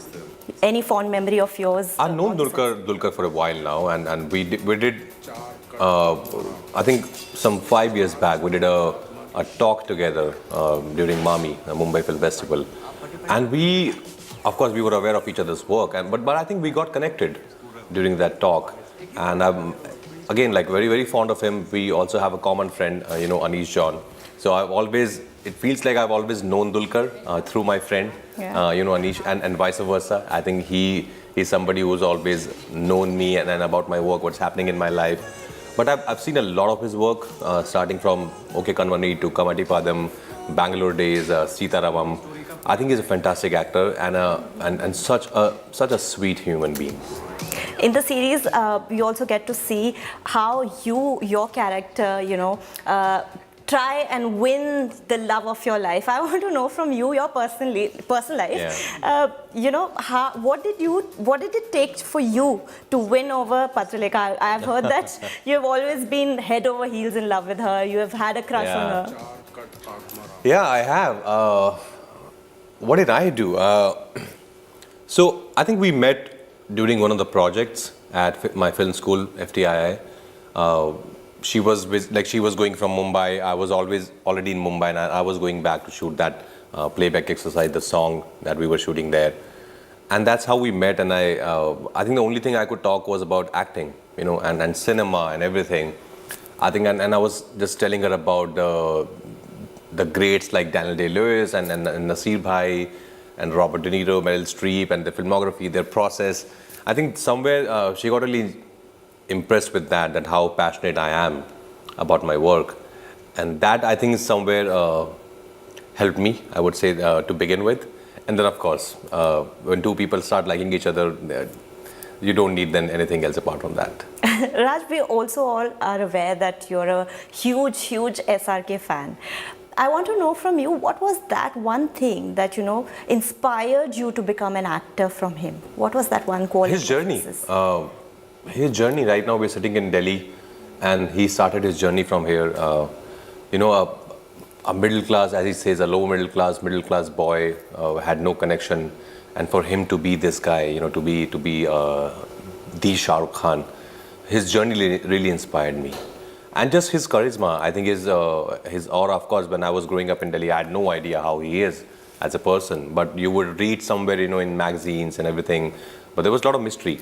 But I always felt that he always came across as such a gentleman, somebody who would give you a lot of respect. And that's exactly what I felt when I met him. And then, of course, now I'm part of the industry, and now I know everything inside out. But yeah, I think his journey and his personality and his work also, that really inspired me. Yeah. Okay. And in the series, we also see Satish Kaushik. It was probably his last web series. Yeah. Any fond memory of him from the sets? Oh, yeah. I worked with him before in Chalang. He played my father in that, and now, of course, in Guns and Gulabs. And I've known him before that also. We used to meet quite often in different, events and parties. And one thing which I'll always miss is the get-togethers that we had. He was such a joyful guy. Like there was around, you feel so much joy just being around him. And he was such a great storyteller. because he had such a long experience of being in the industry, so he had so many stories, hundreds and thousands of stories, and we would just sit together around him, and we would just ask him one question, sir, that usme kya hota? And then he would just start, and the way he would narrate, it's so funny. And the best thing about him was, of course, apart from being a brilliant actor and an artist that he was, the best thing about him was he would narrate his failure stories with as much enthusiasm and fun as he would about his success. Wow. Which is great. So he would take his failure also with a smile, and success also, of course, with a smile, which is such a learning experience for me. But of course, it's a huge loss. I still can't believe it sometimes that he's not there with us. Yeah, that's life. Any piece of advice that he must have given you and it has stayed with you? In Chalang, I remember there was one scene where I was supposed to say a monologue kind of a thing, and then he was supposed to revert back in another kind of an inspiring speech. And I did my shot, and his shot was supposed to happen the next day. And I did it, and then the next day he was shooting, and then he gave a brilliant take, of course. We were all zapped. And then I said, sir, it was brilliant. And he said, he was from Haryana. So yeah, I'm also from Haryana. So he was telling me that how somewhere I inspired him. That, कि तूने इतना अच्छा किया, तो I had to really work hard, and I had to, practice and rehearse. Otherwise, because he's, after a point you're so experienced, you can just do it and it will still be great. But for him to just be so dedicated even at that age, that, he wanted to rehearse, he wanted to learn his lines, he wanted to, do as many blocking as possible and see where he can take it from there. It was just inspiring to see that, at this age also he was just so at it. All right. Rajkumar, on a lighter note, I'm going to we all know how good you are as an actor, but I want to know from you how prompt you are if I give you a situation. Oh, okay. You have to imagine that I am your partner, and I catch you red-handed with somebody. Okay. You have to convince me that you're not cheating on me. How would you do that? Depends how bad the situation is. If it's really bad, then there's no point of just saying anything. So give me a situation like what I'm just maybe give me a situation like what are the maybe you're in a room and I just happened to open the door and I saw you with this lady. How would you convince me that you're not cheating on me? Oh shit! As Raj, though, I won't convince you. I'll just tell you honestly. To be honest, but as an actor, if I have to do it in a scene, then maybe. Hi, cousin है मेरी गुड़गांव से. बताया था ना तुम्हें? शादी में मिले थे कि वो आने वाले थे, फिर आए नहीं. तो वही बॉम्बे आए थे तो विजिट करने आए हैं. भैया नहीं आए? अच्छा, cousin है. अच्छा. Good one. Okay. Now that you're also a SRK fan, I'll give you one dialogue and you have to enact it in 7 different emotions. Oh wow. 7 is too much. You'll do it. Let's choose 4. You'll do it. Okay. बड़े-बड़े देशों में ऐसा होता है. छोटी-छोटी बातें होती रहती. ठीक है, ये वाला dialogue आपको करना है. First is fear.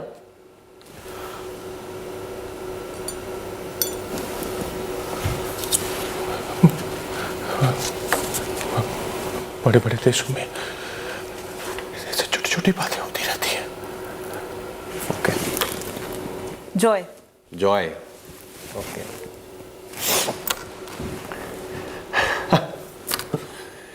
बड़े-बड़े देशों में ऐसी छोटी-छोटी बातें होती रहती हैं. Sad. Oh.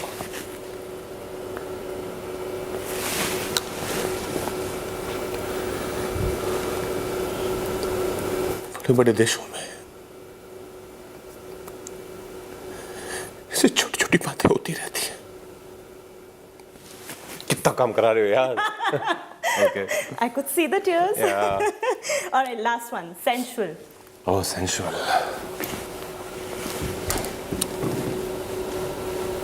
I'll have to look at you only. Okay. It's okay.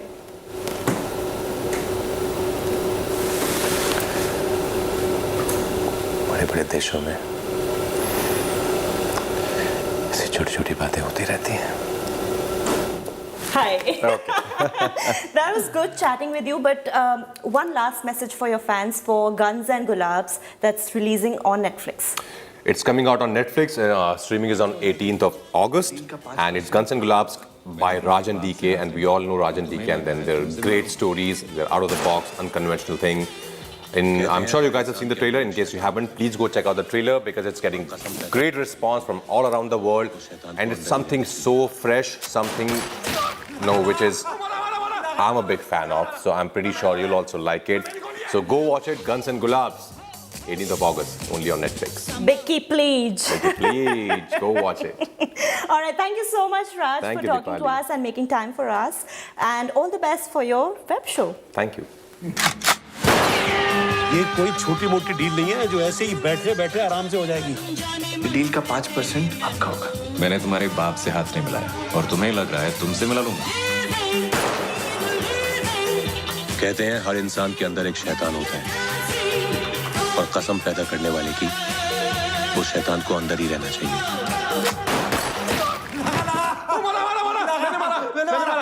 मैंने मारा है, मेरी गोली है।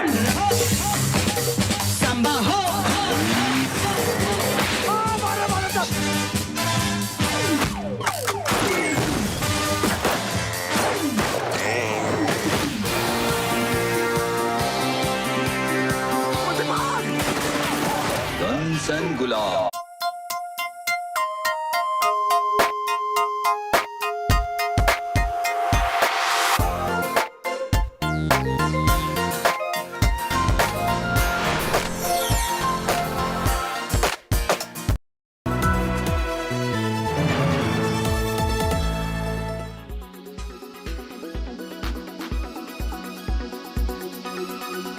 The fact remains, viewer, that 10 months before the next big election in this country in 2024, every single platform becomes an occasion for an election speech. The Prime Minister's Red Fort speech today was about his government's achievements, but as you saw in that report that we just played out for you, there was more than enough that was pointed directly at the Congress party and the India alliance. The Prime Minister's words, as usual, have lit a fire. Rohan Gupta of the Congress party, Syed Zafar Islam of the BJP.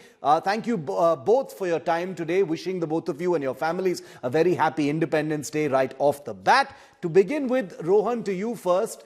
The Prime Minister has been exuding since the no trust vote speech and today's speech as well, his, signature sense of self-confidence. He's saying, I am going to be back next Independence Day. I will be speaking to you from the ramparts of the Red Fort once again. There's nothing new in that. The Prime Minister has always done that. Aayega to Modi hi was a rallying cry in 2018, 2019 as well. Why is the Congress reacting so sharply to that, saying, no, Modi will hoist the flag in his own home, we will be at the ramparts of the Red Fort? See, having confidence is one part and having overconfidence is another part. Giving speeches is one part and walking the talk is a different thing. The same Prime Minister from last year, if you see his last year's speech, he has attacked Parivarwad and Bhrashtachar. Now the same party has taken Ajit Pawar in their fold and given him finance minister. So don't you feel people of India watch this very carefully? You have to walk the talk. When PM speaks, people expect that whatever he speaks, he will deliver. When PM had spoken about giving house to every Indian, when PM had spoken doubling the farmers' income, when PM had spoken that 2 crore jobs will be given everywhere, obviously people expected, because he's a good orator, people expected him to deliver. After 9 years, when we talk about deliver, they consider is anti-national. That is the problem, Shiv. As an opposition party, it is a responsibility that whatever promises are made by ruling party, we ask questions on that. That doesn't make opposition parties anti-nationals, number one. Number two, they silence the voice of opposition parties in the new parliament. You have created an excellent building and you have removed the atma or the soul of the democracy from them by not allowing opposition parties to speak. Syed, how would you respond? The Congress has latched on to it because the Prime Minister, like I said, it wasn't only in today's speech, but also in his 2-hour reply to the no trust vote, had made it a point to talk about how he is going to return, that it is a foregone conclusion, there is no suspense as far as 2024 is concerned. It's almost like the Prime Minister is playing mind games with Team India and the opposition. Syed. The Honourable Prime Minister draw confidence not from the political parties, but he draws confidence from the people of this great country. That's his strength. When he speaks, every word he speaks, it touches the heart of common man on the street. And that is the biggest strength he has. He always says that he has the Ashirwad of a common man on the street. Every citizen of this country has given Ashirwad to him, and he is duty bound.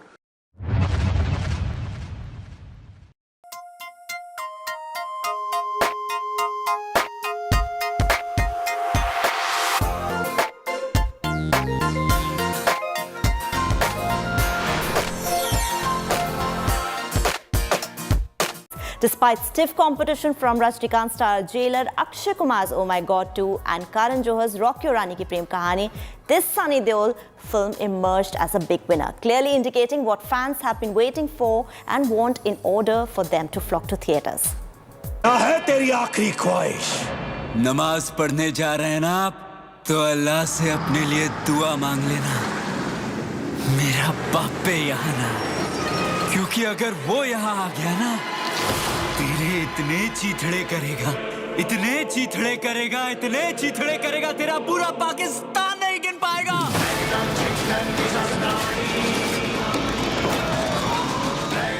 Gadar 2 is not just a film but an unbelievable emotion.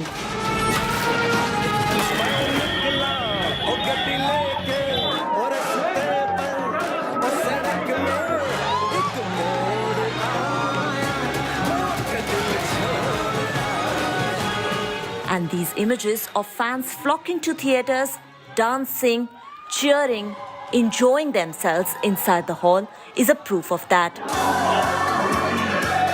Queues, no queues. Trucks or even tractors. Huge hoardings, announcements and even posters all over. Theatrical business is alive and kicking this Independence Day. Thanks to Sunny Deol starrer, which clearly needs no validation, no verdict.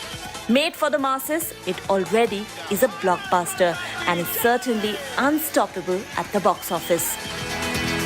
The film minted 40.10 crore rupees on day 1.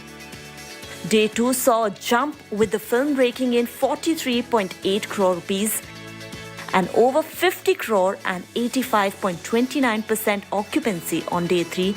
Gadar 2 managed to cross 170 crore mark in just 4 days of its release.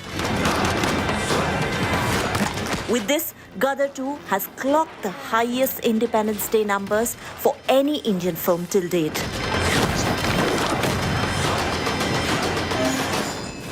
What's more, to express his gratitude, Sunny Deol visited several single-screen cinema halls to meet fans, where he even enacted one of his iconic dialogues from the film.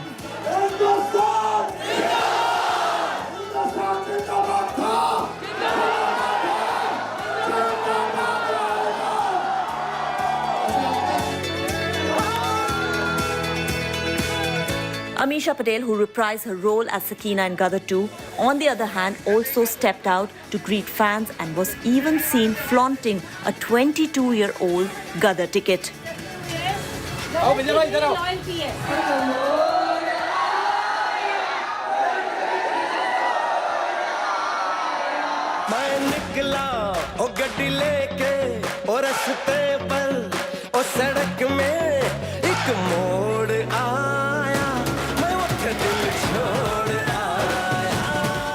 Interestingly, with Gadar 2, Sunny Deol and his team delivered what they promised, and this despite a stiff competition from 3 other big outings.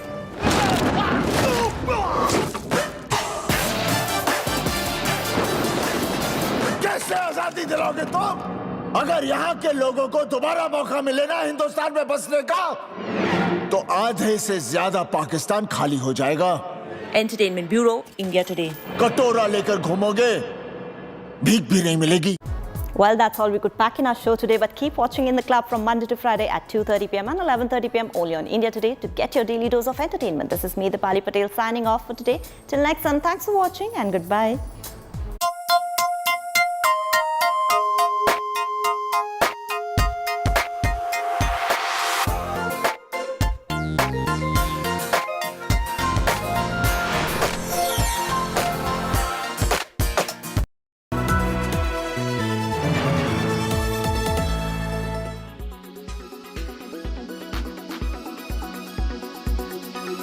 Musk versus Zuck intensifies amid the much anticipated Musk versus Zuck cage fight. Ex-owner Elon Musk said he will be going to Mark Zuckerberg's house, and the cage match could actually take place if the Meta boss answers the door. Here's a detailed report of what's expected there.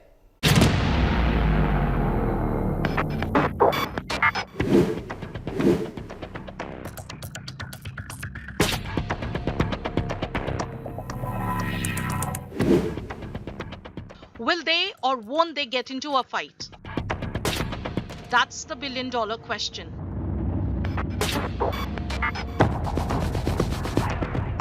For nearly a month now, the world has been waiting for a Musk versus Zuck cage fight.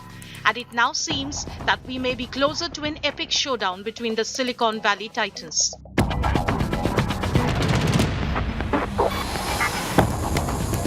In the latest, the Tesla CEO and owner of X has signaled his acceptance of Zuckerberg's martial arts fights proposal.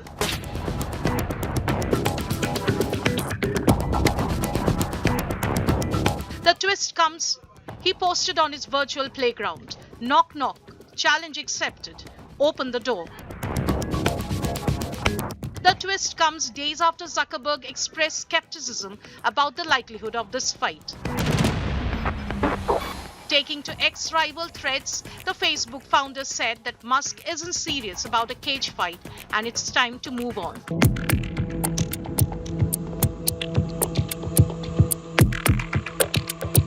Zuckerberg had previously proposed August 26 for the fight. Musk has now raised the stakes by declaring that he will ask the Tesla full self-driving car to drive to Zuckerberg's house, and that the duo's adventure will be live-streamed on the new X live-streamed video feature. The Tesla CEO has said that he is lifting weights throughout the day preparing of the fight. Zuckerberg, on the other hand, is a practitioner of Brazilian Jiu-Jitsu and won gold and silver in 2 featherweight white belt categories at California Martial Arts Tournament in May. The saga began with Musk's casual age match offer and gained momentum as the duo continued a war of words. Will Musk make a dramatic entrance at Zuckerberg's doorstep? This could be the most suspenseful thriller of our times. Bureau Report, India Today.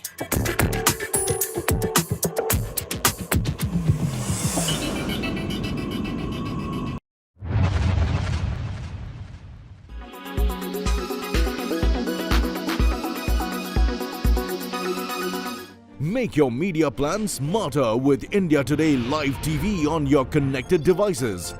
Amplify your brand with 100 million smart internet viewers. To advertise, mail us at sales@aajtak.com.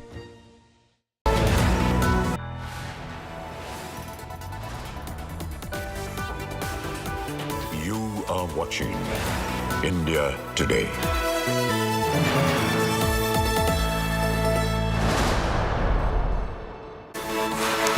Hello and welcome. You're watching India Today. I'm Akshita Anantagopal, getting you all the top stories that we're tracking this Wednesday. Let's begin with the headlines.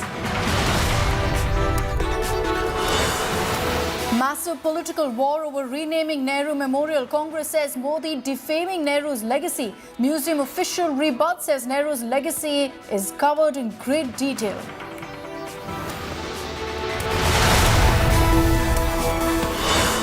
Fissures in Maha Agadi over allegation of Sharad's birth offer. UBT Sena says Ajit Pawar not big enough to offer births to Sharad Pawar. Congress says Pawar will benefit the BJP.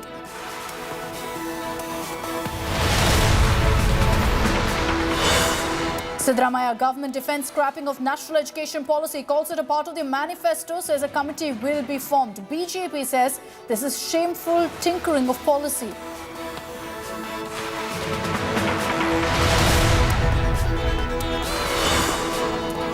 Delhi Congress versus AAP rages on. Congress leader calls AAP B team of BJP, says it wanted services control to shield corrupt netas. Hiccups in India unity again.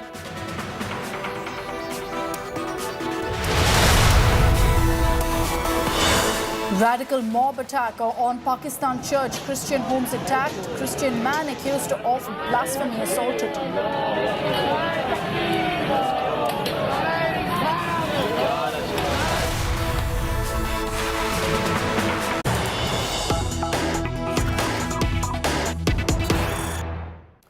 And let's begin with news coming in from Pakistan, where there's been a rampage reported, a mob attack on a Pakistan church. A church as well as homes surrounding the area, largely Christian settlements, have been targeted, attacked, and you can see in those images there of large-scale arson being reported. All this because a Christian man was accused of blasphemy. He was attacked and then it spread to an outright mob attack as a church was targeted, vandalized, and then you had several homes in the area also being targeted. The cops at this point are trying hard to bring the situation under control, but this mob continues to be on a rampage as we speak, triggered by an incident of alleged blasphemy that was reported in Faisalabad district of Pakistan.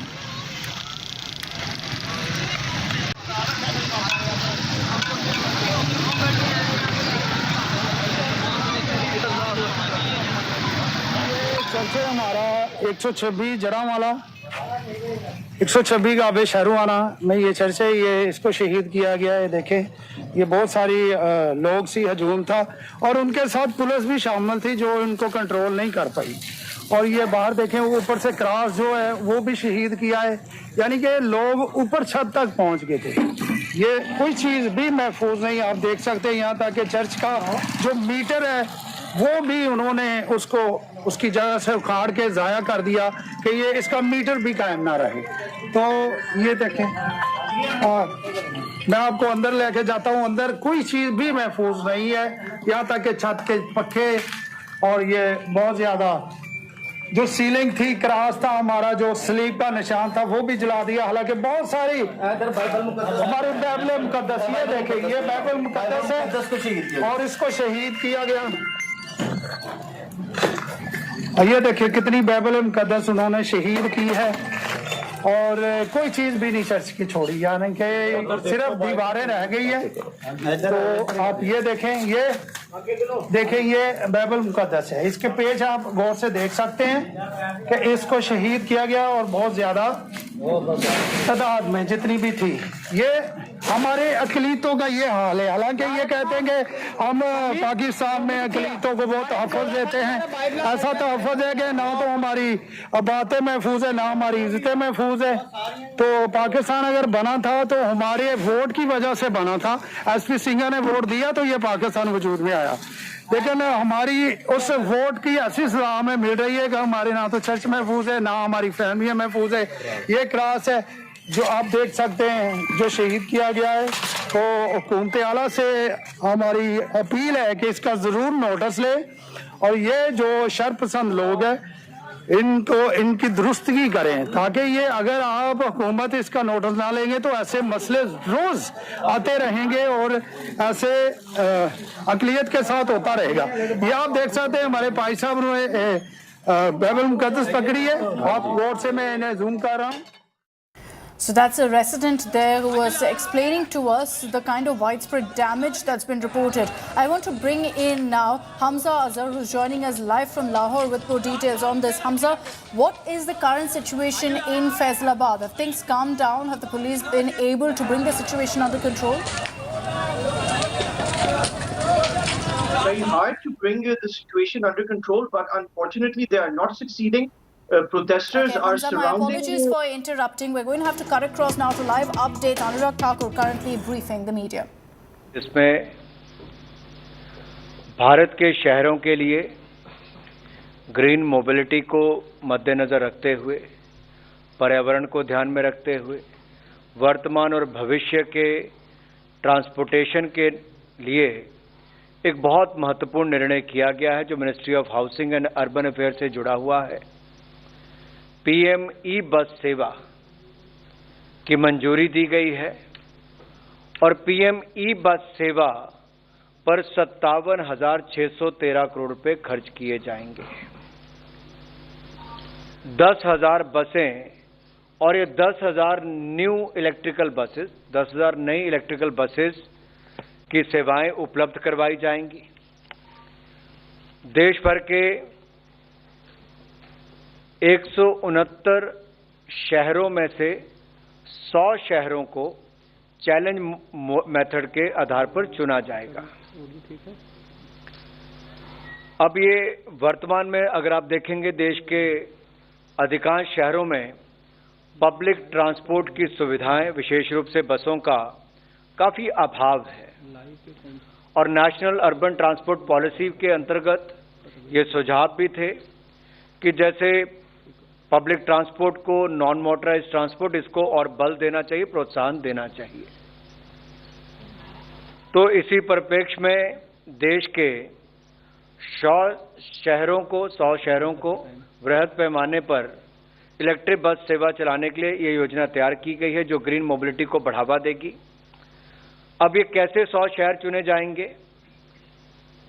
देश में जो 3 लाख से 40 लाख की जनसंख्या वाले 169 शहर है, 169 cities हैं, उनमें चैलेंज मेथड के आधार पर 100 शहरों का चयन किया जाएगा। 5 लाख से कम जनसंख्या वाले शहरों को 50 बसेस मिलेंगी। 5 लाख से 20 लाख की आबादी वाले प्रत्येक शहर के लिए 100 बसें और 20 लाख से 40 लाख की आबादी के शहरों के लिए 150 बसों की सहायता दी जाएगी।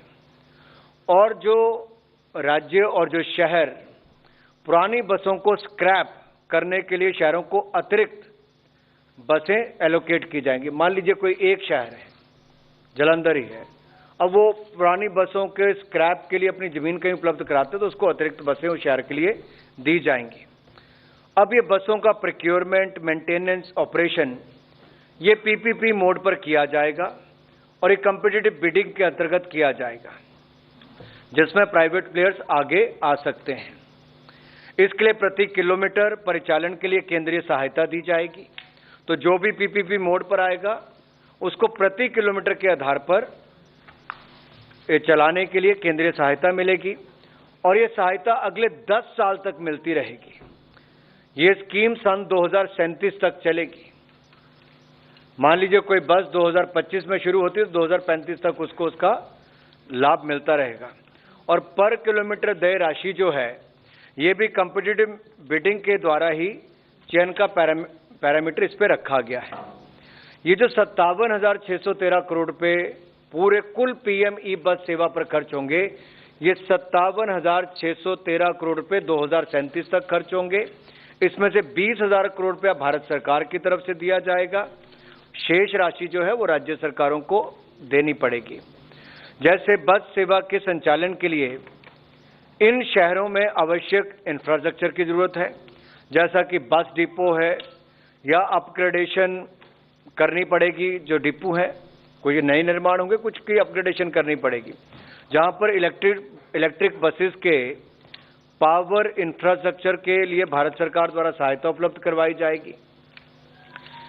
जो दूसरा इसका कंपोनेंट है ग्रीन अर्बन मोबिलिटी इनिशिएटिव गुमी के अंतर्गत हम बस रैपिड ट्रांसपोर्ट प्रोजेक्ट्स बनाएंगे, बस रैपिड ट्रांजिट प्रोजेक्ट बनाएंगे और बाइक शेयरिंग, बाइसाइकिल लेन्स जैसे नॉन मोटराइज्ड ट्रांसपोर्ट इंफ्रास्ट्रक्चर का निर्माण और national common mobility card NCMC और intelligent transit management system ITMS, multi modal interchange facilities जैसे इनोवेटिव प्रोजेक्ट्स भी क्रियान्वयन इसके अंतर्गत किए जाएंगे।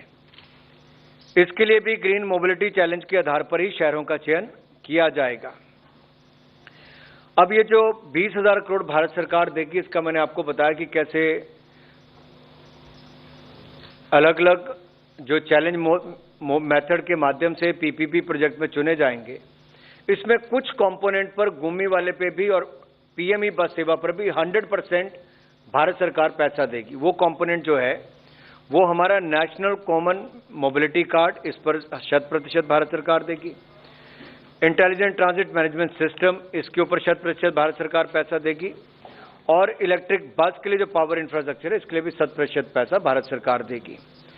जैसा हिल प्रोजेक्ट्स हैं या नॉर्थ ईस्ट हिली एरियाज हैं, पहाड़ी राज्य हैं, या नॉर्थ ईस्ट के राज्य हैं या यूनियन टेरिटरीज हैं, इनके लिए इनकी जो राजधानी है, इनके लिए 90% केंद्र सरकार का हिस्सा होगा और 10% वहां का स्थानीय। बाकी शहरों के लिए 60% केंद्रीय सहायता दी जाएगी, बल्कि 40% स्थानीय होगी।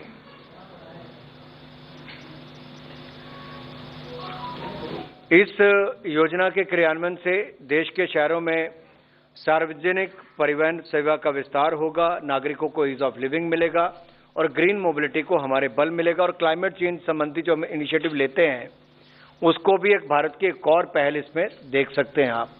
तो बार बार जब हमने बजट में भी कहा कि ग्रीन इन्वेस्टमेंट होगी, ग्रीन इनिशिएटिव्स होंगे, ग्रीन इकोनॉमी और ग्रीन जॉब्स, तो ग्रीन ग्रोथ उस दिशा में भी ये कदम बढ़ाया गया है। बाकी जो विषय हैं वो माननीय अश्विनी वैष्णव जी के विभागों से संबंधित हैं। मैं उनसे अनुरोध करता हूं कि उन विषयों पर विस्तार में अपनी बात रखें कि कैबिनेट में क्या क्या निर्णय हुए। धन्यवाद। धन्यवाद अनुराग जी। साथियों, देश में जिस तरह से वंचित, गरीब, गांवों में रहने वाले हमारे ऐसे वर्गों की मोदी जी ने आज तक हमेशा चिंता की है, उनके बारे में सोचा है, उनके लिए कई प्रकार की योजनाएं बनाई हैं। उसी कड़ी में आज एक बहुत ही महत्वपूर्ण योजना माननीय प्रधानमंत्री जी ने कैबिनेट में अप्रूव की है, वो है विश्वकर्मा योजना। Okay, so that is the cabinet briefing in which Minister Anurag Thakur has confirmed that the PM e-bus seva has officially been given the nod. We'll continue getting you all the highlights from the cabinet meet, but let's move on to the top political story of the day, which is to do with the renaming of Nehru Museum. It's become the latest flashpoint between the BJP and the Congress. The Nehru Memorial Museum and Library has officially been renamed as the Prime Minister's Museum and Library Society. The name change has irked the Congress, with the Grand Old Party calling it a petty move. Congress MP Jairam Ramesh, in a scathing attack, called it a bid by Prime Minister Modi to erase the Nehruvian legacy. He asserted that all liberal foundations set up by Nehru is under assault by Modi, and no matter what, his legacy will live on. The BJP, however, was quick to hit back at the Congress, asking why the party is obsessed with Nehru. The Saffron Party questioned as to why there was no mention of Lal Bahadur Shastri, of PV Narasimha Rao, or even for that matter, Indira and Rajiv Gandhi. Remember, it was in mid-June this year that the decision was taken that it will no longer be the Nehru Museum, but the Prime Minister's Museum and Library Society. The concept of this new museum came in year 2016, when Cultural Ministry has proposed a museum for different Prime Minister. And here it's the old building, old block, you can say, the residence of Prime Minister Nehru, who was the first Prime Minister. More or less it has been kept in the original form, in which the private belongings of Prime Minister Nehru has been kept. The documents have also been kept. A few things have been added. More digitalized format is there.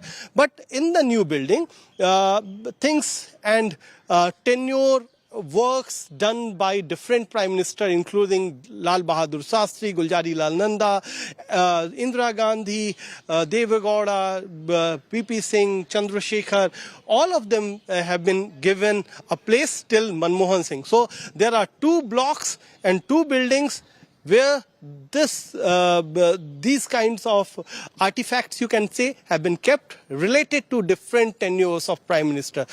जिस आदमी ने स्वतंत्रता संग्राम में एक युवा नेता को इतना योगदान दिया, आज उसी प्रधानमंत्री के रूप में जिसने इस देश को आजादी दिलाई, उस पंडित जवाहरलाल नेहरू का नाम बदलना एक कलंकपूर्ण अध्याय है नरेंद्र मोदी सरकार का। जवाहरलाल नेहरू मेमोरियल आज से वो जाना नहीं जाएगा, जवाहरलाल नेहरू का नाम हट जाएगा। कांग्रेस को नेहरू जी को छोड़कर सबसे एलर्जी थी, उसमें लाल बहादुर शास्त्री का स्मृति क्यों नहीं बनी, उसमें नरसिंह राव की स्मृति क्यों नहीं बनी, उसमें इंदिरा गांधी की भी स्मृति नहीं बनी, उसमें राजीव गांधी की भी नहीं बनी, और बाकी जितने प्रधानमंत्री हुए मोरारजी भाई सब तो कांग्रेस ही थे ना। अटल बिहारी वाजपेयी वो समझने की बात नहीं है। हमारे प्रधानमंत्री के लोकतांत्रिक सोच देखिए कि किस प्रकार से उन्होंने सारे प्रधानमंत्रियों को जगह दी है। क्या देवेगौड़ा, क्या गुजराल साहब, क्या चरण सिंह साहब।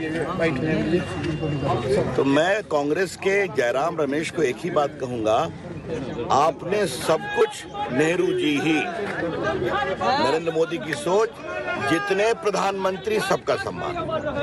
Mr. Modi on Atalji's birthday, death anniversary, is trying to erase the legacy of Nehru, which was created by Lal Bahadur Shastri and Radhakrishnan ji.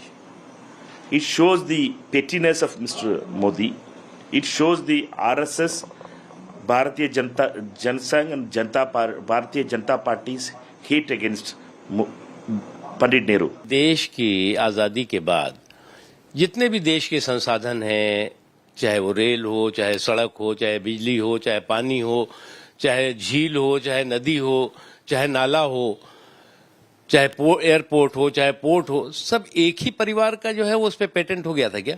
तो भैया देश के लिए और देश की आज़ादी के लिए, देश भारत के निर्माण के लिए तमाम हजारों हमारे महानायकों ने कुर्बानी दी है, जिन्हें कि आपने इतिहास के काले पन्नों में डाल दिया था। मोदी जी ने आने के बाद आपके सम्मान के साथ साथ उनके सम्मान को भी सम्मान दिया। No, it's a pity that it came to this. I think that the idea of expanding what the building showcases to accommodate other prime ministers is an unexceptionable idea. In fact, it's good to encourage all the students, children and general members of the public to be aware of the contributions of all prime ministers. I have no difficulty with that.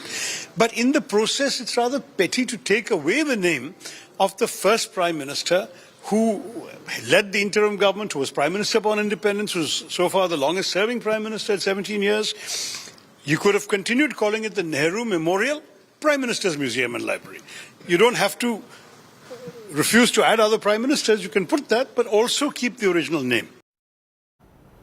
Now, amid this political showdown, the vice chairman of, in fact, the Prime Minister's Museum and Library has made it clear that the museum still very much showcases Nehru's temples of modern India and his ideas of setting up institutes of technology of the Planning Commission, essentially saying that this narrative that Nehru's accomplishments aren't covered by the museum is completely untrue. Actually, if you have seen the Nehru Museum before, primarily it consisted of, certain artifacts and so on, and Nehruji's bedroom, his study, the table at which he used to sit and work. The old building is exclusively devoted to Nehruji. That is why I say if people say something about it, I will say, sir, please come and visit the museum. We will certainly look forward to your comments after you have seen what we have done. We are very, very proud of Nehruji's tenure of 17 years. It is a matter of privilege for us. We got an opportunity to showcase his contribution to this country, which is very, very major, and we were very happy to do that, and that is what has happened. Now, when you come to the new building has all the other prime ministers, and it is the idea of a museum. If you have been to Pradhan Mantri Sangraha, you will realize the idea was to modernize the whole concept of a museum so that it relates to all young and old. We'll continue getting you all the reactions that come in on that big story. I'm wrapping up this broadcast for the moment. A special coming up on the other side.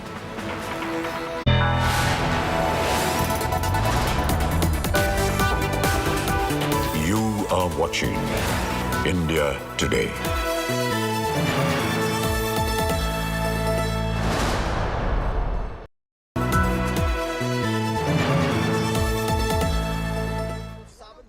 From the biggest conflict zones We are at the Hostel Air Base and this is... to the biggest international moments, a reporter with India's flag on his sleeve and an unrelenting eye on terror, defense and national security, on the road, up the heights, in the trenches. He brings you stories that must unite us, because when it's national interest, it's India first. Monday to Friday 10 p.m. only on India Today TV.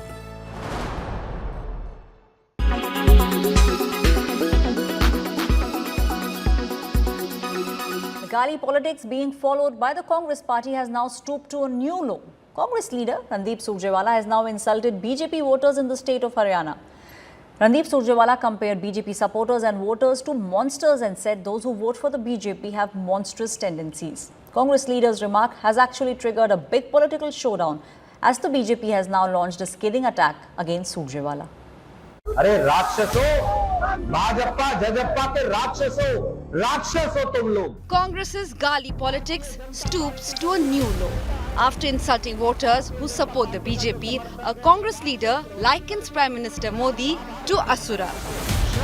First, a video of Congress leader Randeep Surjewala went viral on Sunday, where he's seen calling those who vote for the BJP monsters. Surjewala made these remarks while addressing the Jan Akrosh rally in Haryana's Kaithal. अरे राक्षसों, भाजपा जजप्पा के राक्षस हो तुम लोग. Bharatiya Janata party को जो vote देता है और भारतीय जनता पार्टी का जो समर्थक है वो राक्षस प्रवृत्ति का व्यक्ति है. मैं आज महाभारत की इस धरती से श्राप देता हूं. Surjewala's remarks sparked a political showdown. Sonia जी, राहुल जी, आप क्या मानते हैं? क्या आप सारी जनता को राक्षस मानते हैं? आप राक्षस भी कह रहे हैं और श्राप भी दे रहे हैं. आप जनता को भगवान नहीं मानते, स्वयं को भगवान मानते हैं और श्राप दे रहे हैं. क्या यही आपकी मोहब्बत की दुकान है? एक राक्षस प्रवृत्ति के परिवार में जन्मा ये व्यक्ति ही सोच सकता है कि इस प्रकार का अभद्र भाषा बोलना, ये मैं समझता हूँ असंसदीय भाषा है. निश्चित रूप से इसका हम संज्ञान लेंगे. Surjewala seems to be unfazed by the criticism. He launched sharp attacks on Modi government, accusing it of misgovernance. He called the Prime Minister an asur or demon. और भारतीय जनता पार्टी का जो समर्थक है वो राक्षस प्रवृत्ति का व्यक्ति.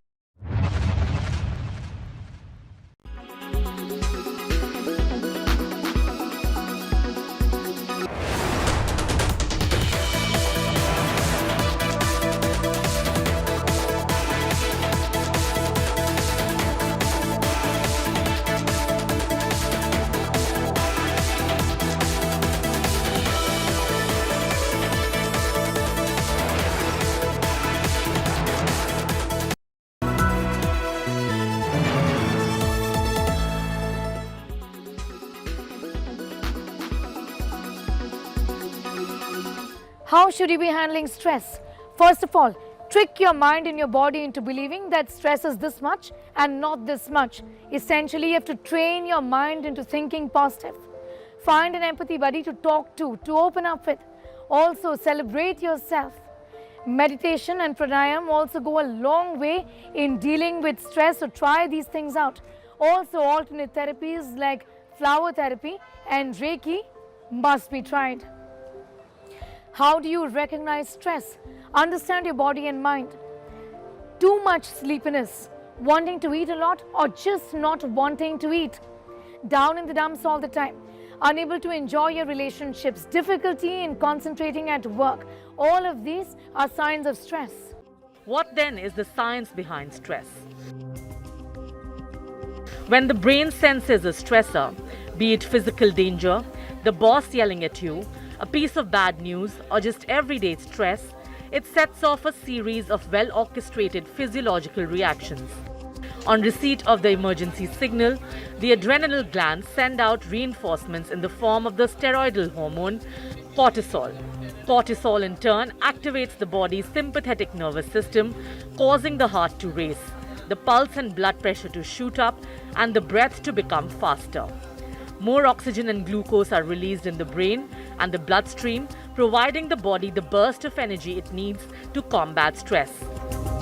The problem arises when stress becomes a chronic condition and there's too much cortisol in the body, wherein the slightest of stressful situations, say a traffic jam, triggers its secretion.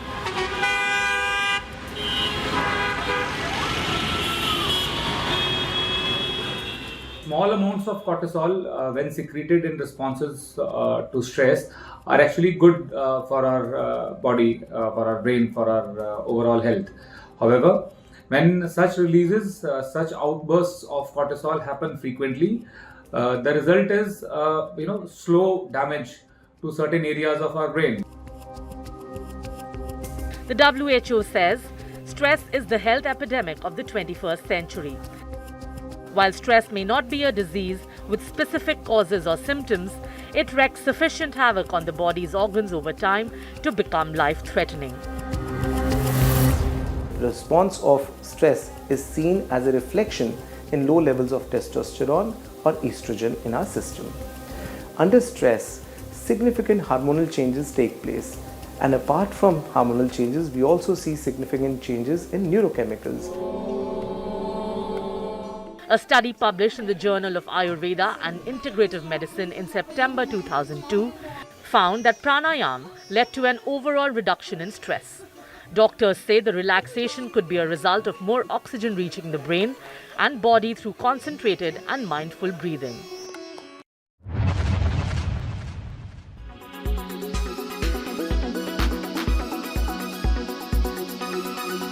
Make your media plan smarter with India Today Live TV on your connected devices. Amplify your brand with 100 million smart internet viewers. To advertise, mail us at sales@aajtak.com.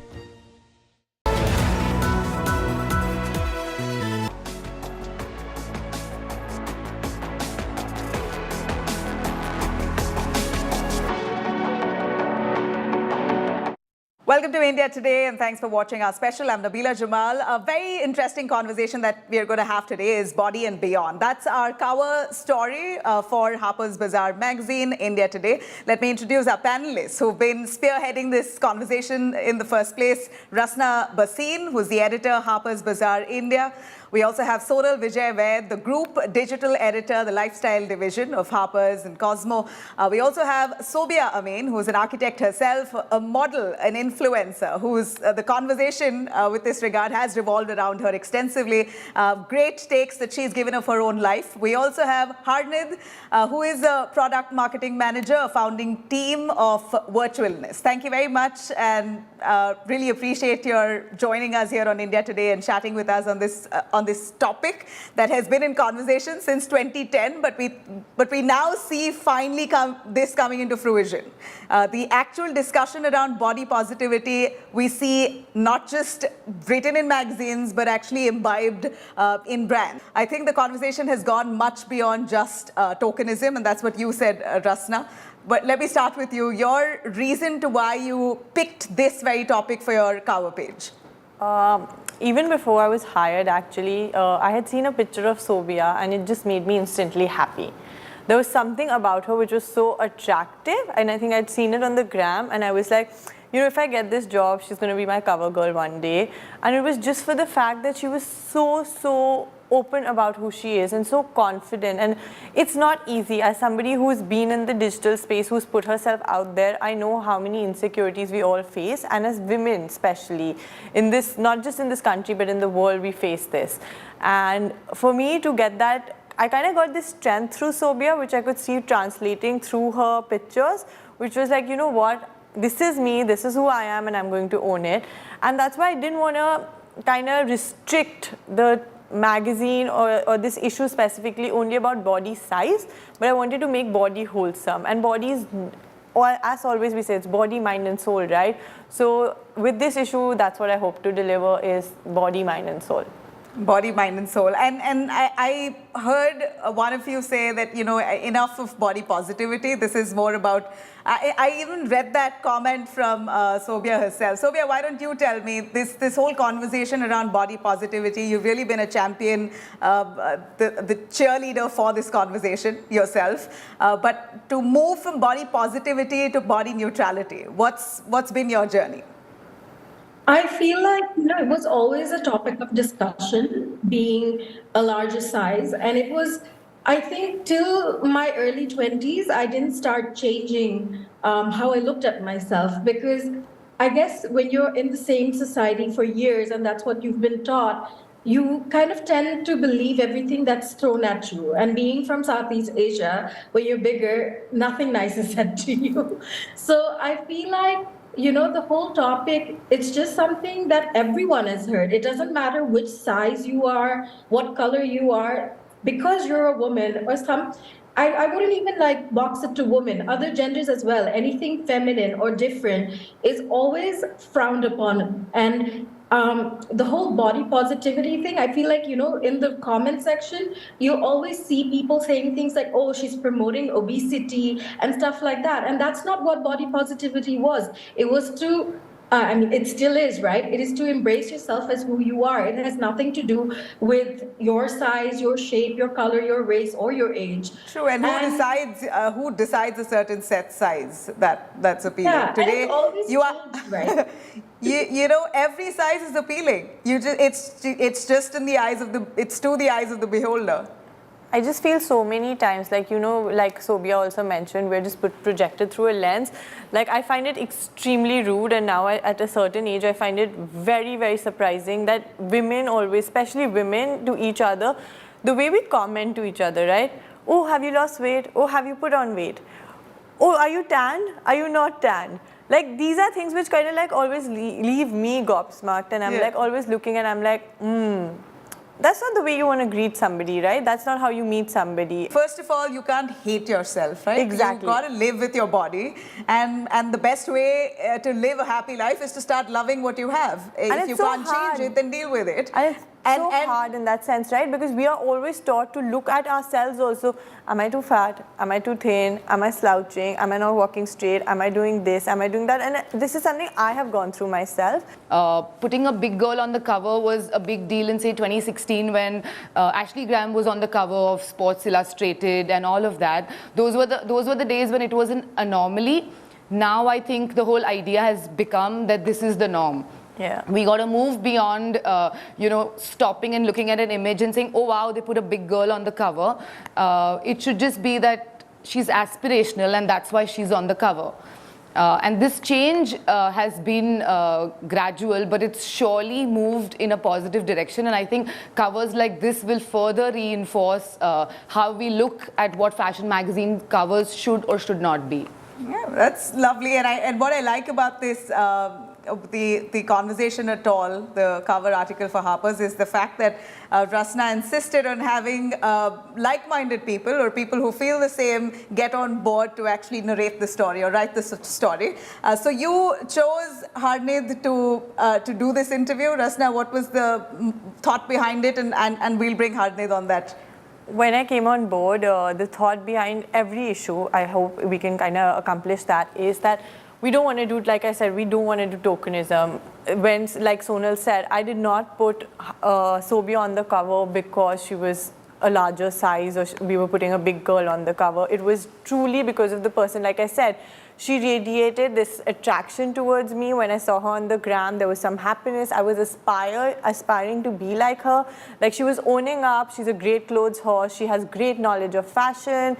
She has her roots deep-seated in India while she lives in another country. Yeah. She understands our culture. So there are so many things that kind of did this. And I did not want to tell her story because there are certain things I just don't relate. Like, those are things I've not experienced. So I did not want to be that person who tells her story when I can't relate to it. And that's why I wanted to bring in Harned on board, because Harned has been a champion about talking about her body online.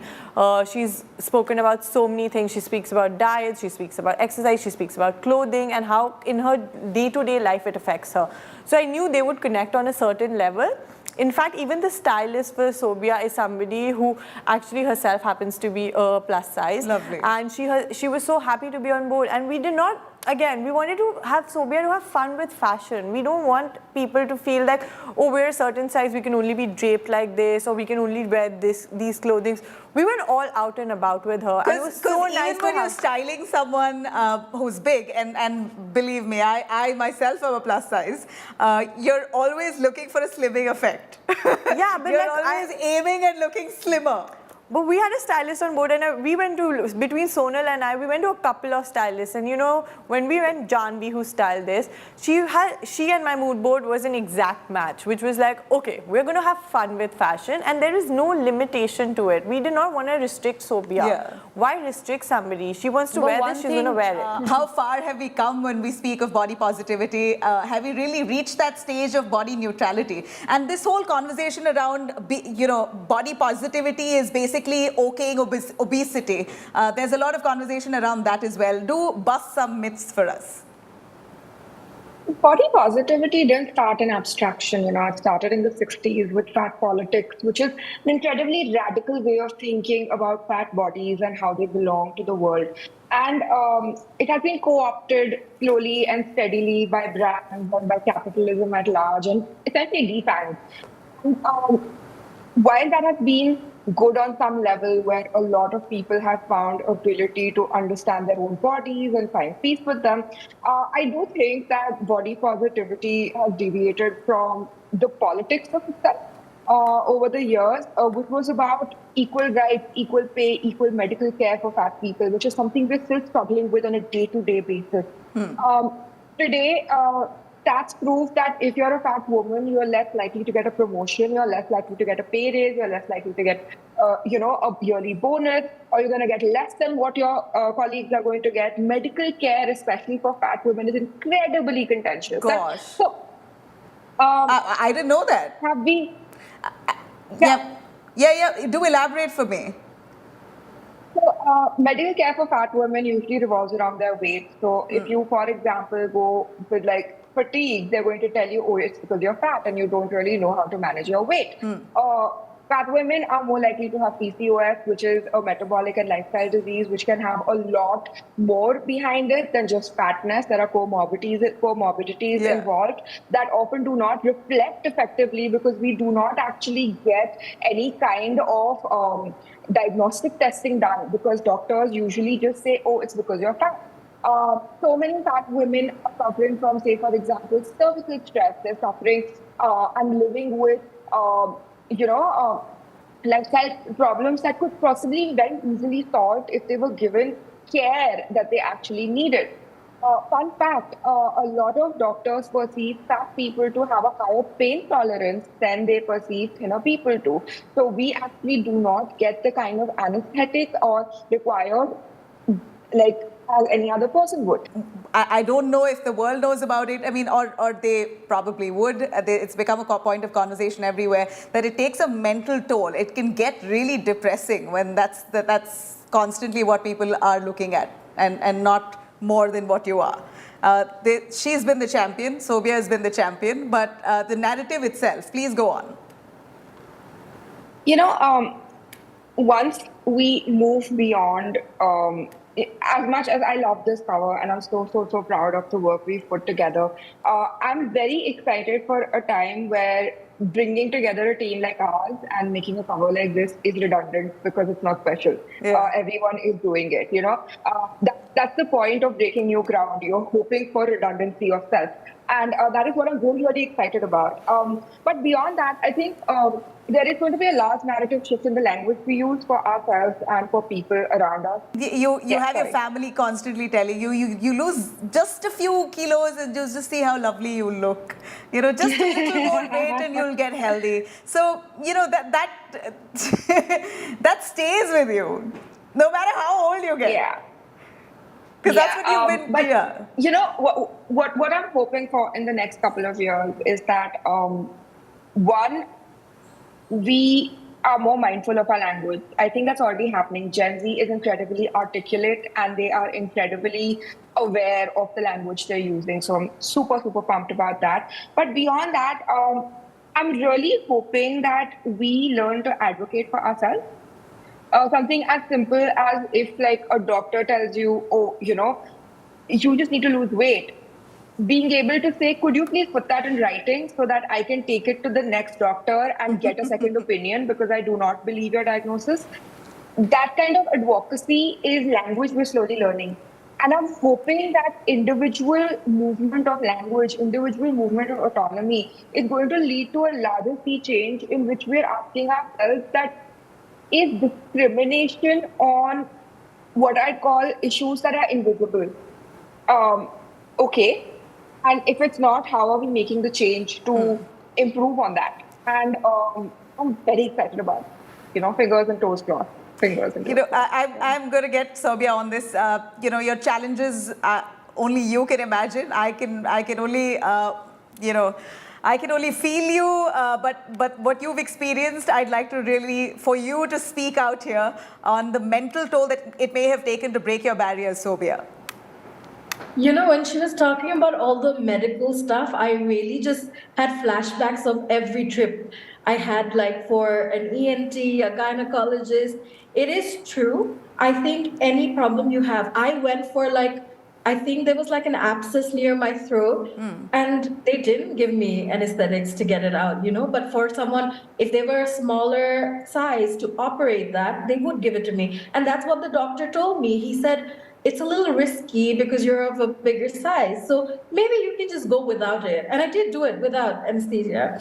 So it is a very common scenario, especially larger girls that have PCOS. It's really funny because they say you have to lose weight. The reason you actually put on weight is because you have PCOS. So it's this endless cycle of being told, oh, everything's going to be all right once you lose weight. Even the mental toll, people who suffer with body image issues, right? They're constantly told, oh, you can change that if you change your body. But that's not true. If you don't accept yourself for who you are, way beyond your body, you cannot be happy with whatever change you bring into your life. Because I think the biggest thing you can do for yourself is acceptance, because everything else changes in your life. People you are with, your family, it's something someone taught me, I think, as I said, early in my 20s, that you'll always have to spend time with yourself throughout your life. So it's better you start loving yourself now, because it's the only buddy you're going to have constantly for the rest of your life. Right, absolutely. And a quick question on the brands when they lapped you up, right? So what was it working with them, and what were their real asks? Was it just for marketing's sake, or did you really feel that these brand managers had a sense of sensitivity towards the issue at all? I'll be very honest, in a lot of the cases, I did feel tokenized later on, but I've tried to work with campaigns that had people, and I wasn't the only plus size in that whole campaign. As you know, Hanit said, it needs to move to a point where this is normal. It's not like, oh wow, there's someone plus size on this campaign. When it's no longer a conversation, it's normalized to the point where it's just something you see on a daily basis because it's needed. People, especially people that are younger, right? I think of my childhood, and I can't think of women I could look up to in this subcontinent unless it was like Oprah or whatever we were watching on television, someone of color and someone who was bigger in size and whatnot. That was something that was just not a thing on media for a long time. Even when I first did my shoot for Masaba, it was such a big deal for me because she was one of those people I looked up to so much, because she was of the subcontinent, and I could relate to everything that she was saying. I think, once we normalize this, I think we can be a better society.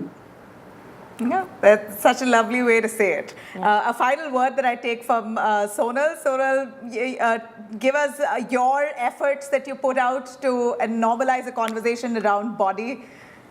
And I'm going to refer to it as body neutrality now. We're done with positivity. I think we're way beyond that.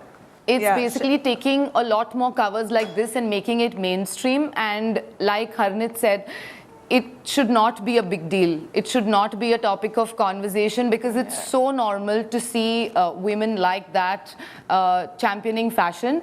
Once that begins to happen more often with choices that we make as editors, I think a positive narrative will start being made around this subject. Sure enough. Yeah, Rasna? Let me just say this. I asked a few boys, some of my friends, about what's really appealing about a woman. And I think the generation today, let me be very honest with you, the generation today are not obsessed with skinny girls. I think they're well past that stage. And what they told me was, it's all about the attitude. And if you are able to love yourself, you have that confidence, no matter what size you are, I think that's the most appealing part. I'll just kind of like bring this all together, like what Harnit said, what Sobhya said, and what Sonal said, and what you said. Body positivity does not need to be about size. It's about everything. It's, as Southeast Asian women, we need to be proud of the color that we have, the color of our skin, what we do, what we decide to do in terms of our career, what we are going through, whether it's mentally, whether it's physically, and just owning it. And like Harnit said, Gen Z today is very, very particular about their language. Yeah. They are very sensitized, Yeah. which is nice to see. I have younger siblings, younger cousins who were quite supportive of this. They were like, oh wow, this looks great. The first thing people think when they see a fat body is that they're not working out, they're eating all day, they're really unhealthy.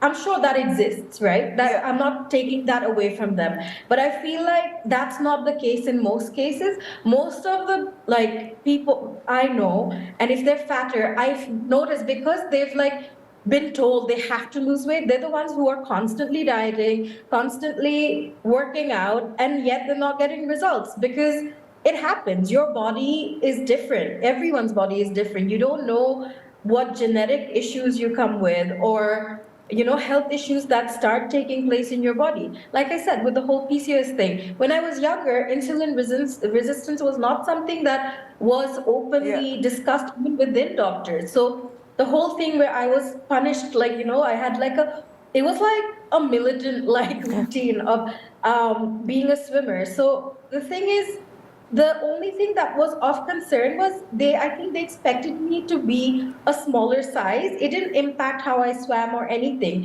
It's just the coaches kept wondering because they knew they put me on a strict diet. Yeah. They knew that my dad would keep that in check and stuff like that. So that was the only conversation. They'd be like, there's no other issue. I mean, she swims so fast. There's no problem there. But she doesn't seem to lose weight. So obviously we just didn't know well enough back then. But I also think it's a very intimate conversation to have with someone. I think they were at a stage where they could say it, but I think being from Southeast Asia, it's just so blatantly said to your face. So many times in a day, by random people. Like Rasna was saying, the first comment someone makes when they see you is, have you lost weight or have you gained weight? Yeah. And we're all guilty of that. I am myself. My effort on a regular basis is to shed weight. How much have I lost? Every week I'm checking the weighing scale. Because that's what's being told to me even today. Nabila, you're on screen, you should take care of your weight. And believe me, I eat rather healthy. But unless I actually go on a stringent diet, I don't drop the weight. I'm actually going to interject here and tell you, I spent 2 days with Sobhya before shooting, so she had arrived early and I was there. She is not lazy. Yeah. I am lazy. I saw it. This girl was waking up at 6 a.m. She was in the pool. She was swimming, going to the gym. We were eating together and I was seeing what she was eating and what I was eating. So I think, again, we need to be careful of the language we use. This is a step. Like Sonal said, there are lots of things that are going to... It's basically typecasting. Yeah, I think it's a lot of things, little endeavors that are going to take us to a better society, better world. Like Sonal said, the fashion industry in totality would have to come together and realize that we do not cater to only one size. We cater to all. Fashion's meant for everybody to have fun with. And that's the day, I think this is a small step in that direction. Absolutely. I think all you girls, fabulous girls here, have set the ball rolling on that. Yeah, and I hope one day it's just a norm. It's just regular. It will be. Sure enough. We're hoping to see more articles of such nature. Thank you very much, Rasna Sobia, for that fabulous article. Congratulations. You're looking fabulous. Harned, thank you for doing that very cool interview. And Sonal for setting the narrative online. Well, that's a wrap with me, Nabila Jamal, on this special. Thank you very much for watching. You can tune into our India Today website to catch this very cool interview.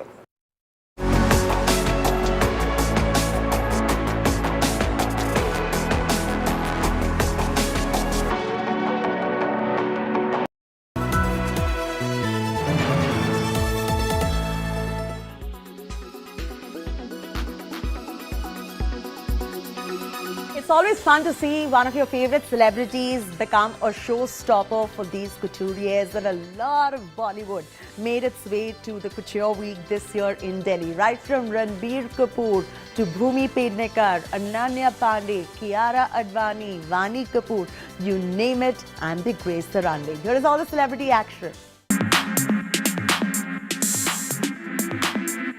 The 16th edition of India Couture Week, organized by FTCI, saw Bollywood celebrities turn showstoppers. Right from Ranbir Kapoor to Kiara Advani, one saw a plethora of celebrities spruce up the runway. I feel like a golden girl.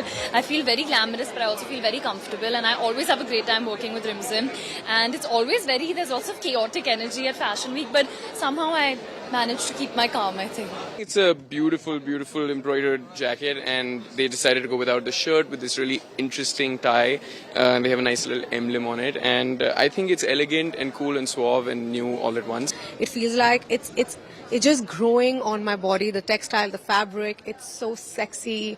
I love the way it hugs my curves. It just makes me feel strong, like I can conquer anything. It's about imagination coming to life. Literally about imagination coming to life. And for that, I mean, just look at this. We can literally sit here and stare at it. While the focus is never on the celebrities, but the celebration of art and craft in India, it never really hurts to see celebrities glam up the runway. Indian influencers spruced up the front rows. Bahar Dhawan to Sukhneet Wadhwa, there were plenty of them adding glamour. So, I mean, I was like literally like, oh my God, what a moment for us. Such great designs, the intricate work, absolutely stunning collection. In New Delhi with Riya Modi, Lifestyle Bureau, India Today.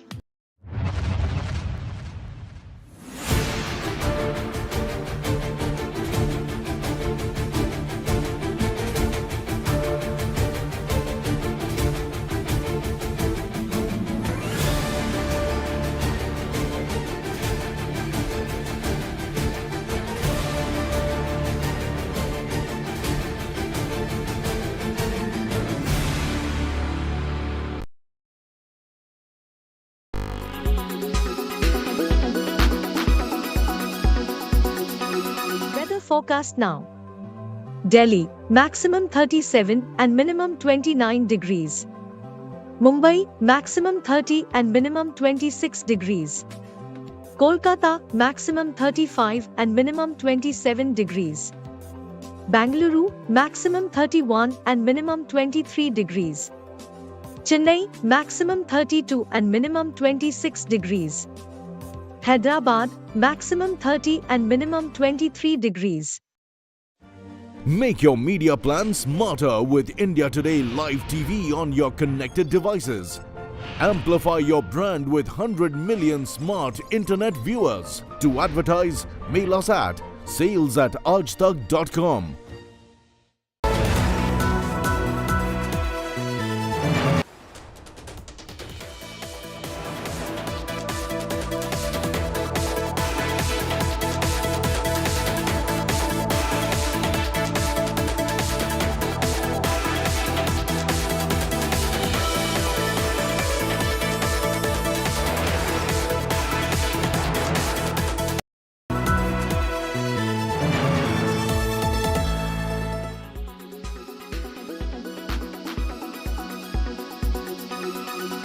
Now, Ladakh's Neomai is strategically extremely important for the country. It is an airbase that is the closest to the line of actual control between India and China. It is home to the world's largest air traffic control system. It is used to monitor the movements on the other side of the border from an altitude above 14,000 feet. Take a look at this story filed by my colleague Manjeet Negi.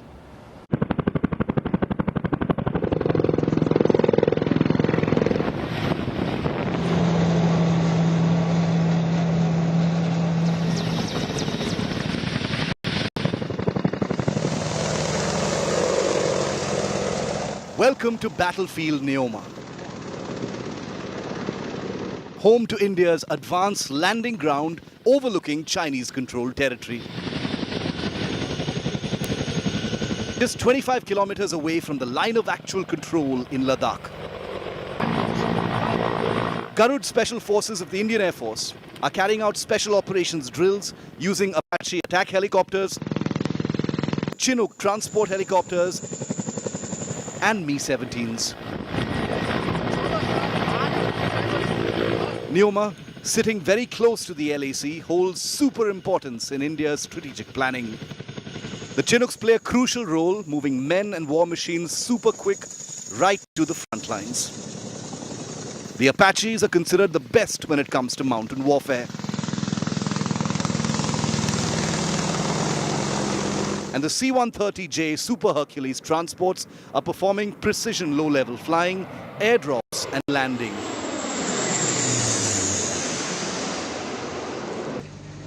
Mobile air traffic control systems have also been deployed to monitor every movement of China at an altitude of over 14,000 feet.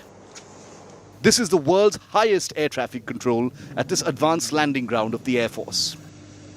It bridges the critical gap between Leh Airfield and LAC, enabling quick movement of men and material in eastern Ladakh, which overcomes terrain friction that will further help in quicker access to the heights and sustenance operations thereafter. The Indian Air Force's jewel in the crown, Rafales and Sukhoi 30s, can also be seen flying from this advanced landing ground in Neoma. The fighters have been operating regularly in this area earlier as well. The positioning of fighter aircraft would be governed by the operational requirements in future. The Indian Army has already deployed its mainstay T-90 Bhishma main battle tanks and BMP infantry vehicles here in Neoma. Now we will tell you the firepower of the T-90 Bhishma tank. The T-90 Bhishma is a very capable tank. It can cruise the 500 kilometer and can strike targets at the 5 kilometer with its missile. The most modern tanks in service with the Indian ground forces. These tanks are simulating a possible assault across the line of actual control if the need ever arises. India is leaving nothing to chance to guard these frontline areas. A never-ending vigil by the bravest of soldiers and officers and the most sophisticated war machines at these icy heights.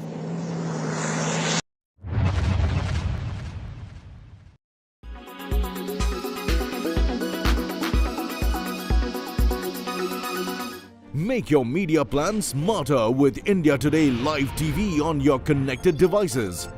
Amplify your brand with 100 million smart internet viewers. To advertise, mail us at sales@aajtak.com.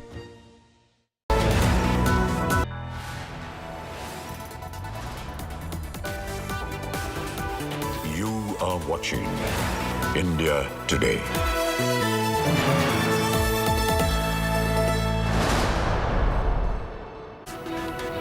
Good evening, you're watching India Today. I'm Akshita Nandagopal and here's a look at all the headlines we're tracking this hour.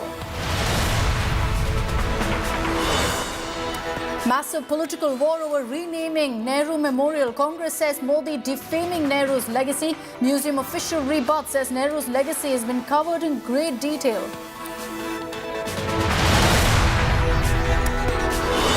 Fissures in Maha Aghadi over allegation of Sharad's cabinet berth offer. UBT Sena says Ajit Pawar is not big enough to offer berths to Pawar Senior. Congress questions Sharad Pawar. Siddaramaiah government defends scrapping of the national education policy, calls it a part of their manifesto, says a committee will be formed. BJP says this is a shameful tinkering of policy.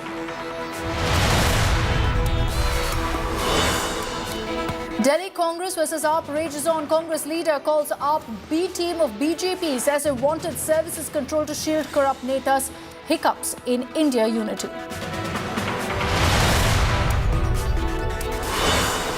Radical mob attack on Pakistan church. Christian homes attacked after a Christian man was accused of blasphemy.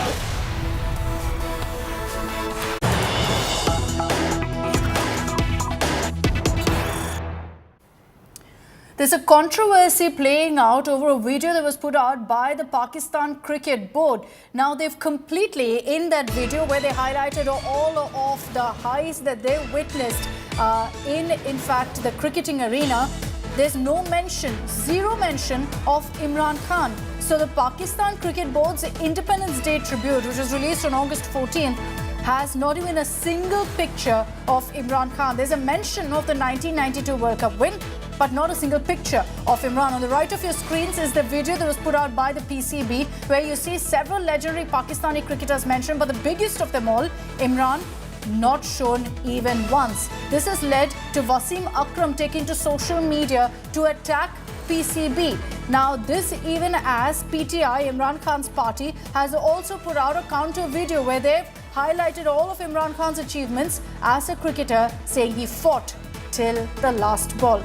In a video that no doubt has been coloured by the politics of Pakistan, Imran Khan is completely missing. Nikhil Naz, our consulting editor, is joining us on this broadcast. Nikhil, good evening. It's bizarre to say the least. You can't imagine Pakistan cricket without Imran Khan, but clearly the PCB can. Well, Akshita, I'll tell you what, this video actually surfaced on the 14th of August, that is the Pakistan Independence Day. 2-minute 21-second long video, and I actually spent the day yesterday scanning through that video again and again. I tell you what, you've got all of about 10 frames of Imran Khan in that 2-minute 21-second long video. This despite the fact there have been great Pakistani cricketers, but without doubt, if you were to ask if there is one Pakistani cricketer that's left the biggest impact on their cricket, it had to be Imran Khan, number one. So a colossal figure of sorts in Pakistan cricket is being left out of that video. Yesterday, I must tell you, I scanned through Pakistani Twitter, and the number one Twitter trend on Pakistan Twitter, which is now X, was shame on PCB. Now, a lot of journalists, Pakistani journalists, have come out and said that, listen, this is a man who brought glory to the nation. We keep talking about the 1992 World Cup, which you find a mention of. They've looked at various other important landmarks in Pakistan cricket from 1952, their first ever, foreign tour, followed by that last ball six that Javed Miandar hit off Chetan Sharma, going on to the 1992 World Cup, and the man who was the architect of that triumph, which till today remains the biggest trophy that Pakistan has landed. Yes, they've gone on to win a T20 World Cup. They won the Champions Trophy, but many would say that 1992 victory was the biggest in the history of Pakistan cricket. The architect of that, Imran Khan, is missing. In fact, if you go through that particular video, there are various images from that victory of 1992, and the most standout and the most iconic image is that of Imran Khan lifting the trophy. That has been removed, but to compensate for an image of the team lifting the trophy, they've got a few dressing room pictures of a few other players lifting that 1992 trophy, but there is no Imran Khan there. So that is how far they've gone on to ensure that they omit someone like Imran Khan. As you know, there is a lot of politics involved behind this, and I'll just give you a quick insight into what that could have been. Sure. You know that he's in jail right now, and there is a lot of politics behind that. But Zaka Ashraf, who is now the PCB chairman, he has, he's had political connections earlier. Just before him, Najam Sethi was the PCB boss. As soon as Imran Khan was removed from being Prime Minister, you knew that the PCB also goes through changes in its presidency based on the government that's in power, because they tend to keep people that are close to them in that position. So Zaka Ashraf was given that position. He has a few cousins who are part of the Pakistan Muslim League right now, which is in power, and he's set to be very close to the current dispensation.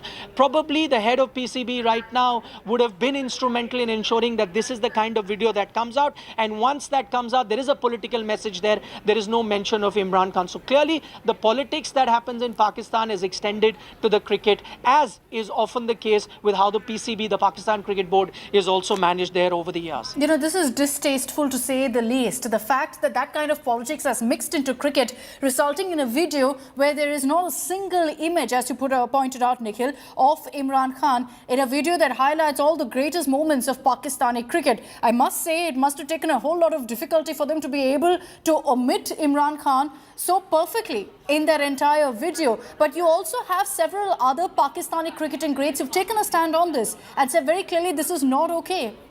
Well, that's true. You know, firstly, they've gone through lots of footages of Pakistan cricket. As I said, some of their biggest moments. We keep talking about the 1992 World Cup, Akshita, but there was another tournament that happened in India, the Nehru Cup in 1989, which is at that time considered a mini World Cup. Pakistan came to India, won that particular tournament, which was no less than a World Cup triumph.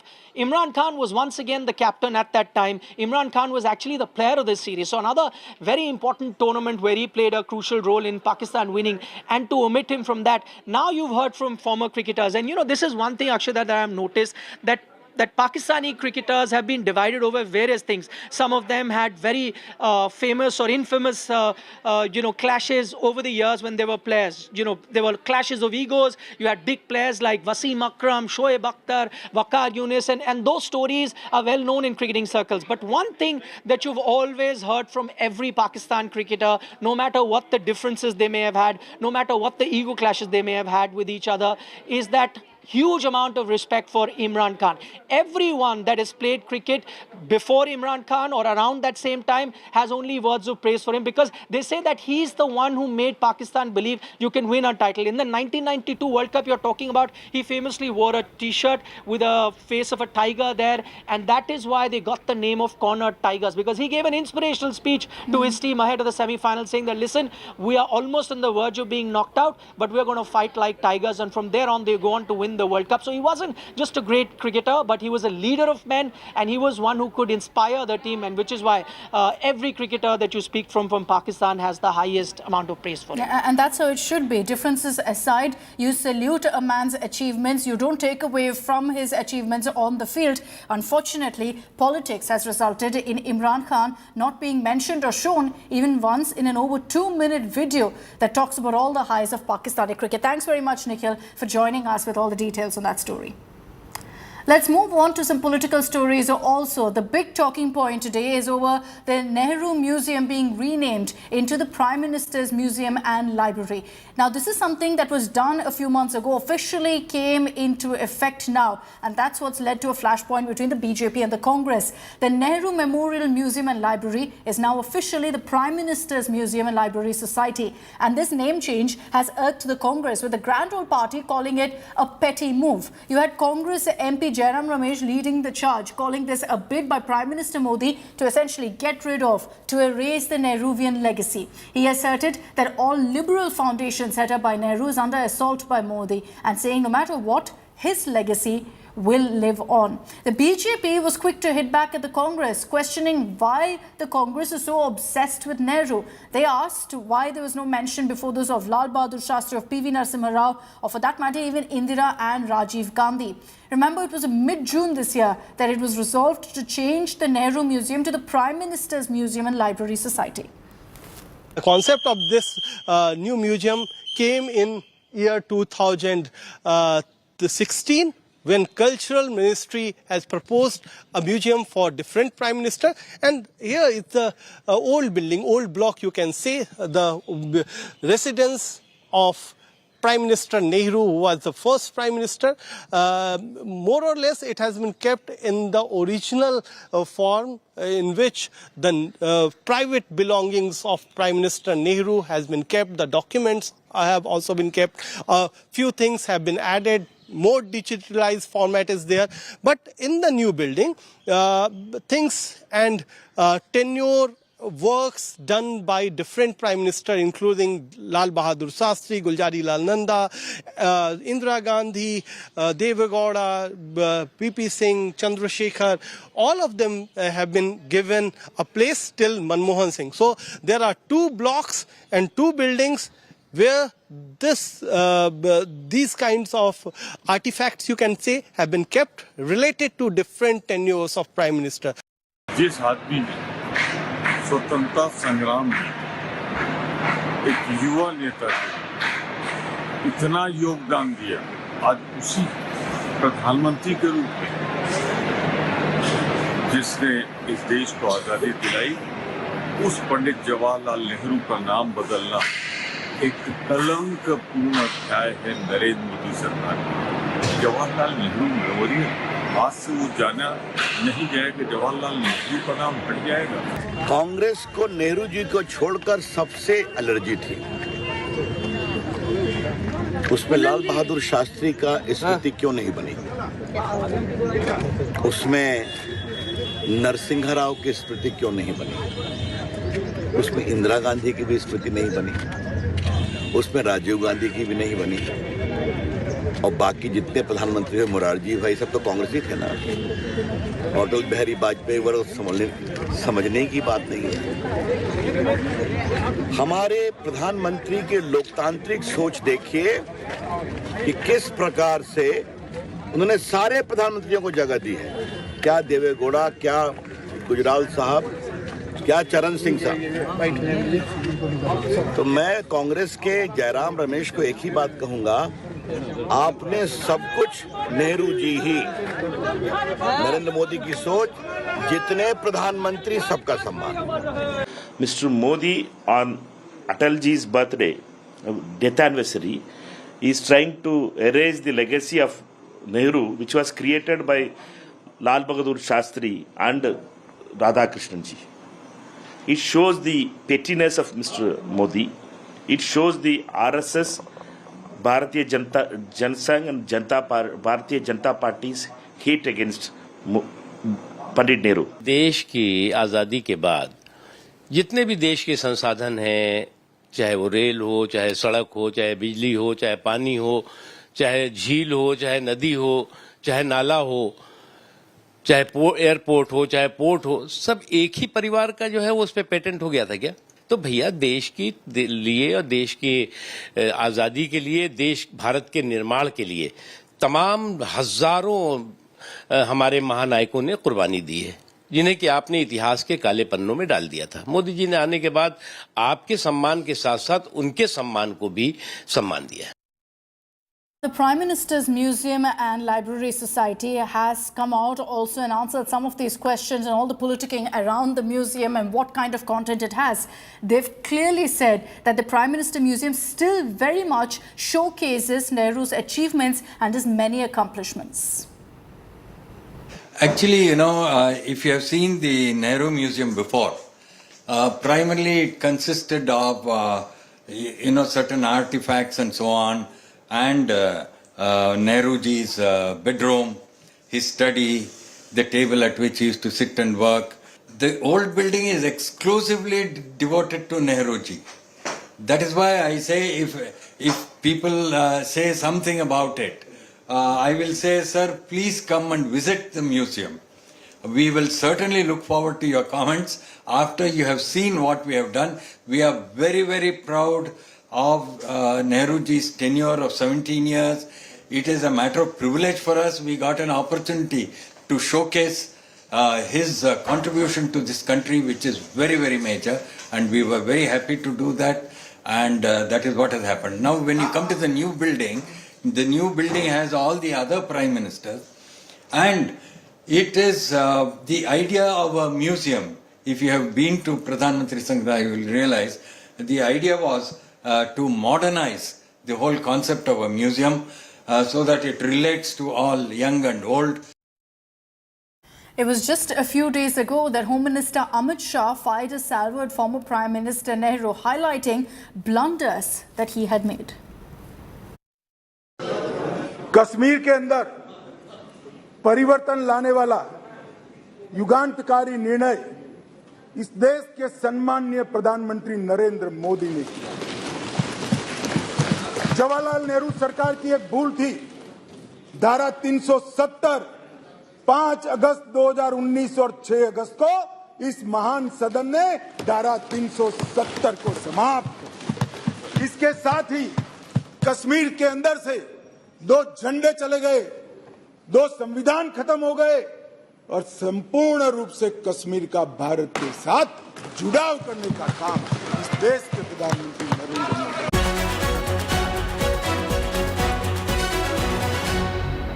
The Lots happening in Maharashtra. The Sharad Pawar, Ajit Pawar meet in Pune a few days ago continues to spark a lot of unease within the Mahavikas Aghadi. If a former chief minister from the Congress is to be believed, Ajit Pawar made two specific offers to NCP patriarch Sharad Pawar in their meeting. While Ajit Pawar has refused to talk about such an offer, as per this former chief minister, Sharad Pawar would be accommodated in the union cabinet as agriculture minister or as chairperson of Niti Ayog. Reportedly, even daughter Supriya Sule has been given an offer. Supriya Sule, however, has denied all claims of Ajit Pawar's cabinet offer to her and her father. She says there's been no such dialogue or offer made. She's also questioned the Congress for spreading these kind of reports. Meanwhile, Congress leader Ashok Chavan has said that Sharad Pawar needs to come out and clear his stand. You also had UBT Sena leader Sanjay Raut claiming that Ajit Pawar has no authority to offer cabinet berths to Sharad Pawar.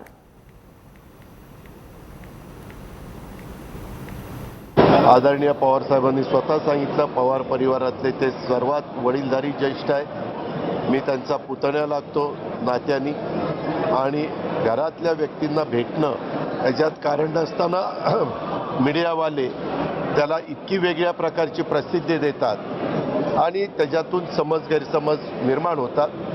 त्याच्यामुळं त्या भेटीला आपण फार काही वेगळं तिथं घडलं असं समजण्याचं कारण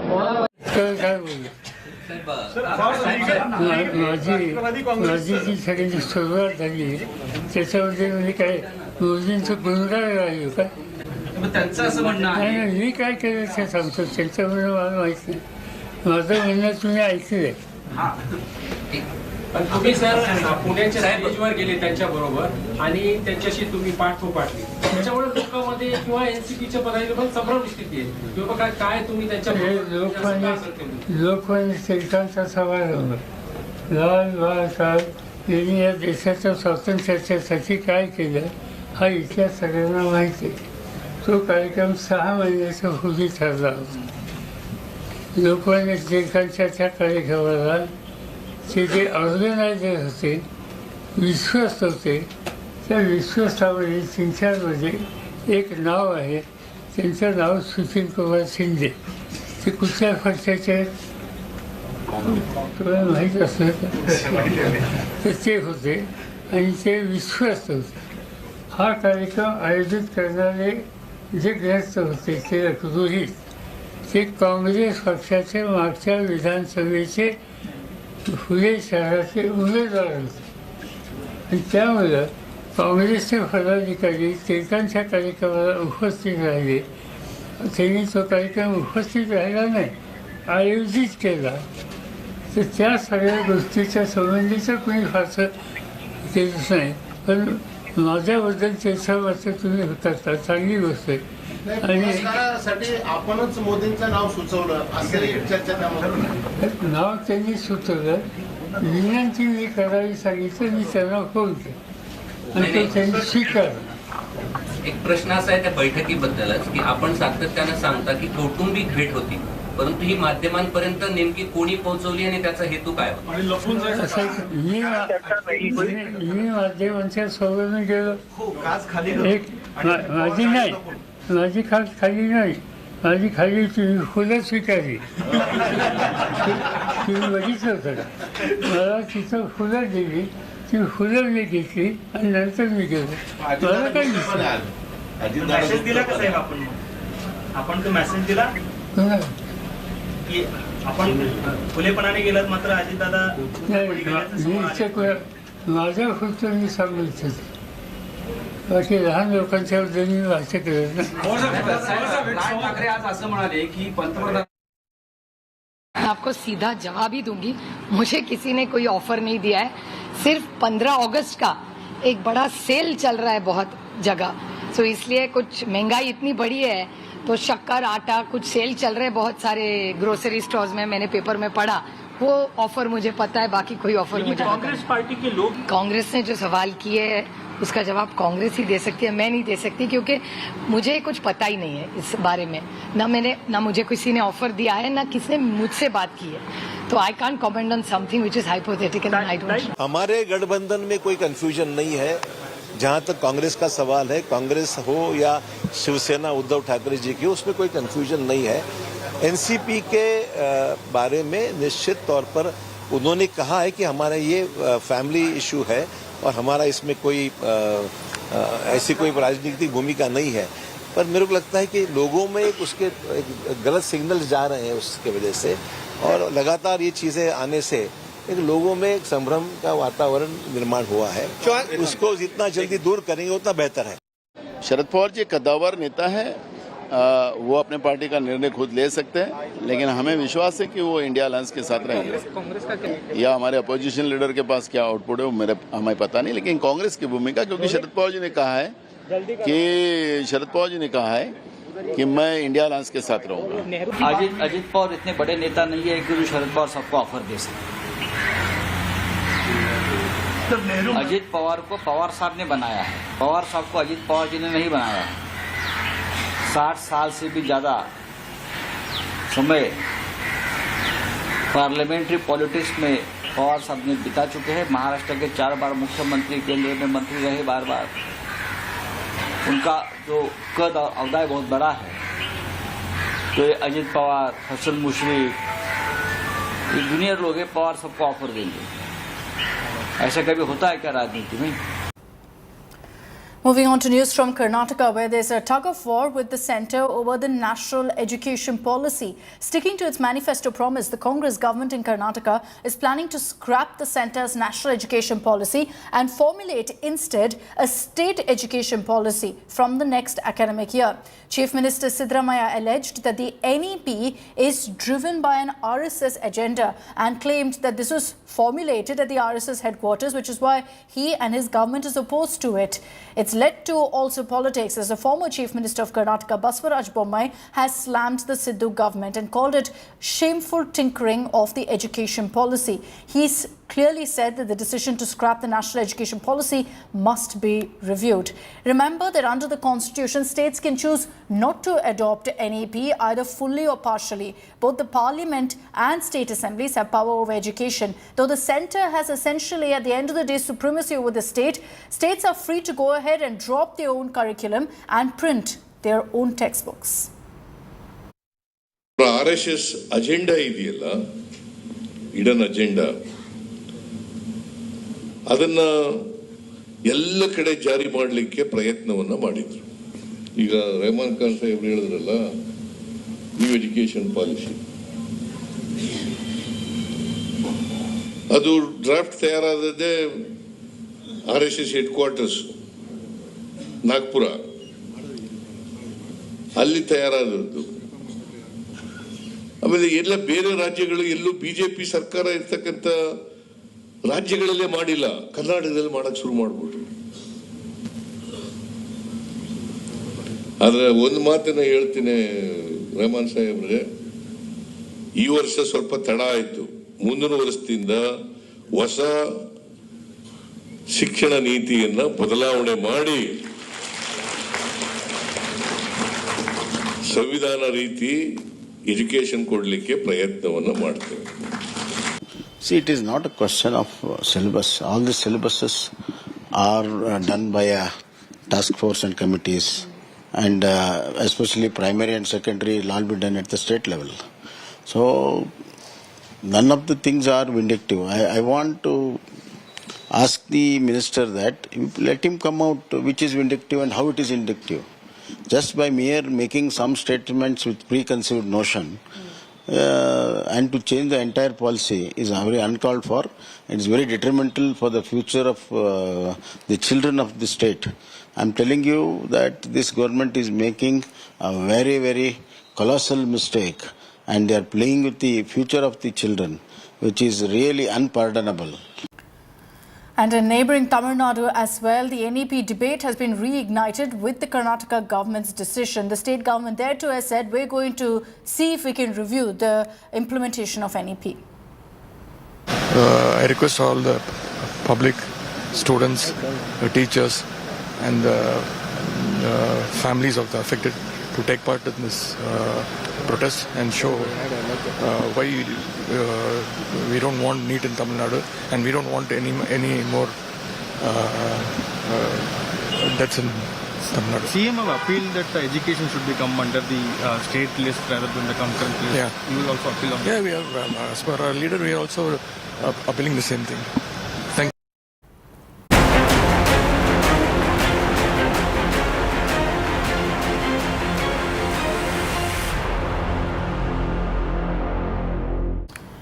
Now, a rift is brewing within the India bloc ahead of the 2024 Mahayuddh. The Congress has launched barbs publicly at Kejriwal and branded the Aam Aadmi Party, ironically, as the B team of the BJP.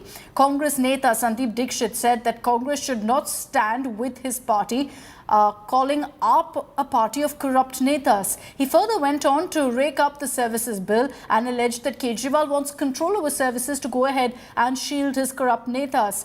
Taking a jibe also over the latest war of words, the BJP has said that this here is proof of cracks within the India alliance and soon they will separate. Remember that Home Minister Amit Shah has repeatedly said that Arvind Kejriwal will back out of the India bloc very soon. Earlier as well, you've had different allies of the India alliance rooting for their own party leaders as the next PM face against Prime Minister Modi. TMC claims that India's next Prime Minister will be Mamata. RJD has backed along with JDU Nitish Kumar. On the other hand, Uddhav Sena believes that Priyanka Gandhi Vadra can take on Prime Minister Modi.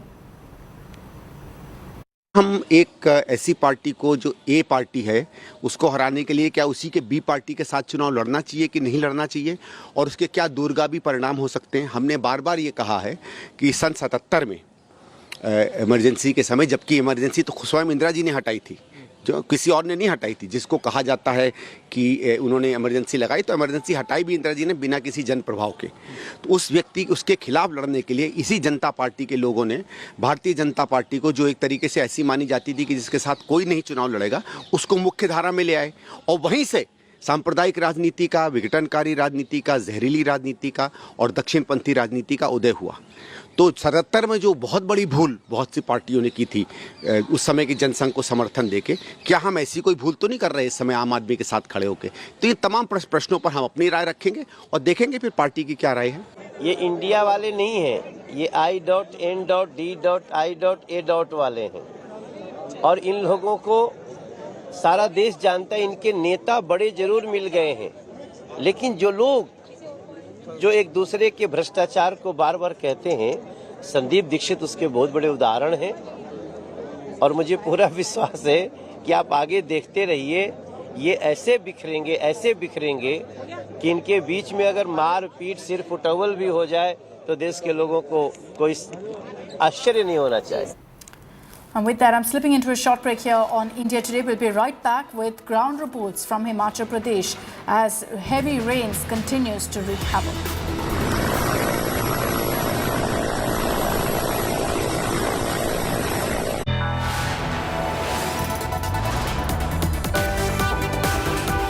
You are watching India Today.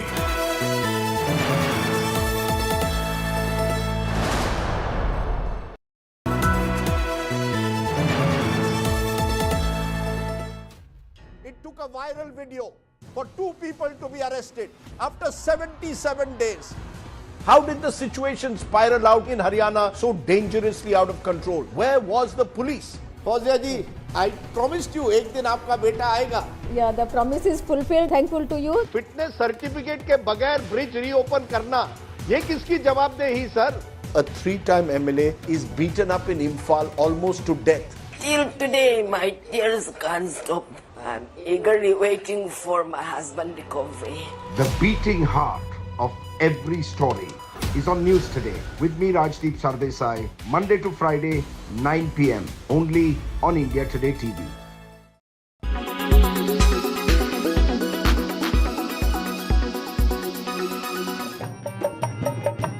Dholak, a popular percussion instrument in villages. While the dholak is easily available and simple to perform, there is hardly any formal training.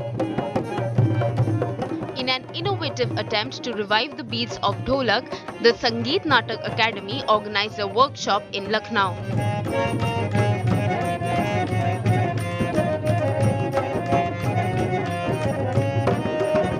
अभी बॉम्बे में इसकी बहुत सेवा की जा रही है ढोलक की, और बॉलीवुड में इसको अपनाया गया, लेकिन यहाँ पे जो होना चाहिए जिस तरीके से शिक्षण कार्य ढोलक का वो नहीं हो पा रहा है। ये बहुत अच्छी बात नहीं है, लेकिन फिर भी कुछ प्राइवेट संस्थाएं हैं जो अपना ढोलक सिखाने का कार्य कर रही हैं। बिकॉज आकाशवाणी जो है वो ऑडिशन भी लेता है, बी ग्रेड भी, हाई ग्रेड, बट वो व्यवस्था सिखाने की कोई नहीं कर रहा है। इस पे काफ़ी लोगों को फोक वालों को ध्यान देना चाहिए। Among the participants are senior citizens, a proof that age doesn't matter when it comes to learning.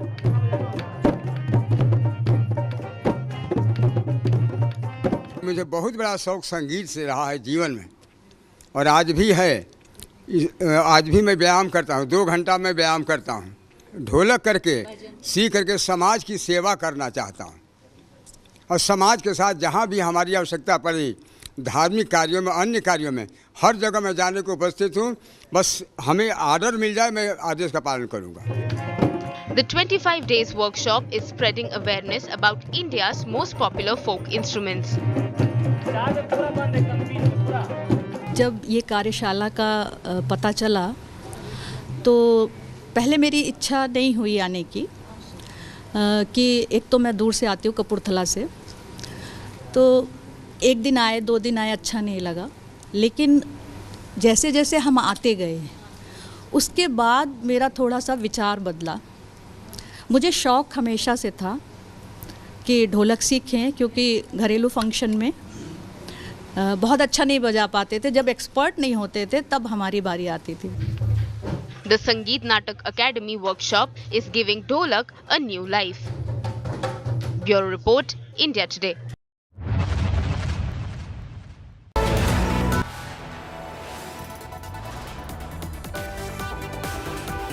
You are watching India Today.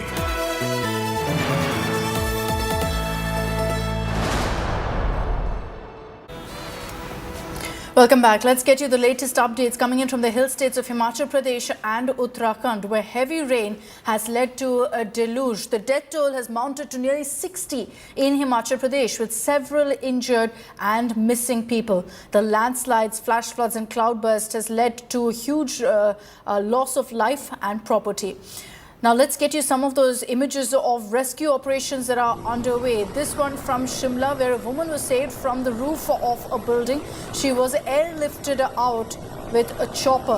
Now there are several such families, people who are stranded in their residences, completely cut off in Shimla, and rescue operations are underway on a war footing. Incessant rainfall has battered these 2 states of Himachal and Uttarakhand for the last few days, with no respite in sight. The Met Department continues to keep a high alert of heavy rainfall.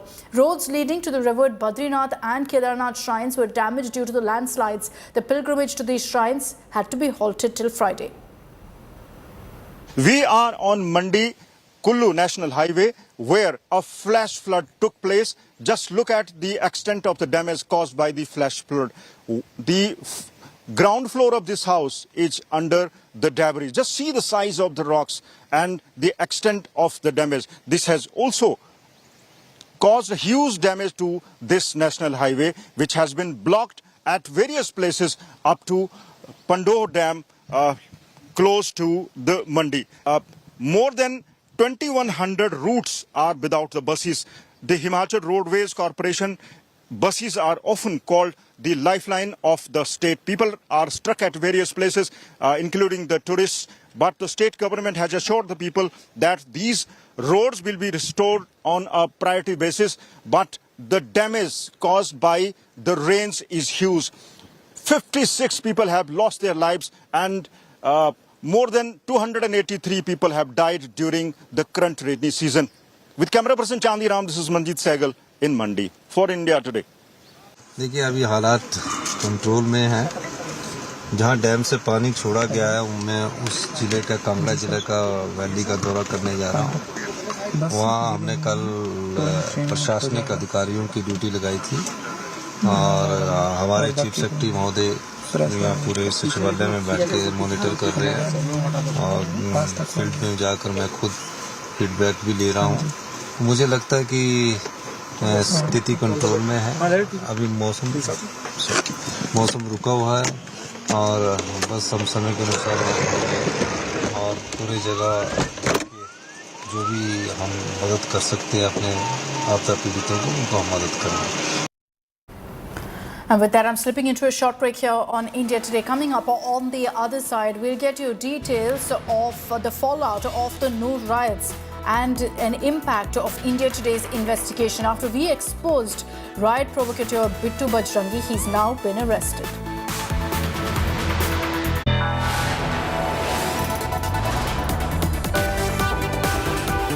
You are watching India Today.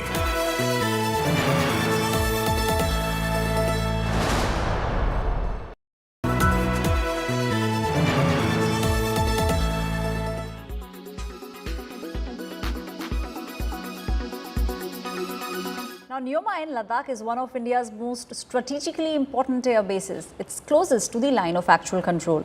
This air base is being expanded for fighter jet operations. India has now also deployed Huron Mark II long endurance drones, and now the country will be able to see on the other side of the hill. But as India and China at the moment are on speaking terms, both the sides are now strengthening their defences also. Manjeet Singh brings you this report.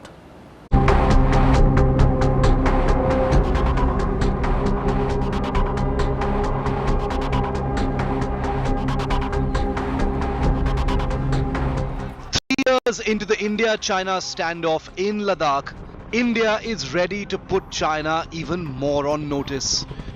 From modern weapons to infrastructure, the Modi government is leaving no stone unturned now to check Chinese expansionist designs and pile the pressure on that country. As part of an India Today national exclusive, we now tell you about a new fighter aircraft base is now emerging where an old helicopter base once stood in Neoma, very close to the frontier with China. Ever since the 2020 June Galwan clashes in which 20 Indian soldiers and an even greater number of Chinese soldiers were killed during a violent confrontation, India has consistently increased its deployment in restive Ladakh. The Indian Air Force has revealed how it has been swinging into action, pressing its transport aircraft fleet and deploying over 68,000 troops to forward locations and airlifting 90 tanks, 330 infantry fighting vehicles and several artillery guns over the last 3 years. The Indian Air Force has also airlifted critical assets like radars and surface-to-air guided weapon systems to the Ladakh frontier. The deployment of troops, tanks and ammunition continues as a complete de-escalation or de-induction has not happened in the Ladakh sector. New additions to these assets are being currently made. The Indian Air Force has inducted its latest Heron Mark II surveillance drones, which can carry out both strike operations as well as extended surveillance operations on the frontiers with China and Pakistan. Meanwhile, the 19th round of Corps Commander level talks on Monday continues to aim to resolve the ongoing military standoff between the two nuclear neighbors. India is pressing for disengagement of the Chinese army from Depsang in the eastern Ladakh frontier. Military talks come ahead of a likely meeting between Prime Minister Modi and President Jinping at the BRICS Leaders Summit in South Africa next week. With Manjeet Negi in Ladakh, Bureau Report, India Today.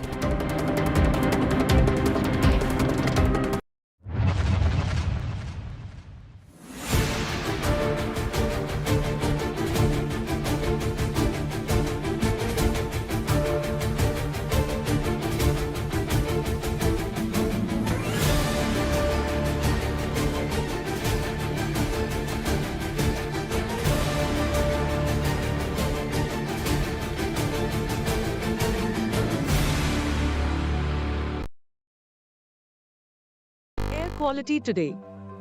In Delhi, 139. In Mumbai, 61. In Kolkata, 93. In Bangalore, 33. In Chennai, 120. In Hyderabad, 91.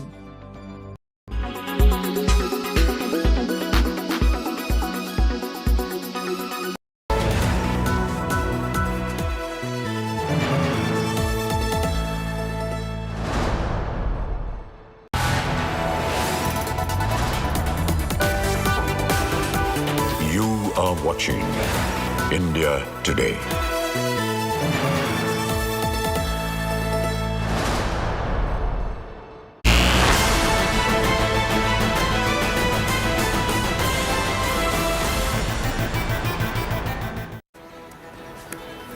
Let's get you details of a mega India Today impact.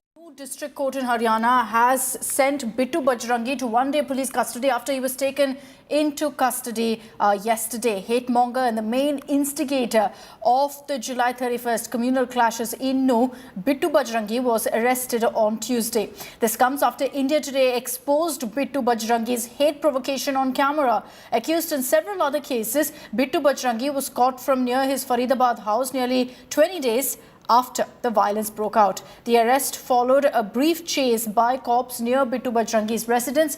The cops were armed with sticks and guns. In the CCTV video accessed by India Today, you can see how plainclothed cops chased down the cow vigilante who was caught by surprise when the police turned up at his residence. After a long chase, Bajrangi was arrested from his Faridabad area.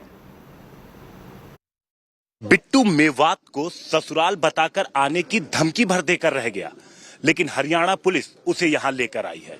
अब ये तो बिट्टू ही बेहतर बता पाएगा कि ये उसके लिए ससुराल है या कुछ और, लेकिन इतना तो तय है कि यहां पर उसकी खातिरदारी कुछ ऐसे सख्त सवालों से और पूछताछ कुछ ऐसी होनी है कि भविष्य में शायद वो ससुराल का जिक्र तक न कर सके। कैमरामैन अंकित खंडेलवाल के साथ हिमांशु मिश्रा, नू। Let's move on to some other stories. Everyone's talking about the film releases that have broken all records, and Sunny Deol's Gadar 2 is going from strength to strength. The film is now ranked in the biggest Independence Day collection in history, the box office, surpassing now the 200 crore mark after its release just 5 days ago.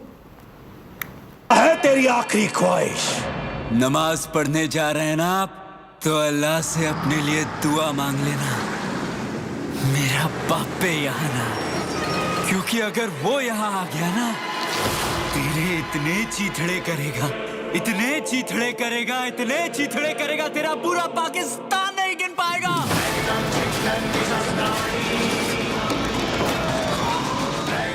Gadar 2 is not just a film but an unbelievable emotion.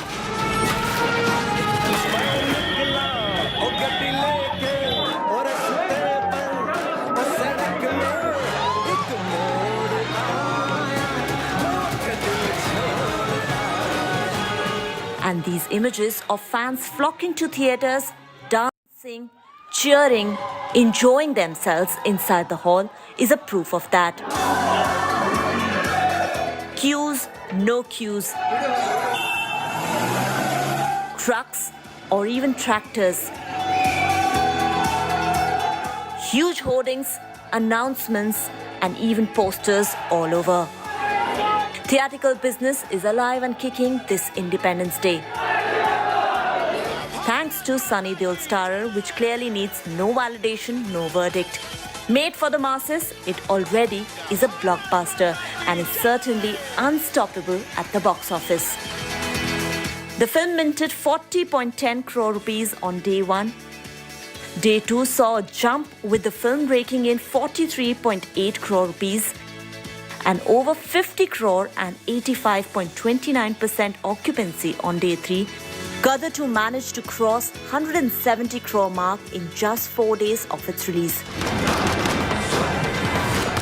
With this, Gadar 2 has clocked the highest Independence Day numbers for any Indian film till date.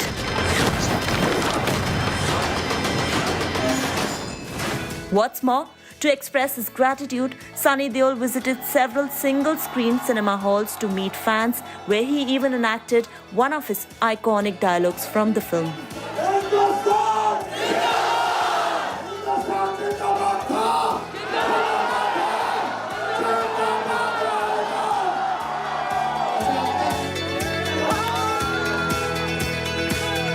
Amisha Patel, who reprised her role as Sakina in Gadar 2, on the other hand, also stepped out to greet fans and was even seen flaunting a 22-year-old Gadar ticket.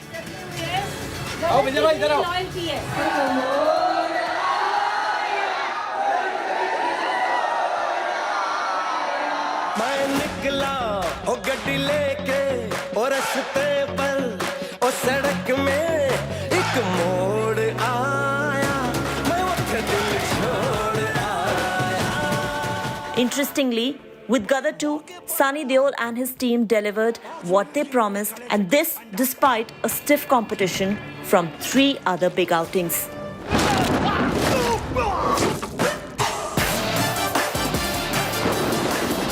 कैसे आजादी दिलाओगे तुम? अगर यहाँ के लोगों को दोबारा मौका मिले ना हिंदुस्तान में बसने का, तो आधे से ज्यादा पाकिस्तान खाली हो जाएगा. Entertainment Bureau, India Today. कटोरा लेकर घूमोगे, भीख भी नहीं मिलेगी. So what else is buzzing on social media? It's the fight between Elon Musk versus Zuckerberg. Amid the much anticipated cage fight that both have been speaking about, Elon Musk said he will be going to Zuckerberg's house, and the cage match could actually take place if the Meta boss answers his door.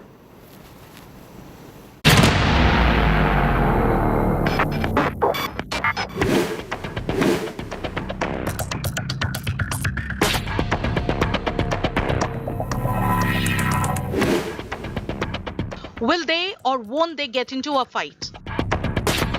That's the billion-dollar question.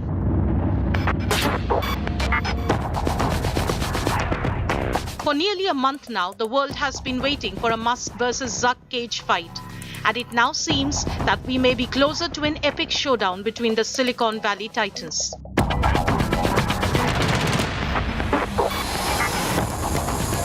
In the latest, the Tesla CEO and owner of X has signaled his acceptance of Zuckerberg's martial arts fights proposal.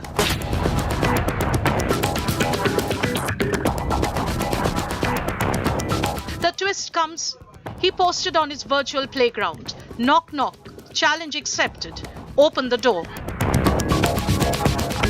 The twist comes days after Zuckerberg expressed skepticism about the likelihood of this fight. Taking to ex-rival threads, the Facebook founder said that Musk isn't serious about a cage fight and it's time to move on.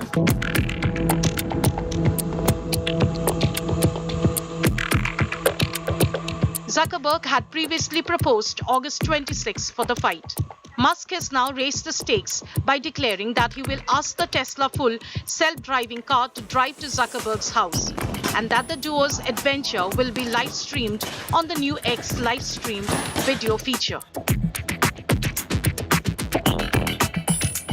The Tesla CEO has said that he is lifting weights throughout the day preparing of the fight.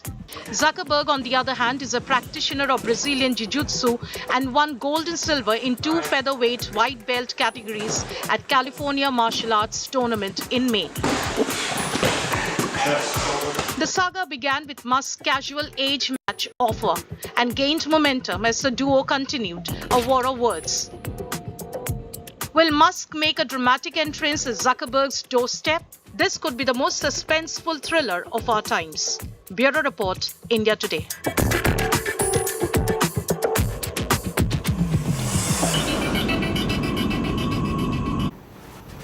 And with that, I'm slipping into a short break here on India Today. Coming up on the other side is news for the hearing impaired.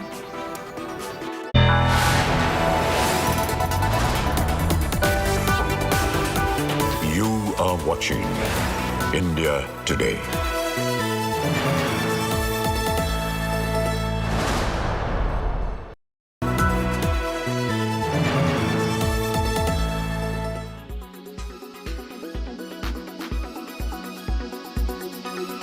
The Nehru Memorial Library has been changed, and now it will be known as Prime Minister's Museum. I will show you graphically how the whole structure of the Nehru Memorial Library and museum has changed, and now it has been converted to Prime Minister's Museum. I will show there was earlier just a single building. This was the old building. Now 2 buildings are there. One is the old block and the another one is the new block. I will take you through the old block first. Ground floor we are standing where reception is there. But the significance of this building is at the first floor. The first floor was earlier dedicated to Jawaharlal Nehru. Now, what is happening now? Still, the life journey of Jawaharlal Nehru, our first Prime Minister, is still there. You can see that this is in orange color. This is the part where Jawaharlal Nehru's life journey has been, this part has been dedicated to his life journey. And this second green part is Tosh Khana. Those monuments, those things which different Prime Ministers have been given as gift, that is being kept in this Tosh Khana. I will take you through a new journey, a new building which has been constructed. Actually in 2016 this concept of Prime Minister Museum came, and then the construction of new building started in 2018, which completed in 2021, and in April 2022 Prime Minister Narendra Modi inaugurated the new block. I will take you towards the new block which has been constructed, and here you can see that there are 3 floors, and on these floors I will show you life history related to Lal Bahadur Shastri, Guljari Lal Nanda, Indira Gandhi, Narasimha Rao, Deve Gowda, I.K. Gujral, Atal Bihari Vajpayee and Dr. Manmohan Singh. All have been given a place in these in this new block. So there is a misconception that has anything been done to erase the life history of Jawaharlal Nehru. So we can see that there are 2 blocks. One block is almost completely dedicated to our first Prime Minister Jawaharlal Nehru, and the new second block where spaces have been given to different Prime Ministers during different regimes. With camera person Nasir, it's Kumar Kunal for India Today from Delhi.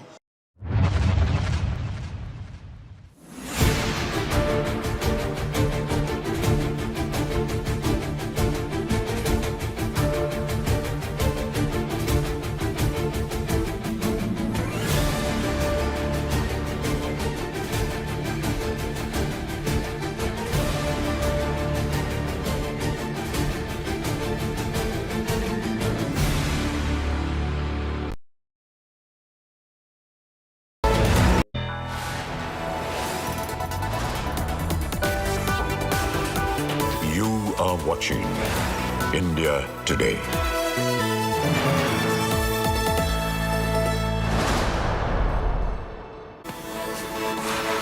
The Nehru Memorial Museum and Library has officially been renamed as the Prime Minister's Museum and Library Society. The name change has irked the Congress, with the Grand Old Party calling it a bid by Prime Minister Modi to erase Nehruvian legacy.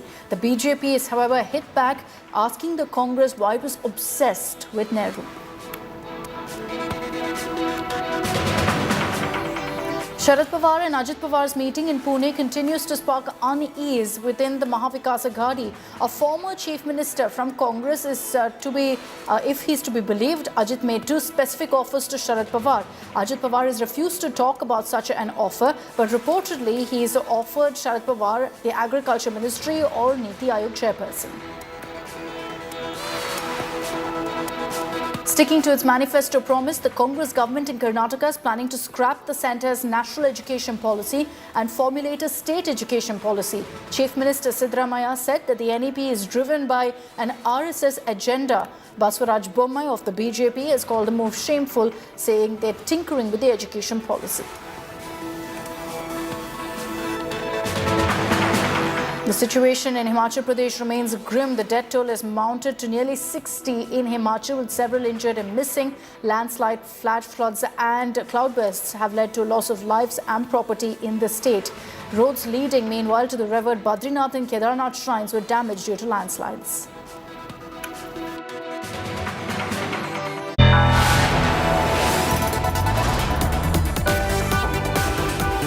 You are watching India Today.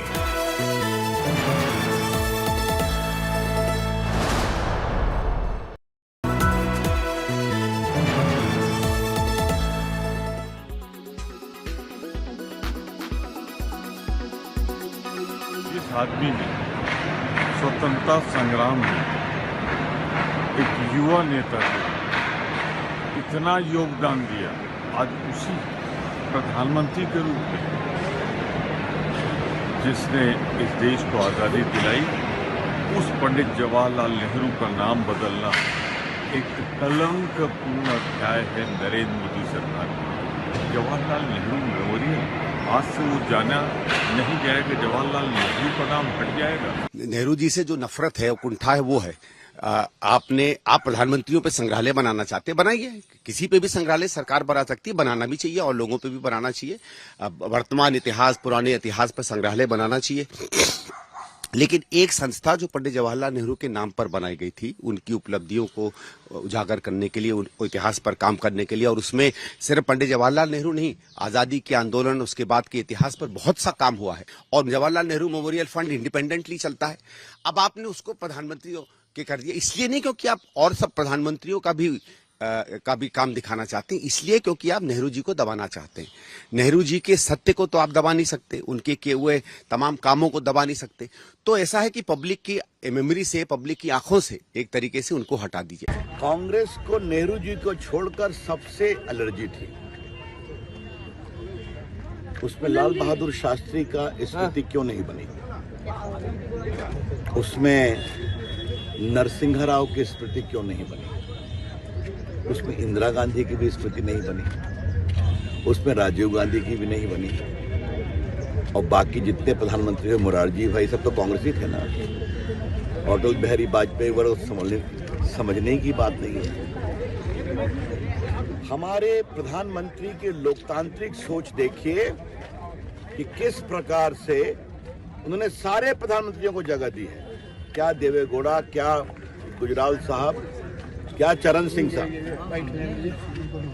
तो मैं कांग्रेस के जयराम रमेश को एक ही बात कहूंगा, आपने सब कुछ नेहरू जी ही, नरेंद्र मोदी की सोच, जितने प्रधानमंत्री सबका सम्मान।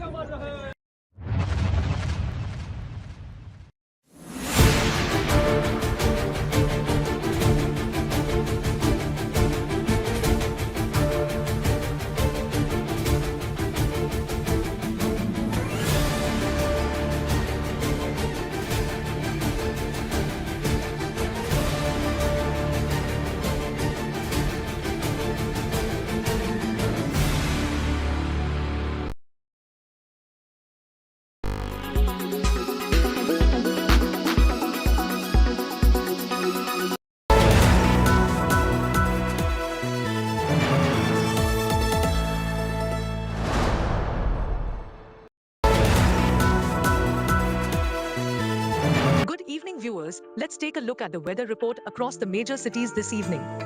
Thiruvananthapuram is at 30 degrees Celsius with an AQI of 58. Mumbai is at 31 degrees Celsius with an AQI of 104.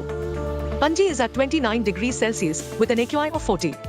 Ahmedabad is at 31 degrees Celsius with an AQI of 70. Bhopal is at 30 degrees Celsius with an AQI of 34. Jaipur is at 33 degrees Celsius with an AQI of 82. Delhi is at 35 degrees Celsius with an AQI of 141. Srinagar is at 29 degrees Celsius with AQI being 61. Lucknow is at 35 degrees Celsius with an AQI of 114. Patna is at 35 degrees Celsius with an AQI of 106. Kolkata is at 32 degrees with an AQI of 118. Hyderabad is at 31 degrees Celsius with an AQI of 38. Bangalore is at 31 degrees Celsius with an AQI of 39. Chennai is at 35 degrees Celsius with an AQI of 83. This is all we have for you in this segment. Hope wherever you are, you find favorable weather around you. Keep watching India Today for all the weather updates with me AI Sana all through the day.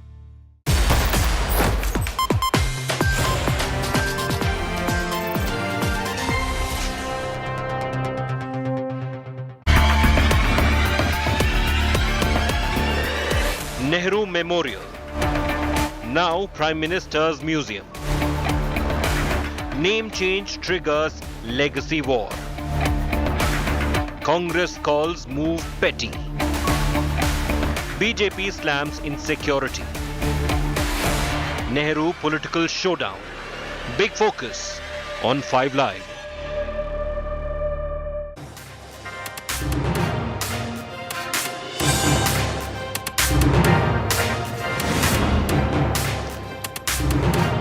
You always hear about figures from history, freedom fighters and legends when elections are near, and lo and behold, this time it's Nehru season, with the famous Nehru Memorial being renamed by the Modi government to PM Memorial to reflect all of our prime ministers, not just the first. It's triggered a big political war. I'm Shiv, this is 5 Live. We'll be debating it. These are the headlines first.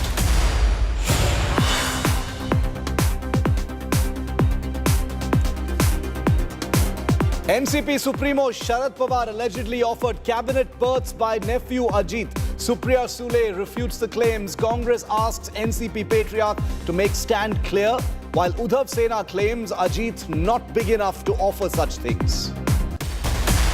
Meanwhile, Siddaramaiah government in Karnataka defends scrapping of national education policy in Karnataka as part of poll guarantees. BJP calls it shameful tinkering of education policy. Hiccups in Team India unity as Congress takes on Aam Aadmi Party in Delhi Assembly. Congress leader calls Aam Aadmi Party the B team of the BJP, claims it only wanted services control to shield corrupt netas.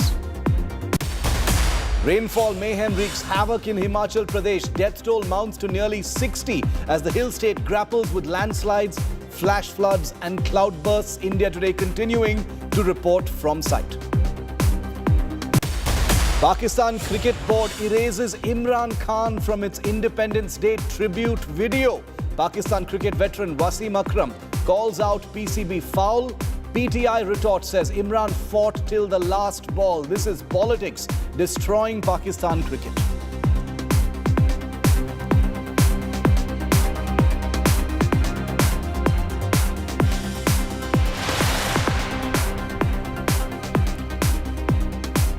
It's the newest fight on the Indian battlefield and the road to 2024. Only 9 to 10 months to go for the big general election next year, and a very familiar war of legacies has broken out. This time, it's over the Nehru Memorial situated in one of the most plum areas of the national capital, Delhi. The Nehru Memorial is now called PM Memorial. The Modi government had taken the decision last year, and starting yesterday on India's Independence Day, that name change has become formal. From Nehru Memorial Museum and Library to PM Memorial Museum and Library, in order to reflect not just India's first Prime Minister, but all of the Prime Ministers, including Jawaharlal Nehru himself. But before all of that, I want to share some information with you. Jawaharlal Institute, Pondicherry. Jawahar Bal Bhavan, Thrissur, Kerala. Jawahar Bharati College, Kavali, Andhra Pradesh. Jawaharlal Nehru Centre for Advanced Scientific Research, Bengaluru. Jawaharlal Nehru Engineering College, Aurangabad. Jawaharlal Nehru Government Engineering College, Sundarnagar, Himachal Pradesh. Jawaharlal Nehru Krishi Vishwavidyalaya, Jabalpur, MP. Jawaharlal Nehru Medical College, Ajmer. Jawaharlal Nehru Medical College, Aligarh. Jawaharlal Nehru Medical College, Belgaum. Jawaharlal Nehru Medical College, Bhagalpur. Jawaharlal Nehru National College of Engineering, Shimoga. Jawaharlal Nehru Rajkiya Mahavidyalaya, Port Blair. Jawaharlal Nehru Technological University, Anantapur, AP. Jawaharlal Nehru Technological University, Hyderabad. Jawaharlal Nehru Architecture and Fine Arts University, Hyderabad. Jawaharlal Nehru Technological University, Kakinada, Andhra. Jawaharlal Nehru University, JNU, Delhi. Nehru Arts, Science and Commerce College, Hubli, Karnataka. Nehru Memorial College, Pudanampatti, Tiruchirappalli, Tamil Nadu. Nehru Memorial College, Sulia, Karnataka. Pandit Jawaharlal Nehru Memorial Medical College, Raipur, Chhattisgarh. Pandit Jawaharlal Nehru Institute of Business Management, Ujjain, Madhya Pradesh. Shri Nehru Mahavidyalaya College of Arts and Sciences, Coimbatore, Tamil Nadu. Nehru Park, Didwana, Rajasthan. Jawahar Science College.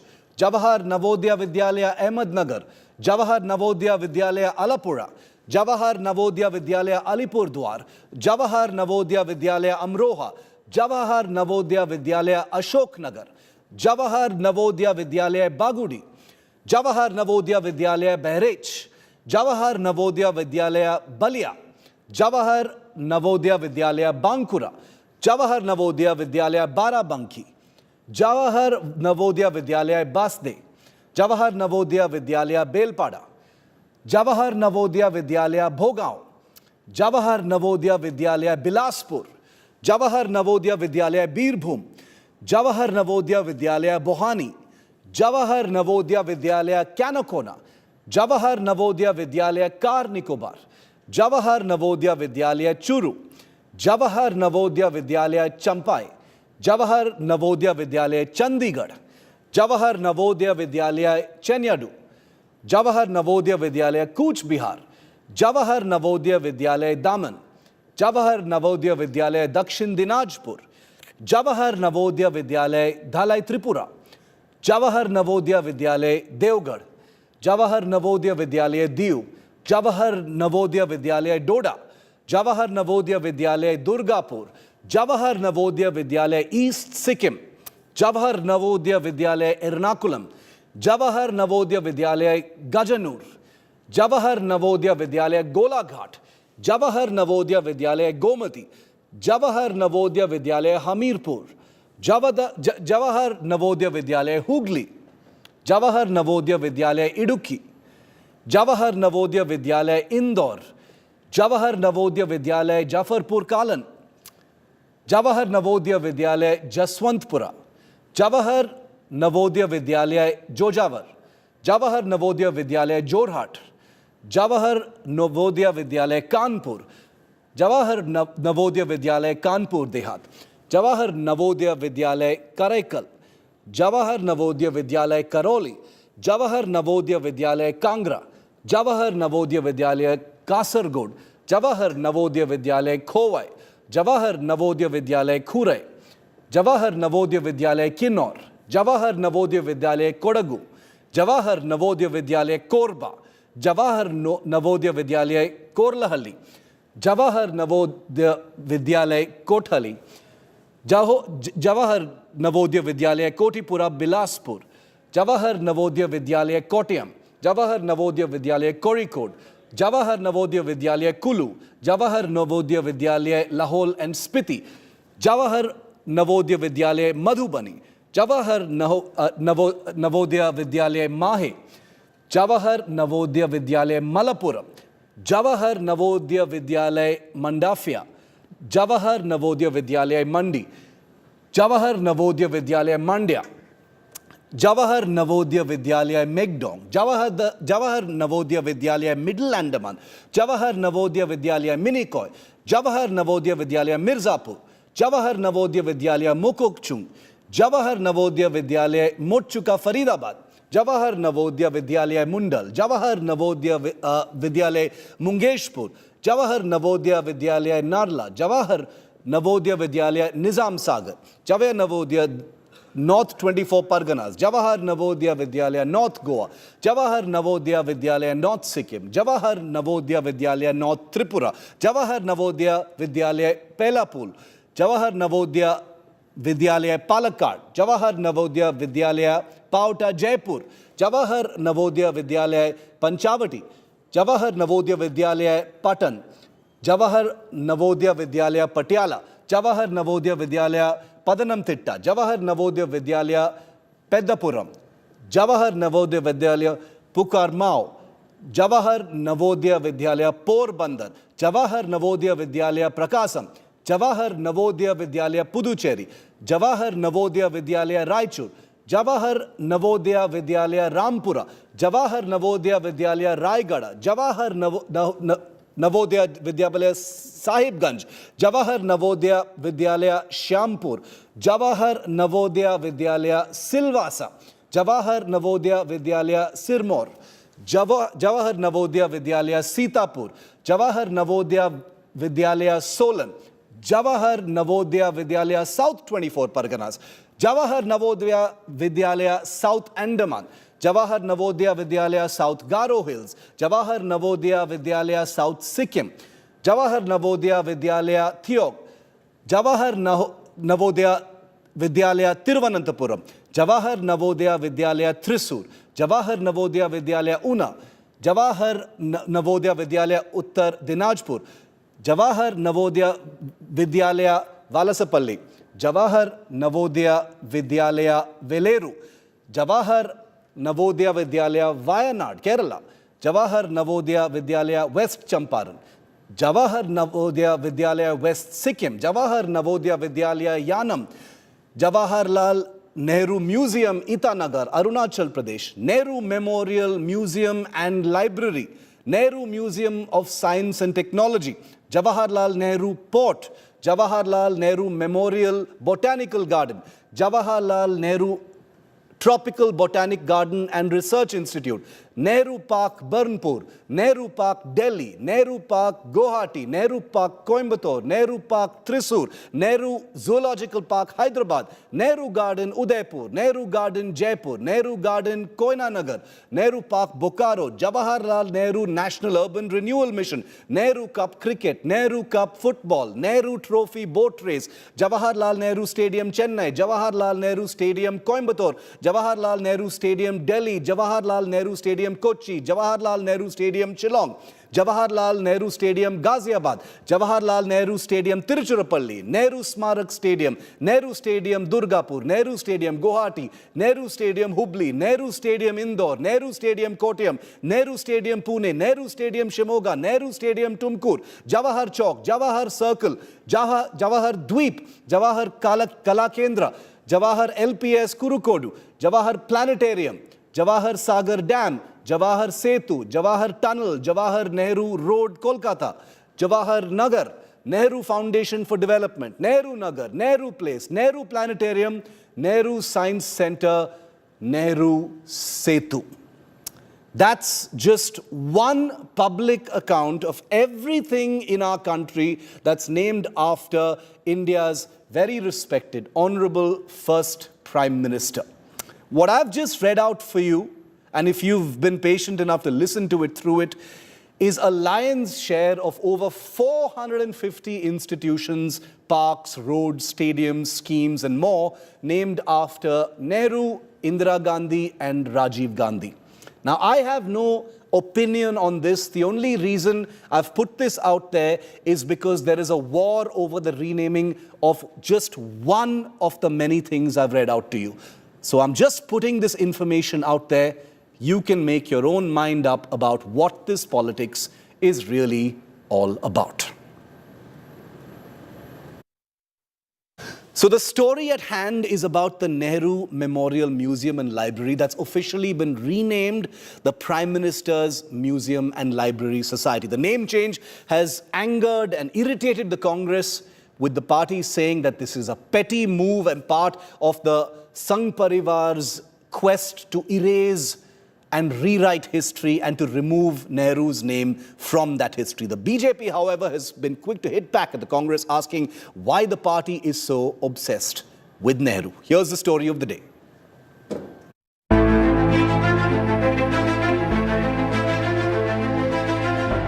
The campus where India's first Prime Minister lived for 16 years until his death in 1964, called the Teen Murti House.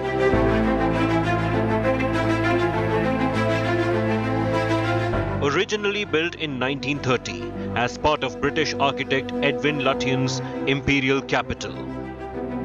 The same campus developed into the Nehru Memorial Museum and dedicated to the nation 6 months after the passing of the first Prime Minister on his 75th birth anniversary.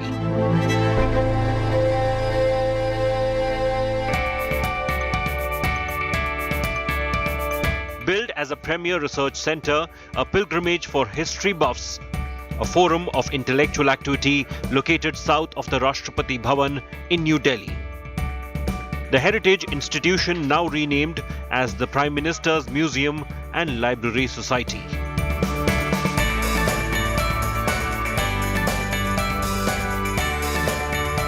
The move officially aimed at diversifying its remit, a tribute to every Prime Minister and their contribution to nation building over the past 75 years. The old block is the Teen Murti Bhavan. And that is where we had the Nehru Museum before, and it continues to be there. Now we have built a new block, and it is a seamless integration of the old building and the new building, and all of it now constitutes the Pradhan Mantri Sangrahalaya.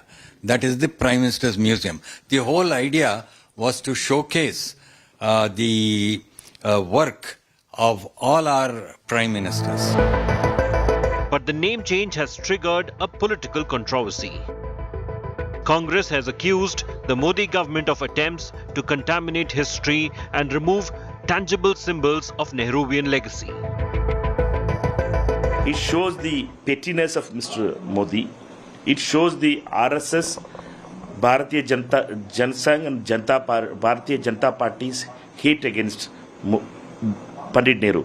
This pettiness is unfortunate, and it shows a certain bitterness towards our own historical past, which I believe is not worthy of a government that has such a good majority, so much confidence in themselves. They should at least show that big-heartedness that you expect that comes with a big majority. Congress allies too have echoed similar accusations. यही stadium जो भगवान विष्णु के नाम पे था एकाना, अटल बिहारी वाजपेयी जी के नाम पे किया, हमें कोई नाराजगी नहीं है। और हमें खुशी तब होती जब उनके गांव बटेश्वर में भी एक यूनिवर्सिटी बन जाती, तो शायद उनके परिवार के लोगों को और शुरुआती समय पे जिन्होंने उन्हें राजनीति में आगे बढ़ाया, उनका भी सम्मान हो जाता। The BJP has hit back. Its attack centered around the Nehru-Gandhi dynasty. The ruling party accused Congress of promoting family politics. हमारे प्रधानमंत्री की लोकतांत्रिक सोच देखिए कि किस प्रकार से उन्होंने सारे प्रधानमंत्रियों को जगह दी है। क्या देवेगौड़ा, क्या गुजराल साहब, क्या चरण सिंह साहब।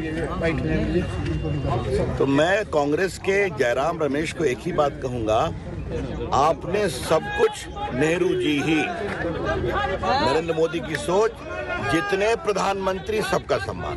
देश के लिए और देश की आज़ादी के लिए, देश भारत के निर्माण के लिए तमाम हजारों हमारे महानायकों ने कुर्बानी दी है, जिन्हें कि आपने इतिहास के काले पन्नों में डाल दिया था। मोदी जी ने आने के बाद आपके सम्मान के साथ साथ उनके सम्मान को भी सम्मान दिया है।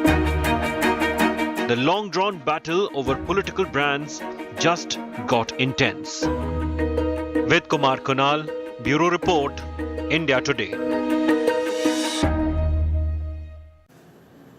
The BJP, the government have said that the renaming reflects the legacies of all prime ministers of the country. That's why it's been renamed Prime Minister's Memorial and National Library, not Nehru Memorial anymore. The Congress has called this petty. Let's go straight to our guests to debate this now on 5 Live. Guru Prakash Paswan, national spokesperson of the BJP. Arshdeep Singh Khadiyal is spokesperson of the Congress. Gentlemen, thank you very much for your time and for being with us here on 5 Live. Arshdeep, coming to you first, why is the Congress calling this move petty? The government has decided that the memorial needs to reflect all prime ministers of the country and has taken that decision, but the Congress feels this is petty. Why so? Explain. Thank you. Kindly allow me 2 minutes uninterrupted. Thanks for the question. See, undoubtedly, before we go to the question, there is one achievement and one achievement only of the Bharatiya Janata Party in 9 long years, and that is a name-changing spree. The only thing that the BJP has done in their tenure of 2 terms is this. And number 2, at the time of record-breaking inflation, unemployment, poverty, law and order incidents in Manipur, Haryana and whatnot, the Bharatiya Janata Party prioritizes changing the name of a museum. This goes on to suggest that this is a clear case of misplaced priorities of the Bharatiya Janata Party. Number 3, I do not understand the obsession that the Bharatiya Janata Party's government has with name changing, because if 10% of that obsession would have been shown for development, for Vikas, India's face would have entirely changed. But the BJP chooses to change the name of our laws, IPC, CRPC, Evidence Act, our cities, our railway stations, our stadiums, our museums, and whatnot. And due to this, what happens is, one, no purpose, no nothing basically is served, no objective is served, apart from obviously petty politics. However, what happens is, due to this, is a wastage of our time, wastage of our energy, wastage of our resources, wastage of our money, and many more things. Next is that, we have to understand that the reasoning of the Bharatiya Janata Party's government is flawed.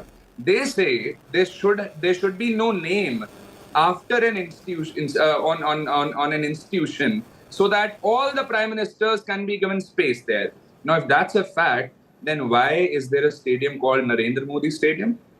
Why is there basically an Arun Jaitley Stadium? Should there be no space given to all the ministers, all the prime ministers now? So but Arshdeep, there are nearly 500. There are nearly 500 entities named after the Nehru Gandhis. 500. Thank you. I really appreciate. I think I was listening throughout when you were naming all the things that are named after Mr. Nehru.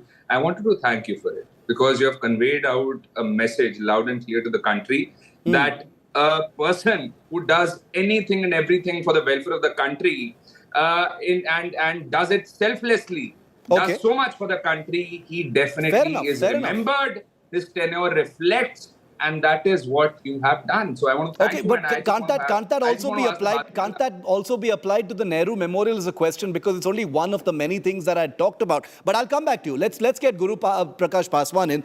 Guru Prakash, the Congress says not only petty but diversionary and misplaced politics to hide the government's other failures. How would you explain the changing of the name of the Nehru Memorial? Shiv, a very warm good evening to you and my fellow panelists. I was very patiently listening to my friend from the Congress party, and he gave a strong lecture about development. I think we must understand that today we are the 5th largest economy. We have more than 50 crore bank accounts and so on and so forth. It is the people of India who have the right to decide whether the government is doing the right job or not. But coming back to the topic, we must understand one thing. Shiv, Babasaheb Ambedkar, the chief architect of our constitution, he made a very categorical statement which is relevant even today. He said the path to hero worship leads to eventual dictatorship. That is the real problem of the Congress party. Mr. Jawaharlal Nehru gave Bharat Ratna to himself. And when the present government, under the leadership of Honorable Prime Minister, is trying to be inclusive, why not acknowledge the contribution of each and every Prime Minister? It was because of Mr. Lal Bahadur Shastri we won the 1965 war. We must remember the countless sacrifices for all those leaders who have made these reasons possible. We have to be inclusive. This country belongs to everyone. The idea of the Congress party to be fixated on individuals. On the contrary, we should be focused on institutions. Democracy is about institutions, sir. And institutions cannot be individual focused or individual specific. We have every right.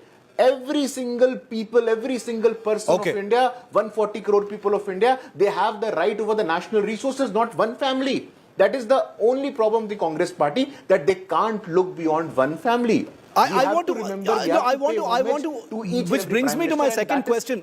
Arshdeep, if the Nehru Memorial was being renamed, Shyama Prasad Mukherjee Memorial or Veer Savarkar Memorial or Narendra Modi Memorial, one can still understand it. They've renamed it Prime Minister's Memorial and Library. Surely, technically, you can't have any problem with that. Now see, if, like I said before, if this is the logic of the Bharatiya Janata Party's government, because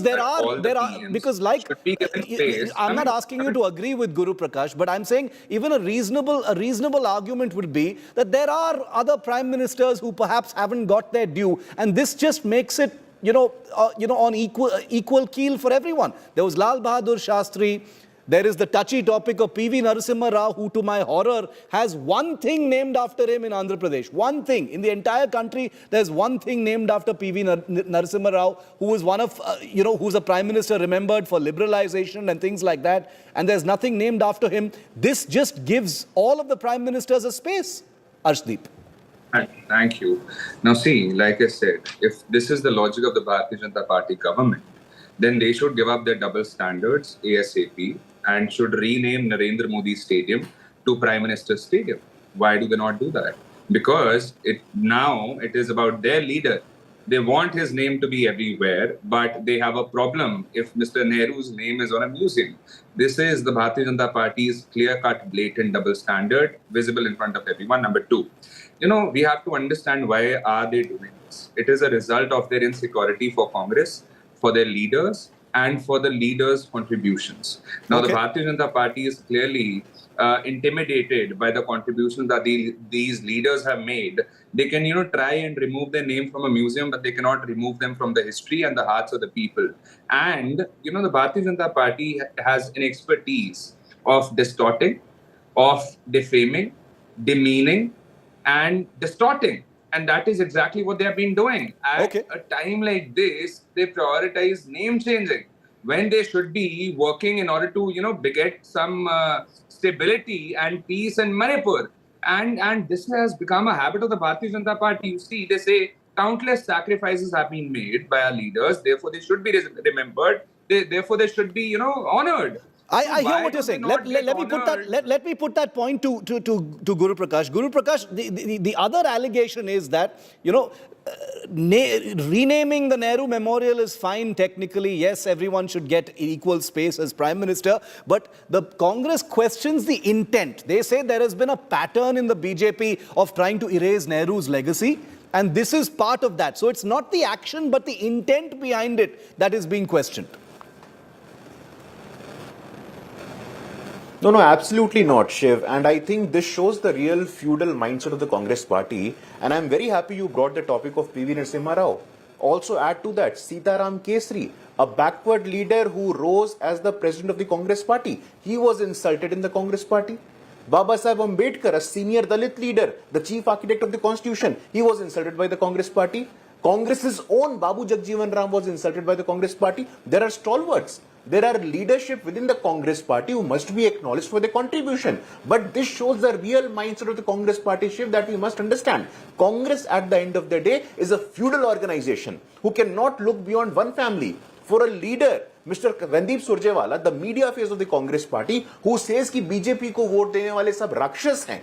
This is the real mindset of the Congress party, who cannot at any cost look beyond one family, one person, one surname. That is precisely the problem. This shows the real arrogance of the Congress party. For years we have seen Congress has insulted leaders from the marginalized section. They may be their own, but regardless of that, for the first time in last 25 years, we saw Draupadi Murmu, a woman from the tribal community, rising to the position, highest constitutional office. The way the Congress leadership treated her, we still remember. Official Congress leaders have insulted Draupadi Murmu. They have insulted Sitaram Kesri. They have insulted Babu Jagjivan Ram. And that is the true nature and the character of Congress party, who still believes that they can control the political party with feudalism. But the country has gone ahead. This is new India, and the country belongs to everyone, not one family, one leader, Rahul. Shiv. Arshdeep, the one family argument that the BJP has made, let's set that aside for a moment, because even people with apolitical views like me wonder about the issue of P.V. Narasimha Rao. He was, not by any means a small prime minister. He was a successful prime minister in terms of big reforms that took place in the country. And the Congress is seen as a party that has completely sidelined and expunged his legacy and not been fair to him as well. So one view would be, Arshdeep, that who is the Congress, to lecture others about legacy when you haven't even, been fair to one of your own prime ministers? Now, let's have this logic applied to all. There is a stadium by the name of Mr. Modi. Why do we not change it? You're making that point for the third time. It's one stadium versus all of the things I've just named. All of the things I've just named. Now, why do I have to repeat it? Because the Bharatiya Janata Party has no answer to it. So are you accepting that you're also wrong in that case? Are you if you're saying what the BJP has done is wrong, are you accepting that the Congress is wrong in naming 400 things after the Nehru Gandhis? Have I said that they are wrong or something? Have I said that? I have questioned their logic and I have questioned their double standards. How? They say that all the PM should be given space. So why is that not being done in the case of Narendra Modi Stadium, Arun Jaitley Stadium, number one? Number two, they say that other prime ministers should also be honored. Then why do they not rename Narendra Modi Stadium to Atal Bihari Vajpayee? You're not asking. I will get Guru Prakash to answer the question on the Narendra Modi Stadium since you've raised that point 3 times. But answer my question about PV Narasimha Rao. Because I have had no answer my question about PV Narasimha Rao. Answering your question now what whatever the Bharatiya Janata Party says does not mean has to be the gospel truth. And if they say that a prime minister is being ignored, they should tell us how is Mr. Atal Bihari Vajpayee ji being honored. Why did they not name that stadium behind Atal Bihari Vajpayee? Arshdeep, you are dodging a direct question. Why has your party never honored or named anything after PV Narasimha Rao, one of India's most successful prime ministers? It's a direct question. That's exactly what I'm saying. If this is the question of the Bharatiya Janata Party, it's not from the Bharatiya Janata Party. I'm asking. I'm asking as a journalist and citizen. And I am answering a question that Mr. Narasimha Rao, Mr. Rajiv Gandhi, Miss Indira Gandhi, Mr. Nehru, and all the other prime ministers we have had in India, they remain in the hearts of people. They remain in the history. Come on. And That's a wishy-washy answer, Arshdeep. Come on. Second, please. Now, if you would allow me the time to answer. Two things named after PV Narasimha Rao. Two things. Now, 1 second, please. I have this question for the Bharatiya Janata Party. They are saying you are doing Parivarvad here. That is what their question is. If this is Parivarvad, why does Mr. Jay Shah have the secretary, is the secretary of BCCI? Why is he the president of Asian Cricket Council? Why do they have a Jyotiraditya Scindia Saab in their party? Why do they have a Nirmala Sitharaman ji in their party? Since you've raised that point 3 times, Guru Prakash must answer. Guru Prakash, the point about the Narendra Modi Stadium has been raised 3 times by Arshdeep. You must answer him on that. So, Shiv, we must understand, and as a senior journalist, I'm sure you are aware that the office of Prime Minister is an institution and it's not focused on individual, number one. And time and again, you are asking about PV Narasimha Rao, the dead body of PV Narasimha Rao. The dead body of the former Prime Minister PV Narasimha Rao was not allowed in the Congress's office. And they are talking about double standards. The third point, my friend from the Congress party is constantly raising about their concern for late Atal Bihari Vajpayee ji. So he must remember that was Bharatiya Janata Party. It was during the Bharatiya Janata Party government that Bharat Ratna was given to Atal Bihari Vajpayee ji. Unlike the Congress party where prime ministers have given Bharat Ratna to themselves. This is I did not speak when you were speaking, Arshdeep. Let's just follow some courtesy. Thank you so much, Arshdeep. On the contrary, the Congress prime ministers have given Bharat Ratna to themselves, the topmost civilian honor of this country. Indira Gandhi gave Bharat Ratna to herself. Jawaharlal Nehru gave Bharat Ratna to himself. Bharat Ratna belongs to everyone. For the first time, we are witnessing a democratization, a transformation in all the Padma awardees. You look at the list of Padma Shri, Padma Vibhushan, Padma Bhushan, Bharat Ratna, you would realize for the first time the democratization of discourse is happening. And the Congress's elite and feudal leadership cannot digest the fact that for the first time we have women from marginalized communities, people from marginalized communities in the structures of power. The structures of power are now becoming more diverse. Out of time. It is not being restricted to Arshdeep, I do see your hand up, but I'm completely out of time. I can give you 10 seconds, Arshdeep, for the last word. That's all. If they have a problem with the prime minister, on one hand they say, why is a certain prime minister not being honored? And then they say, why was he given an award? The problem with the BJP is, if they have this logic, then why was Mr. Modi given Indian of the Year award? Indian of the Year award? Why was Mr. Modi given Indian of the Year award? Must be acknowledged. All the prime ministers. Gentlemen, I'm completely out of time. The 10 seconds are up. I have to take a break right now, but I have a feeling that this topic is going to be on fire for the next few weeks and months in the run-up to the elections. Big election season coming up. Guru Prakash Paswan and Arshdeep Khadial. Thank you very much, gentlemen, for your time here on 5 Live, and see you again on the show very, very soon. Quick break. On the other side, debate number 2. The DMK is raising temperatures in its campaign against the National Eligibility Cum Entrance Test, or NEET, following the suicide of a teenager in Chennai. That story is next.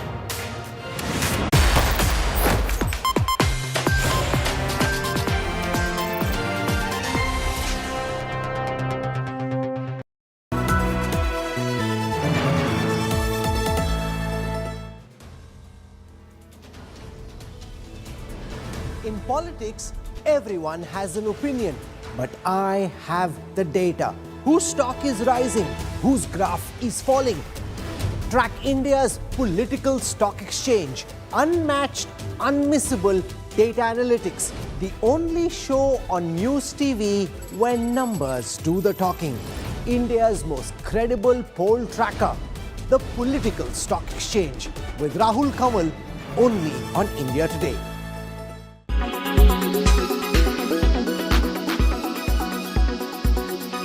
जिस आदमी ने स्वतंत्रता संग्राम में एक युवा नेता को इतना योगदान दिया, आज उसी प्रधानमंत्री के रूप में जिसने इस देश को आज़ादी दिलाई, उस पंडित जवाहरलाल नेहरू का नाम बदलना एक कलंकपूर्ण अध्याय है नरेंद्र मोदी सरकार का। जवाहरलाल नेहरू मेमोरियल आज से वो जाना नहीं जाएगा, जवाहरलाल नेहरू का नाम हट जाएगा। नेहरू जी से जो नफरत है, कुंठा है, वो है। आप प्रधानमंत्रियों पे संग्रहालय बनाना चाहते हैं, बनाइए। किसी पे भी संग्रहालय सरकार बना सकती है, बनाना भी चाहिए और लोगों पे भी बनाना चाहिए। वर्तमान इतिहास, पुराने इतिहास पर संग्रहालय बनाना चाहिए। लेकिन एक संस्था जो पंडित जवाहरलाल नेहरू के नाम पर बनाई गई थी, उनकी उपलब्धियों को उजागर करने के लिए, इतिहास पर काम करने के लिए, और उसमें सिर्फ पंडित जवाहरलाल नेहरू नहीं, आजादी के आंदोलन, उसके बाद के इतिहास पर बहुत सा काम हुआ है। और Jawaharlal Nehru memorial fund independently चलता है। अब आपने उसको प्रधानमंत्रियों के कर दिया, इसलिए नहीं क्योंकि आप और सब प्रधानमंत्रियों का भी काम दिखाना चाहते हैं, इसलिए क्योंकि आप नेहरू जी को दबाना चाहते हैं। नेहरू जी के सत्य को तो आप दबा नहीं सकते, उनके किए हुए तमाम कामों को दबा नहीं सकते। तो ऐसा है कि पब्लिक की मेमोरी से, पब्लिक की आंखों से एक तरीके से उनको हटा दीजिए। कांग्रेस को नेहरू जी को छोड़कर सबसे एलर्जी थी, उसमें लाल बहादुर शास्त्री का स्मृति क्यों नहीं बनी, उसमें नरसिंह राव की स्मृति क्यों नहीं बनी, उसमें इंदिरा गांधी की भी स्मृति नहीं बनी, उसमें राजीव गांधी की भी नहीं बनी, और बाकी जितने प्रधानमंत्री हुए, मोरारजी भाई, सब तो कांग्रेस ही थे ना। अटल बिहारी वाजपेयी वर्ग समझने की बात नहीं है। हमारे प्रधानमंत्री की लोकतांत्रिक सोच देखिए कि किस प्रकार से उन्होंने सारे प्रधानमंत्रियों को जगह दी है। क्या देवेगौड़ा, क्या गुजराल साहब, क्या चरण सिंह साहब। तो मैं कांग्रेस के जयराम रमेश को एक ही बात कहूंगा, आपने सब कुछ नेहरू जी ही, नरेंद्र मोदी की सोच, जितने प्रधानमंत्री सबका सम्मान।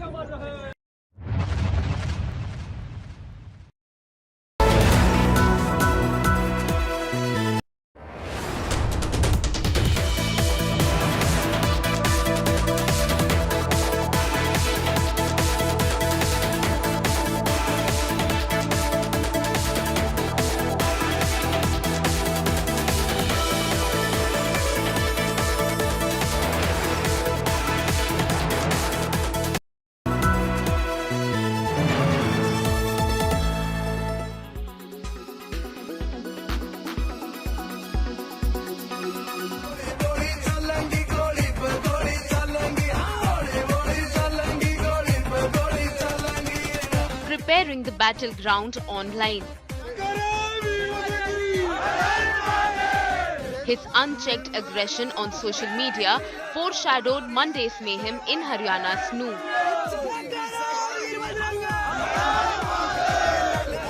Bittu Bajrangi streamed multiple live videos loaded with provocative messaging as he made his way to the VHP's Braj Mandal Yatra on Monday. India Today has tracked down this provocator. A self-anointed cow vigilante, a leader of a self-anointed Bajrang force. A man named in at least 4 cases, the latest linked to his role at Nuh on Monday. Earlier, he stood accused of inciting communal riots based in Faridabad on the outskirts of the national capital. Bittu Bajrangi sounded unapologetic. He pleaded not guilty. The man in his 50s sought to project the VHP's Yatra as a peaceful march. He defended the swords and guns carried by participants as ritual arms. जो एक आध guns होंगी भी तो वो licence की हैं, अवैध नहीं है, और तलवार हमारी क्या होती है, पूजा करने वाली होती है। ये तलवार हमारी शादी ब्याह वाली होती है, काटने मारने वाली नहीं होती। In the same breath though, Bittu Bajrangi advocated iron-fisted methods against the other side, calling them terrorists. ये आतताई जिम्मेवार है जिन्होंने ऐसी घटना को अंजाम दिया और वो आतताइयों पे योगी सरकार की तरह उनके घरों पे बुलडोजर चलने चाहिए और मैं तो कहूँ उनका अनकाउंटर भी होना चाहिए। जय गौ माता, जय श्री राम। मैं आपका भाई Monu Manesar. Birds of a feather flock together. Monu Manesar, another notorious cow vigilante, another provocator of the new clashes. हम खुद यात्रा में शामिल रहेंगे और हमारी पूरी टीम में यात्रा में शामिल रहेगी। Manesar's video announcement about attending Monday's yatra believed to have stirred passions. Mewat यात्रा में बढ़-चढ़ कर हिस्सा लेंगे। He didn't participate in the event, but rumors about his alleged presence apparently provoked the other side of the communal divide. Bittu Bajrangi revealed he met Monu Manesar barely a month ago. Monu Manesar को जानते हैं? कभी उनसे आपकी बात हुई, मुलाकात हुई हो? हाँ जी जानते हैं, अपना गो वक्त है। आखिरी बार कब बात? आखिरी बात हो गया, 1 महीना हो गया। एक सम्मेलन था, वहाँ पर उनसे बात हुई थी। A classic case of online diatribes becoming real-life violence.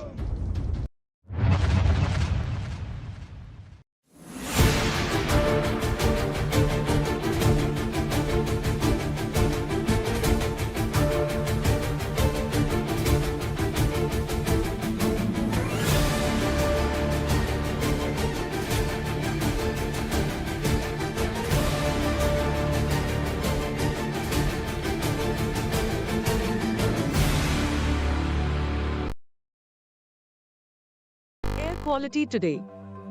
In Delhi, 139. In Mumbai, 61. In Kolkata, 93. In Bangalore, 33.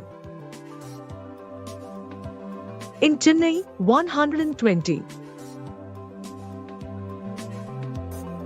In Hyderabad, 91.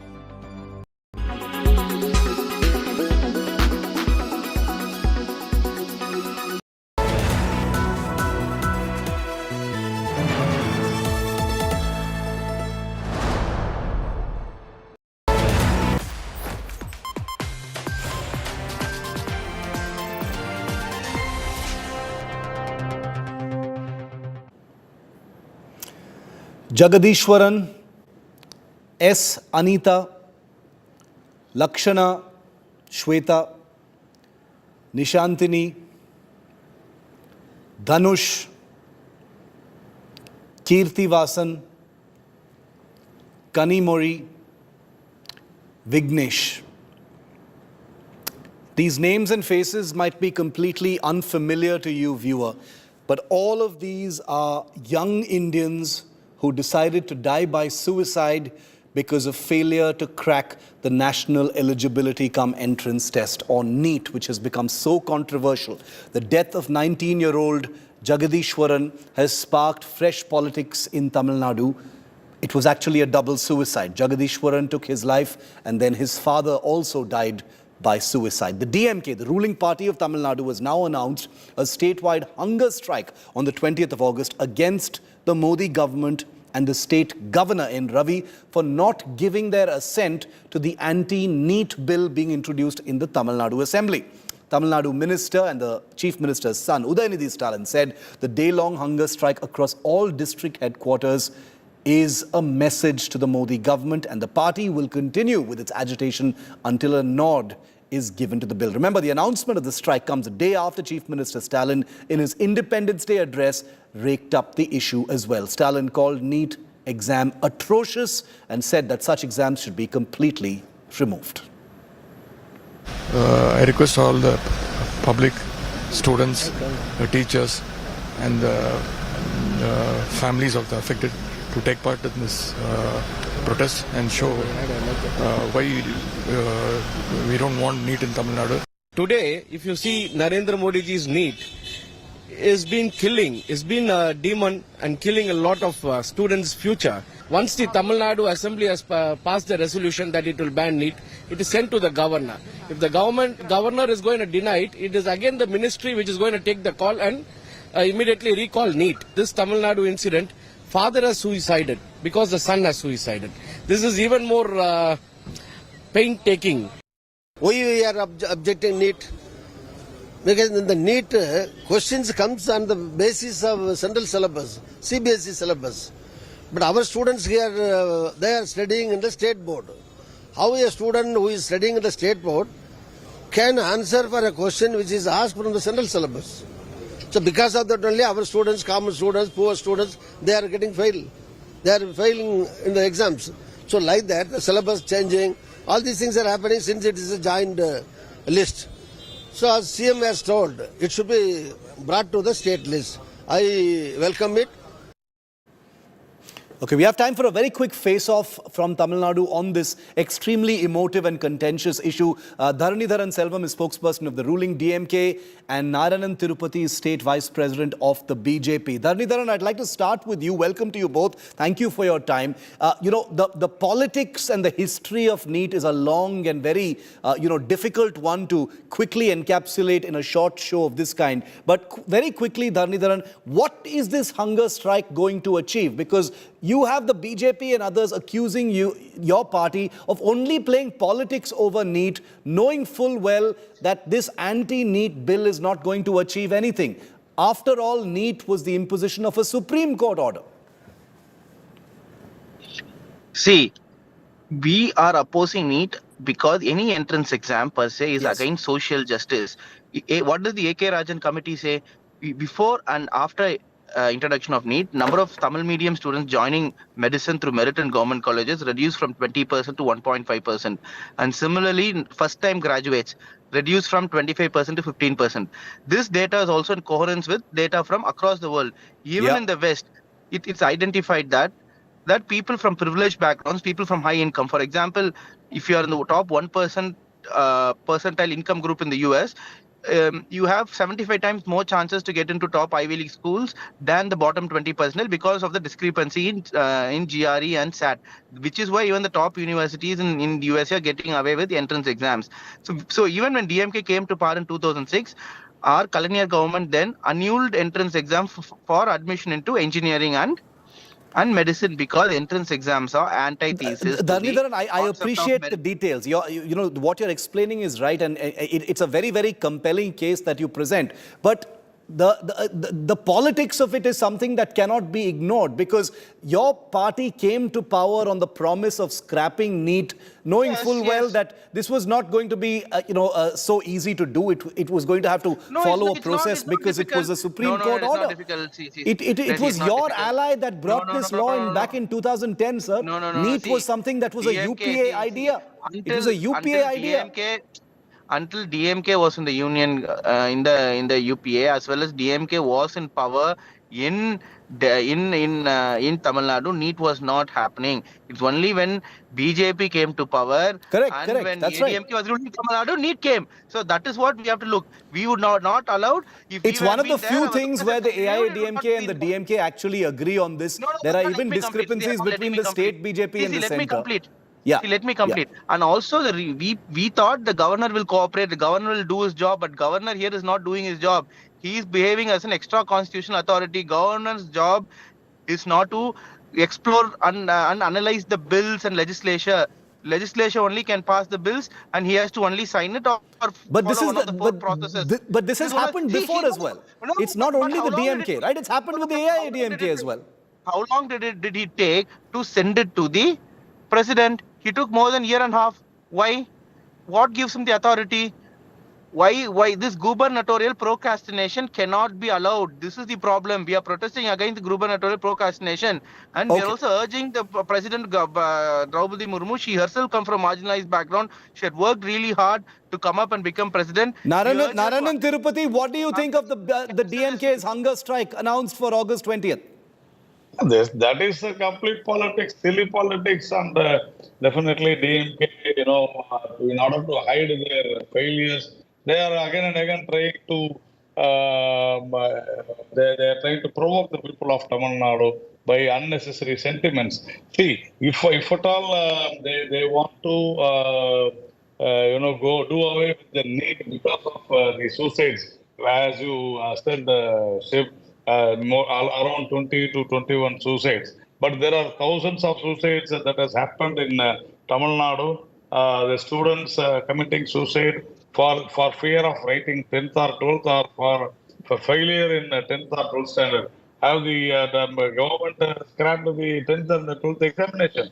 Now, there are thousands of lives lost. In fact, I have tweeted a sample, some 6-7 samples. There were, a lot of students who have committed suicide because their father is drinking. And there are a lot of murders that happened because of drinking, habit of drinking from Tasmak, from the liquor. And the government should definitely do away with the Tasmak and the liquor. Now, why they are not doing? Because they are getting money in there. See, this is not the thing. You can't say that because of some students committing suicide, they have to go away with it. See, Dharmendran, 20 seconds. I have 20 seconds left in the show. Your answer on this: the BJP says this is just politics. You're using, the existing issues with the governor to justify the fact that NEET is not being scrapped, when the only way to actually do this will be to go to court. See, this matter is listed in the Supreme Court in October, and we will definitely get rid of NEET. We are protesting because we want to fight against this injustice. In 1965, why was Hindi not made the national language? Because we went to the street and protested. So never underestimate the power of protest. We are protesting for the voice of the 8 crore Tamil people. 99.99% of the people in Tamil Nadu do not want NEET. We are only representing the will of the people of Tamil Nadu. We are protesting to represent the will. Justice for students needs to be the end game at the end of whatever has happened, whether it's a street protest, hunger strike, Supreme Court, governor, president, whatever be the case. At the end of the day, there needs to be predictability and a uniform standard as far as medical education is concerned. It has gone on for too long. We saw it during COVID as well. The netas will bicker, the street fights will happen, elections will come and go, governments will come and go, but the students are left holding the can for unpredictable policy. That's the fact about NEET. We'll debate it further. Thanks very much to both our guests for joining us. But that's a wrap on 5 Live. Thank you so much for watching. I'll see you at the same time tomorrow. 6 p.m. Prime with Akshita comes up next. It's the big intrigue in Pawar politics. Has the BJP or has Ajit Pawar offered his uncle, Sharad Pawar, a cabinet berth at the centre? Is he empowered to do such a thing? What's the real story? Akshita breaks it down next.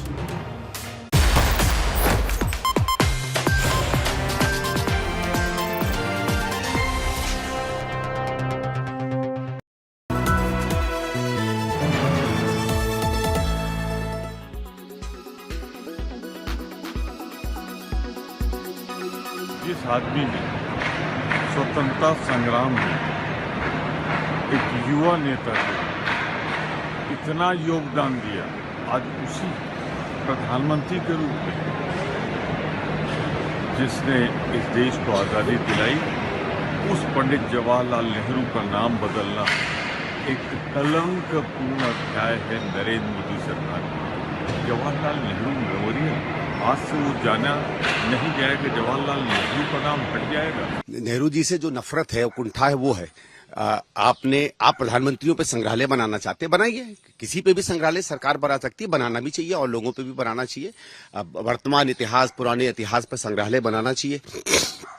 लेकिन एक संस्था जो पंडित जवाहरलाल नेहरू के नाम पर बनाई गई थी, उनकी उपलब्धियों को उजागर करने के लिए, उन इतिहास पर काम करने के लिए, और उसमें सिर्फ पंडित जवाहरलाल नेहरू नहीं, आजादी के आंदोलन, उसके बाद के इतिहास पर बहुत सा काम हुआ है। और Jawaharlal Nehru memorial fund independently चलता है।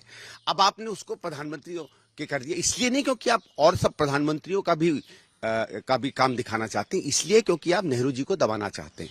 नेहरू जी के सत्य को तो आप दबा नहीं सकते, उनके किए हुए तमाम कामों को दबा नहीं सकते। तो ऐसा है कि पब्लिक की मेमोरी से, पब्लिक की आंखों से एक तरीके से उनको हटा दीजिए। कांग्रेस को नेहरू जी को छोड़कर सबसे एलर्जी थी,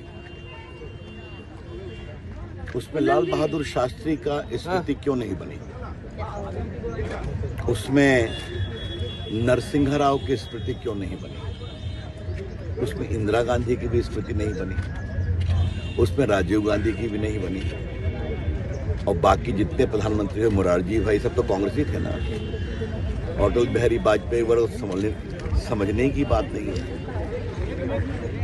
हमारे प्रधानमंत्री के लोकतांत्रिक सोच देखिए कि किस प्रकार से उन्होंने सारे प्रधानमंत्रियों को जगह दी है। क्या देवेगौड़ा, क्या गुजराल साहब, क्या चरण सिंह साहब।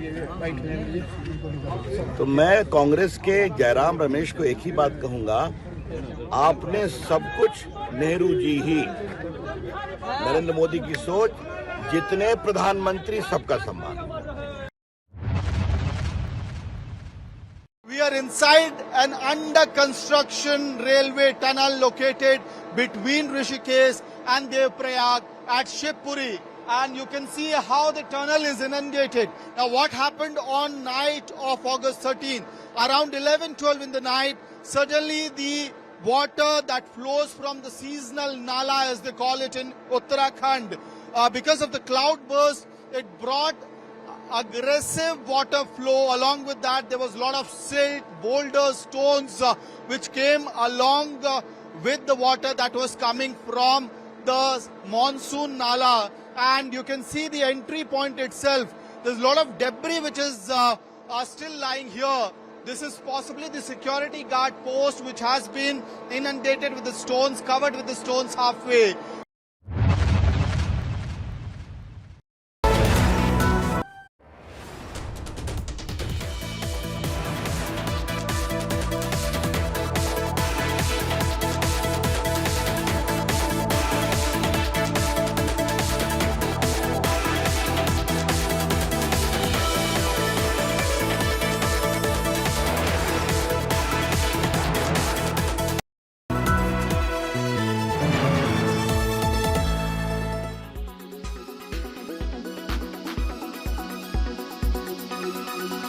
Now, Ladakh's Neoma is strategically extremely important for the country. It is an airbase that is the closest to the line of actual control between India and China. It is home to the world's largest air traffic control system. It is used to monitor the movements on the other side of the border from an altitude above 14,000 feet. Take a look at this story filed by my colleague Manjeet Negi.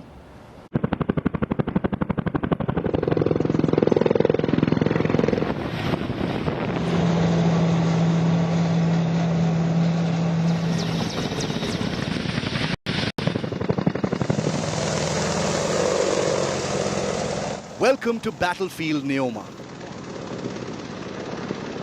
home to India's advanced landing ground overlooking Chinese-controlled territory. Just 25 kilometers away from the line of actual control in Ladakh. Garud Special Forces of the Indian Air Force are carrying out special operations drills using Apache attack helicopters, Chinook transport helicopters, and Mi-17s. Neoma, sitting very close to the LAC, holds super importance in India's strategic planning. The Chinooks play a crucial role, moving men and war machines super quick right to the front lines. The Apaches are considered the best when it comes to mountain warfare. And the C-130J Super Hercules transports are performing precision low-level flying, airdrops and landing.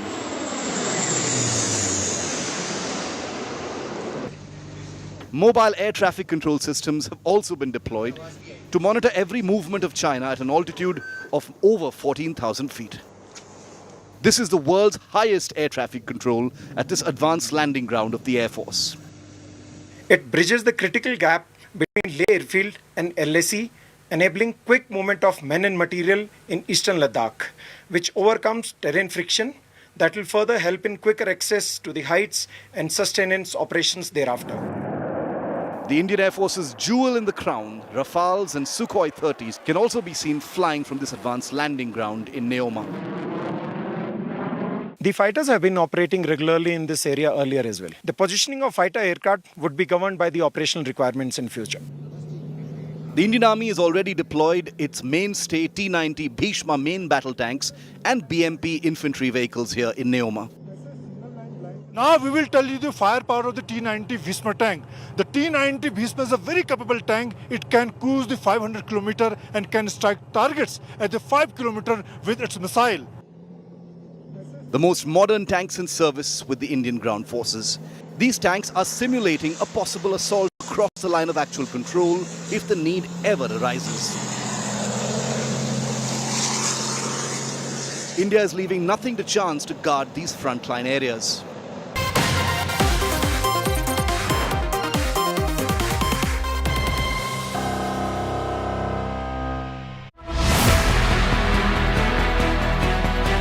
Pawar's secret meet rattles Agadi. Congress spreads betrayal theory. Claims Pawar senior offered cabinet berth. लोगों में उसके गलत signals जा रहे हैं उसके वजह से और लगातार ये चीजें आने से एक लोगों में एक संभ्रम का वातावरण निर्माण हुआ है। उसको जितना जल्दी दूर करेंगे उतना बेहतर है। Pawar camp rubbishes alike claims. Congress ने जो सवाल किए हैं उसका जवाब कांग्रेस ही दे सकती है, मैं नहीं दे सकती क्योंकि मुझे कुछ पता ही नहीं है इस बारे में।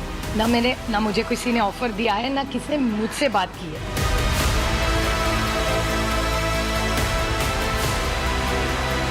After nephew, uncle following suit.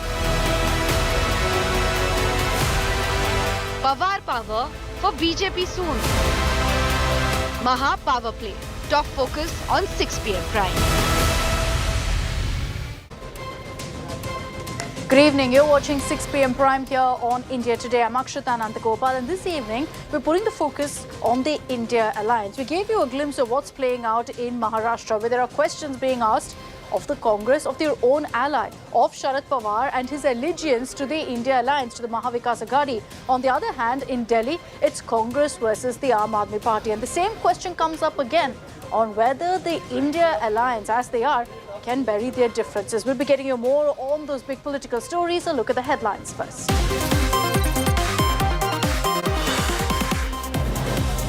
Massive political war over renaming Nehru Memorial. Congress says Modi defaming Nehru's legacy. Museum official rebut, says Nehru's legacy is covered in great detail in the museum.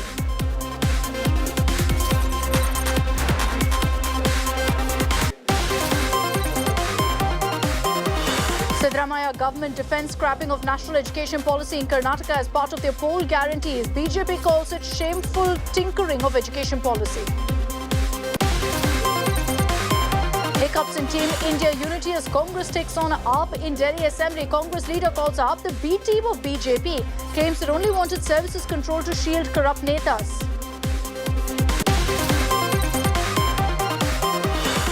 Rains wreak havoc in Himachal Pradesh. Death toll mounts to nearly 60 as hill state grapples with landslides, flash floods and cloudbursts. Sunny Deol's Gadar 2 and Rajnikant's Jailer churn massive box office tsunami. Gadar 2 rakes in biggest Independence Day collection in history, while Jailer enters the 400 crore club. And Pakistan Cricket Board erases Imran Khan from its Independence Day tribute. Pakistan cricket veteran Wasim Akram calls out PCB foul. PTI retorts, says Imran fought till the last ball.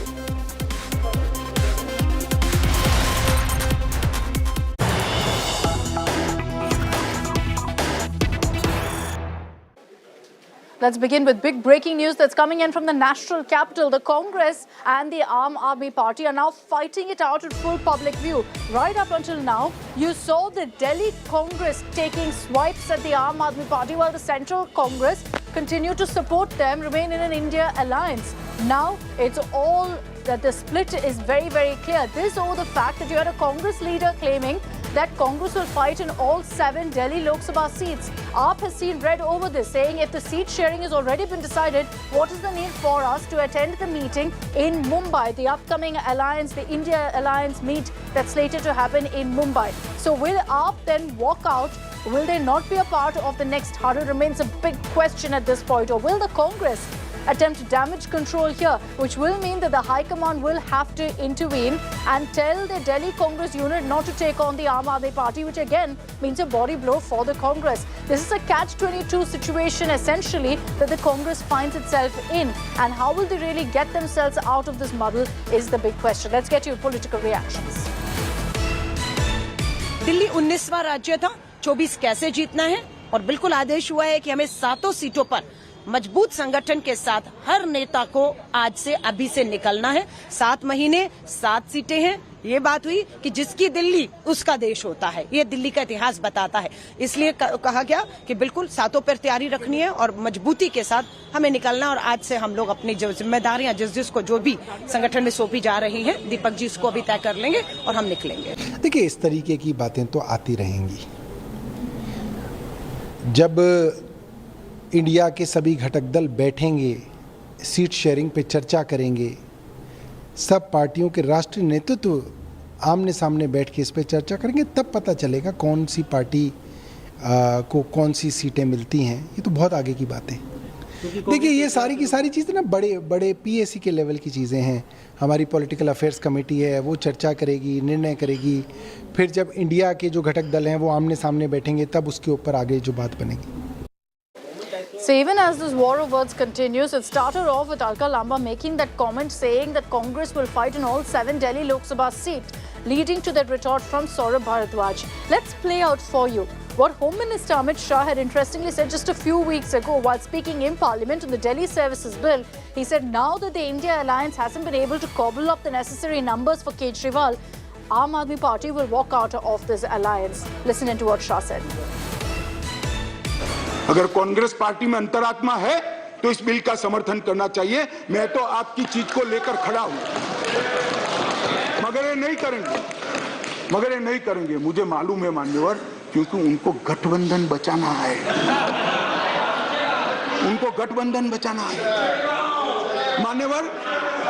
मान्यवर मैं आपको बताना चाहता हूं, ये आप party का जन्म ही कांग्रेस का विरोध कर हुआ। लगभग 3 टन जितनी गाली कांग्रेस की सरकार को बोले और बोलकर सरकार में आए, और आज अनधिकृत अधिकार प्राप्त करने के लिए कांग्रेस का समर्थन ले रहे हैं। और कांग्रेस वालों को भी ठीक है, चलो हमारा गठबंधन बढ़े।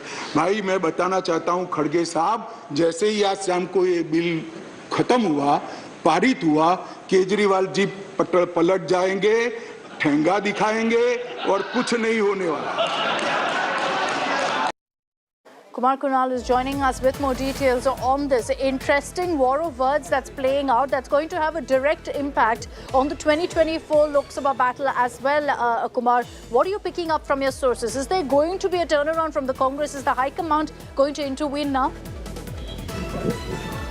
Basically, it's a catch-22 situation for Congress, Archita. Actually, Congress was in power for 15 years in Delhi, and after the emergence of Arvind Kejriwal and Aam Aadmi Party, it not just lost its power in Delhi, but it came to the number 3rd position. And that's why Congress leaders in Delhi are quite obviously, they are not very keen of supporting Aam Aadmi Party. And that's why all these comments, all these things are coming up. Even today in the meeting, high-level meeting, which was conducted by Congress President Mallikarjun Kharge, several of the leaders, they joined the meeting and they complained that if we will support Aam Aadmi Party in Delhi, then the cadre will get demoralized. So we have to actually prepare for the 2024 Lok Sabha elections at full steam and on all the 7 seats. Although even Congress leaders are knowing that 2024 is not going to be easy, as BJP will be the premier opposition. So they might fight 2024 in an alliance, but after 2024 there will be The problem is, and the challenge that the Congress has faced is they tried to create a narrative that the Delhi Congress would criticize and question the Aam Aadmi Party, but that the Central Congress and AAP were together. That's clearly crumbled and fallen apart really for the Congress. And let's see how really they salvage the situation with the Aam Aadmi Party. Thanks very much, Kumar Kunal, for getting us those details.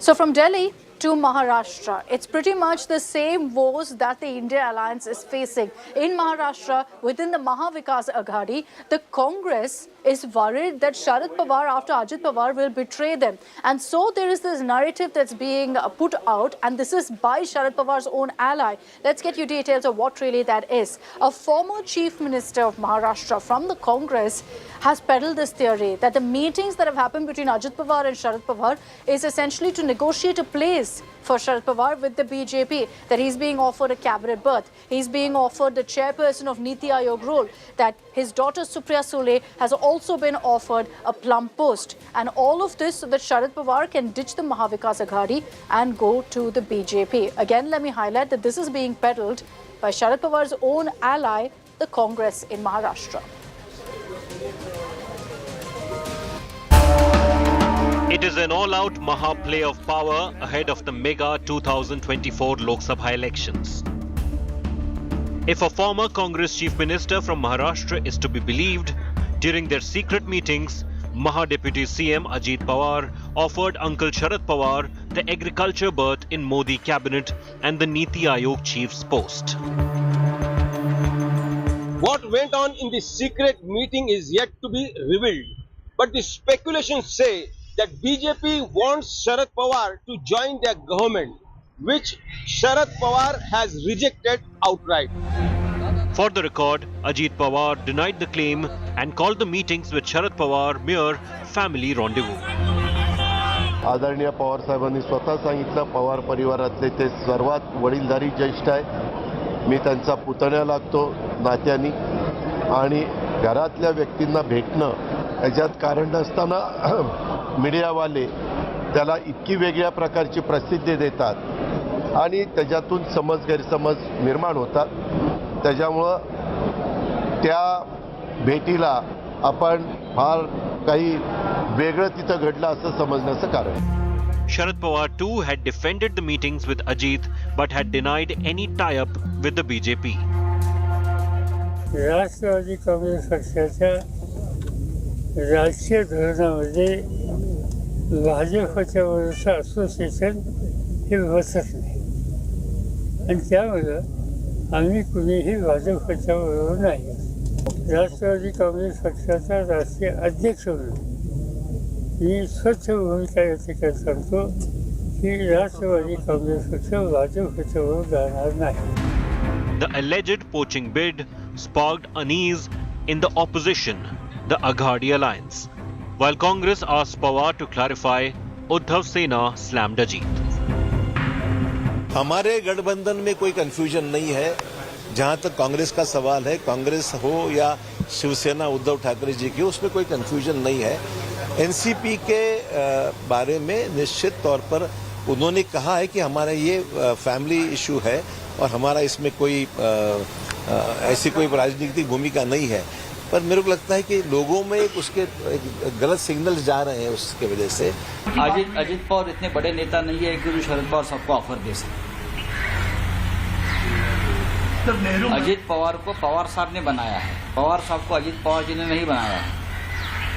60 साल से भी ज्यादा समय parliamentary politics में पवार साहब ने बिता चुके हैं. महाराष्ट्र के 4 बार मुख्यमंत्री, केंद्र में मंत्री रहे बार.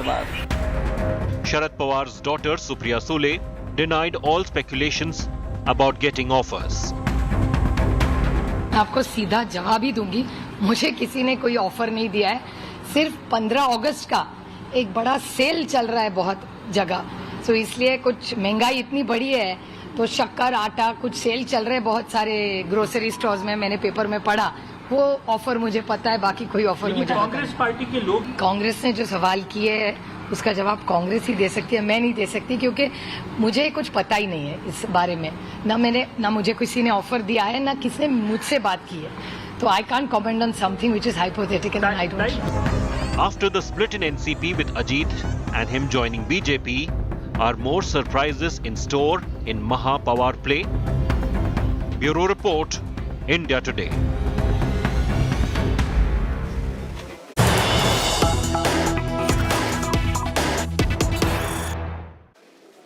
Now, amid all of this talk that Sharad Pawar is in talks with the BJP via his nephew Ajit Pawar, Sharad Pawar has come out to deny all of this. He's dismissed the former Congress Chief Minister's claim that there is some political talk happening, saying that my meetings with Ajit Pawar has no political discussion involved. He's also gone ahead and said that there is no truth to any of this talk of cabinet berths being offered to him. So Sharad Pawar shutting down this entire narrative immediately. Remember, there are several within his faction, including his own daughter Supriya Sule, who's already clarified on the record.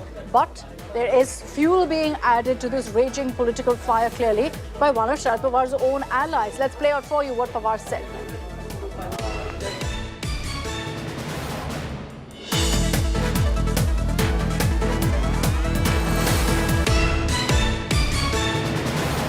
माझे मुख्यमंत्र्यांनी काय सांगितलं मला माहिती नाही. काय म्हणजे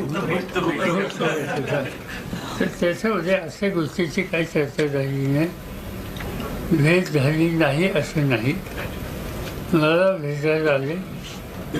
पवार कुटुंबाचं जे एकंदर सगळे भाऊ आहेत बहिणी आहेत, त्या कुटुंबाचा प्रमुख मी म्हणून कुठलाही कौटुंबिक प्रश्न असेल तर त्यासंबंधी माझ्या कुटुंबात एक पद्धत आहे की बोलायचं किंवा माझा सल्ला घ्यायचा, आणि त्यासाठी कुणी आलेलं असेल तर त्याच्यासंबंधी अधिक केस काढायचं कारण.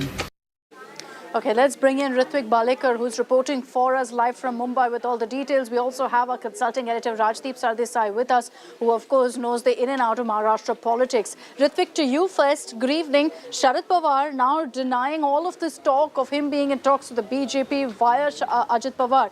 Has this kind of quietened all of the discord between the Aghadi allies?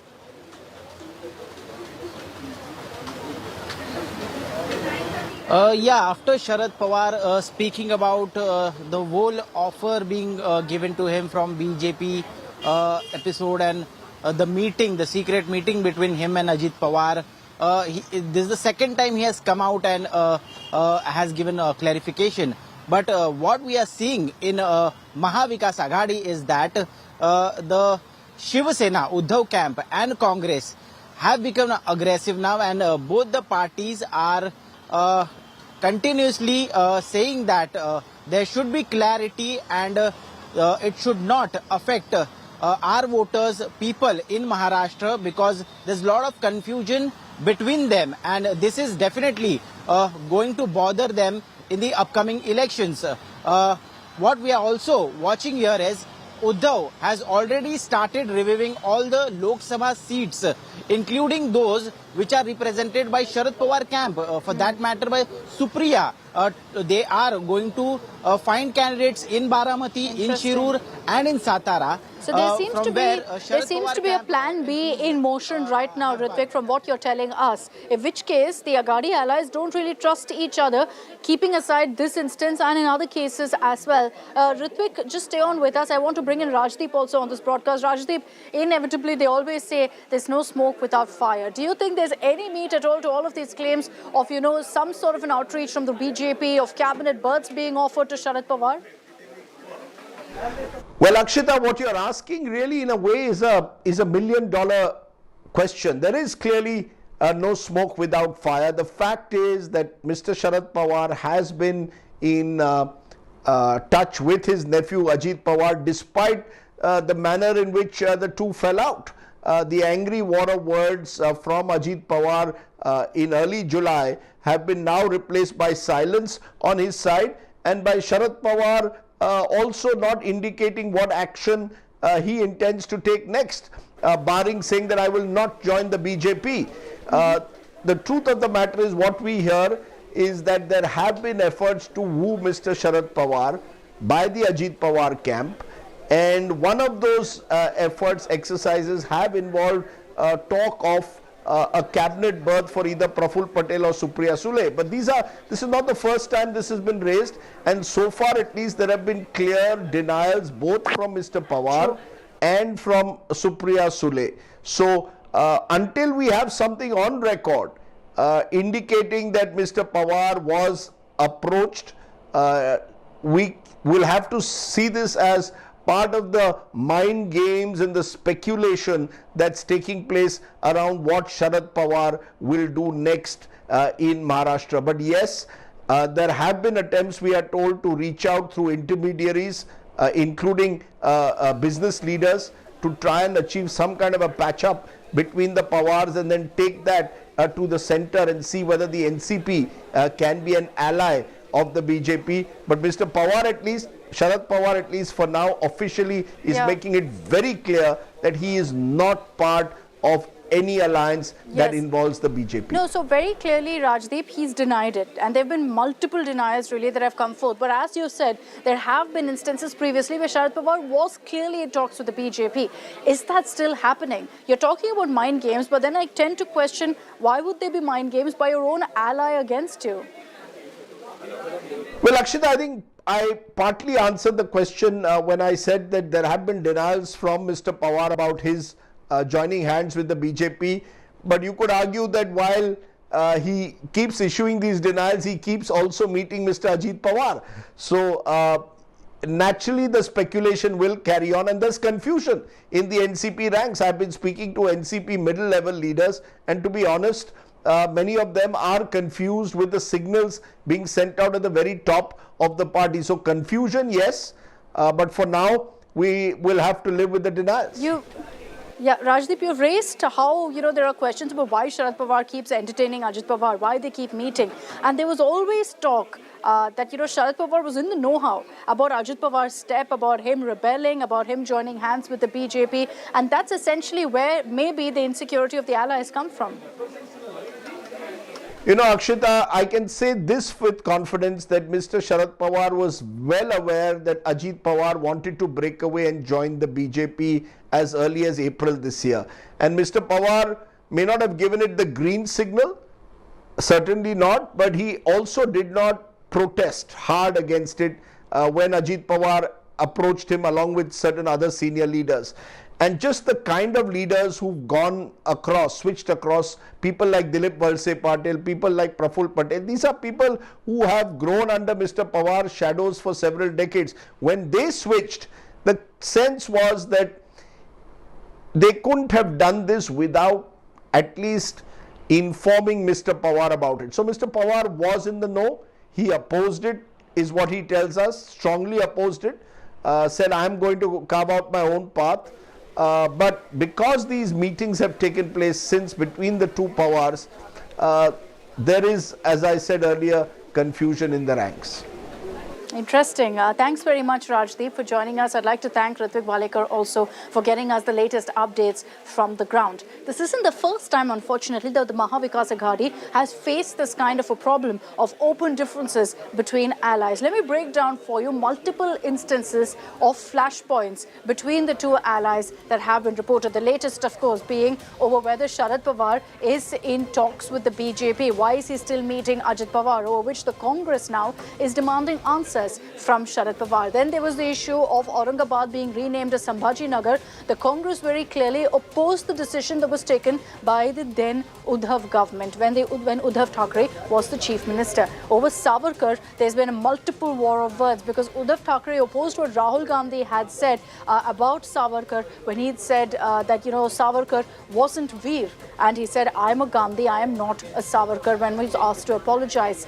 The Prime Minister's educational qualification, you saw a lot of politics over this. Sharad Pawar differed. While the Congress kept raising it, even the Shiv Sena UBT kept raising it, he said that we don't need this kind of low-level political discourse, and so questioned all of the comments that were coming in and the politics. Similarly, on the Adani controversy, while the opposition was trying to rally together, bring this up in Parliament repeatedly, demanding a JPC, Sharad Pawar differed. He distanced himself from the controversy and also refused to back his allies' demands for a probe. So this is just the latest of an endless saga that we've really seen of differences within the Maha Vikas Aghadi. Questions will loom on whether there will be a breaking point in this alliance that comes very soon, maybe even before the 2024 elections.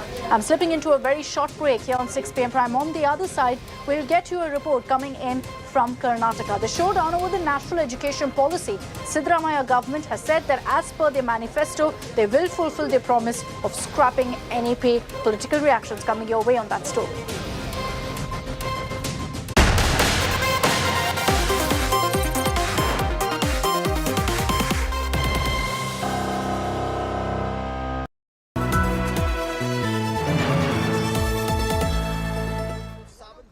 From the biggest conflict zones we are at the hostile airbase and this is to the biggest international moments, a reporter with India's flag on his sleeve and an unrelenting eye on terror, defense and national security, on the road, up the heights, in the trenches. He brings you stories that must unite us, because when it's national interest, it's India first. Monday to Friday 10 p.m. only on India Today TV.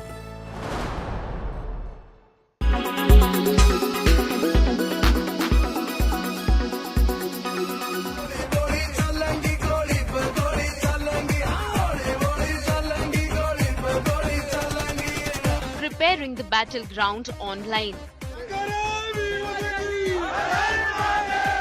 His unchecked aggression on social media foreshadowed Monday's mayhem in Haryana's Nuh.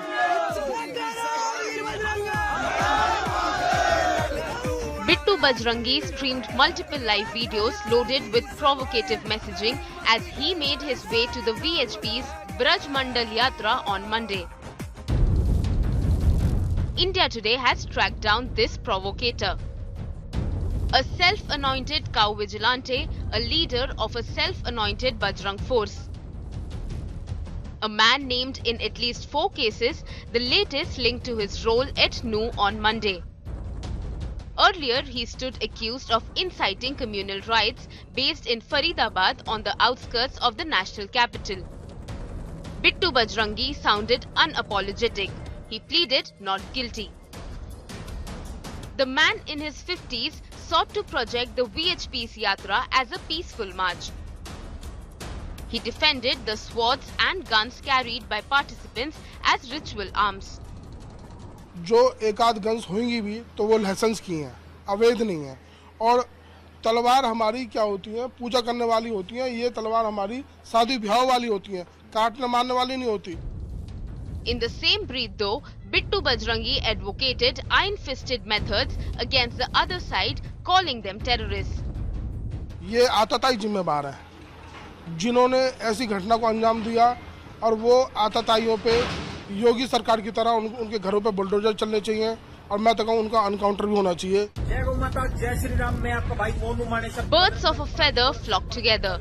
Monu Manesar, another notorious cow vigilante, another provocator of the Nuh clashes.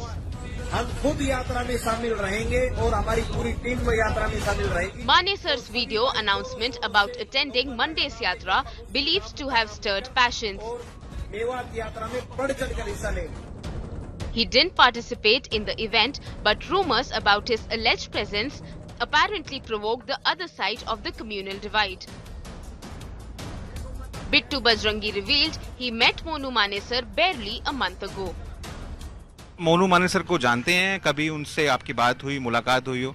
हाँ जी जानते हैं, अपना गो वक्त है। आखिरी बार कब बात? आखिरी बात हो गया, 1 महीना हो गया। एक सम्मेलन था, वहाँ पर उनसे बात हुई थी। A classic case of online diatribes becoming real-life violence.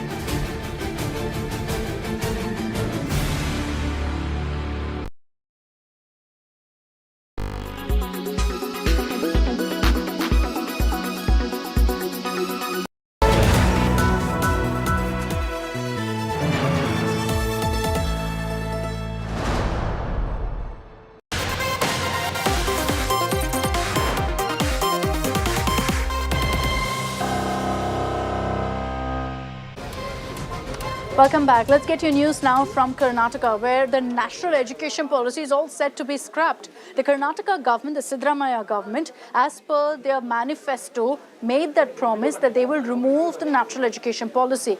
So in accordance with that, Siddaramaiah has announced that it will happen very soon as the next academic year.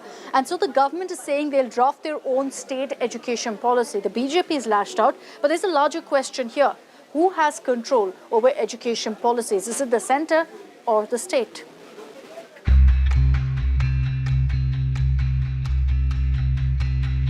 The National Education Policy, a landmark move to revolutionize education by the Modi government, has triggered a political showdown in Karnataka. The Siddaramaiah government has now moved to scrap the National Education Policy in Karnataka. Calling NEP a product of the RSS to control what children are taught, CM Siddaramaiah has vowed to implement what was promised in the Congress manifesto. ಅವರ RSS agenda ಇದೆಯಲ್ಲ, ಇಡನ್ agenda, ಆಮೇಲೆ ಎಲ್ಲ ಬೇರೆ ರಾಜ್ಯಗಳು ಎಲ್ಲೂ BJP ಸರ್ಕಾರ ಇರ್ತಕ್ಕಂಥ ರಾಜ್ಯಗಳಲ್ಲೇ ಮಾಡಿಲ್ಲ, ಕರ್ನಾಟಕದಲ್ಲಿ ಮಾಡಕ್ ಶುರು ಮಾಡ್ಬಿಟ್ರು. ಈ ವರ್ಷ ಸ್ವಲ್ಪ ತಡ ಆಯ್ತು. ಮುಂದಿನ ವರ್ಷದಿಂದ ಹೊಸ ಶಿಕ್ಷಣ ನೀತಿಯನ್ನ ಬದಲಾವಣೆ ಮಾಡಿ.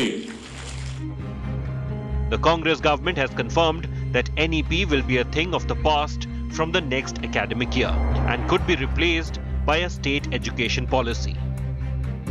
We basically want to have our own state education policy so that in the interest of children's, the subjects or the matters what have been taught should not be controlled on a vindictive basis or whatever it is. That's what we feel. The BJP has lashed out at the Congress, accusing them of tinkering with the future of children for their own political gains. Let him come out which is vindictive and how it is vindictive. Just by mere making some statements with preconceived notion and to change the entire policy is very uncalled for. I'm telling you that this government is making a very, very colossal mistake and they are playing with the future of the children. देश के लिए क्या अच्छा है सोच करके देश को छात्रों को मजबूत करने के लिए एनईपी लागू किया है, उसके खिलाफ राजनीति करना देश के लिए अच्छा नहीं होता है. In the neighboring state, Tamil Nadu as well, NEP debate has been reignited with the Karnataka government's decision.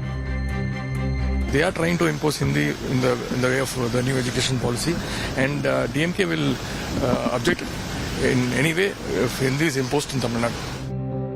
While the BJP is piling pressure to rethink the decision to withdraw NEP, the Congress government's move in Karnataka has once again reignited the centre versus state debate on education policies. As Karnataka government is contemplating to remove NEP and bring a new education policies, BJP has warned the state government not to tinker with the future of the students.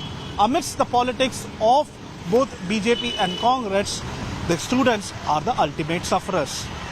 With you, journalist Shimurti Sagaraj reporting for India Today, Bengaluru. And with that report, I'm slipping into a short break here on 6 p.m. Prime. On the other side, ground reports from Himachal. The situation still remains rather grim in Himachal. The death toll nearly 60 now. We're getting you images of the rescue that's underway in parts of Himachal and Uttarakhand.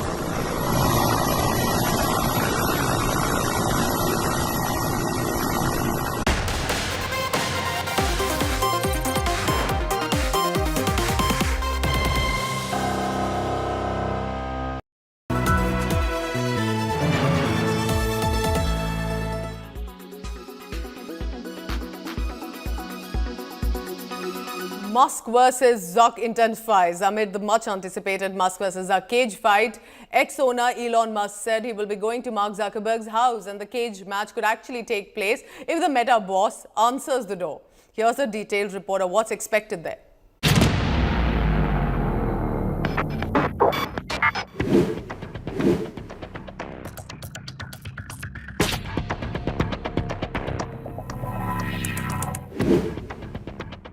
Will they or won't they get into a fight? That's the billion-dollar question.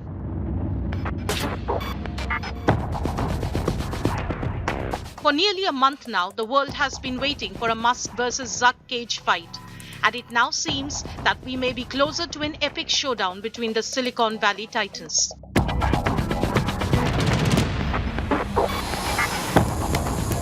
In the latest, the Tesla CEO and owner of X has signaled his acceptance of Zuckerberg's martial arts fights proposal.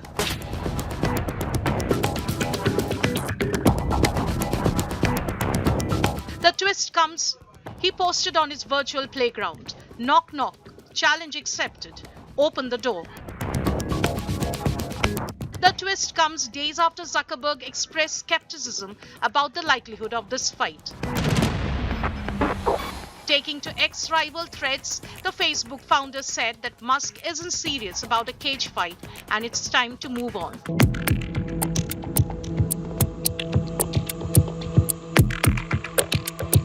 Zuckerberg had previously proposed August 26 for the fight.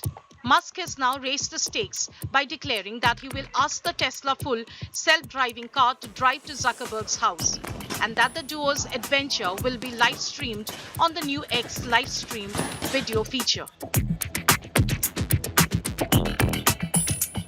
The Tesla CEO has said that he is lifting weights throughout the day preparing of the fight. Zuckerberg, on the other hand, is a practitioner of Brazilian Jiu-Jitsu and won gold and silver in 2 featherweight white belt categories at California Martial Arts Tournament in May. The saga began with Musk's casual age match offer and gained momentum as the duo continued a war of words. Will Musk make a dramatic entrance at Zuckerberg's doorstep? This could be the most suspenseful thriller of our times. Bureau Report, India Today.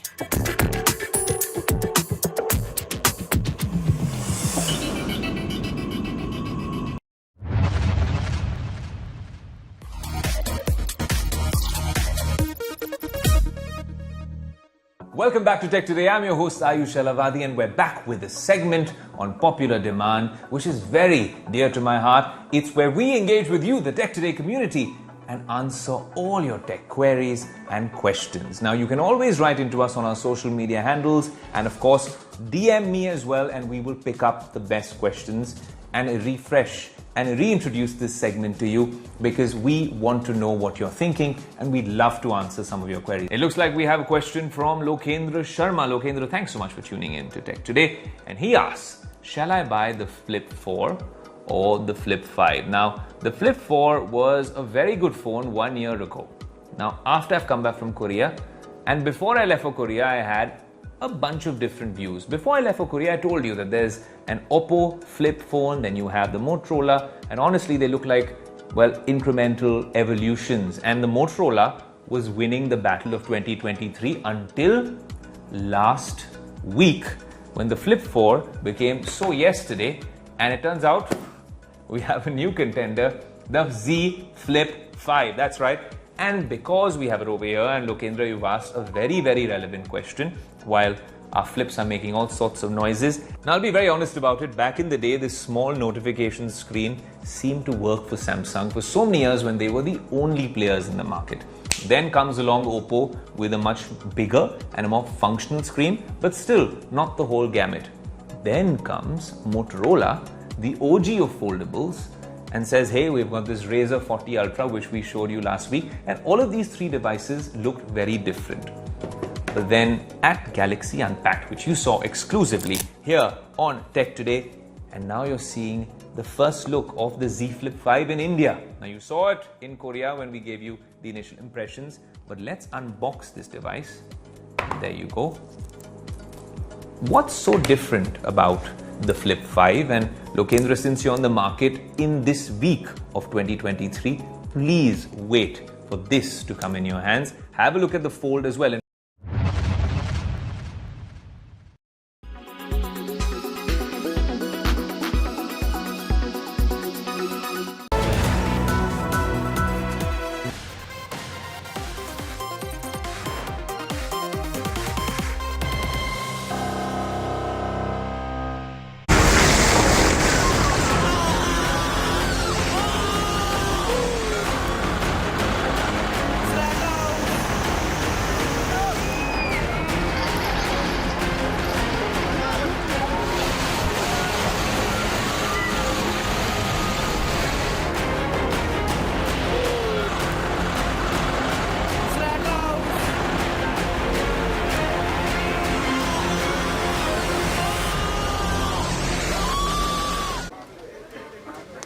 Himachal Pradesh is still grappling with the aftermath of intense rainfall. Even as a yellow alert has been sounded by the Met Department, there's been widespread damage to life and property that's been reported. Let's round up the images that have come in so far. Let's begin with this dramatic sequence caught on camera of a landslide leading to a bunch of homes collapsing. This happened in Shimla. Residents were evacuated by the administration, which meant, fortunately, that there were no casualties. But let's play out for you that audio. It's heartbreaking to listen to these residents as they watch their homes being destroyed.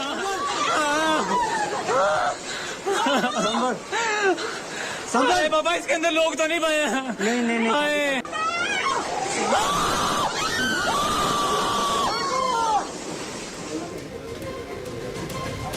The surging floods and landslides have cut off hundreds of homes in Shimla. An army chopper was pressed into service and saved several lives. This dramatic rescue is one such example where a woman was safely evacuated from her inundated house by forces.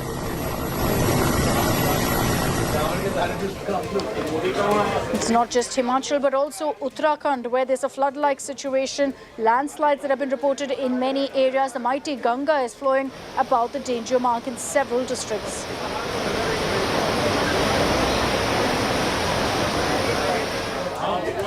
Heavy rains also triggered landslides. These are images from Chamoli due to, and you can see the images of the debris that's lying on the road. The Badrinath highway as a result has been blocked.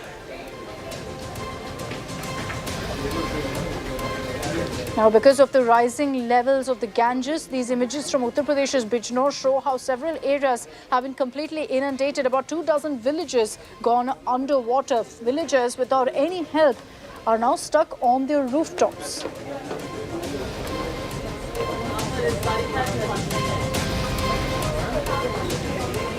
So in a matter of 2 months now, we've seen 2 disasters playing out in Himachal Pradesh as well as in Uttarakhand. Let's get you some of those images that are coming in that show you the extent of disaster and how it's going to take weeks, maybe months for normalcy to resume.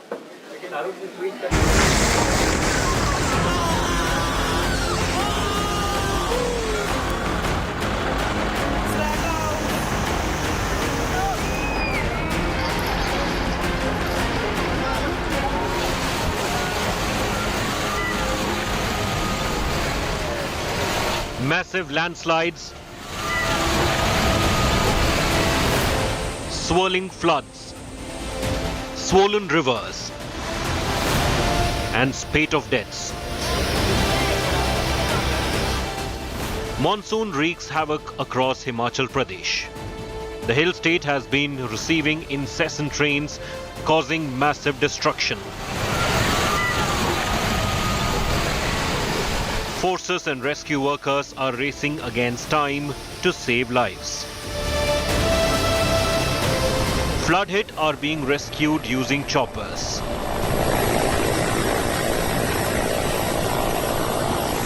Bodies are being pulled out from debris of collapsed houses. Himachal's Mandi has been completely cut off due to blocking of connecting highway. We are on Mandi Kullu National Highway where a flash flood took place. Just look at the extent of the damage caused by the flash flood. The ground floor of this house is under the debris. Just see the size of the rocks and the extent of the damage. This has also caused huge damage to this national highway, which has been blocked at various places up to Pandoh Dam close to the Mandi. More than 2,100 routes are without the buses. Swollen Bears River continues to flow in spate. 2 major hydropower projects, Natpa Jhakri and Rampur on Satluj River, have also been hit. ये देखिए landslide किस तरीके से हुआ है। तस्वीरें हम आपको दिखा रहे हैं कि जगह जगह पर लैंडस्लाइड हुआ है।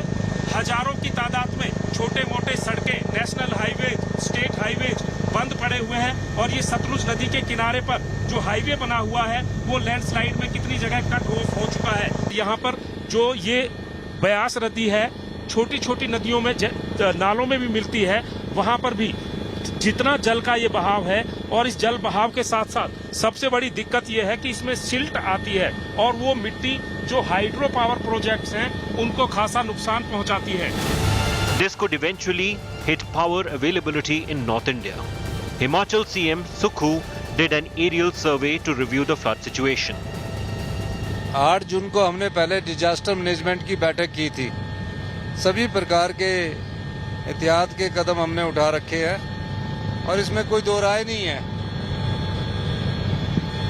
कि जहां एहतियात के कदम उठाए हैं, सब जगह एहतियात के कदम उठाए हैं, लेकिन कई जगह जहाँ क्लाउड बर्स्ट हो जाता है वो ना प्रशासन के हाथ में होता है और ना ही मेट्रोलॉजिकल डिपार्टमेंट ये प्रिडिक्ट कर सकता है कि हाँ क्लाउड बर्स्ट होगा। The Weather Office has predicted isolated but heavy rainfall in Himachal Pradesh in the next 2 days.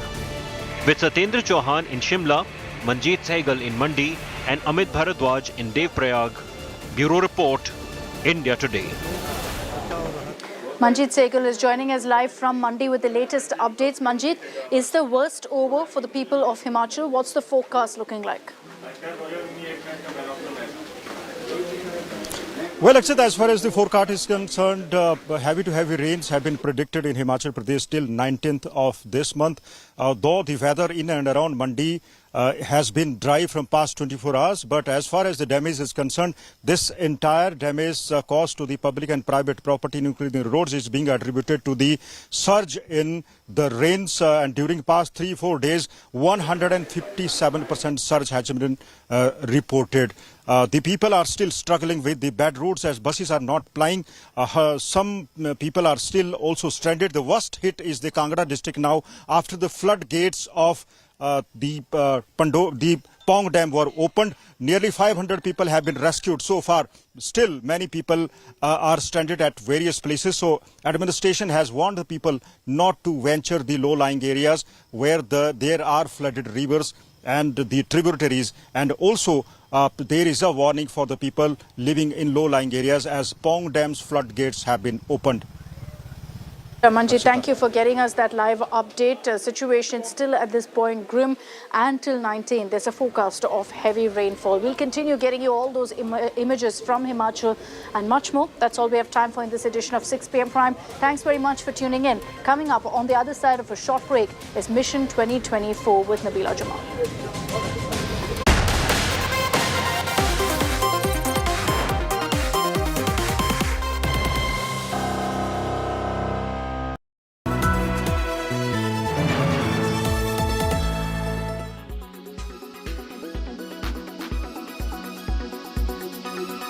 Himachal में आई प्राकृतिक आपदा ने हिमाचल में कितना भारी नुकसान किया है, इसका अंदाजा आप इस ऐतिहासिक हेरिटेज रेलवे ट्रैक को देखकर लगा सकते हैं। 1903 में अंग्रेजों के समय में आजादी से पहले ये रेलवे ट्रैक बनाया गया था और ये कहा जा रहा है कि इतनी प्राकृतिक आपदाएं आई लेकिन ये ट्रैक अपनी जगह से टस से मस नहीं हुआ। बड़े भारी भारी लैंडस्लाइड हुए और बड़ी प्राकृतिक आपदाएं आई, बारिश आई, आंधी तूफान आई, लेकिन ये ट्रैक कभी भी अपनी जगह से टस से मस नहीं हुआ। लेकिन अब की बार किस तरीके से हवा में झूलता हुआ ये ट्रैक आपको नजर आ रहा है और ये अपने आप में बयां कर रहा है कि अब की बार की जो ये प्राकृतिक आपदा है, ये त्रासदी है कितनी बड़ी। दरअसल ये ट्रैक है जो शिमला को कालका चंडीगढ़ से जोड़ता है। टॉय ट्रेन, जिसको हेरिटेज ट्रेन कहा जाता है, वो यहाँ पर चलती है और देश विदेश से, दुनिया भर से सैलानी इस ट्रेन की सैर करने आते हैं। गनीमत ये रही कि ट्रेन पहले बंद थी और इस ट्रैक पर अगर ट्रेन चल रही होती तो कितना बड़ा हादसा हो सकता था, इसका अंदाजा भी आप लगा सकते हैं। और थोड़ा सा तस्वीरें और दिखाऊं मैं आपको कि इस रेलवे ट्रैक को हवा में जो झूल रहा है उसको ऊपर से आई इस लैंडस्लाइड ने अपने साथ बहा दिया।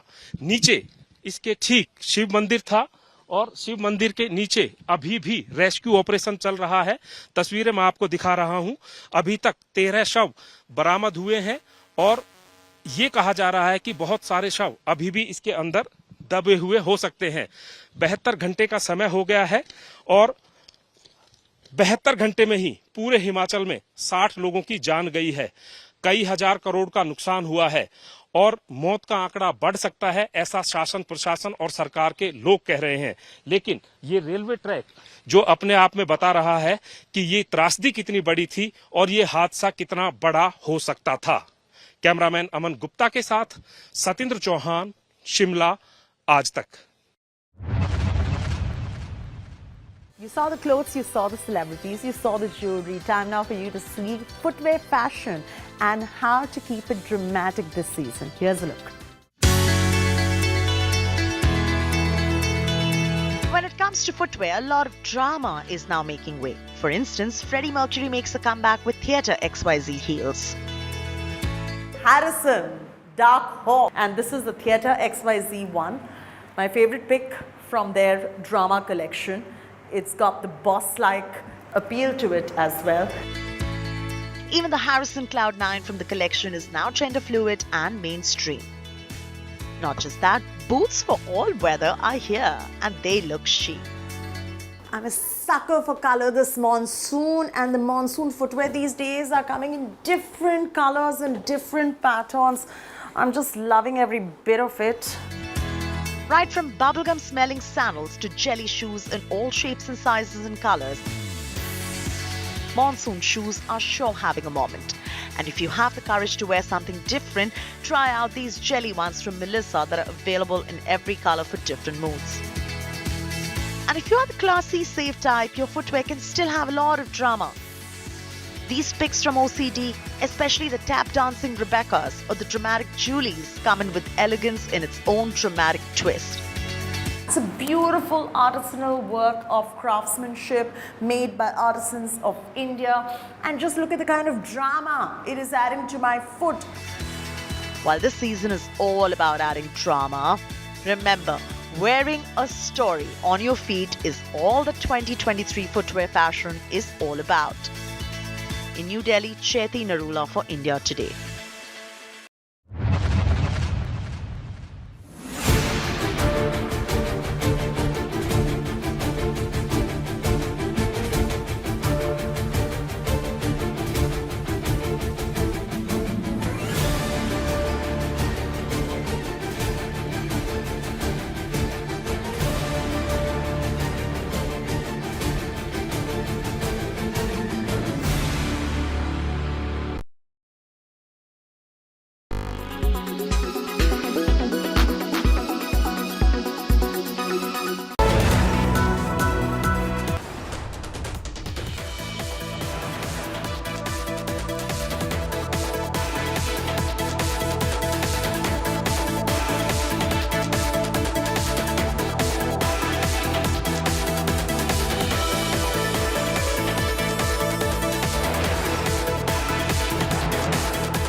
The Nehru Memorial Library has been changed, and now it will be known as Prime Minister's Museum.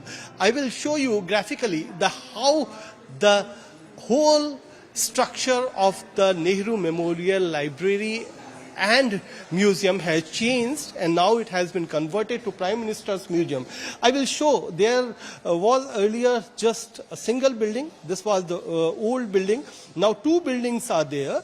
One is the old block and the another one is the new block. I will take you through the old block first.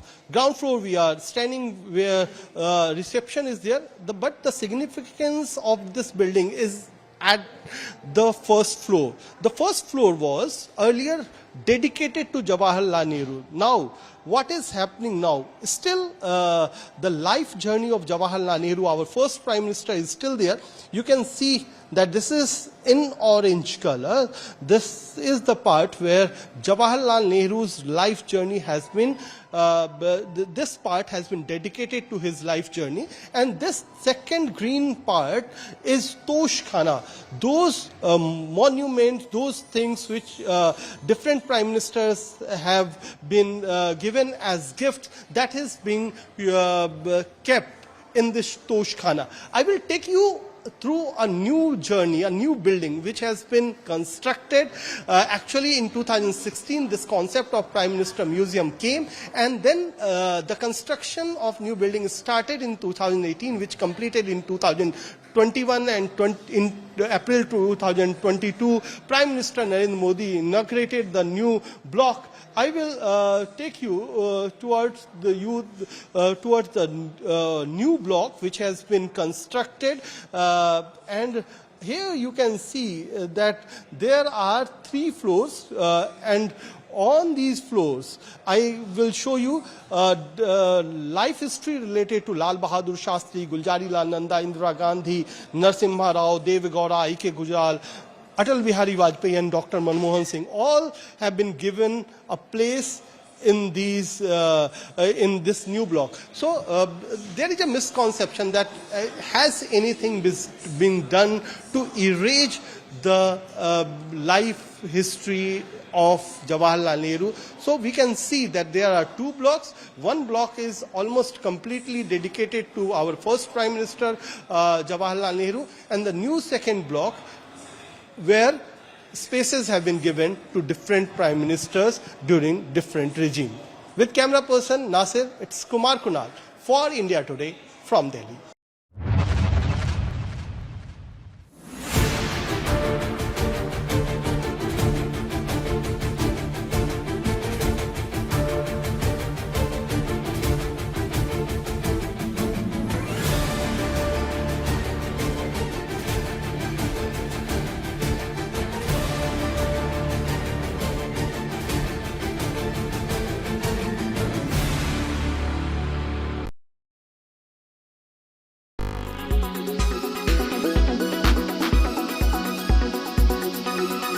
Forecast now. Delhi, maximum 37 and minimum 29 degrees. Mumbai, maximum 30 and minimum 26 degrees. Kolkata, maximum 35 and minimum 27 degrees. Bangalore, maximum 31 and minimum 23 degrees. Chennai, maximum 32 and minimum 26 degrees. Hyderabad, maximum 30 and minimum 23 degrees.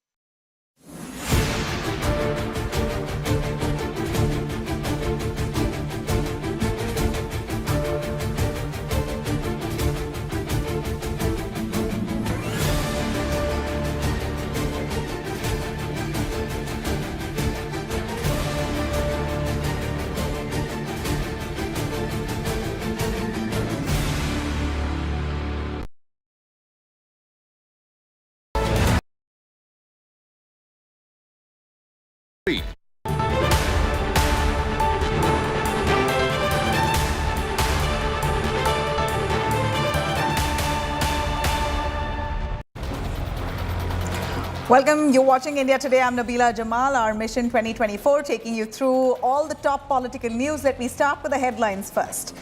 Nehru Memorial renamed as Prime Minister Memorial sparks a political row. The Congress claims Nehru's legacy has been defamed. BJP retort says the Congress is only thinking of Nehru and its own family politics.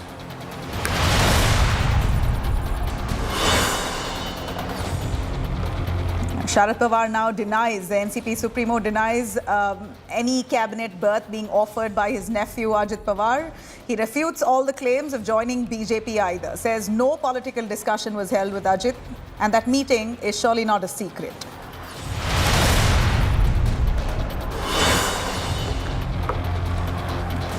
Hiccups in Team India unity is a question as Congress declares it will fight from all 7 Delhi Lok Sabha seats. Aam Aadmi Party threatens to boycott the India meet, says top brass will decide on seat sharing.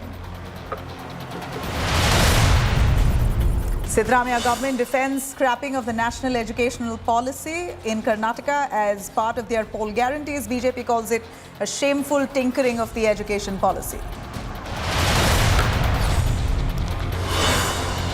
Rainfall mayhem wreaks havoc in Himachal Pradesh. Death toll now mounts to nearly 60 as the hill state grapples with landslides, flash floods and cloudbursts. Pakistan Cricket Board raises Imran Khan from its Independence Day tribute. The Pakistan cricket veteran Wasim Akram calls out PCB foul. PTI retorts with own Imran tribute.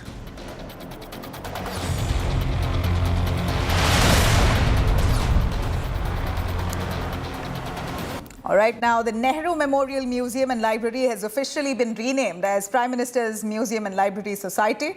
The name change has certainly irked the Congress, with the Grand Old Party now calling it a petty move with an aim to erase the Nehruvian legacy. BJP, however, was quite quick to hit back at the Congress, asking why the party is so obsessed with Nehru. Here's our detailed report.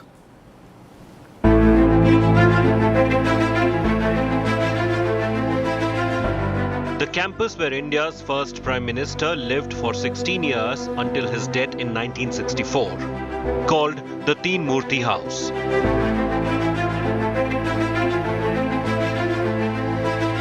Originally built in 1930 as part of British architect Edwin Lutyen's imperial capital. The same campus developed into the Nehru Memorial Museum and dedicated to the nation 6 months after the passing of the first Prime Minister on his 75th birth anniversary.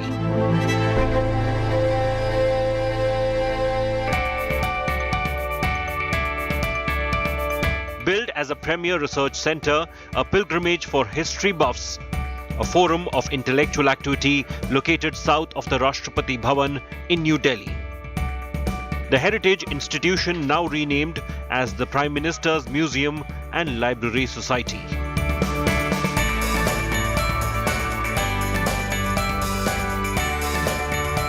The move officially aimed at diversifying its remit, a tribute to every Prime Minister and their contribution to nation building over the past 75 years. The old block is the Teen Murti Bhavan, and that is where we had the Nehru Museum before, and it continues to be there. Now we have built a new block, and it is a seamless integration of the old building and the new building, and all of it now constitutes the Pradhan Mantri Sangrahalaya, that is the Prime Minister's Museum. The whole idea was to showcase the work of all our Prime Ministers. But the name change has triggered a political controversy. Congress has accused the Modi government of attempts to contaminate history and remove tangible symbols of Nehruvian legacy. It shows the pettiness of Mr. Modi. It shows the RSS, Bharatiya Janasangh and Bharatiya Janata Party's hate against Pandit Nehru. This pettiness is unfortunate, and it shows a certain bitterness towards our own historical past, which I believe is not worthy of a government that has such a good majority, so much confidence in themselves. They should at least show that big-heartedness that you expect that comes with a big majority. Congress allies too have echoed similar accusations. यही stadium जो भगवान विष्णु के नाम पे था एक आना, अटल बिहारी वाजपेयी जी के नाम पे किया, हमें कोई नाराजगी नहीं है। और हमें खुशी तब होती जब उनके गांव बटेश्वर में भी एक यूनिवर्सिटी बन जाती, तो शायद उनके परिवार के लोगों को और शुरुआती समय पे जिन्होंने उन्हें राजनीति में आगे बढ़ाया, उनका भी सम्मान हो जाता। The BJP has hit back. Its attack centered around the Nehru-Gandhi dynasty. The ruling party accused Congress of promoting family politics. हमारे प्रधानमंत्री के लोकतांत्रिक सोच देखिए कि किस प्रकार से उन्होंने सारे प्रधानमंत्रियों को जगह दी है। क्या देवेगौड़ा, क्या गुजराल साहब, क्या चरण सिंह साहब। तो मैं कांग्रेस के जयराम रमेश को एक ही बात कहूंगा, आपने सब कुछ नेहरू जी ही, नरेंद्र मोदी की सोच, जितने प्रधानमंत्री सबका सम्मान। देश की लिए और देश की आज़ादी के लिए, देश भारत के निर्माण के लिए तमाम हजारों हमारे महानायकों ने कुर्बानी दी है। जिन्हें कि आपने इतिहास के काले पन्नों में डाल दिया था। मोदी जी ने आने के बाद आपके सम्मान के साथ साथ उनके सम्मान को भी सम्मान दिया है। The long-drawn battle over political brands just got intense. With Kumar Kunal, Bureau Report, India Today.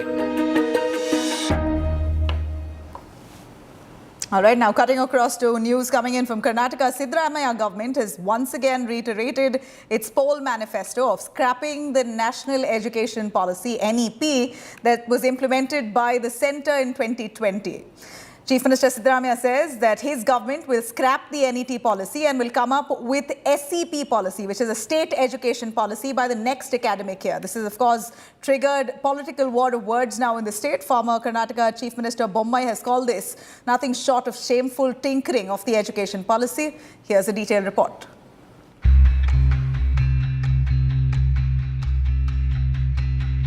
The National Education Policy, a landmark move to revolutionize education by the Modi government, has triggered a political showdown in Karnataka. The Siddaramaiah government has now moved to scrap the National Education Policy in Karnataka. Calling NEP a product of the RSS to control what children are taught, CM Siddaramaiah has vowed to implement what was promised in the Congress manifesto. ಅವರ RSS agenda ಇದೆಯಲ್ಲ, ಇಡನ್ agenda, ಆಮೇಲೆ ಎಲ್ಲ ಬೇರೆ ರಾಜ್ಯಗಳು ಎಲ್ಲೂ BJP ಸರ್ಕಾರ ಇರ್ತಕ್ಕಂಥ ರಾಜ್ಯಗಳಲ್ಲೇ ಮಾಡಿಲ್ಲ, ಕರ್ನಾಟಕದಲ್ಲಿ ಮಾಡಕ್ ಶುರು ಮಾಡ್ಬಿಟ್ರು.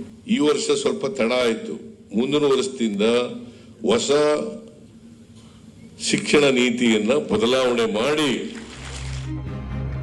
The Congress government has confirmed that NEP will be a thing of the past from the next academic year and could be replaced by a state education policy. We basically want to have our own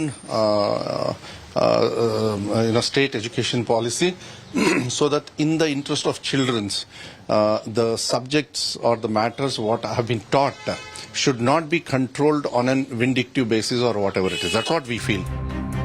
The BJP has lashed out at the Congress, accusing them of tinkering with the future of children for their own political gains.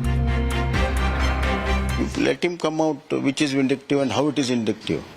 Just by mere making some statements with preconceived notion and to change the entire policy is very uncalled for.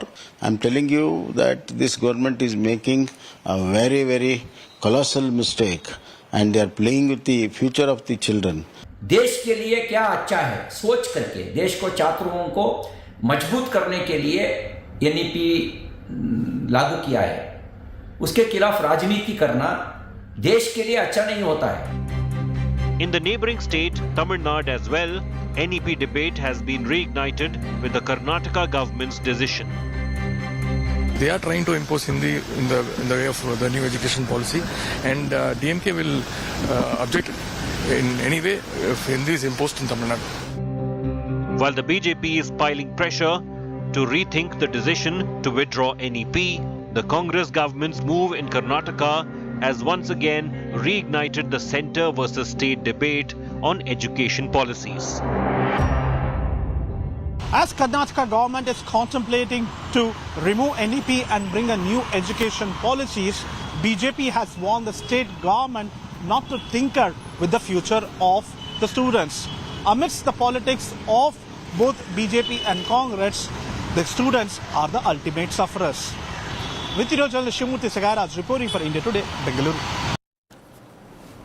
All right, now politics escalates in Tamil Nadu after a double suicide in Chennai. DMK has now announced statewide hunger strike on August 20th against the centre and the state governor for not giving their assent to anti-NEET bill that was introduced by the DMK government soon as they came into power. Tamil Nadu Minister Udayanidhi Stalin has said that the day-long hunger strike across all district headquarters will be carried out on the 20th, and party would continue with the agitation until a nod is given to the bill. They want to remove NEET examination concept itself from Tamil Nadu. that in fact enables students to be chosen into medical colleges. Remember, the announcement of this strike comes just a day after Chief Minister M.K. Stalin in his Independence Day address raked up this issue. Stalin called NEET examinations as atrocious and said that such exams should be completely eradicated.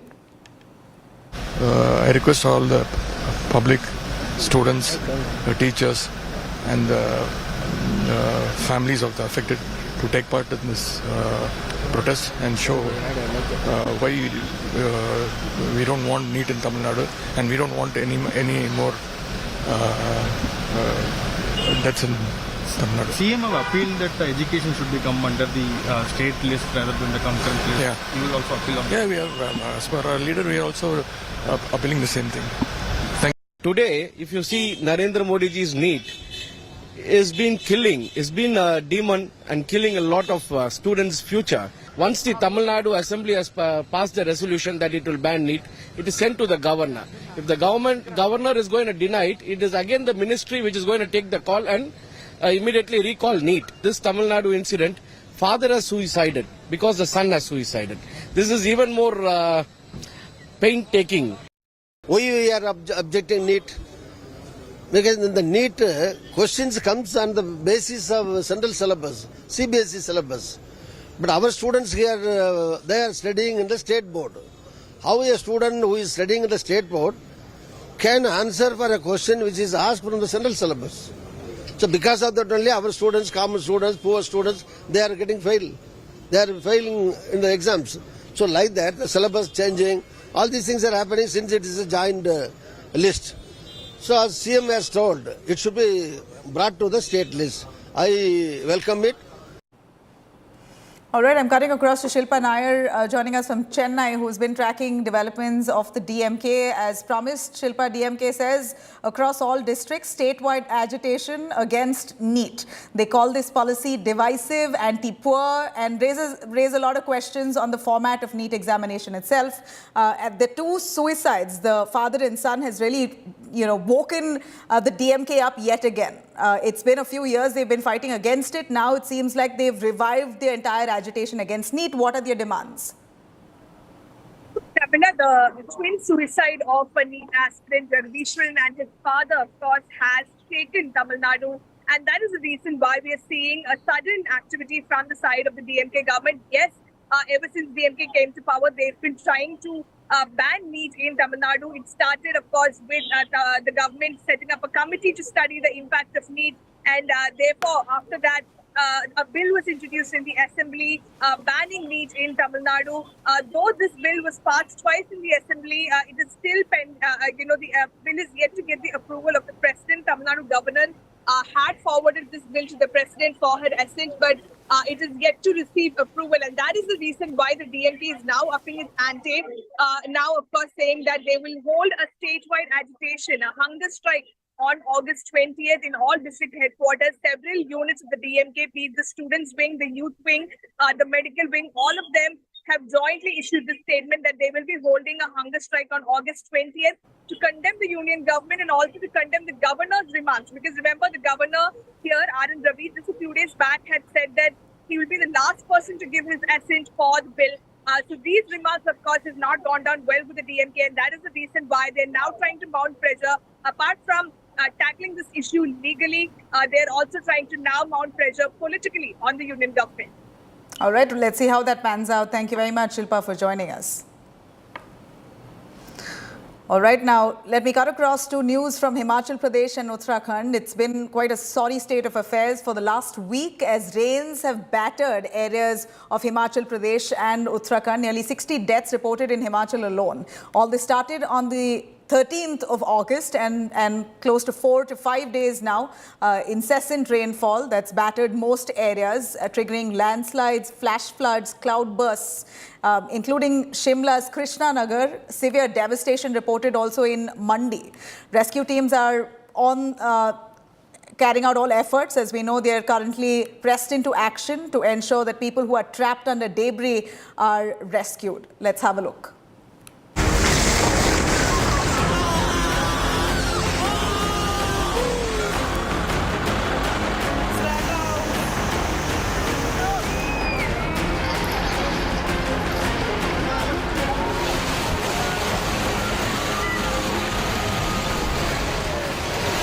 Massive landslides,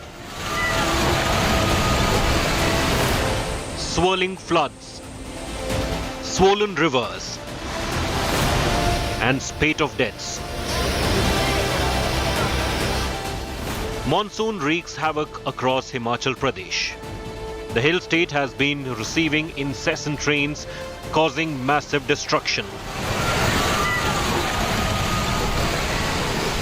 Forces and rescue workers are racing against time to save lives. Flood hit are being rescued using choppers.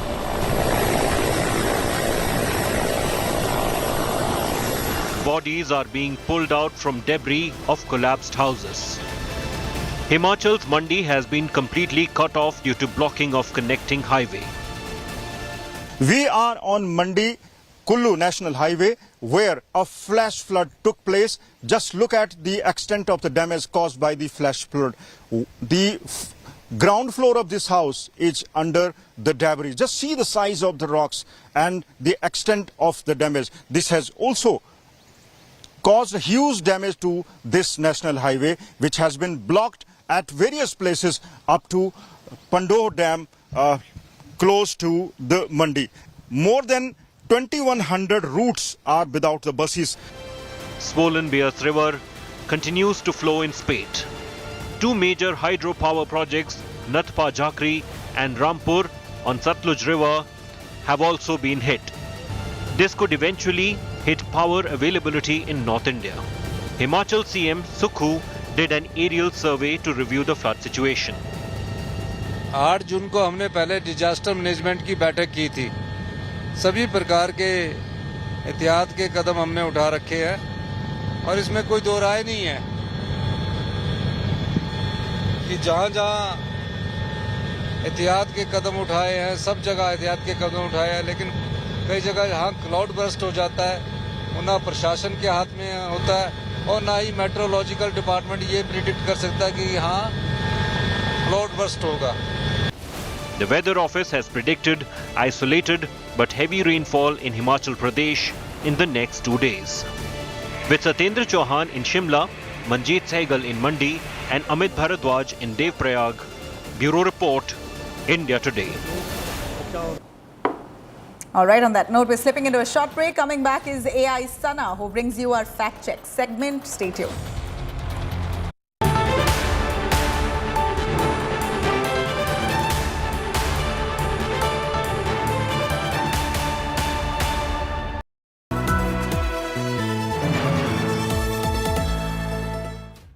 It took a viral video for 2 people to be arrested after 77 days. How did the situation spiral out in Haryana so dangerously out of control? Where was the police? Fawzia ji, I promised you ek din aapka beta aayega. Yeah, the promise is fulfilled. Thankful to you. Fitness certificate ke bagair bridge reopen karna, ye kiski jawabdehi sir? A 3-time MLA is beaten up in Imphal almost to death. Till today, my tears can't stop. I'm eagerly waiting for my husband's recovery. The beating heart of every story is on News Today with me, Rajdeep Sardesai, Monday to Friday, 9 p.m. only on India Today TV.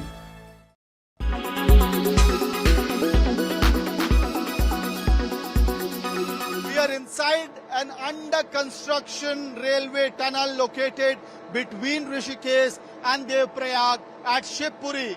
And you can see how the tunnel is inundated. Now, what happened on night of August 13th?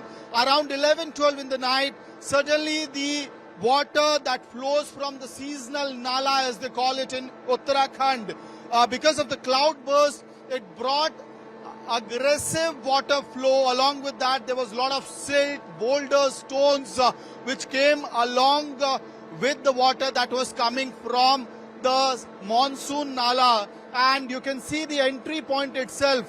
There's a lot of debris which is still lying here. This is possibly the security guard post which has been inundated with the stones, covered with the stones halfway.